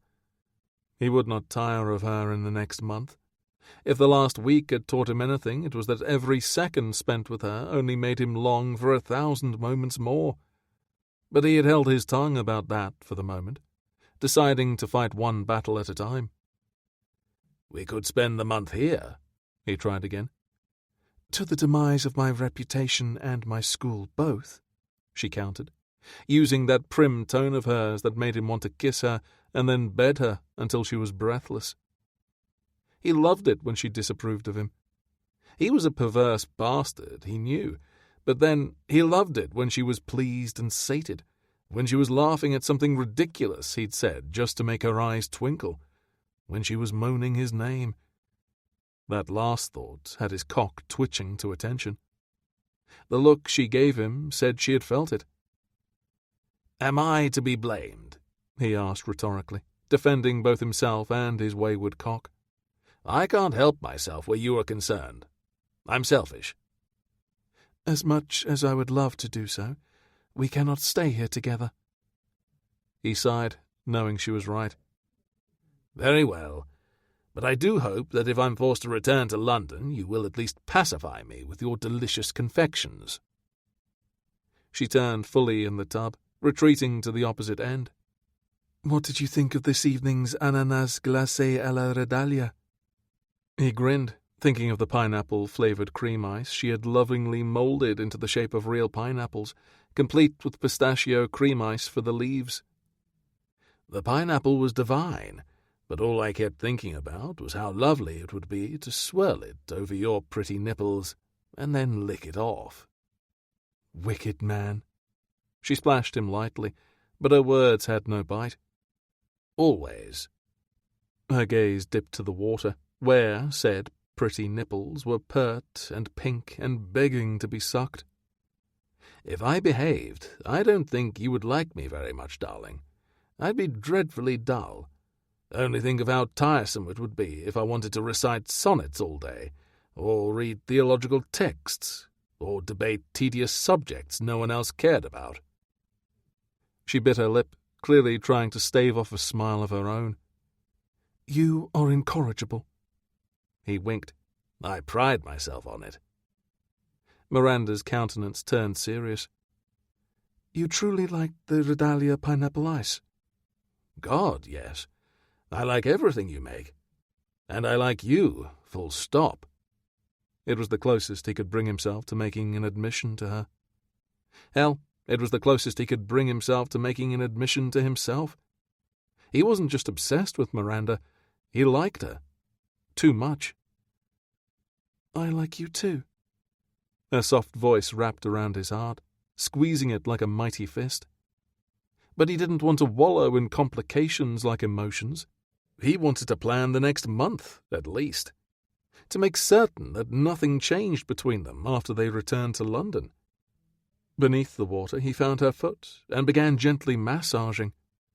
She was ticklish, yes, but she adored having her feet rubbed, and he found he enjoyed making her feel good in whatever way he could. "When do you typically end your classes in your school?" he asked.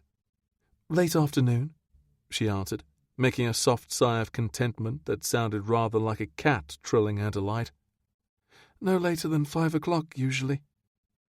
That was rather a bit later than he would have preferred, but he could still dine with her each evening. And he didn't wish to interfere with her school, even though the selfish monster within him certainly would have liked to have her all to himself. "I'll send a carriage round every day at 5:15, he said. Her response was instant. "No." That was not what he had expected to hear. He raised a brow. "No?" She shook her head, and he was briefly mesmerized by the silken raven curls clinging damply to her breasts. "That is far too early." "How? You'll have 1/4 hour to do whatever you must after the last of your students disperses for the day." Because there is a great deal more to my day than merely teaching my students. I need to balance the ledgers, make certain I have the next day's lessons organized, and that all the ingredients are purchased. I must see that the day's fresh ingredients that have not been used won't be wasted." "It sounds like rather a lot of work," he mused, and not without an edge of distaste. Bad enough that she had been toiling in the kitchens this last week at Wingfield Hall. Even if she enjoyed her cream ice creations and her moulds and perfecting her recipes, her work was not without suffering. He had taken note of the many hours she poured into her task, the way she returned each night weary and with an aching back and feet, sometimes sporting burns on her hands. Rhys was many things, but he had been raised his father's son, the Duke. The very notion of earning his living was anathema, and he was fortunate enough that his family wealth had left him with an almost hideous amount of funds at his disposal. The money he earned from the wicked Duke's society was a mere pittance in comparison, one he reserved for his sister's ever-growing dowry. "It is a lot of work," Miranda agreed, pulling her foot from his grasp and frowning at him. "But it is important to me."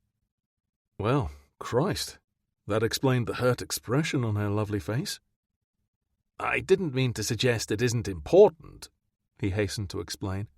"I just don't like the notion of you working so hard. Could you not hire others to assist you?" "I couldn't before," she said quietly. "The funds earned from my students didn't support more than a handful of employees, and I needed to continue investing part of my earnings back into advertising and supplies." But she could now that he had paid such a princely sum for this week. Guilt cut through him. "Let me pay you more for this week," he said. "You've already paid far more than the week's desserts were worth." "Not to me," he insisted stubbornly. "If you'll not accept more for this week, then please take what I offered for the month." "I cannot," she denied, her tone every bit as mulish. "I'll not be a kept woman. You know what my terms are." Yes, he bloody well did, but that didn't mean he had to like them. "When would you have my carriage arrive, then? Midnight?" "Your carriage can't be waiting for me at the school, either. What would my students say? Or my employees, for that matter? Someone will most assuredly take note." "The carriage will be unmarked." "It will be exceedingly fine," she countered. "Others will see the difference." "Well then, how do you expect me to see you every night?" he asked, frustrated and feeling not just a little bit like a child who was being deprived of his favourite toy. "I didn't imagine we would see each other every night." He was astounded. "Of course we will see each other every night, just as we have here at Wingfield Hall." "But we won't be at Wingfield Hall." "Ye gods, woman!"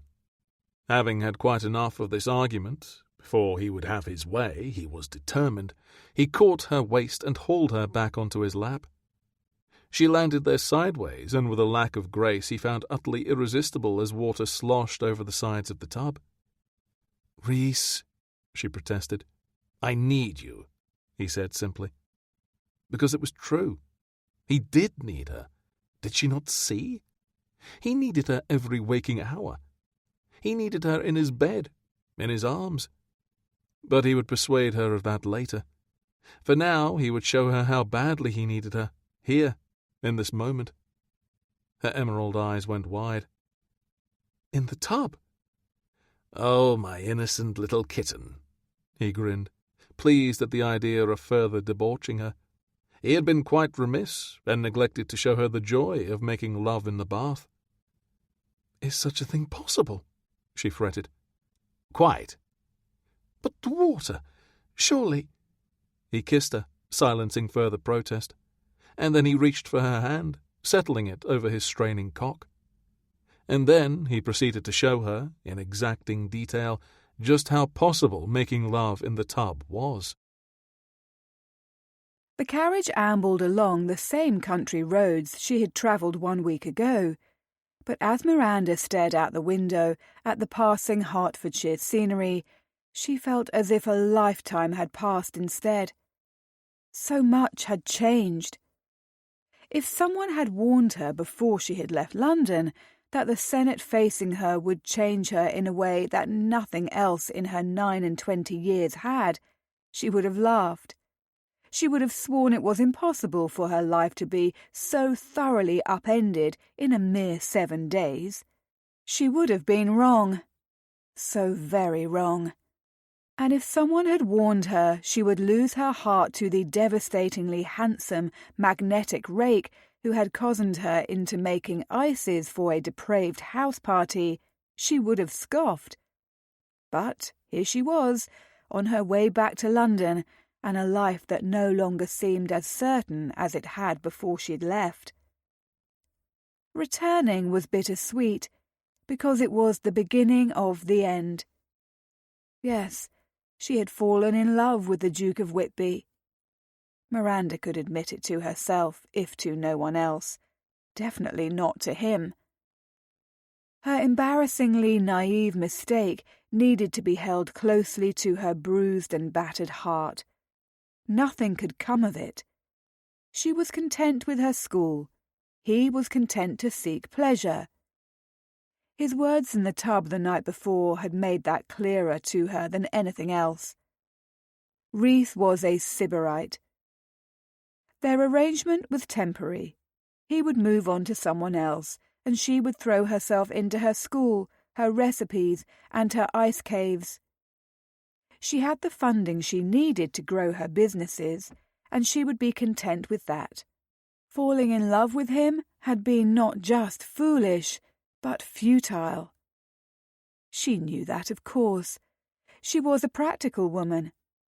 This affair was meant to be her taste of passion, enough to last her a lifetime. She hadn't expected feelings for him to develop or grow so quickly. But like a determined, invasive weed in a garden, they had. 5 interminable years of marriage with Amandale, and she hadn't felt a thing other than sadness, pain, and regret. 1 week with Reese, and she was helplessly in his thrall. That was her mistake, lowering her guard, and he had stormed her like an enemy taking a castle. But she could carry on. She simply had to keep her emotions to herself. She turned away from the window, determined to distract herself from such complex, unwanted thoughts.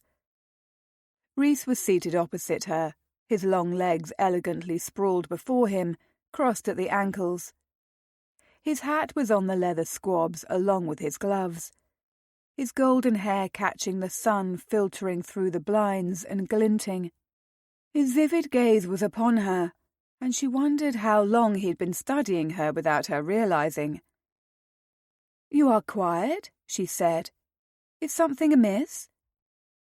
He was, she had learned, a loquacious man, always talking, teasing, probing. Miranda was the opposite, quite accustomed to living in the space within her own head. Amandale had never been interested in her thoughts, and she had learned over the course of their unhappy union to simply keep them to herself. But like his sensuality, Reese embraced discourse. He passed a hand over his sharp jaw, sighing. "It is nothing. At least, I think it's nothing.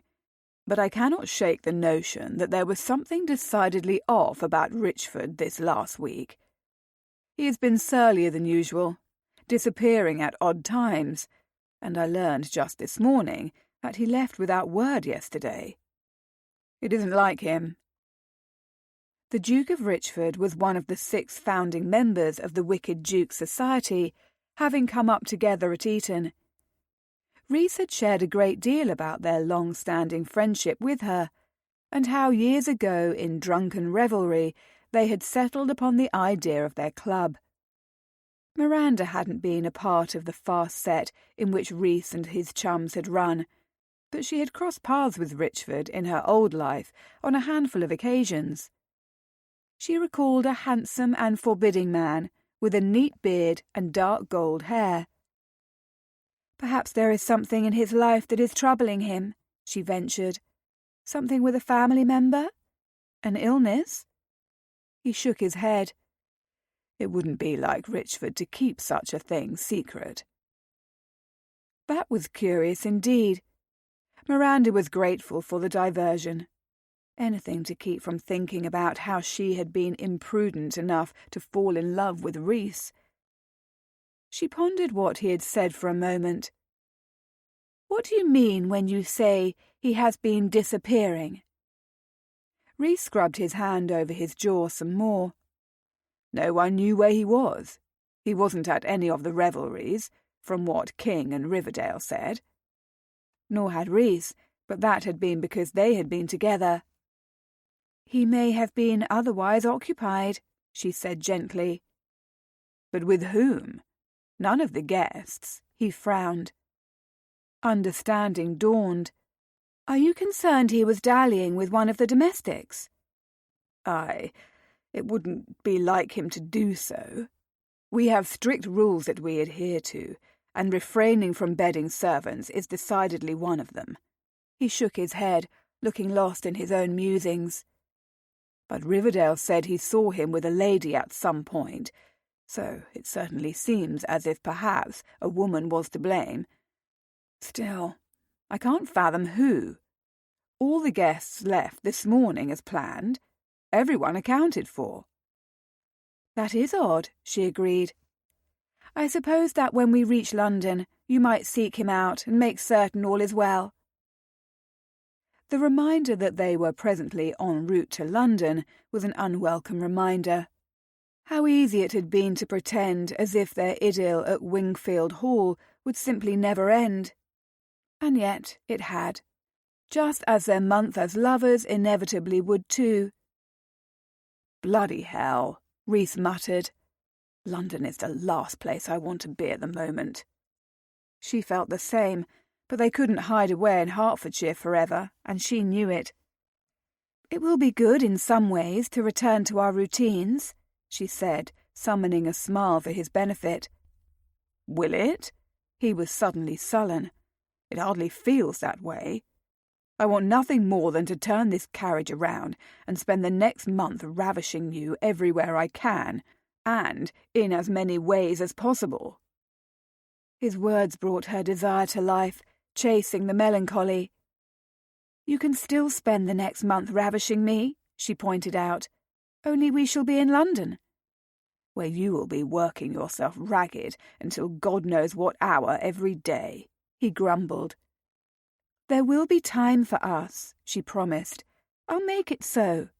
She only hoped she could manage the subterfuge that would be required to keep anyone else from discovering their secret, because she truly could not afford to allow any further damage to come to her reputation.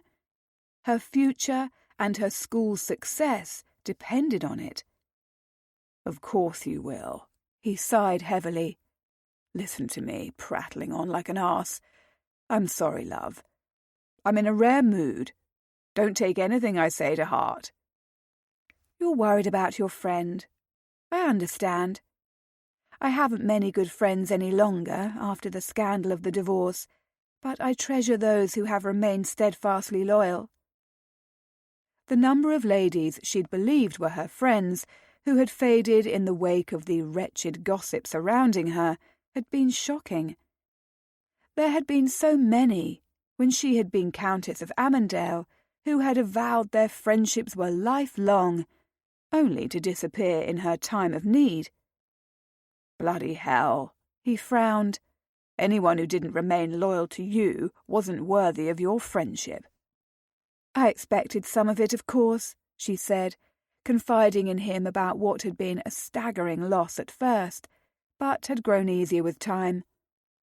"I knew that there were some ladies who would not wish to be associated with a divorced woman. It was a risk I gladly took so that I could be free. But there were others whose defections hurt more.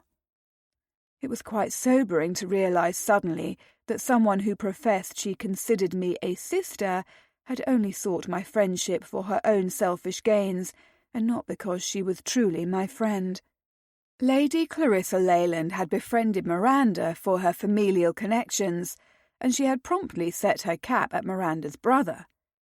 In the end, It wasn't George whom Clarissa had married, but George's friend, the Earl of Hayward.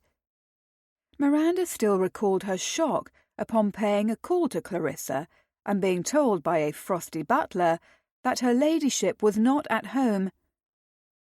The shock had turned to sadness upon her receipt of a letter from Clarissa, which had laid bare her true feelings. The bonds of sisterhood had not just been thoroughly broken, they had never existed from the start. "I'm sorry," Rhys said, cutting through bitter memories. "I cannot begin to imagine how difficult the divorce and ensuing gossip has been for you." Like her marriage to Amandale, her divorce was not a subject Miranda preferred to dwell upon. Nor was the sad way that, seeking her own happiness, had led most of the people in her circle to sever ties with her. It was difficult, she agreed, thinking of the countless days she had spent agonizing over those who had betrayed her, who had claimed to love her, and then proven the opposite. But I will forever believe that it made me stronger. And I need to be strong if I'm going to succeed with my school and other endeavours. Your quiet strength is one of many traits of yours that I admire. What an enigma this man was. Sometimes he surprised her by offering words of such deep reflection, words that held profound meaning and were precisely what she needed to hear in the moment he uttered them. And other times he made her laugh with outrageous statements, sweeping hyperbole and silly quips. This was part of why she loved him so. She made an alarming sound, quite unintentionally, in her throat, as she choked back a sob and a laugh all at once, tears pricking her eyes. "Oh dear, you're not weeping, are you?" he asked, leaning across the carriage to peer at her with comical effect. She sniffed, blinking furiously. "No, of course not." He reached for her, taking her chin in a gentle hold. "I didn't intend to make you sad." "You didn't," she hastened to reassure him. "You don't. You make me happy." Frighteningly so. And she knew she must not grow too accustomed to it, for one day too soon this little understanding of theirs would come to an end as well.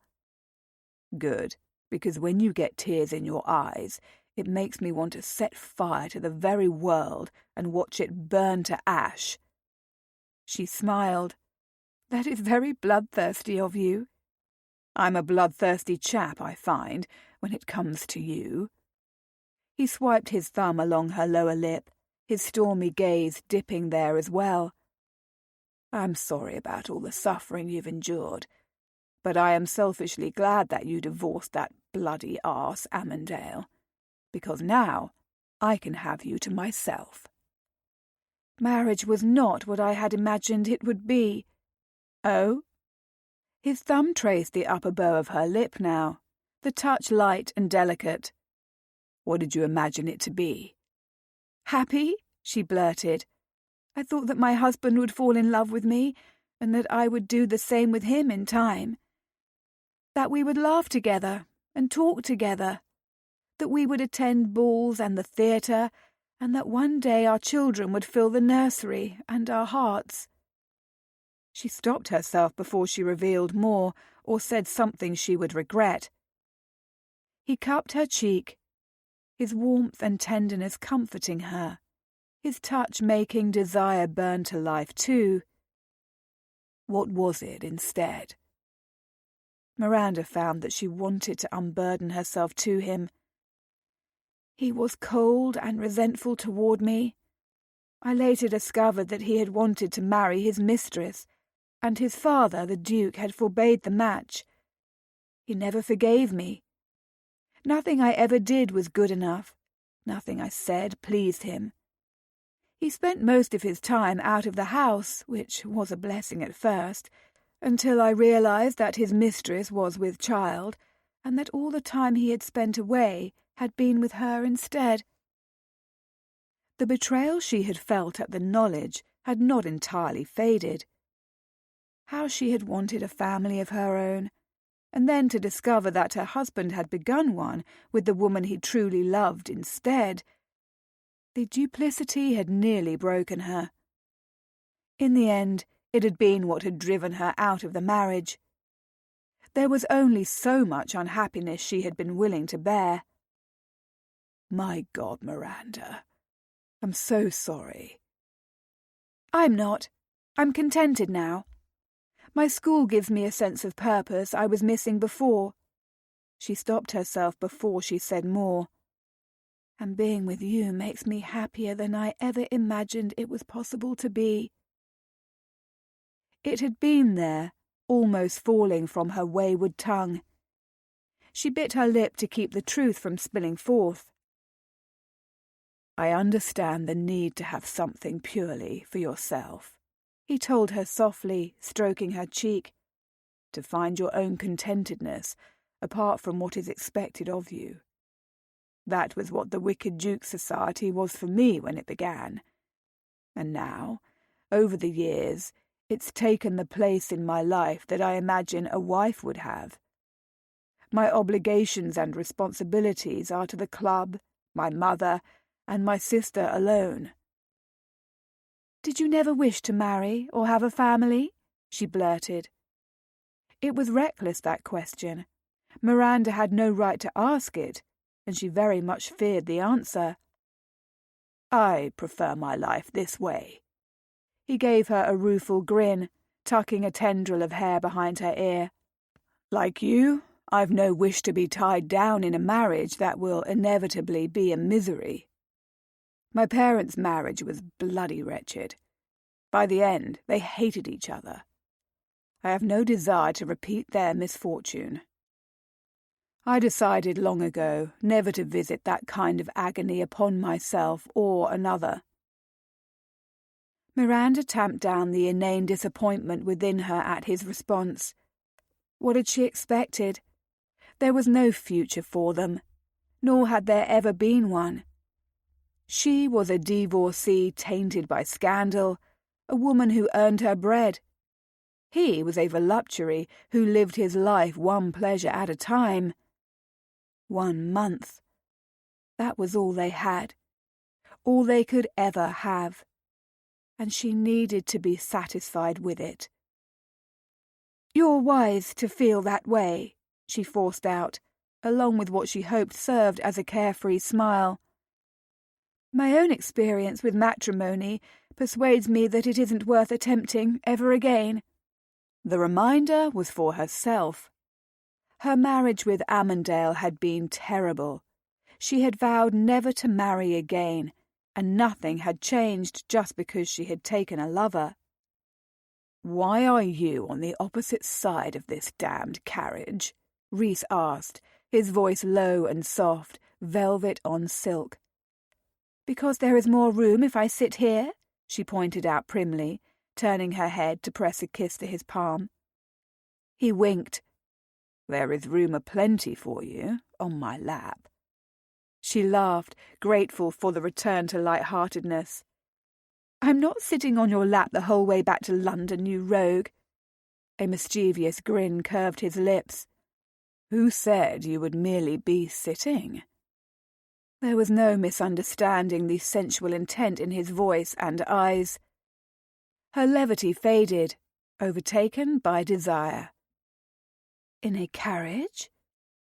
He gave her that wicked sinner's rakish grin that never failed to cue an answering rush of need within her. "Oh yes, kitten, most definitely in a carriage." He held his hand out to her, and she settled her palm in it, without hesitation. Chapter 17.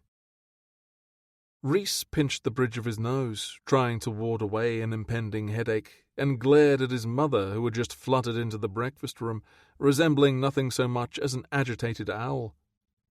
Evidence of her distress could be seen plainly, not just in her distraught expression, but in her silver hair, which was loose and unbound from its customary coil. She was also wearing a dressing gown.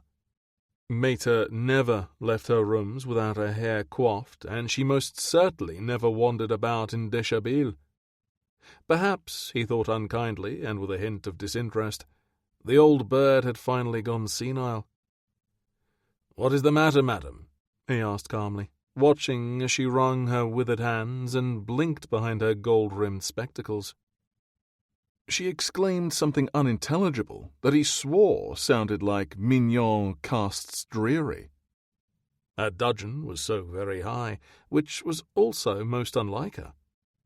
If she had been the sort of mother that had instilled a deep and abiding sense of love in her children, he might have been more concerned.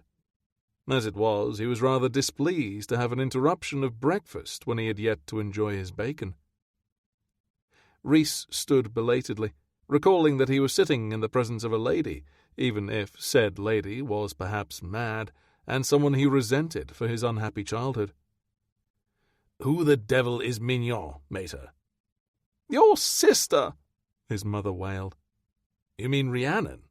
He frowned, realizing that his sister wasn't present at the breakfast table this morning. He hadn't thought much about it. Rhiannon kept whatever hours she chose, flitting about like a butterfly from one social engagement to the next. He had arrived in London late in the evening, and, after a carriage ride with Miranda that had been spent in delightful distraction, he'd been so tired he had simply gone to bed. No one but the servants had been about. "Yes," his mother said unhelpfully, still twisting her hands together and looking as if someone had announced that her prized collection of jewels had been thieved. Which would have made more sense in this moment than anything to do with his sister, because Mater didn't care about anything other than herself and her collections. Oh, she wasn't malevolent. She was always perfectly pleasant to converse with. However, she simply didn't care about her children. She never had. Reese had long suspected that to her, he and Rhiannon were obligations forced upon her by his father. The heir, although not the spare. Several years of miscarriages and one stillborn son had finally persuaded the former Duke to put an end to his quest to secure the Whitby line. "What about my sister?" he asked, when it seemed Mater was not inclined to elaborate. "She's missing," Mater announced, her words rambling together without pause, punctuated by a wail. This was more emotion than he'd seen from his mother in, well, ever. Reese blinked. "Did you say she's missing?" "Yes," Mater cried, wringing her hands some more. And that was when worry hit him, like a fist to the gut. True concern from Mater and his sister was missing. Just what the devil was going on here? "What do you mean, Rhiannon is missing?" Reese hissed at his mother, sure he had misheard. "Precisely that," Mater snuffled. "She's gone." He stalked toward his mother, stopping before her. "Details are important at a time like this, madam. When did she go missing? Where did she say she was going last?" I cannot be certain." "What can you be certain of?" he demanded, frustration surging along with worry. He could scarcely make sense of what she was saying. "I don't know when she went missing." Reese sent a silent prayer heavenward for patience. Mater was sobbing now, verging on inconsolable, which only rendered getting lucid answers from her more difficult. "I saw her the day I left a week ago," he said slowly. "Did you see her after that?" Mater's face crumpled. "You were gone for a week. Where were you? Did you take her with you?" Dear God. If he weren't so worried about his sister, he would most definitely be insulted that his mother had failed to notice a week-long absence on his part. "I went to the country," he snapped, "to a house party. And no, Rhiannon was not with me. Nor would she have been invited. Do you mean to tell me that you have not seen her this last week at all?" I couldn't say." Mater's face crumpled even more, and fresh streams of tears rolled down her cheeks. "Bloody hell," he muttered, raking a hand through his hair. "I left her in your charge, madam. You are her mother." Not that the title meant a damned thing to Mater. She had never looked more selfish and small to him than she did now, her nose red from weeping tears that were undoubtedly more for herself than for Rhiannon. Likely, she feared how such a scandal as a disappearing daughter would reflect upon her. "She is 23, Mater protested. "How am I meant to watch her?" "You are meant to make certain that she is safe," he growled, "to ensure that no harm befalls her. You are meant to be chaperoning her, to be at her side. That is the duty a mother owes to her daughter, at the very least, madam." But you know how Rhiannon is. She is rebellious. She doesn't want my interference. That much was likely true, though Rhys doubted very much that Mater had even tried to offer any influence over Rhiannon. Christ knew she hadn't with him. She was like a dazzling little butterfly, mysteriously flitting about, his flesh and blood, and yet almost entirely unknown to him. "Do the servants have any notion of where she has gone? Have you checked her bedchamber? Did she leave a note?" He paused, realizing that he was biting off every question that occurred to him, and that from Mater's dazzled expression she could not possibly keep up. "Are you attending me, madam?" he demanded. "Have you nothing to say?" "Mrs. Hatch says that she left a week ago," Mater said at last. "I've no notion where she's gone." Rhys stared at his mother aghast. "You mean to suggest that my sister left this house a week ago, and you didn't notice her absence until today?" Mater went pale, guilt and a fresh sob crumpling her countenance. "Bloody hell," he muttered to himself, striding past his mother, breakfast forgotten. He needed answers, and it was more than apparent that Mater didn't have any. Rhiannon had been missing for an entire damned week. Dear God, he shuddered to think the trouble his hellion sister could have landed herself in during that time. He needed to find Rhiannon. Post-haste. The trouble with pretending she had spent the last week visiting her great-aunt Bitsy, Lady Rhiannon Northwick thought to herself rather grimly, was that her brother wasn't stupid. He would have questions to which she didn't have suitable answers. Such unpleasantness could have been easily avoided, if not for the interference of one stubborn, maddening man, a man she would not think about now, nor ever again if she could help it. "Impossible," said a voice deep within herself, a voice she promptly ignored. What she couldn't ignore, unfortunately, was the burning memory of his kisses, his hands on her, his searing eyes that had seemed to see a part of her she hadn't known existed. No, she chastened herself inwardly. She must be strong. She must not allow her girlish infatuation with a certain handsome, conscienceless rake to weaken her resolve. He had made his feelings about her more than abundantly clear, dashing her heart to pieces in the process. And that was why she was presently arriving a day too late back at the home she had left a short week ago. She had set off with such hope in her heart, so hopelessly naive. How horridly wrong her plans had gone. He had left without warning, without a word, had disappeared, and then she had found him, much to her everlasting regret. Rhiannon squeezed her eyes tightly shut against a painful rush of heartache and betrayal. His words still echoed in her mind. "You will thank me later, Minx." Minx, he had called her, daring to use the pet name for her that she had once found so endearing. Now it felt like a dagger plunging into her flesh, glancing off sinew and bone, making her bleed. Her hired carriage came to a halt before her brother's townhouse. Rhiannon didn't know what awaited her within, nor how she would brazen her way through her explanation, if she even could. But there was one matter of which Rhiannon was deadly certain. She would never, as long as she lived, forgive the Duke of Richford for what he had done to her. As Rhys had promised in his missive, the unmarked carriage he had sent for Miranda was waiting around the corner of the Lennox School of Cookery that evening. It was discreetly tucked away on a side street where no one would take note.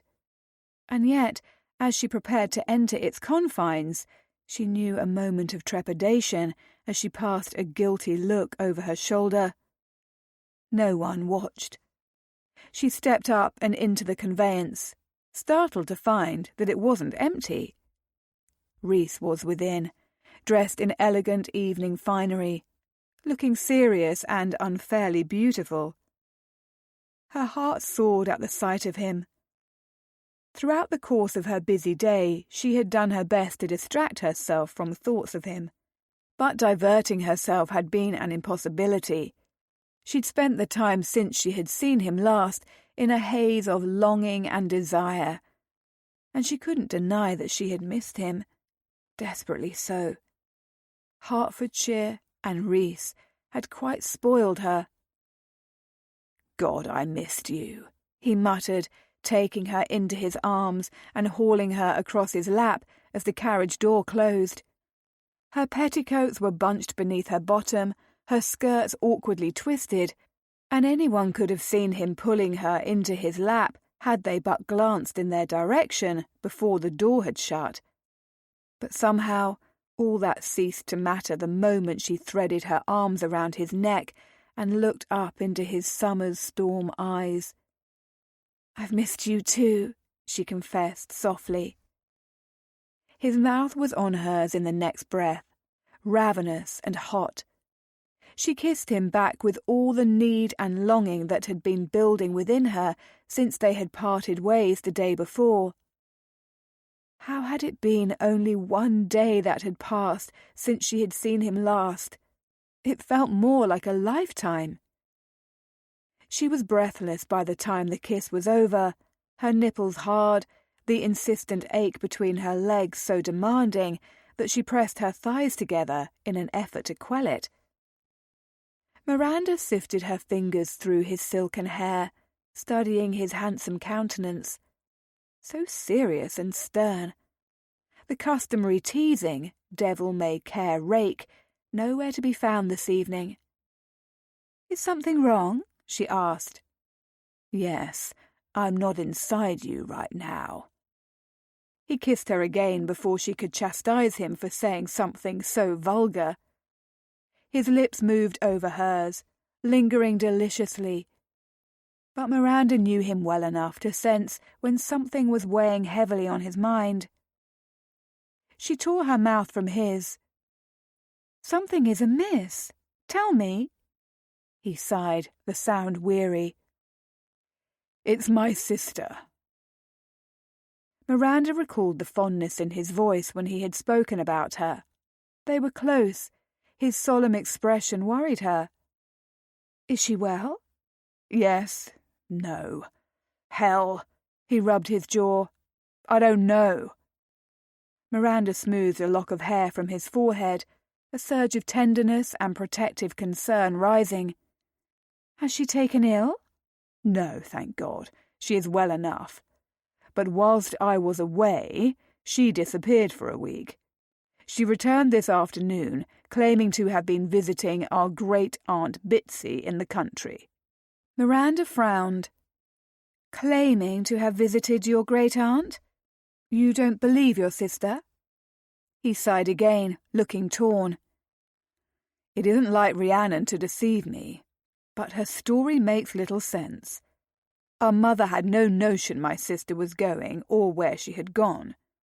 Great-aunt Bitsy would have invited Mater as well as Rhiannon, and our mother received no invitation that she can recall. Great-aunt Bitsy may be eccentric, but she would not have approved of Rhiannon travelling to her unchaperoned." "Your sister travelled alone?" A muscle worked in his jaw. "And without informing any of the servants or our mother where she had gone or when she might return. She took a hired hackney, for Christ's sake. Anything could have happened to her." "That does seem rather reckless," she allowed. But perhaps there was a reason for her actions. I don't doubt there was, nor do I doubt the timing. She left when she knew I would be gone, and she was more than aware our mother would fail to take note of her absence until it was too late.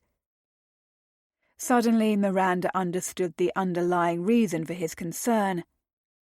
A young lady who would deliberately go on an unplanned jaunt alone, and when her protective older brother was conspicuously absent, was suspicious indeed. There was only one likely reason for her unexpected disappearance. "You suspect your sister of meeting with a beau," she guessed. His expression turned haunted. "Yes. If any scurrilous rogue has dared to ruin my sister, he will wish he was never born. I'll see to it myself." "Have you any proof that she was with someone else? What of your great-aunt? Has she confirmed your sister's story of the visit?" He shook his head. "Great-aunt Bitsy is not a prompt correspondent, I fear. I've sent off a letter in her direction, but I don't expect to have a response any time soon, if at all. She is forever fretting over her menagerie of animals, and often ignores her correspondence for weeks at a time. Short of paying her a visit myself, I'm not likely to have an answer. Rhiannon, of course, would know this as well." "You are a good brother, Rhys." She caressed his cheek, love for him welling up within her, threatening to overflow. How would she be able to carry on in a month's time? To live her life without him in it? The thought left her desolate. She couldn't bear to consider it. "If I were a good brother, this wouldn't have happened," he countered grimly.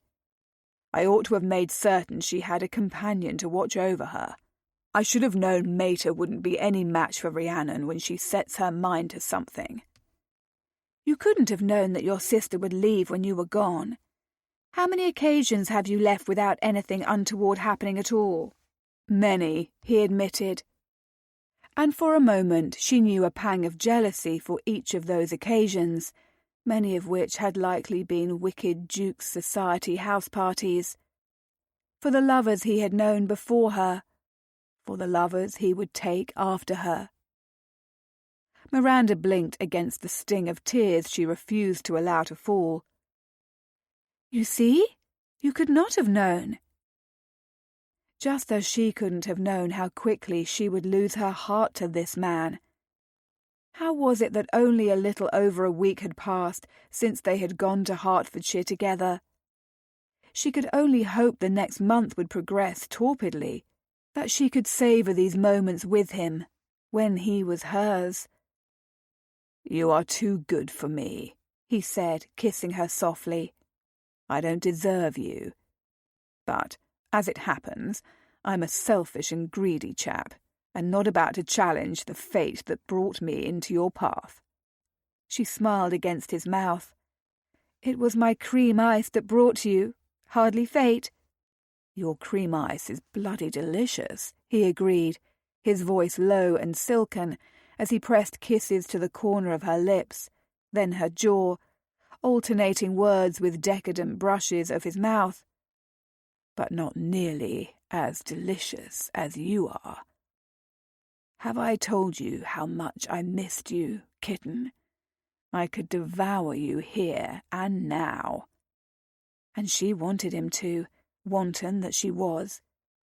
Miranda chased his lips with hers, kissing him, their tongues tangling.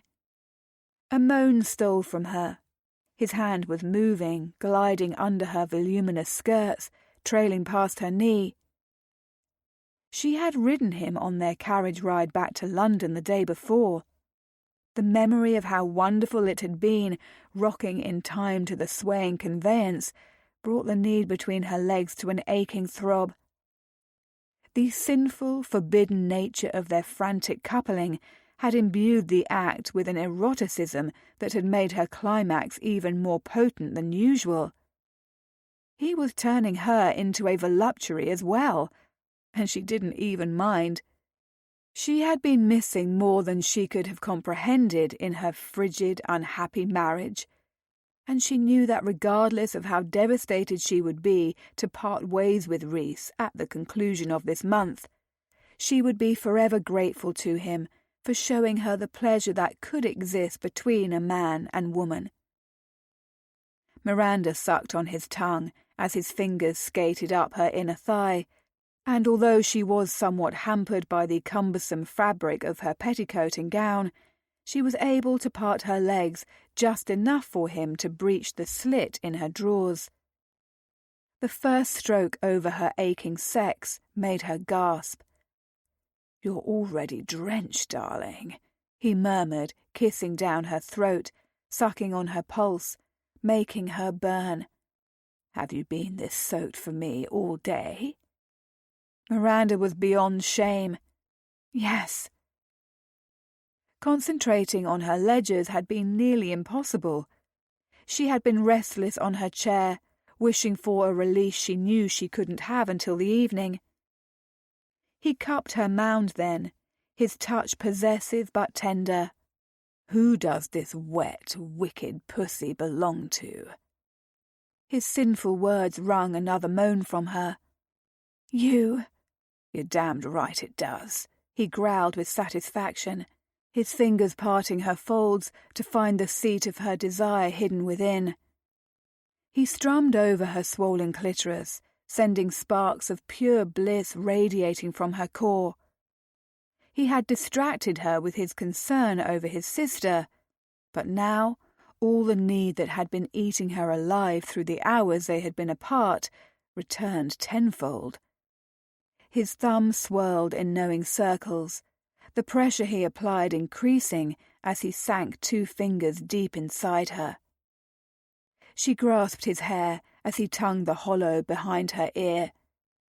Oh, dear heavens, it felt so good, so wrong. The second day she had surrendered to her desires and allowed him to pleasure her in a carriage. But she didn't care. No one could see what was happening within the haven of the brougham. Everything else ceased to exist but for the two of them. "Rhys," she whispered, his name torn from her as she rocked against his touch, seeking more. "Please." "Please what, kitten?" She ought to have objected to the silly pet name, but she was beyond rational thought. There was only sensation, her body spurring her on, the need for completion supplanting all else. "You know what," she murmured, grasping a handful of his hair and pulling his lips back to hers for a drugging kiss. He licked her lower lip, then gently nibbled there, his fingers gliding in slow torment in and out of her, whilst his thumb continued to gently tease. She was close, so close. Miranda made a noise of frustrated yearning. He withdrew his hand, resting his wet fingers on her inner thigh, stroking her there as his thumb too left her sex. "I'm afraid you'll have to say the words, darling. I need to hear them." He brushed his lips over hers lightly. Once, twice, thrice. Her breaths were coming in ragged gasps. She so desperately needed to come. But he wanted to have the filthy words from her. He was pushing her once again, beyond the bounds of her comfort, and she both loved and hated him for it. "Rhys," she tried again, shifting on his lap. "Touch me, please." "I am touching you," he drawled, caressing her thigh again. "Is this not where you want it?" She compressed her lips. "No." He raked his teeth along her jaw, then caught her earlobe between his teeth and bit, making a liquid rush of desire go straight to her centre. "Where, kitten? Tell me." Miranda licked her lips as his hot breath coasted over her throat. She couldn't say the word. Could she? It was scandalous. A word she had never uttered before, nor even heard until him. She couldn't.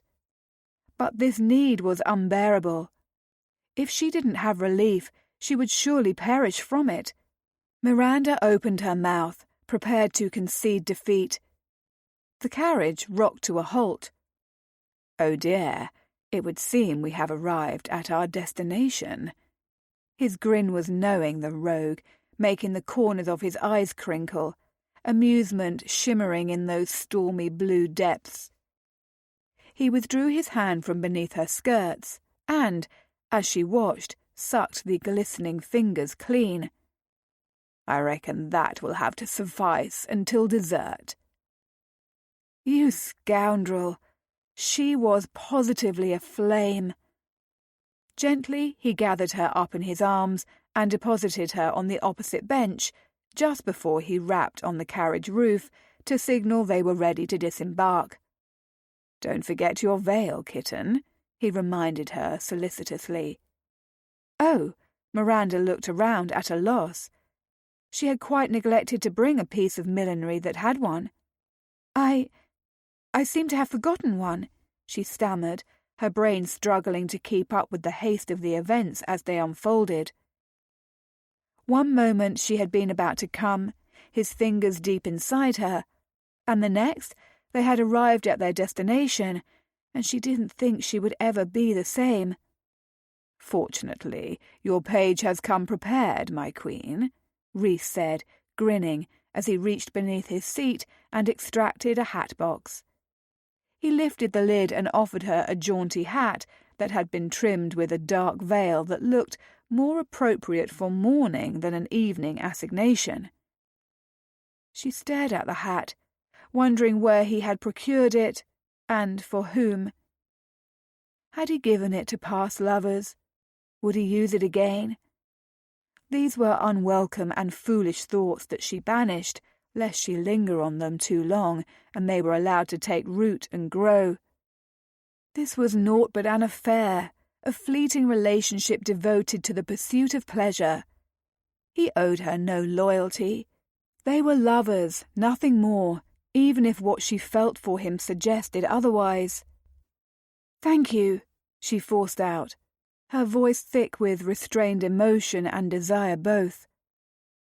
She took the hat and replaced her own with it, settling the veil over her face to shield her features from curious stares and save her from scurrilous gossip. If only her heart were as easily protected. But it was far too late for that. The carriage door swung open. She blinked as the cool evening air flooded within. Resigned to her fate, Miranda descended from the brougham. Chapter 18. Rhys watched the lamplight in the dining room at his St. John's Wood house playing lovingly over Miranda's glossy ebony hair, marvelling that this beautiful, complicated woman was here with him, that she was his. For now, he reminded himself. Or for as long as he could persuade her. Forever. The word flew into his mind, wild and fleeting. Impossible, too. She had made her opinion on marriage clear. Her obligation was to her school. And, likewise, he had no wish to marry. He was perfectly contented to be the last Duke of Whitby, having neither brothers nor uncles nor cousins, distant or otherwise, to inherit. At least, he thought, he had been contented. Some maggot seemed to have wormed its way into his brain, leaving him occasionally susceptible to the odd rush of yearning to see a little girl with his blue eyes and Miranda's raven curls, or a young lad with emerald eyes and wavy blonde hair. "What are you thinking?" she asked him, her voice like a caress. He couldn't very well admit that he had been harbouring maudlin sentiments about the children they would never have together. So he took a slow sip of his wine in the hopes that the Chateau Margaux would chase such unwanted notions from his mind. "I was thinking about how lovely you look tonight," he improvised. Which wasn't a lie. He had been admiring her. Even dressed as she was in one of her demure grey silks, she was the most gorgeous woman he had ever beheld. It had taken all the control he possessed to keep from ravishing her in the carriage on the way here. He'd just been about to make her come when the carriage had rolled to a stop, and he had decided to make them both wait, to heighten the sensuality, the need. "You are far too generous." She gave him a wry smile from across the table. "I'm sure I look like someone who's been balancing ledgers and instructing students on the merits of clear and pureed soups all day." "Not at all." He held her stare. "You look like the most beautiful woman I've ever met." A becoming flush stole over her cheekbones. "Do cease flattering me. You've already won me, you rogue." But he hadn't won her. Not truly, had he? And the knowledge left an ache in his gut, one he had never felt before. "I'll own that I'm a rogue," he allowed, tamping down those unwanted feelings. "However, I would never offer empty flattery. You are every bit as incomparable as your desserts." "Speaking of my desserts, I was thinking of bringing some of my moulds and an ice cave here," she said. "I thought that perhaps you might enjoy an occasional cream ice over the course of the month, and it would be easier for me to prepare it here in the kitchen than to freeze the mould at the school and bring it with me." The month. An unwanted reminder that their time together was finite. Unless he could persuade her to give him more. Before her, he had never wanted more from anyone. But Miranda was different. He knew it to his marrow. "I would love nothing better than to indulge in your ices, but I don't like the idea of you continuing to work after you've spent the day at your school," he pointed out, keenly aware of how hard she toiled. "I want you to relax when you are with me here. I want it to be your respite." "That's very considerate of you." Her smile warmed. "Perhaps on days when the school is not in session, then." "As you wish. When we are together, however, I don't want you to feel as if you must tend to me." "Perhaps I like tending to you," she said softly. That warmed him more than the wine. Dear God, she was a gem. Amandale ought to have his head examined for treating her so callously. But then, if the Earl had been a proper husband to Miranda, Rhys would never have had the opportunity to get to know her, and he couldn't fathom his life without her in it. A sobering thought, that. "I have a great deal that requires tending," he teased her to distract himself and lighten the conversation. "One part of me in particular, kitten." That won him a laugh from her. "Will you forever insist upon referring to me thus?" He winked. "Yes, I will. For one thing, I like to ruffle your feathers. For another, when you chastise me, it makes my cock hard." But then, in her presence, everything made his cock hard. She bit her lip, clearly trying to keep from laughing again. "You are an unrepentant scoundrel." "Would you have me any other way?" "No." She shook her head, her expression turning serious. "I don't think I would. But fortunately, though you may be a rogue, you are a generous one. I've already received some inquiries about my employment agency. I presume you are the source?" He had indeed been planting the seed in as many places as possible during the house party. "I'm pleased to hear that some of the guests have contacted you so soon," he said. "I cannot say I'm surprised, what with the way everyone was perpetually raving over your ices each night. I quite expect the demand for your charges will exceed the number of pupils you have forthwith." "Thank you, Rhys." "You needn't thank me. Your hard work and dedication are responsible for your success." "But without the funds you paid me for the house party and your recommendations, my school would still be struggling." There was a tenderness in her verdant gaze that touched something inside him. He cleared his throat. "Yes, well, I can assure you that my motives were not entirely noble." Hell, when they had begun, his motives had been anything but noble. He had wanted her in his bed, full stop. But now? Ye gods, he couldn't quite tell what his motives were where she was concerned. And that terrified him more than anything else, because he was very much beginning to fear that he, a man who had always considered his romantic entanglements purely carnal in nature, was beginning to fall for Miranda after a mere week of bedding her.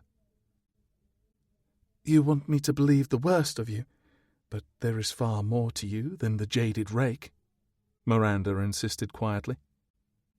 No one had ever looked at him as she was. It was a potent, heady sensation. "Come to bed with me," he said, needing the diversion of the physical rather than the intellectual, which felt suddenly far too dangerous with her. Their meal was finished, and in the absence of the discreet servants who had whisked themselves below stairs, he was free to do as he liked with her, just as she was at liberty to do what she wished with him. "You're trying to distract me," she observed. Quite correctly. "Is it working?" he asked cheekily. A reluctant smile played at the corners of her full lips. "Your charm is deadly, Your Grace, as I'm sure you are already aware." She rose to her feet then, and he followed suit, feeling rather like a callow youth in such a haste to touch her that he was about to spend in his trousers. That was the effect she had on him. Regardless of how many times they made love, he only seemed to want her more. "So I've been told, but I'm gratified that you find it so." He skirted the table and offered her his arm formally, as if they were about to enter a ball together instead of on their way to shag like mad. She settled her hand in the crook of his elbow. "How could I not?" "So you find me irresistible?" he teased, as he guided her from the room and down a short hall to the staircase. "I'm sure you already know the answer to that question." Her tone was arch, but then she sent him a seeking look and asked him a question that nearly had him tripping on the first step. "Is this the house you reserve for all your paramours?" Thankfully, he grasped the banister before he planted himself face first into the stairs. "It is a house I have used when discretion is needed, yes." Mater and Rhiannon lived in his townhouse, and neither of them had ever crossed paths with the lovers he took. A strange sensation lodged in his chest. Bringing Miranda here suddenly felt inherently wrong. "Of course," she said quietly. Damn it. Rhys stopped her there on the stairs, turning toward her.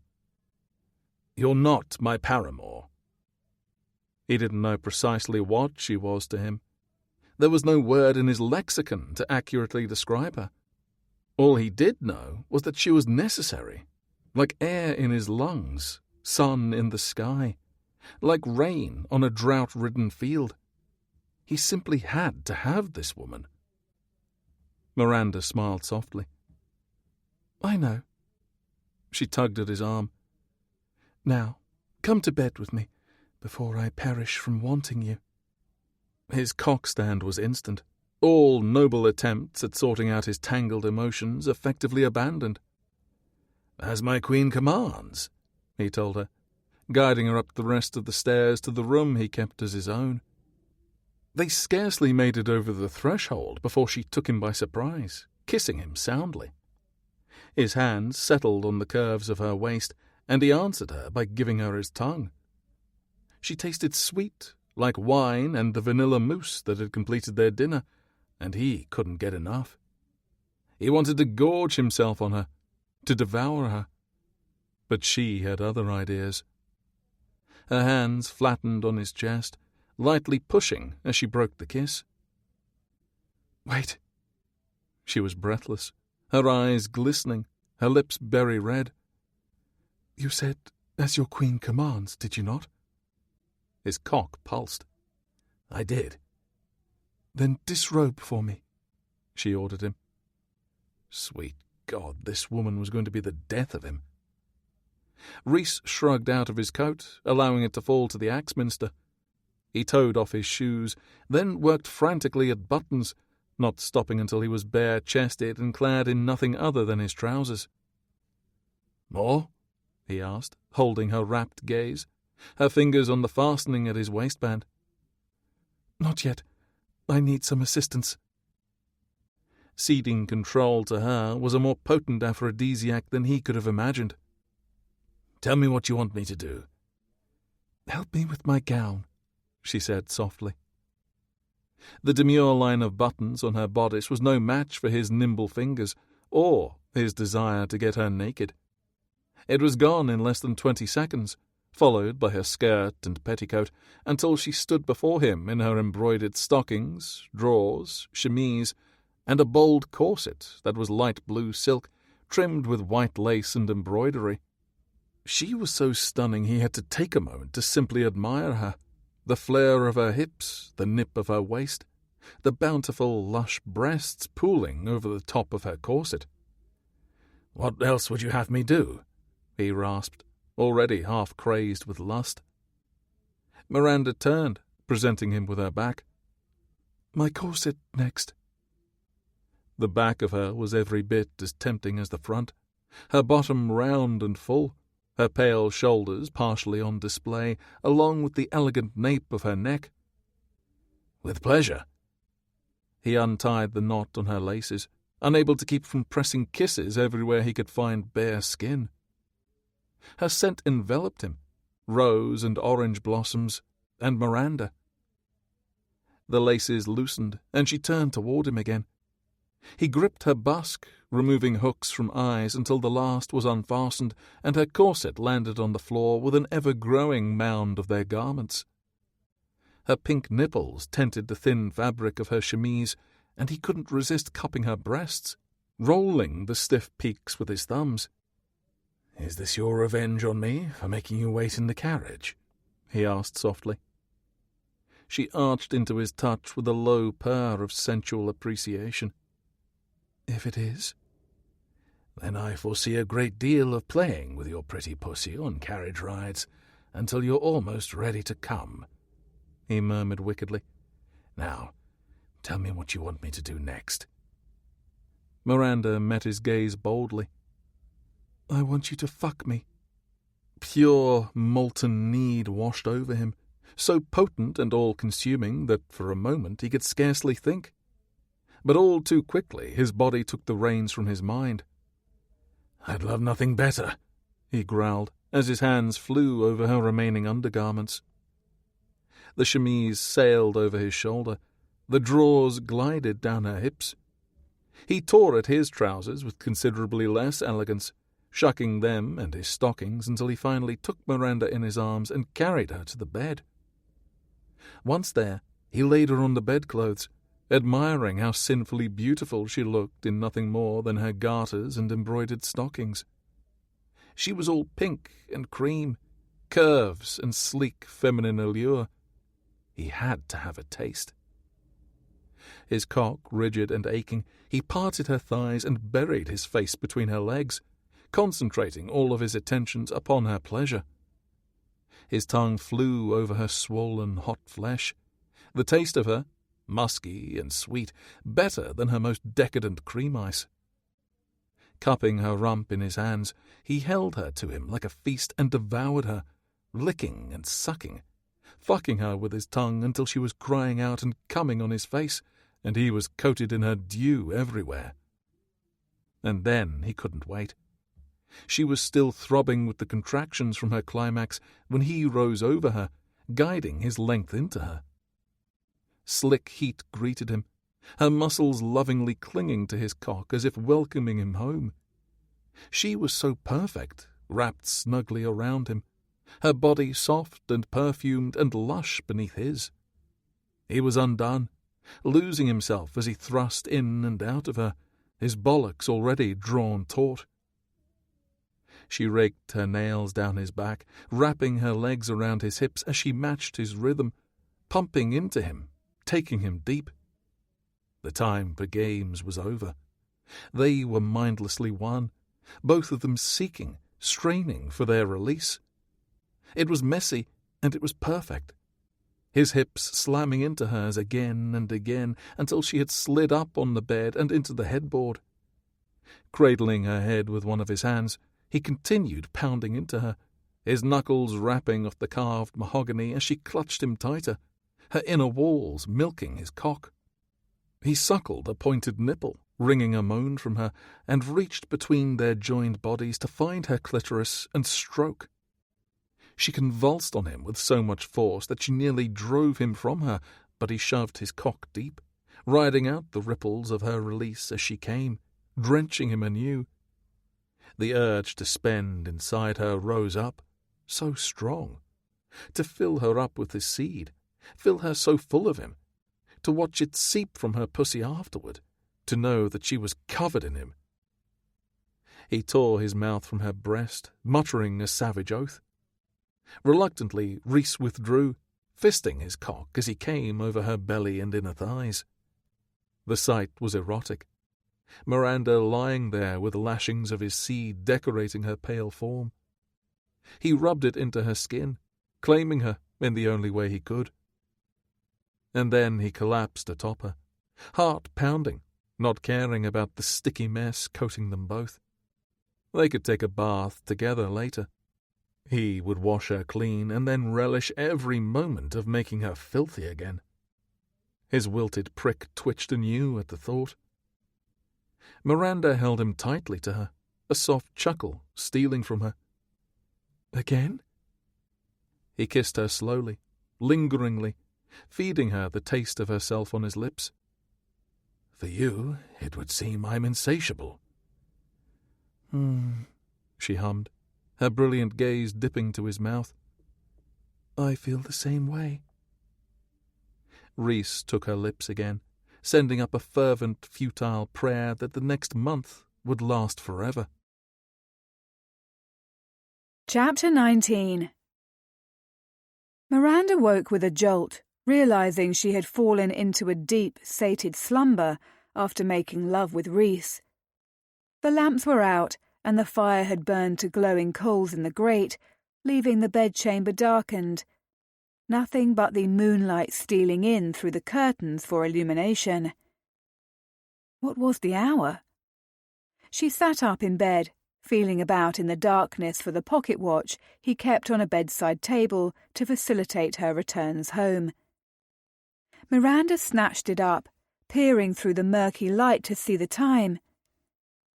In all the weeks of their clandestine meetings, she had never lingered so long at his house in St. John's Wood, and the weeks had passed by in a flurry of heated kisses, sumptuous dinners, and decadent love-making. 3 days. Impossible to believe that was all they had remaining. Her heart stuttered at the reminder that their time together was rapidly dwindling, just like the night and its protective darkness likely were. The pocket watch slid from her grasp, falling to the Axminster with a muffled thump. "Miranda?" Rhys's deep voice cut through the silence from next to her in bed, slumberous and raspy. "What is it, darling?" "I must have fallen asleep," she explained. "I was trying to find the time, but I dropped your watch." His arm slid around her bare waist beneath the bedclothes, warm and possessive. "Don't go." She was tempted to linger. He could never know how much she treasured these moments alone, when they were close in the aftermath of their shared passion, all seemingly right with the world. When their affair was over, she would return to these memories she knew, again and again. Hollow comfort. "I must," she told him softly, hating that she could not stay here with him, that she could not wake in his arms to the morning light, that they could never acknowledge what they were to each other. But there was no future together. It was an inevitable truth she faced each morning that took her one day closer to what would be their last. He pulled her gently against his chest, nuzzling her throat. "You are the stars in my night sky, glittering and mysterious. I want you all day long, and yet you leave me before the rising of the sun." His words were unexpectedly poetic, tinged with his flair for the melodramatic. So very Rhys. Oh, how she loved this man! How she would miss him when they soon had to part! Miranda sniffed, blinking furiously against impending tears. 3 more days, she told herself. It isn't over yet. Such is the way of it for us, she reminded him softly, caressing his forearm, which was still slung around her waist. I need to return home whilst it's yet dark. Or you could stay here. He cupped her breast, gently massaging. Remaining would be far more pleasurable than leaving, I assure you. She smiled sadly, desire sparking back into flame despite the heavy emotion weighing on her heart. You needn't convince me of that. There is nothing I would like better than to stay in this bed with you all night and all day. He pinched her nipple lightly, sending a twinge of desperate yearning to pull between her thighs. Then why don't you? You know why. She took his wrist in a firm grasp and plucked his hand from her breast. Besides, I shall see you later tonight, won't I? Of course, but you don't even have to go to your school today. Why not linger just a bit longer? Because I cannot risk being seen returning to my home at dawn, she countered. Particularly not in a brougham that isn't mine. Blast. She slipped from the bed and retrieved his pocket watch from the floor, holding it up to the moonlight to discover that the hour was even later than she had supposed. My goodness, it's nearly dawn. Panic set over her, chasing any lingering desire. Bloody hell, Rhys grumbled, rising as well. Don't worry, darling. I'll see to it that you're safely returned to your home before the sun rises. By lamplight they both hastened to dress, Rhys playing lady's maid for her and helping her to fasten her corset and button her gown back into place before restoring her hair to its customary chignon. He threw on his trousers and other garments with a swift agility that suggested this was not the first time he had dressed in a hurry. She tried not to think about that as they dashed to his waiting brougham together. And as the carriage bounded over the roads that would return her to her modest home, she tried not to think about the woman who would, inevitably, take secret early morning carriage rides with Rhys. The woman who would have the privilege of smoothing down his wayward golden waves, of lacing their fingers through his, and of leaning into the comforting strength of his solid frame. By the time they reached the small house she shared with her maid-of-all-work, the disapproving White, the sun was indeed rising in a leaden London sky. Dawn was painting grey light over the city that was bustling back to life. Securing her hat and veil, she began to descend from the carriage. Miranda, wait! Rhys's soft call had her turning back to him. You forgot something. Her brow furrowed. Oh? What could it be? She had everything she had brought with her the night before, down to her reticule and gloves. This. He moved toward her swiftly, flipping back her veil and taking her lips in a kiss that left her breathless. I'm going to call on you later today. Rhys, she protested, you can't. It was far too risky, too obvious. Of course I can. Please, darling, for once I want to call upon you like an ordinary suitor. We can have tea and be boring, and I won't even talk about your nipples.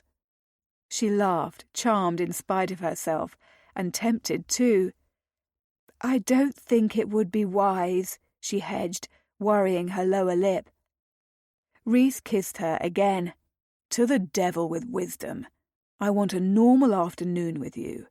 There is no school today to otherwise distract or keep you from me.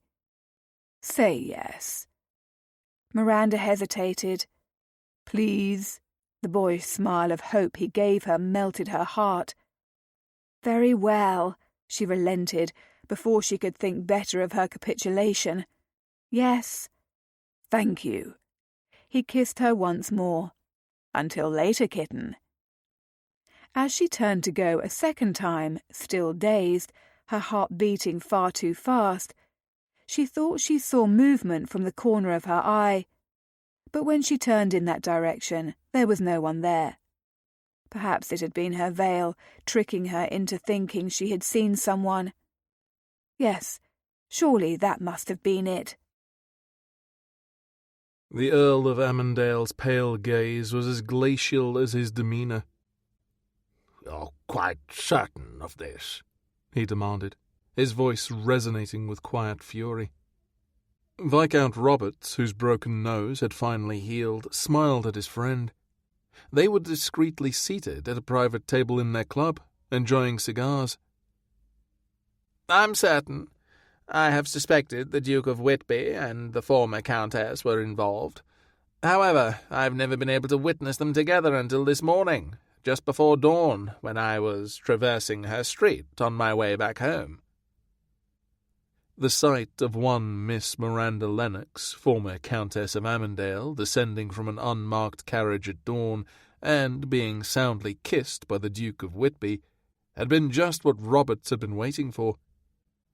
Ever since his ignominious return to London, with a badly beaten face he'd needed to hide, thanks to the sin of meeting Miss Lennox in the gardens at Wingfield Hall, Roberts had been waiting, biding his time, watching. And his patience had finally paid off that morning, after several weeks of being thwarted by similar carriages and London traffic. "I'd hoped she would have seen the error of her grievous sins when the Marquis of Waring left for America, and she remained here in London," Amandale said, his mien grim. "I couldn't have imagined that she would make herself a whore for another man so soon, particularly given that she began that disgusting little school of cookery. I had hoped she might have a modicum of care for what remained of her reputation, in deference to the damage she has done to my good name." "Regrettably, she does not," Robert said, "or else she would not be cavorting with such a despicable rake." Amandale eyed him. "What were you doing out at such an hour?" "I was returning home from a call to Roberta," he said, referring to his mistress. Although, in truth, he had been waiting for the carriage he had seen Miss Lennox get into at her school to return with her in it. As it happened, the process had taken hours. She and Whitby had clearly been enjoying each other's company. Roberts had been anticipating his revenge ever since he had been unceremoniously removed from the wicked Duke's society, ever since he had been attacked by Whitby, Kingham, Richford, and Riverdale. Yes, he would gain his revenge, one person at a time. Miss Lennox was first, and she was about to learn that she had made a grievous error by whoring herself for the Duke of Whitby. "Thank you for entrusting me with this information," Amandale said then. "She cannot be allowed to continue making a disgrace of herself." "What do you intend to do?" Roberts asked, hope rising. Amandale gave him a chilling smile. "I'm going to ruin the bitch." Miranda's maid-of-all-work greeted her with unsmiling solemnity that afternoon when she returned from a call to her friend Rosamond, the Duchess of Camden. Rosamond was one of the few society ladies who had remained a true and loyal friend to her in the wake of her scandalous divorce from Amandale, along with Lottie, the Duchess of Brandon. "You have a guest waiting for you in your sitting-room, madam," White announced.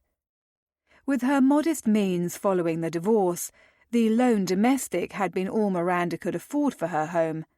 Now that she had the funds from Reese, however, the temptation to replace the perpetually Friday-faced woman with a servant who was more congenial was strong. "Thank you," she told White, stomach flipping with a mixture of worry and anticipation. Rhys was here, and he was earlier than she had anticipated. Oh, what had she been thinking in the midst of the night when she had agreed to such a nonsensical request from him?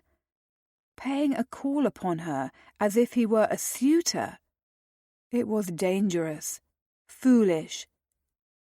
Stealing about under the cover of darkness was one thing, but at least they could be covert and surreptitious.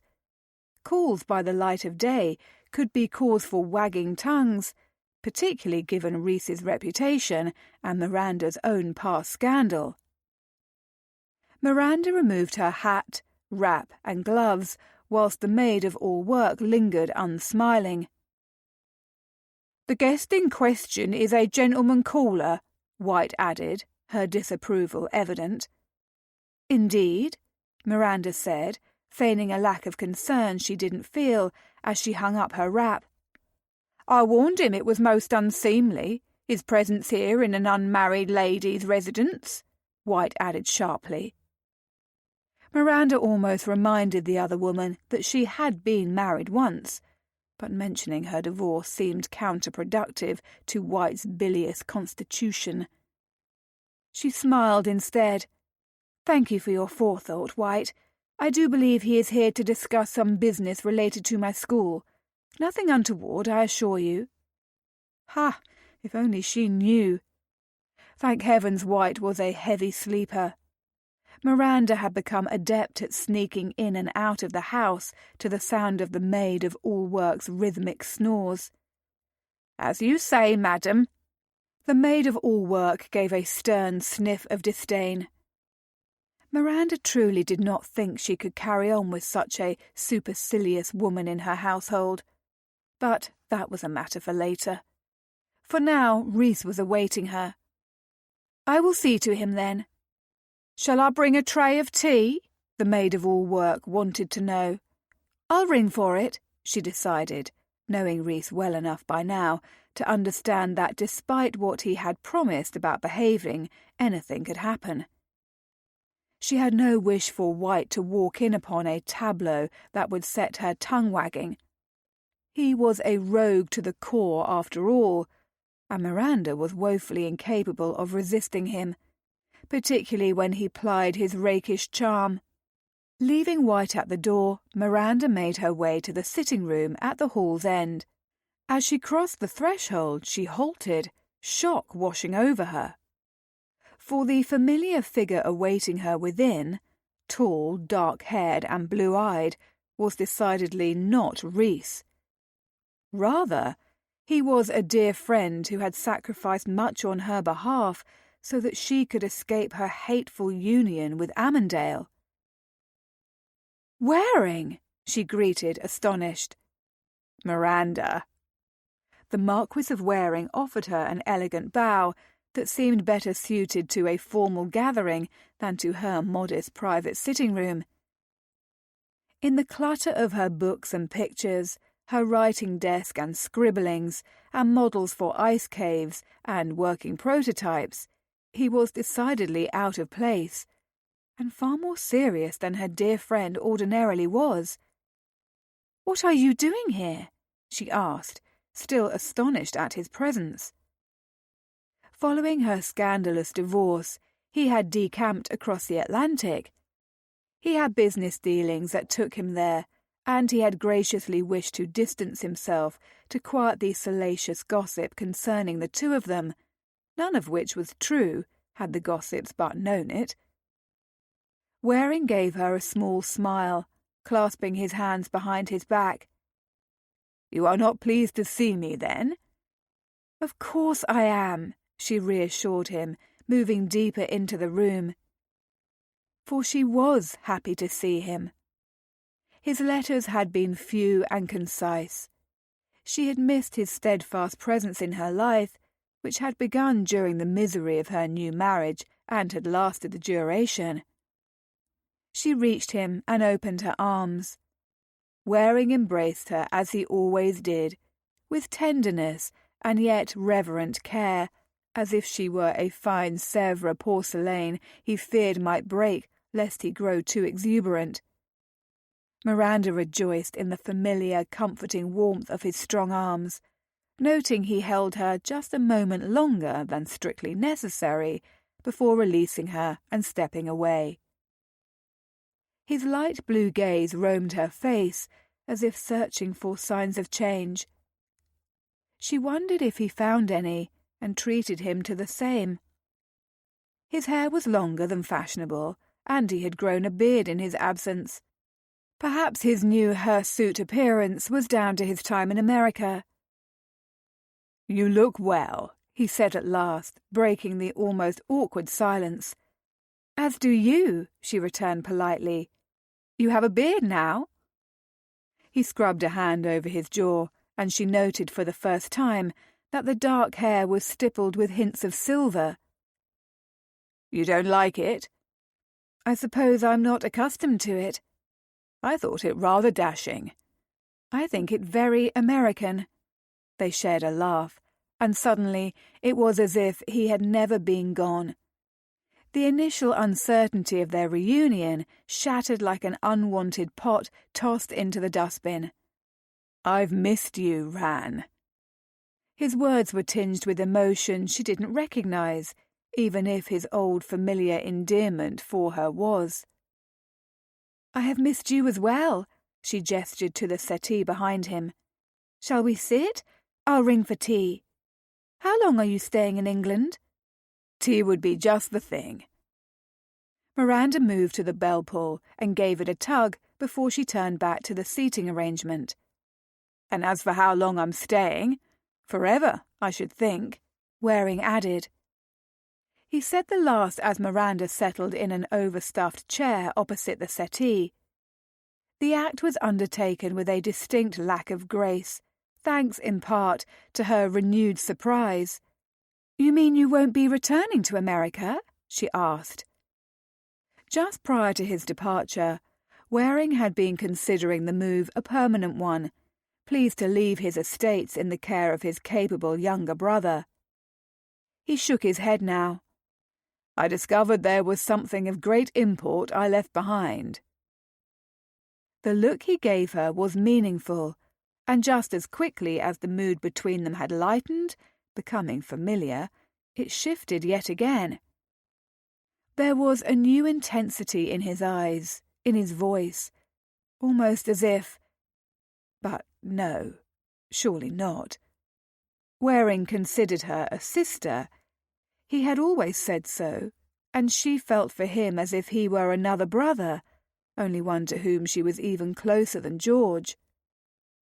"I expect you must have missed your brother and your estates," she guessed. "I missed more than that," Waring told her quietly. She blinked, thinking she was misreading the expression on his face, one of such honed concentration.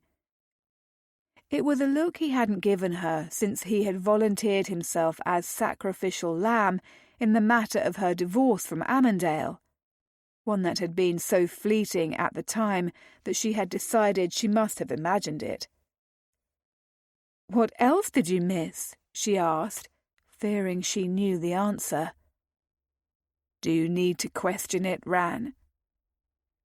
She was spared from having to answer by the discreet tap on the door, signifying White had arrived with the tea. Apparently, White must have had it at the ready, and Miranda had never been so thankful for her disapproving maid-of-all-work as she was in that moment. The bustling presence of the steel-haired domestic broke the subtle tension of the room. When she had excused herself, and Miranda and Waring were once more alone, Miranda prepared tea for them. The distraction was a welcome one, for there were emotions in her old friend's eyes she had never thought to see. Emotions that made her belly tighten with dread, because she could not return them. Not after Rhys. In silence, she presented Waring with his dish of tea. "Just as I like it," he said. "You always remember." "It is a small thing," she protested. "I remember the way everyone takes their tea." "Is it small?" he returned, his expression unsmiling. "I do not find it so." "Perhaps you should," she cautioned, fraught with the expectations she suddenly sensed in him. Expectations which made no sense. He had never treated her as anything more than a sister, had never expressed a masculine interest in her, and yet here he was in her sitting room, staring at her with a far too warm regard, saying things that her old dear chum would never have said. "Tell me how you have been in my absence," he urged, seemingly content to change the subject for now as he sipped at his tea. "I understand the scandal has withered on the vine." "And yet the vine persists." She couldn't keep the bitterness from her tone as she thought of the wagging tongues that continued to whisper about her, the threats from people like Lord Roberts that were never far. "It will, in a way, until you marry again," Waring said, his voice solemn. "I have no intention of marrying again, so I suppose I shall always be forced to endure it." She managed a smile she didn't feel. It wasn't that she wanted to wed, she reminded herself sternly, tamping down the traitorous twinges in her heart that had become more insistent over the course of the last month she had spent as Rhys's lover. But there were times when she wished she didn't have to face the fear of losing everything she had struggled to build because of her past and the way it would forever taint her future. "Perhaps you might be persuaded to change your mind on the matter," Waring proposed mildly. "Enough time has passed since the divorce. You are a young and vibrant woman. Everyone will expect you to marry again." She settled her tea in the saucer with a rattle. "They can expect whatever they like. It doesn't mean that I shall do so." "I didn't mean to suggest that you should wed to appease polite society's expectations," Waring said softly, "but for your own sake. Do you not wish for a husband and a family?" Her heart gave a pang at his question, for she knew what her answer must be. "I have always wanted children," she allowed, "but not at the expense of my freedom. I find the price too much to pay." "With Amandale, yes. But have you ever considered marrying someone else?" For a wild, foolish moment she thought of Rhys, but then she banished all such ridiculous notions. He had told her in no uncertain terms that he never wanted to wed. He wanted her as his mistress, not as his wife. She had accepted it, just as she had accepted that she had fallen hopelessly in love with him. "I have not," she told her friend calmly, hoping he would grasp her meaning. "You and I have always had an understanding, I believed," he said with painstaking care, proving her wrong. "Have we not?" She opened her mouth to answer him, uncertain of how to proceed, when another interruption distracted her. This time, however, it wasn't White knocking efficiently at the sitting-room door to announce her arrival, however. Rather, it was the door opening to reveal Rhys, who strode into the room with his hat still dangling from his fingers and his gloves clasped firmly in one hand. A knot of dread tightened in her stomach. His stormy gaze flicked from Waring to Miranda, lingering on her, and she felt the effect of his stare like a jolt of electricity. It was as if he sucked all the air from the room, and her heart instantly beat faster. "Good afternoon, my dear," he drawled. "Your maidservant informed me you already had a gentleman caller, but I didn't think you would mind the intrusion, since we are meant to be taking tea together." What must he think, finding her here alone with Waring? She wished she knew, but his countenance was carefully neutral. He bowed formally to her, and then turned to Waring. "The Duke of Whitby, sir." "Your Grace, Waring inclined his head. "I am Waring." Reese's golden brow rose. "Ah, I don't believe we've travelled in the same circles." "No," Waring clipped, his expression closed and stern. "Would you care to sit?" Miranda invited. "We were taking tea when you arrived." What was the protocol for having tea with one's present lover and the man everyone thought to be one's former lover? A man who had just intimated that he wished to marry her. Heat crept up Miranda's throat. Reese flashed her another look she couldn't quite read. "Tea would be lovely, but I confess I didn't expect a small gathering." "Waring has only just returned from abroad," she explained, guilt weighing heavily upon her. "His call was a pleasant surprise."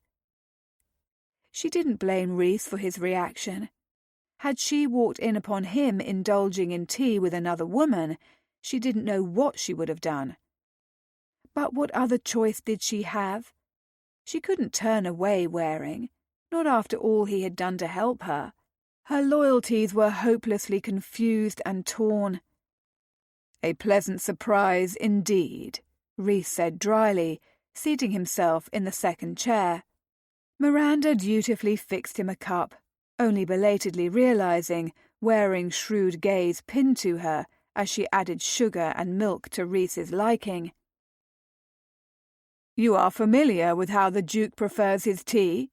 Waring commented lightly enough, but she heard the underlying question.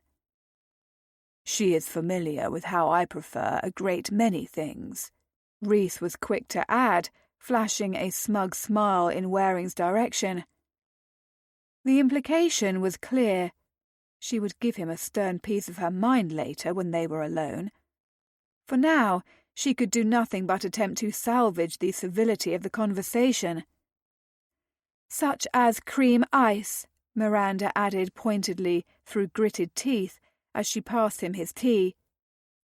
"His Grace has taken an interest in my school, and he has been helping me by encouraging the members of his set to use my employment agency." "How generous of him," Waring said, his lip appearing to curl ever so slightly beneath his new whiskers in a sneer of contempt. The two gentlemen did not like each other, and that much was plain. What Miranda could not tell for certain was whether Waring was trying to protect her or if he considered Reese competition. If the latter were the case, that meant the man she had considered a dear friend for years had somehow developed tender feelings for her, and she didn't know what to do with that knowledge, or what to do about it. "I'm a generous chap," Reese said with a grin before taking a careful sip of his tea. "My dear Miranda, this is heavenly." "Is it?" she asked, knowing he was partial to coffee rather than tea. He hummed, "much like everything you make. I say, have you sampled Miranda's cream ice and cornets, Wortling?" Thankfully, Miranda had yet to lift her own cup to her lips, or she would have sprayed it everywhere at Reese's less than subtle dig. The outrageous devil. "Waring, Your Grace," she corrected him gently. "I believe you misheard." "Quite." He sent Waring a patently insincere smile. "Do forgive me, my lord." "Perhaps your hearing is going," Waring returned. "I understand it happens to those of us who have reached a certain age, and I am certain you would know, given the profusion of hoary hair in your beard," Reese quipped. "Miranda was just telling me how lovely my beard is," Waring proclaimed. "Weren't you, Ran?" "Ran?" This time it was Reese's lip that curled.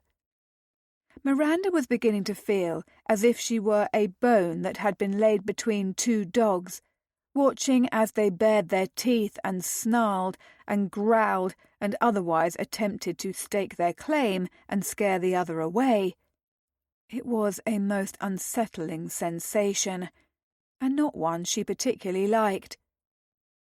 "His lordship and I are old and fond acquaintances," Miranda interrupted, giving the both of them a look of stern admonishment. "Waring is a dear friend to me, just as His Grace is also a cherished friend." "And I am honoured to be your friend, my dear," Rhys told her gallantly, putting an indecent emphasis on friend, as if she had said lover instead. "Just what are your intentions where Miranda is concerned, Whitby?" Waring asked, taking Miranda by surprise yet again. He had always been staunchly protective of her, particularly when it came to Amandale, but she had believed it was a brotherly protection, that of a friend, not a lover. However, given the way he had been acting ever since his surprise appearance in her sitting-room, she could no longer be sure. Rhys gave Waring a withering look. "I'm not sure it's any of your concern what my intentions are, as you suggest, if indeed I have any. Although I dare say the same could be said of you. Did you not cause Miranda suffering enough? An honourable man would have remained in America and allowed the gossips to wear themselves out." Oh dear, Rhys did know precisely who Waring was to her. She ought not to be surprised, she supposed. He had known that the gossips had called her the fallen countess. It stood to reason that he would know the rest of the sordid tale too. The urge to explain was strong, but not now when she and Rhys were not alone. "An honourable man wouldn't have a reputation like yours," Waring returned, his voice rising. "An honourable man would not go sniffing about the skirts of a married woman," Rhys countered. "Ha!" Waring sneered. "Do not tell me you have never cuckolded a man. I'll not believe it for an instant." Miranda had endured quite enough of their masculine posturing. At the moment she was every bit as cross with Waring as she was with Rhys. "That is enough," she interrupted sharply. "The two of you cease this nonsense at once. I do not wish to hear another word of it." Their gazes swung to her, both blue and yet each so different. One turned her insides to molten fire, and the other made her feel safe and comforted. One was dangerous, and the other was innocuous. One had helped her in her time of need, and the other had invaded her world and turned it upside down in the very best way. Still, their behaviour was equally childish and abominable. The heat that had been crawling up her throat reached her cheeks. "I'll not be fought over as if I am a bone and the two of you are territorial mongrels, snarling and snapping your jaws. If neither of you can keep a civil tongue, then you may go." "I believe she's talking to you, Wortley," Rhys taunted. Waring glared back at him, his fists clenched. "Clearly you were the recipient of her harangue." "The both of you," she interrupted, frustrated with their antics. "I was speaking to the both of you." "Miranda," Rhys began. "Ran," Waring said simultaneously, a note of hurt in his protest. She placed her dish of tea on the tray and shot to her feet. "I think it best if the two of you go." Miranda hated the hurt on her old friend's face. He had just crossed an ocean, and seemingly to return to her. But the expectations he had arrived with did not match her own. She cared for Waring, but she loved him as a brother. And as for Rhys, he had her heart, but loving him did not matter when there could be no future for them together. He had made his opinion of marriage more than clear. His offer to her had been finite and founded purely in the physical. She had to think of her school, of her own future. Before her was a stark representation of the choices she must make, and she knew to her marrow what she must do, even if it broke her heart. "Please," she added, emotion making her voice thick. "For my sake, if you both will excuse me." Without waiting for their responses, she hastened from the sitting room, leaving the two bickering men and the cooling tea behind her. The time had come for her to put an end to her folly before it was too late. Chapter 20. Reese stared at the crumpled missive on his desk, the words standing in stark relief to mock him, still scarcely able to believe what he was reading 2 hours after it had been delivered that morning, before he'd even broken his fast. "As our time together has reached its inevitable conclusion, I must look to the safeguarding of my reputation. I will never forget the weeks we had together. I cannot help but to think that, in the best interest of my school, our association must conclude now, before it is too late." "The fucking note!" he growled at the offending letter, which he had crushed in a fit of rage upon his first reading. He had nearly thrown it into the fire just to watch the hateful thing catch flame and burn to ash, but at the last moment he had changed his mind, opening the missive once more and flattening it on the desk in his study. All they had shared. 5 weeks of unparalleled ecstasy. And Miranda had ended it between them with a bloody letter, as if he were a stranger who had requested an audience with her and she was politely denying him. As if what had been between them had meant nothing to her. With every woman in his past, Reese had always been the first to sever their ties. He was first to grow weary of their arrangement, first to offer jewels as a conciliatory gesture for a woman who inevitably was distressed by the completion of their affair. He was the one who walked away, who took a new lover, who sought pleasure in another's arms. But now Miranda, his Miranda, who knew how to bring him to his knees with a mere laugh or smile, had thrown him over. There was no doubt in his mind as to the reason either. Her lover, the insufferably smug Marquis of Waring, had returned from America, and she had gone straight back into that bastard's arms. He should have known yesterday when he had arrived at her house and found them together, and then later when she had sent a note round crying off their customary tryst for the night. At the time, Reese had put it down to her ire with him, which had been evident when she had dismissed him at tea after he had traded barbs with Waring. He had expected it would fade by today. How wrong he had been.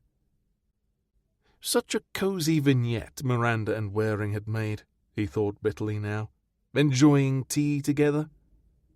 He had known, of course, that Waring was the lover who had enabled her to achieve her divorce from Amandale, but what he hadn't expected was that the bastard would return unannounced from America and lay claim to Reese's woman.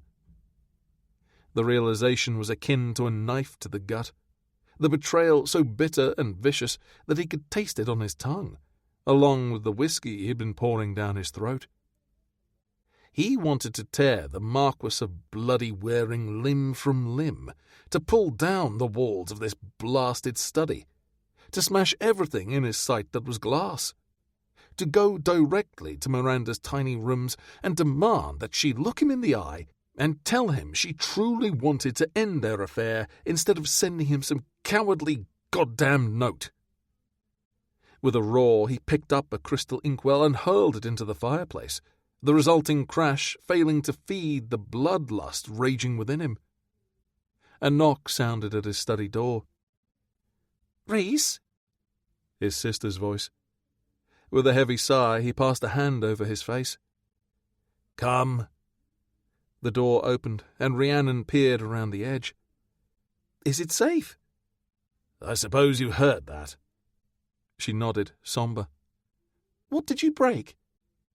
He gestured to the silver writing set on his desk, now bereft of half its contents. "An inkwell." Cautiously, she stepped inside, closing the door behind her. "Something has you overset." An understatement of vast proportions, that. He grimaced. "One could say so." Belatedly, he realized he ought to stand in deference and shot to his feet, prowling around his desk with the energy of a caged lion as he began to pace the Axminster. His sister watched him in the manner he imagined she might observe a poisonous snake, wondering if it would strike. "What do you want, Rhiannon?" he asked curtly, his mood hardly improved by her presence. It still nettled that he had yet to ferret out what had happened during her supposed trip to Great-Aunt Bitsy. Thus far, that august woman had yet to respond to his letter of inquiry, and short of venturing to her himself, he wasn't likely to have his answer.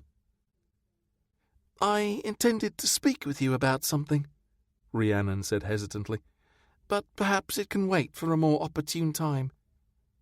He sighed again. "Has it anything to do with your visit to Great-Aunt Bitsy?" She looked hastily away, but he didn't miss the guilt in her countenance. "No, of course not. Why would you ask?"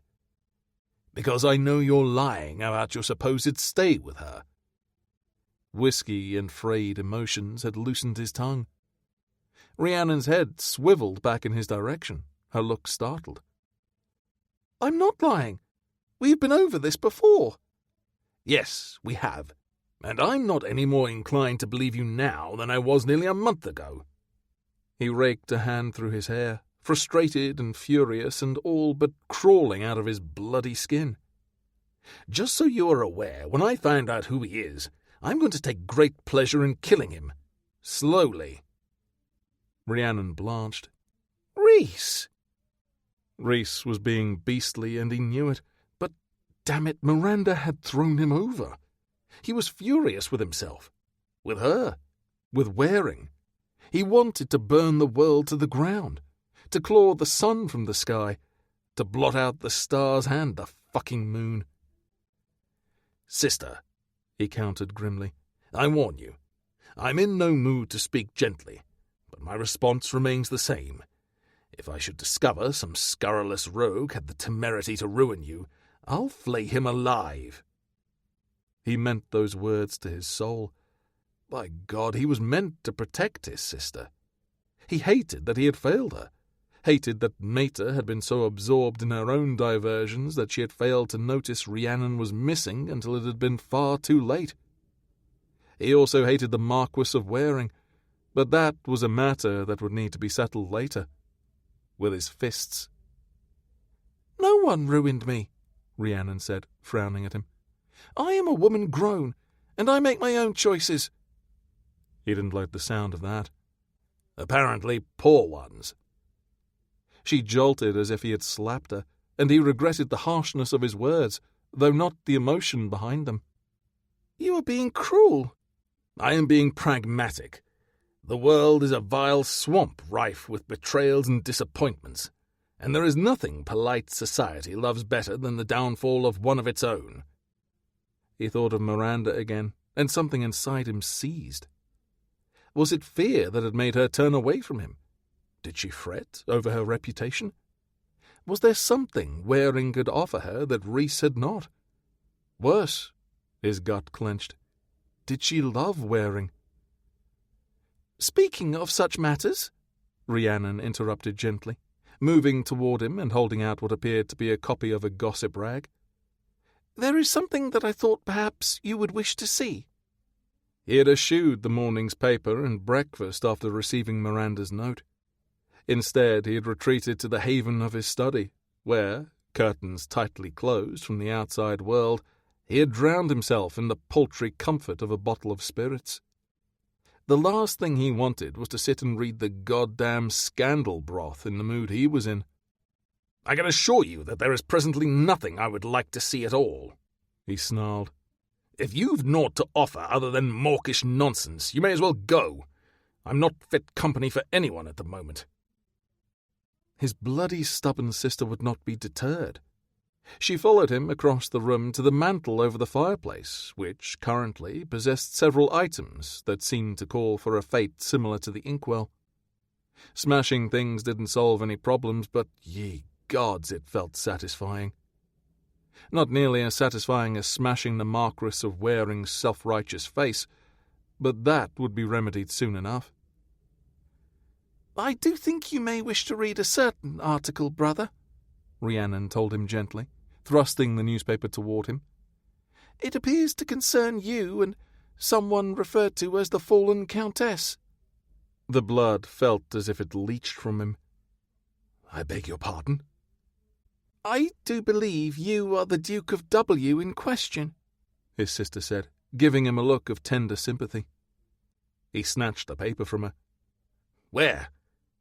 "Page 3, Rhiannon told him. Rhys practically tore the newspaper in half as he turned to the page, his eyes instantly falling upon the article in question. He read hastily, stopping before he had even finished, having seen quite enough. "Bloody hell!" he swore viciously, tossing the filth into the fireplace where it belonged. "Just so," Rhiannon patted him on the back. "You're in love with her, aren't you?" He stiffened in shock. In love? Rhys wasn't in love. He didn't fall in love. He was the Duke of Whitby, conscienceless rakel, careless rogue, unrepentant voluptuary. He damn well didn't have a fucking heart. Such maudlin tripe was for females. It only existed in fanciful books that were written for wide-eyed virgins who weren't yet jaded enough to realize that love was naught but a fiction. "Yes." His sister was solemn as she looked up at him, her blue eyes so like his, far too knowing for a young woman of her tender years. "You've fallen in love with her, haven't you?" He stared at Rhiannon, aghast, unable to speak. Because she was right, curse her. He had fallen in love with Miranda Lennox. That was this feeling, this weight in his chest, this deep and abiding rightness he felt whenever she was in his arms. Love was real, and he was an idiot. "What are you going to do about it?" Rhiannon asked. "I'm going to marry her," he said hoarsely, knowing it was what he had to do, what he wanted to do. Nothing less than a lifetime with Miranda would suffice. All he had to do was persuade her. "Good," Rhiannon smiled, but he swore that there remained a touch of sadness in her countenance. "I've always wished for a sister, and I've a feeling I will like this fallen countess of yours very much." "You will." Impulsively, he drew his sister into an embrace, hugging her tightly. "Thank you, Rhi." She hugged him back. "You are most welcome, dearest brother." Miranda sat in her quiet classroom where the ingredients had been dutifully assembled for the hot entree class she was meant to be teaching this morning. 2 long tables with empty chairs faced her, mocking as the silence. Not a single pupil had arrived. She had dressed herself with care that morning, pressing a cold cloth to her tear-swollen eyes after dashing off the letter to Rhys ending their arrangement. With a judicious, if trembling hand, she had applied pearl powder to her reddened nose and cheeks. Her hope had been that no one would take note of her altered appearance or inquire after the reason for her sorrow. Now, however, it would seem that all her efforts had been for naught, because there were no eager young ladies awaiting her instruction, no cooks desiring to hone their skills. The Lennox School of Cookery was as empty as Miranda's heart. As she stared at the fresh herbs and neatly chopped vegetables before her, tears began to blur her vision. Tears she had done her utmost to keep at bay since she had first settled upon what she must do. Tears she had failed miserably in banishing. Instead, they had fallen, becoming full-bodied sobs that had echoed in the stillness of her little bedchamber. By dawn, her decision had not been any more impossible than it had felt the night before. She'd scarcely slept at all, dread and agony keeping her in a tight, unmerciful grip throughout. But she had done what she did best. She had faced her obligations. Miranda had always known her divorce from Amandale would irrevocably change her life. What she never could have known, however, was how it would taint every action that followed, the one rotten apple that turned a bushel. She had told herself sternly that her choice had been made, that severing all ties with Rhys was for the best, that all good things must come to an end. And so they all had. It was over. Her arrangement with Rhys, her school, what had remained of her reputation. She had lost it all. She had nothing aside from her moulds and ice caves and the ingredients before her. It wouldn't surprise Miranda to find that even White had abandoned her when she returned home. And what could she expect? The tainted divorcee, the scandalous fallen countess, had proven everyone right in the end. She was an immoral woman, the Duke of Whitby's mistress. Society's most notorious scandal rag had published the announcement for all London just that morning. Mrs. Kirkland had reluctantly shown Miranda the article after the young lad who helped with carrying about and storing their ingredients had given it to her. Miranda had been shocked to read a salacious account of her affair with Rhys, from the wicked country house party in Hertfordshire to their time in London, complete with reports of her late-night jaunts to a certain house in St. John's Wood.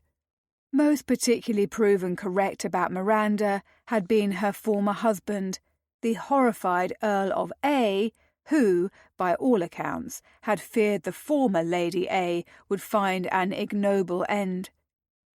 She didn't doubt that Amandale was somehow behind the article. It was not without irony, of course, that he would prove the architect of her downfall. Had she not been so desolate, Miranda might have laughed. As it was, a hysterical bubble of something worked its way up from deep inside her and emerged as something that rather resembled the bleat of a sheep. "Ran?" She looked up, blinking furiously to clear her vision. Waring stood at the threshold of her barren classroom. How she wished it were Rhys in his place. "Waring," she managed. "What are you doing here?" "That infernal gossip rag," he explained, striding toward her, pity in his voice. "I heard about it this morning, and I knew I had to find you." Good heavens! Did all London know about her ignominy already? It would certainly seem that way, particularly given her lack of pupils. A sob went through her at the reminder of all she'd lost. "You shouldn't have come. I'll only sully your reputation. Have you not heard? I am a fallen woman in all ways now. So immoral that no lady of good breeding would dare attend one of my classes." He reached her, dropping to his knees at her side. "I don't care about any of that. The gossips can be damned. Marry me, Ran." Miranda stared at him, shocked. "Did you not read the article?" "Of course not. I don't care about such drivel. All I care about is you. I'm in love with you, Ran. I always have been." Her mouth fell open. "In love? With me?" He searched her gaze. "Did you not know?" "No," she admitted. "I had no notion." "Why do you think I allow my good name to be dragged through the mud in the divorce from Amandale?" he asked softly, taking her hand in his. "Because you knew how miserable I was, and you vowed to help me." "And because I am selfish. I wanted you as my wife, Ran, but I was willing to wait until you were ready to marry again. That is why I went to America. I wanted to give you the chance to restore your reputation on your own terms and pursue your school." He paused, shaking his head. "I can see now that it was a mistake to go. I should have stayed here, where you needed me." "I thought you wanted to go to America," she said weakly, feeling suddenly drained of all emotion. "I wanted what was best for you. I feared that if I would remain, the scandal would only grow worse, but that if I left, it would die down." I cannot. I don't understand." "I want to marry you," he said again. "It's why I returned.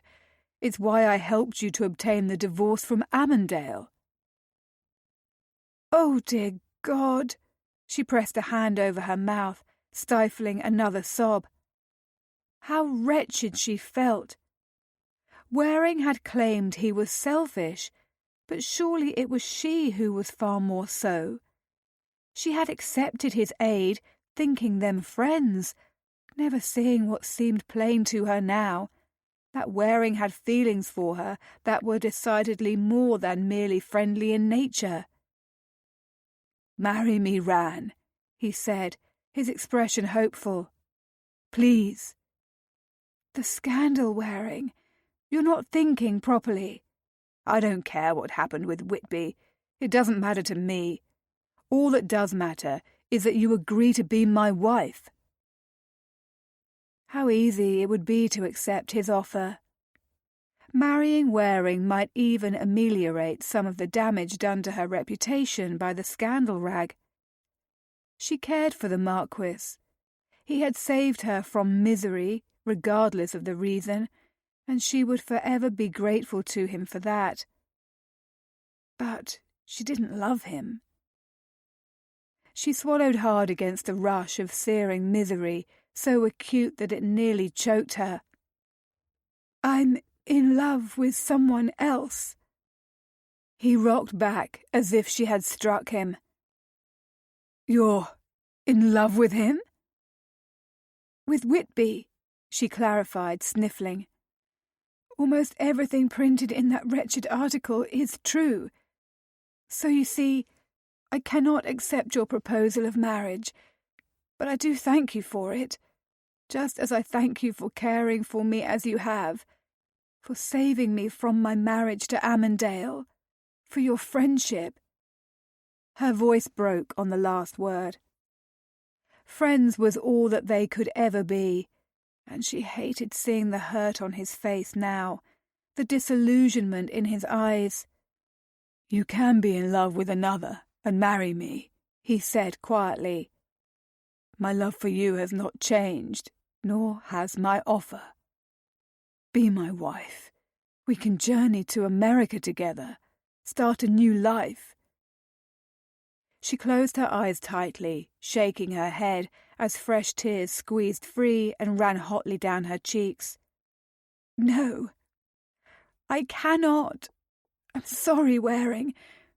So sorry." His hand tightened on hers. "I'm sorry too. I hope he makes you happy. If he doesn't, he'll answer to me." Miranda opened her eyes, frowning. "You misunderstand. I'm not marrying Whitby either. He hasn't asked, nor do I expect that he will. Our arrangement is at an end." "Then he's a damned fool, Ran." In that moment, Miranda was rather certain that she was the fool, for falling in love with a man who would never love her in return. A dashing, beautiful rake who had shown her the depths of pleasure and stolen her heart in the process. By the time Rhys reached Miranda's narrow house, he was nearly mad. He had gone directly to her school, dismayed to find it deserted. Although he knew she was meant to be teaching a class today, there appeared to be neither pupils nor anyone else about, the front door solidly barred.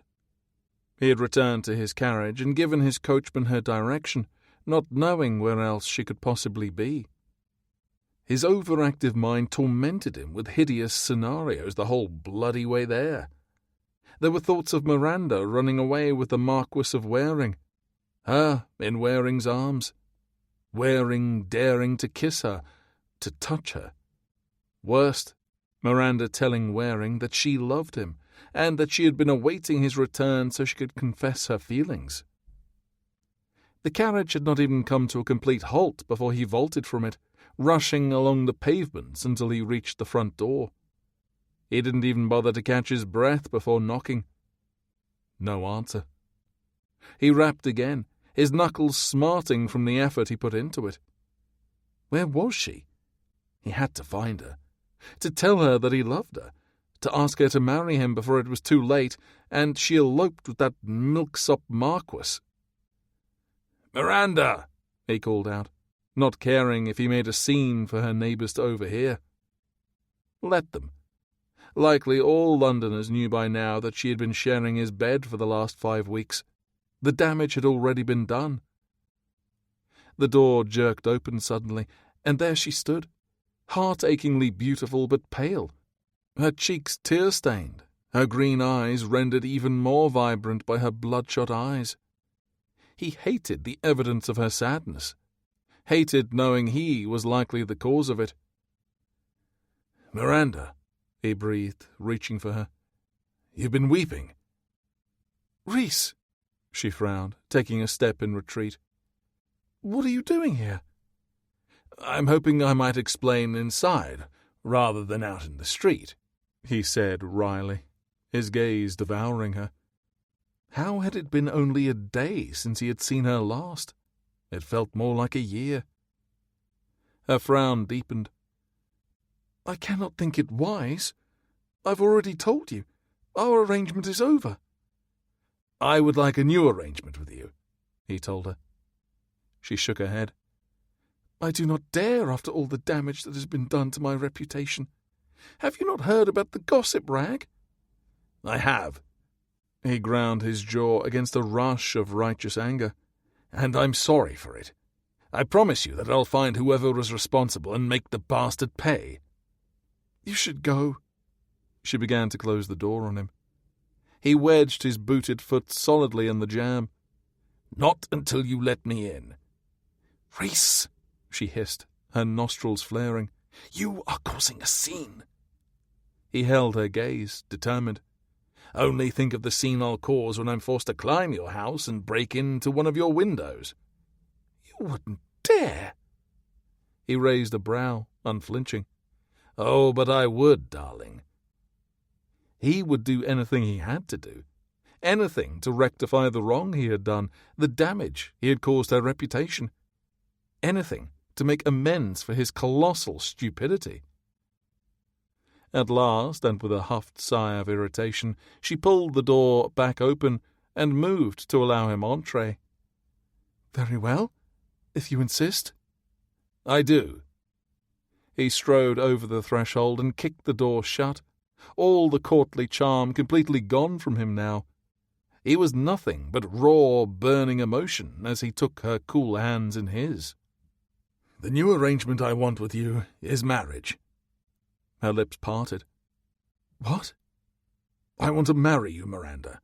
I want to be your husband, and I want you as my wife." The words felt so thoroughly right as they left him. "You're only saying this because of that dreadful article in the Scandal," she said, tearing her hands from his and moving away. "I'll not have your pity, Rhys. It is worse than your disdain." How wrong she was. He would show her, prove it to her. Rhys followed, reaching for her again, this time taking her waist in his hands and pulling her against him. "I'm not saying it because I pity you, or because of that bloody gossip rag. I'm saying it because I love you, Miranda Lennox. I love your stubborn determination to succeed, your dauntless fearlessness, your passion and your talent. I love your courage and your compassion, your laughter and your smile. I love your hair and your nose and your emerald eyes, and I love your sinful mouth and your delicious breasts and your perfectly formed bottom and your—" "Madam!" The shrill voice of Miranda's maid of all work intruded quite rudely on Rhys's declaration. He turned to the unsmiling woman with a frown of his own. "That will be all," he said with a grin. "If your mistress needs you, she will ring the bell pull." Miranda nodded, her eyes never leaving his. "Yes, White. Please do go. All is well." The older woman bobbed in a curtsy, her expression made of stone, and fled in a flap of dun skirts. "Do you mean it?" Miranda asked when the servant had once more disappeared. He cupped her cheek. "Well, I wasn't nearly finished when I was interrupted. There was more." "There was?" "Yes, but I've forgotten it," he admitted. "I feel reasonably certain it had something to do with your responsive nipples." "Rhys," she scolded, smiling through the chastisement. "You are positively scandalous." "And so are you. We are well matched, you and I. So you see, that is why we should wed." He caressed the elegant sweep of her cheekbone with his thumb. "That, and the fact that I love you. Have I mentioned it?" Her eyes glistened with unshed tears. "You love me? How? Do you mean it?" "Of course I mean it. I'm sorry I was only too bloody stupid to realize it until it was too late, and I caused you to be the subject of gossip yet again." Guilt lodged in his throat, making his voice go thick. "I would do anything to undo the damage I've caused." She shook her head. "The damage is every bit as much my fault as yours. I knew the risks and decided the reward was worth it." "Why?" he asked softly, needing to know. Needing to hear her say the words, praying he wasn't wrong and that she loved him, not anyone else. "Because I love you," she said. "Not Worting?" he asked. "Rhys, you know that isn't his name." "Yes," he countered determinedly. "It is, and forever shall be. I don't like him." "He has been a good friend to me, helping me to obtain the divorce from Amandale through great harm to his own reputation. All the world believes him an adulterer, when he is not. The two of us were never lovers." "And so he can continue to be a good friend," he growled, "from another bloody continent. Now, say it again, if you please." She smiled. "I love you. And I'll marry you." "Thank God." He kissed her then, tasting the salt of her tears and the sweetness that was simply Miranda, before breaking away again to gaze down at her. "I am going to make this right, my love. I swear it to you." "We will be together," she said softly. "Nothing else matters." "But your school. I know how important it is to you. How hard you've worked to grow it." Her smile turned a bit wistful. "Perhaps I can rebuild it one day. Perhaps not." "But you've been crying over it." "Silly," she sniffed. "It was you I was crying about. Throwing you over was the most difficult decision I've ever made." He thought of the hated letter he had abandoned in his study, and how he would enjoy finally pitching it into the flames later. "Why did you?" Rhys asked. "Because you said you never wanted to marry. I thought there was no hope of a future for the two of us." To think how close he had come to almost losing her. "Never again," he vowed. "I'm an arse," he said. "Do you forgive me?" "Only if you forgive me." "Done." He kissed her swiftly, before withdrawing and taking her hand in his. "Now, come with me, if you please." "Where are we going?" she asked as he led her to the stairs. Rhys grinned at her. "To your bedroom. Since we've already scandalized all of London, we may as well do what we wish. And right now, there isn't a thing in the world that this wicked duke would like to do more than ravish his wicked duchess-to-be." Hand in hand, they ascended the narrow staircase to her waiting bedroom. And, some time shortly thereafter, the ravishing commenced. Epilogue. 1 year later. Gentle reader, it is the humble opinion of this scribe that the scandal concerning the Duchess of W was, in truth, naught but lies perpetuated by a bitter Lord A. Miranda read triumphantly as she pored over the latest edition of the gossip rag that had, a mere year ago, nearly proven her ruin. A gossip rag that had, instead of destroying her happiness, been inadvertently responsible for helping her to secure it. She very much doubted Amandale would appreciate the role he had played in her marriage to Rhys, but she couldn't lie. There was a certain profound pleasure to be had in knowing she had triumphed in the end. Rhys kissed her nape. "Do continue, kitten.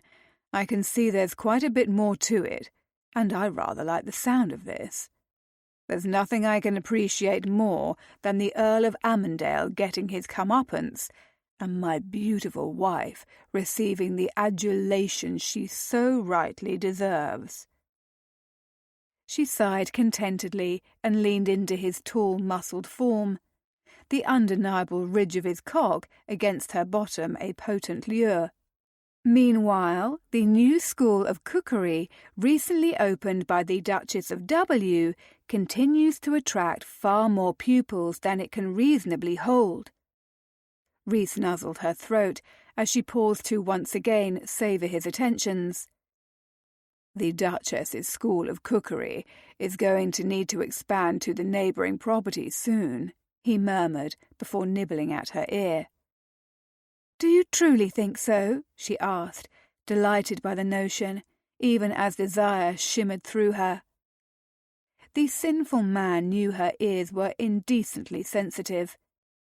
A bit of licking and nipping on his part was all it took to make molten heat pool between her thighs. "I know so," he said. Miranda had closed the Lennox School of Cookery following the scandal that had robbed her of pupils. But, with Rhys's help, she had found a far more convenient location in a larger and newer building.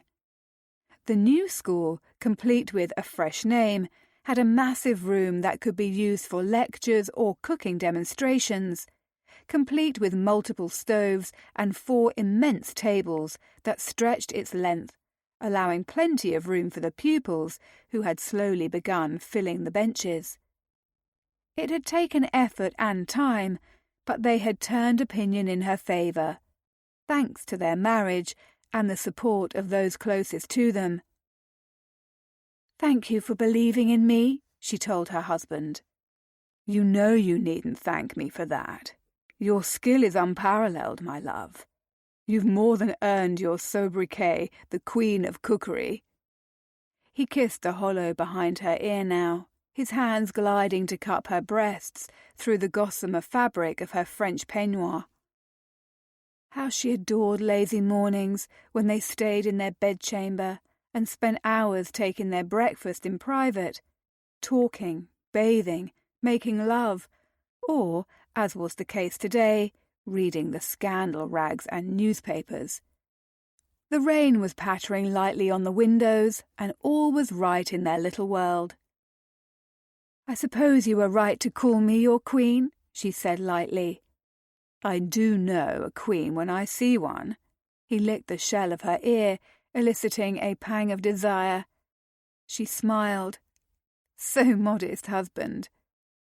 "Modesty was never one of my virtues." He kissed her temple, inhaling deeply. Have I told you that I adore your scent?" "Perhaps a time or two," she murmured, enjoying his praise, regardless of how many times she was the recipient of it. Just as he was a very attentive lover, Rhys had proven to be a most devoted husband.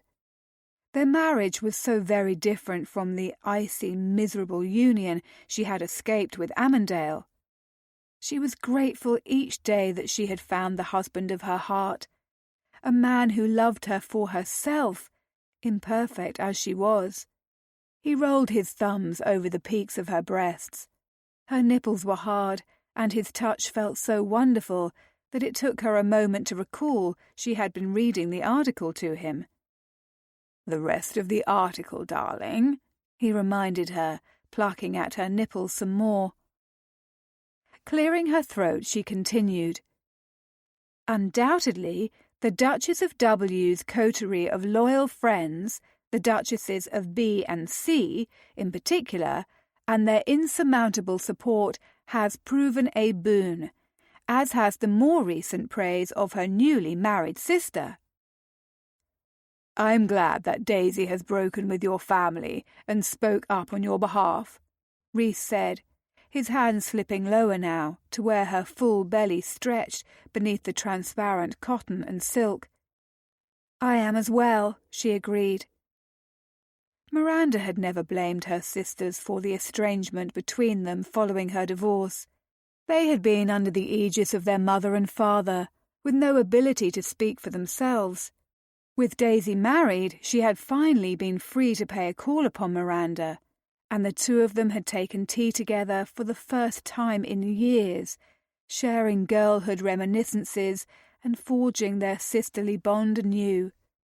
She hoped that when Elizabeth married, it would be the same between them, but Miranda was firm in her determination to keep the distance between herself, her parents, and her brother. Not all fences could be mended. A thump on her stomach distracted Miranda momentarily from her thoughts. The miracle of the small life within her, still a source of wonder. "Did you feel that?" she asked Rhys. "I do believe our child has just kicked me," he said, and she could hear the grin in his voice. "The rest of the article, if you please, whilst I mend my shattered pride." Miranda smiled, filled with love so strong she had to blink lest tears of happiness begin to fall. These days she tended to turn into a watering pot at the slightest provocation. However, she carried on reading. The hundreds of testimonials from loyal pupils and the delicacies which the Duchess has shared in her most recent book of cookery, which is on its third printing as of this writing, are ample proof that the Duchess of W is indeed the reigning queen of cookery. "Brava, my love!" Gently he turned her so that she faced him, his expression full of so much tenderness that she blinked again, clearing a fresh wave of tears. "You're not weeping again, are you? What is wrong? Do you not like the article?" "I love the article." "Then why tears?" "Because I love you," she sniffled, "and because I could not possibly be happier." "I love you too, kitten." A tear rolled down her cheek, and he caught it with his lips.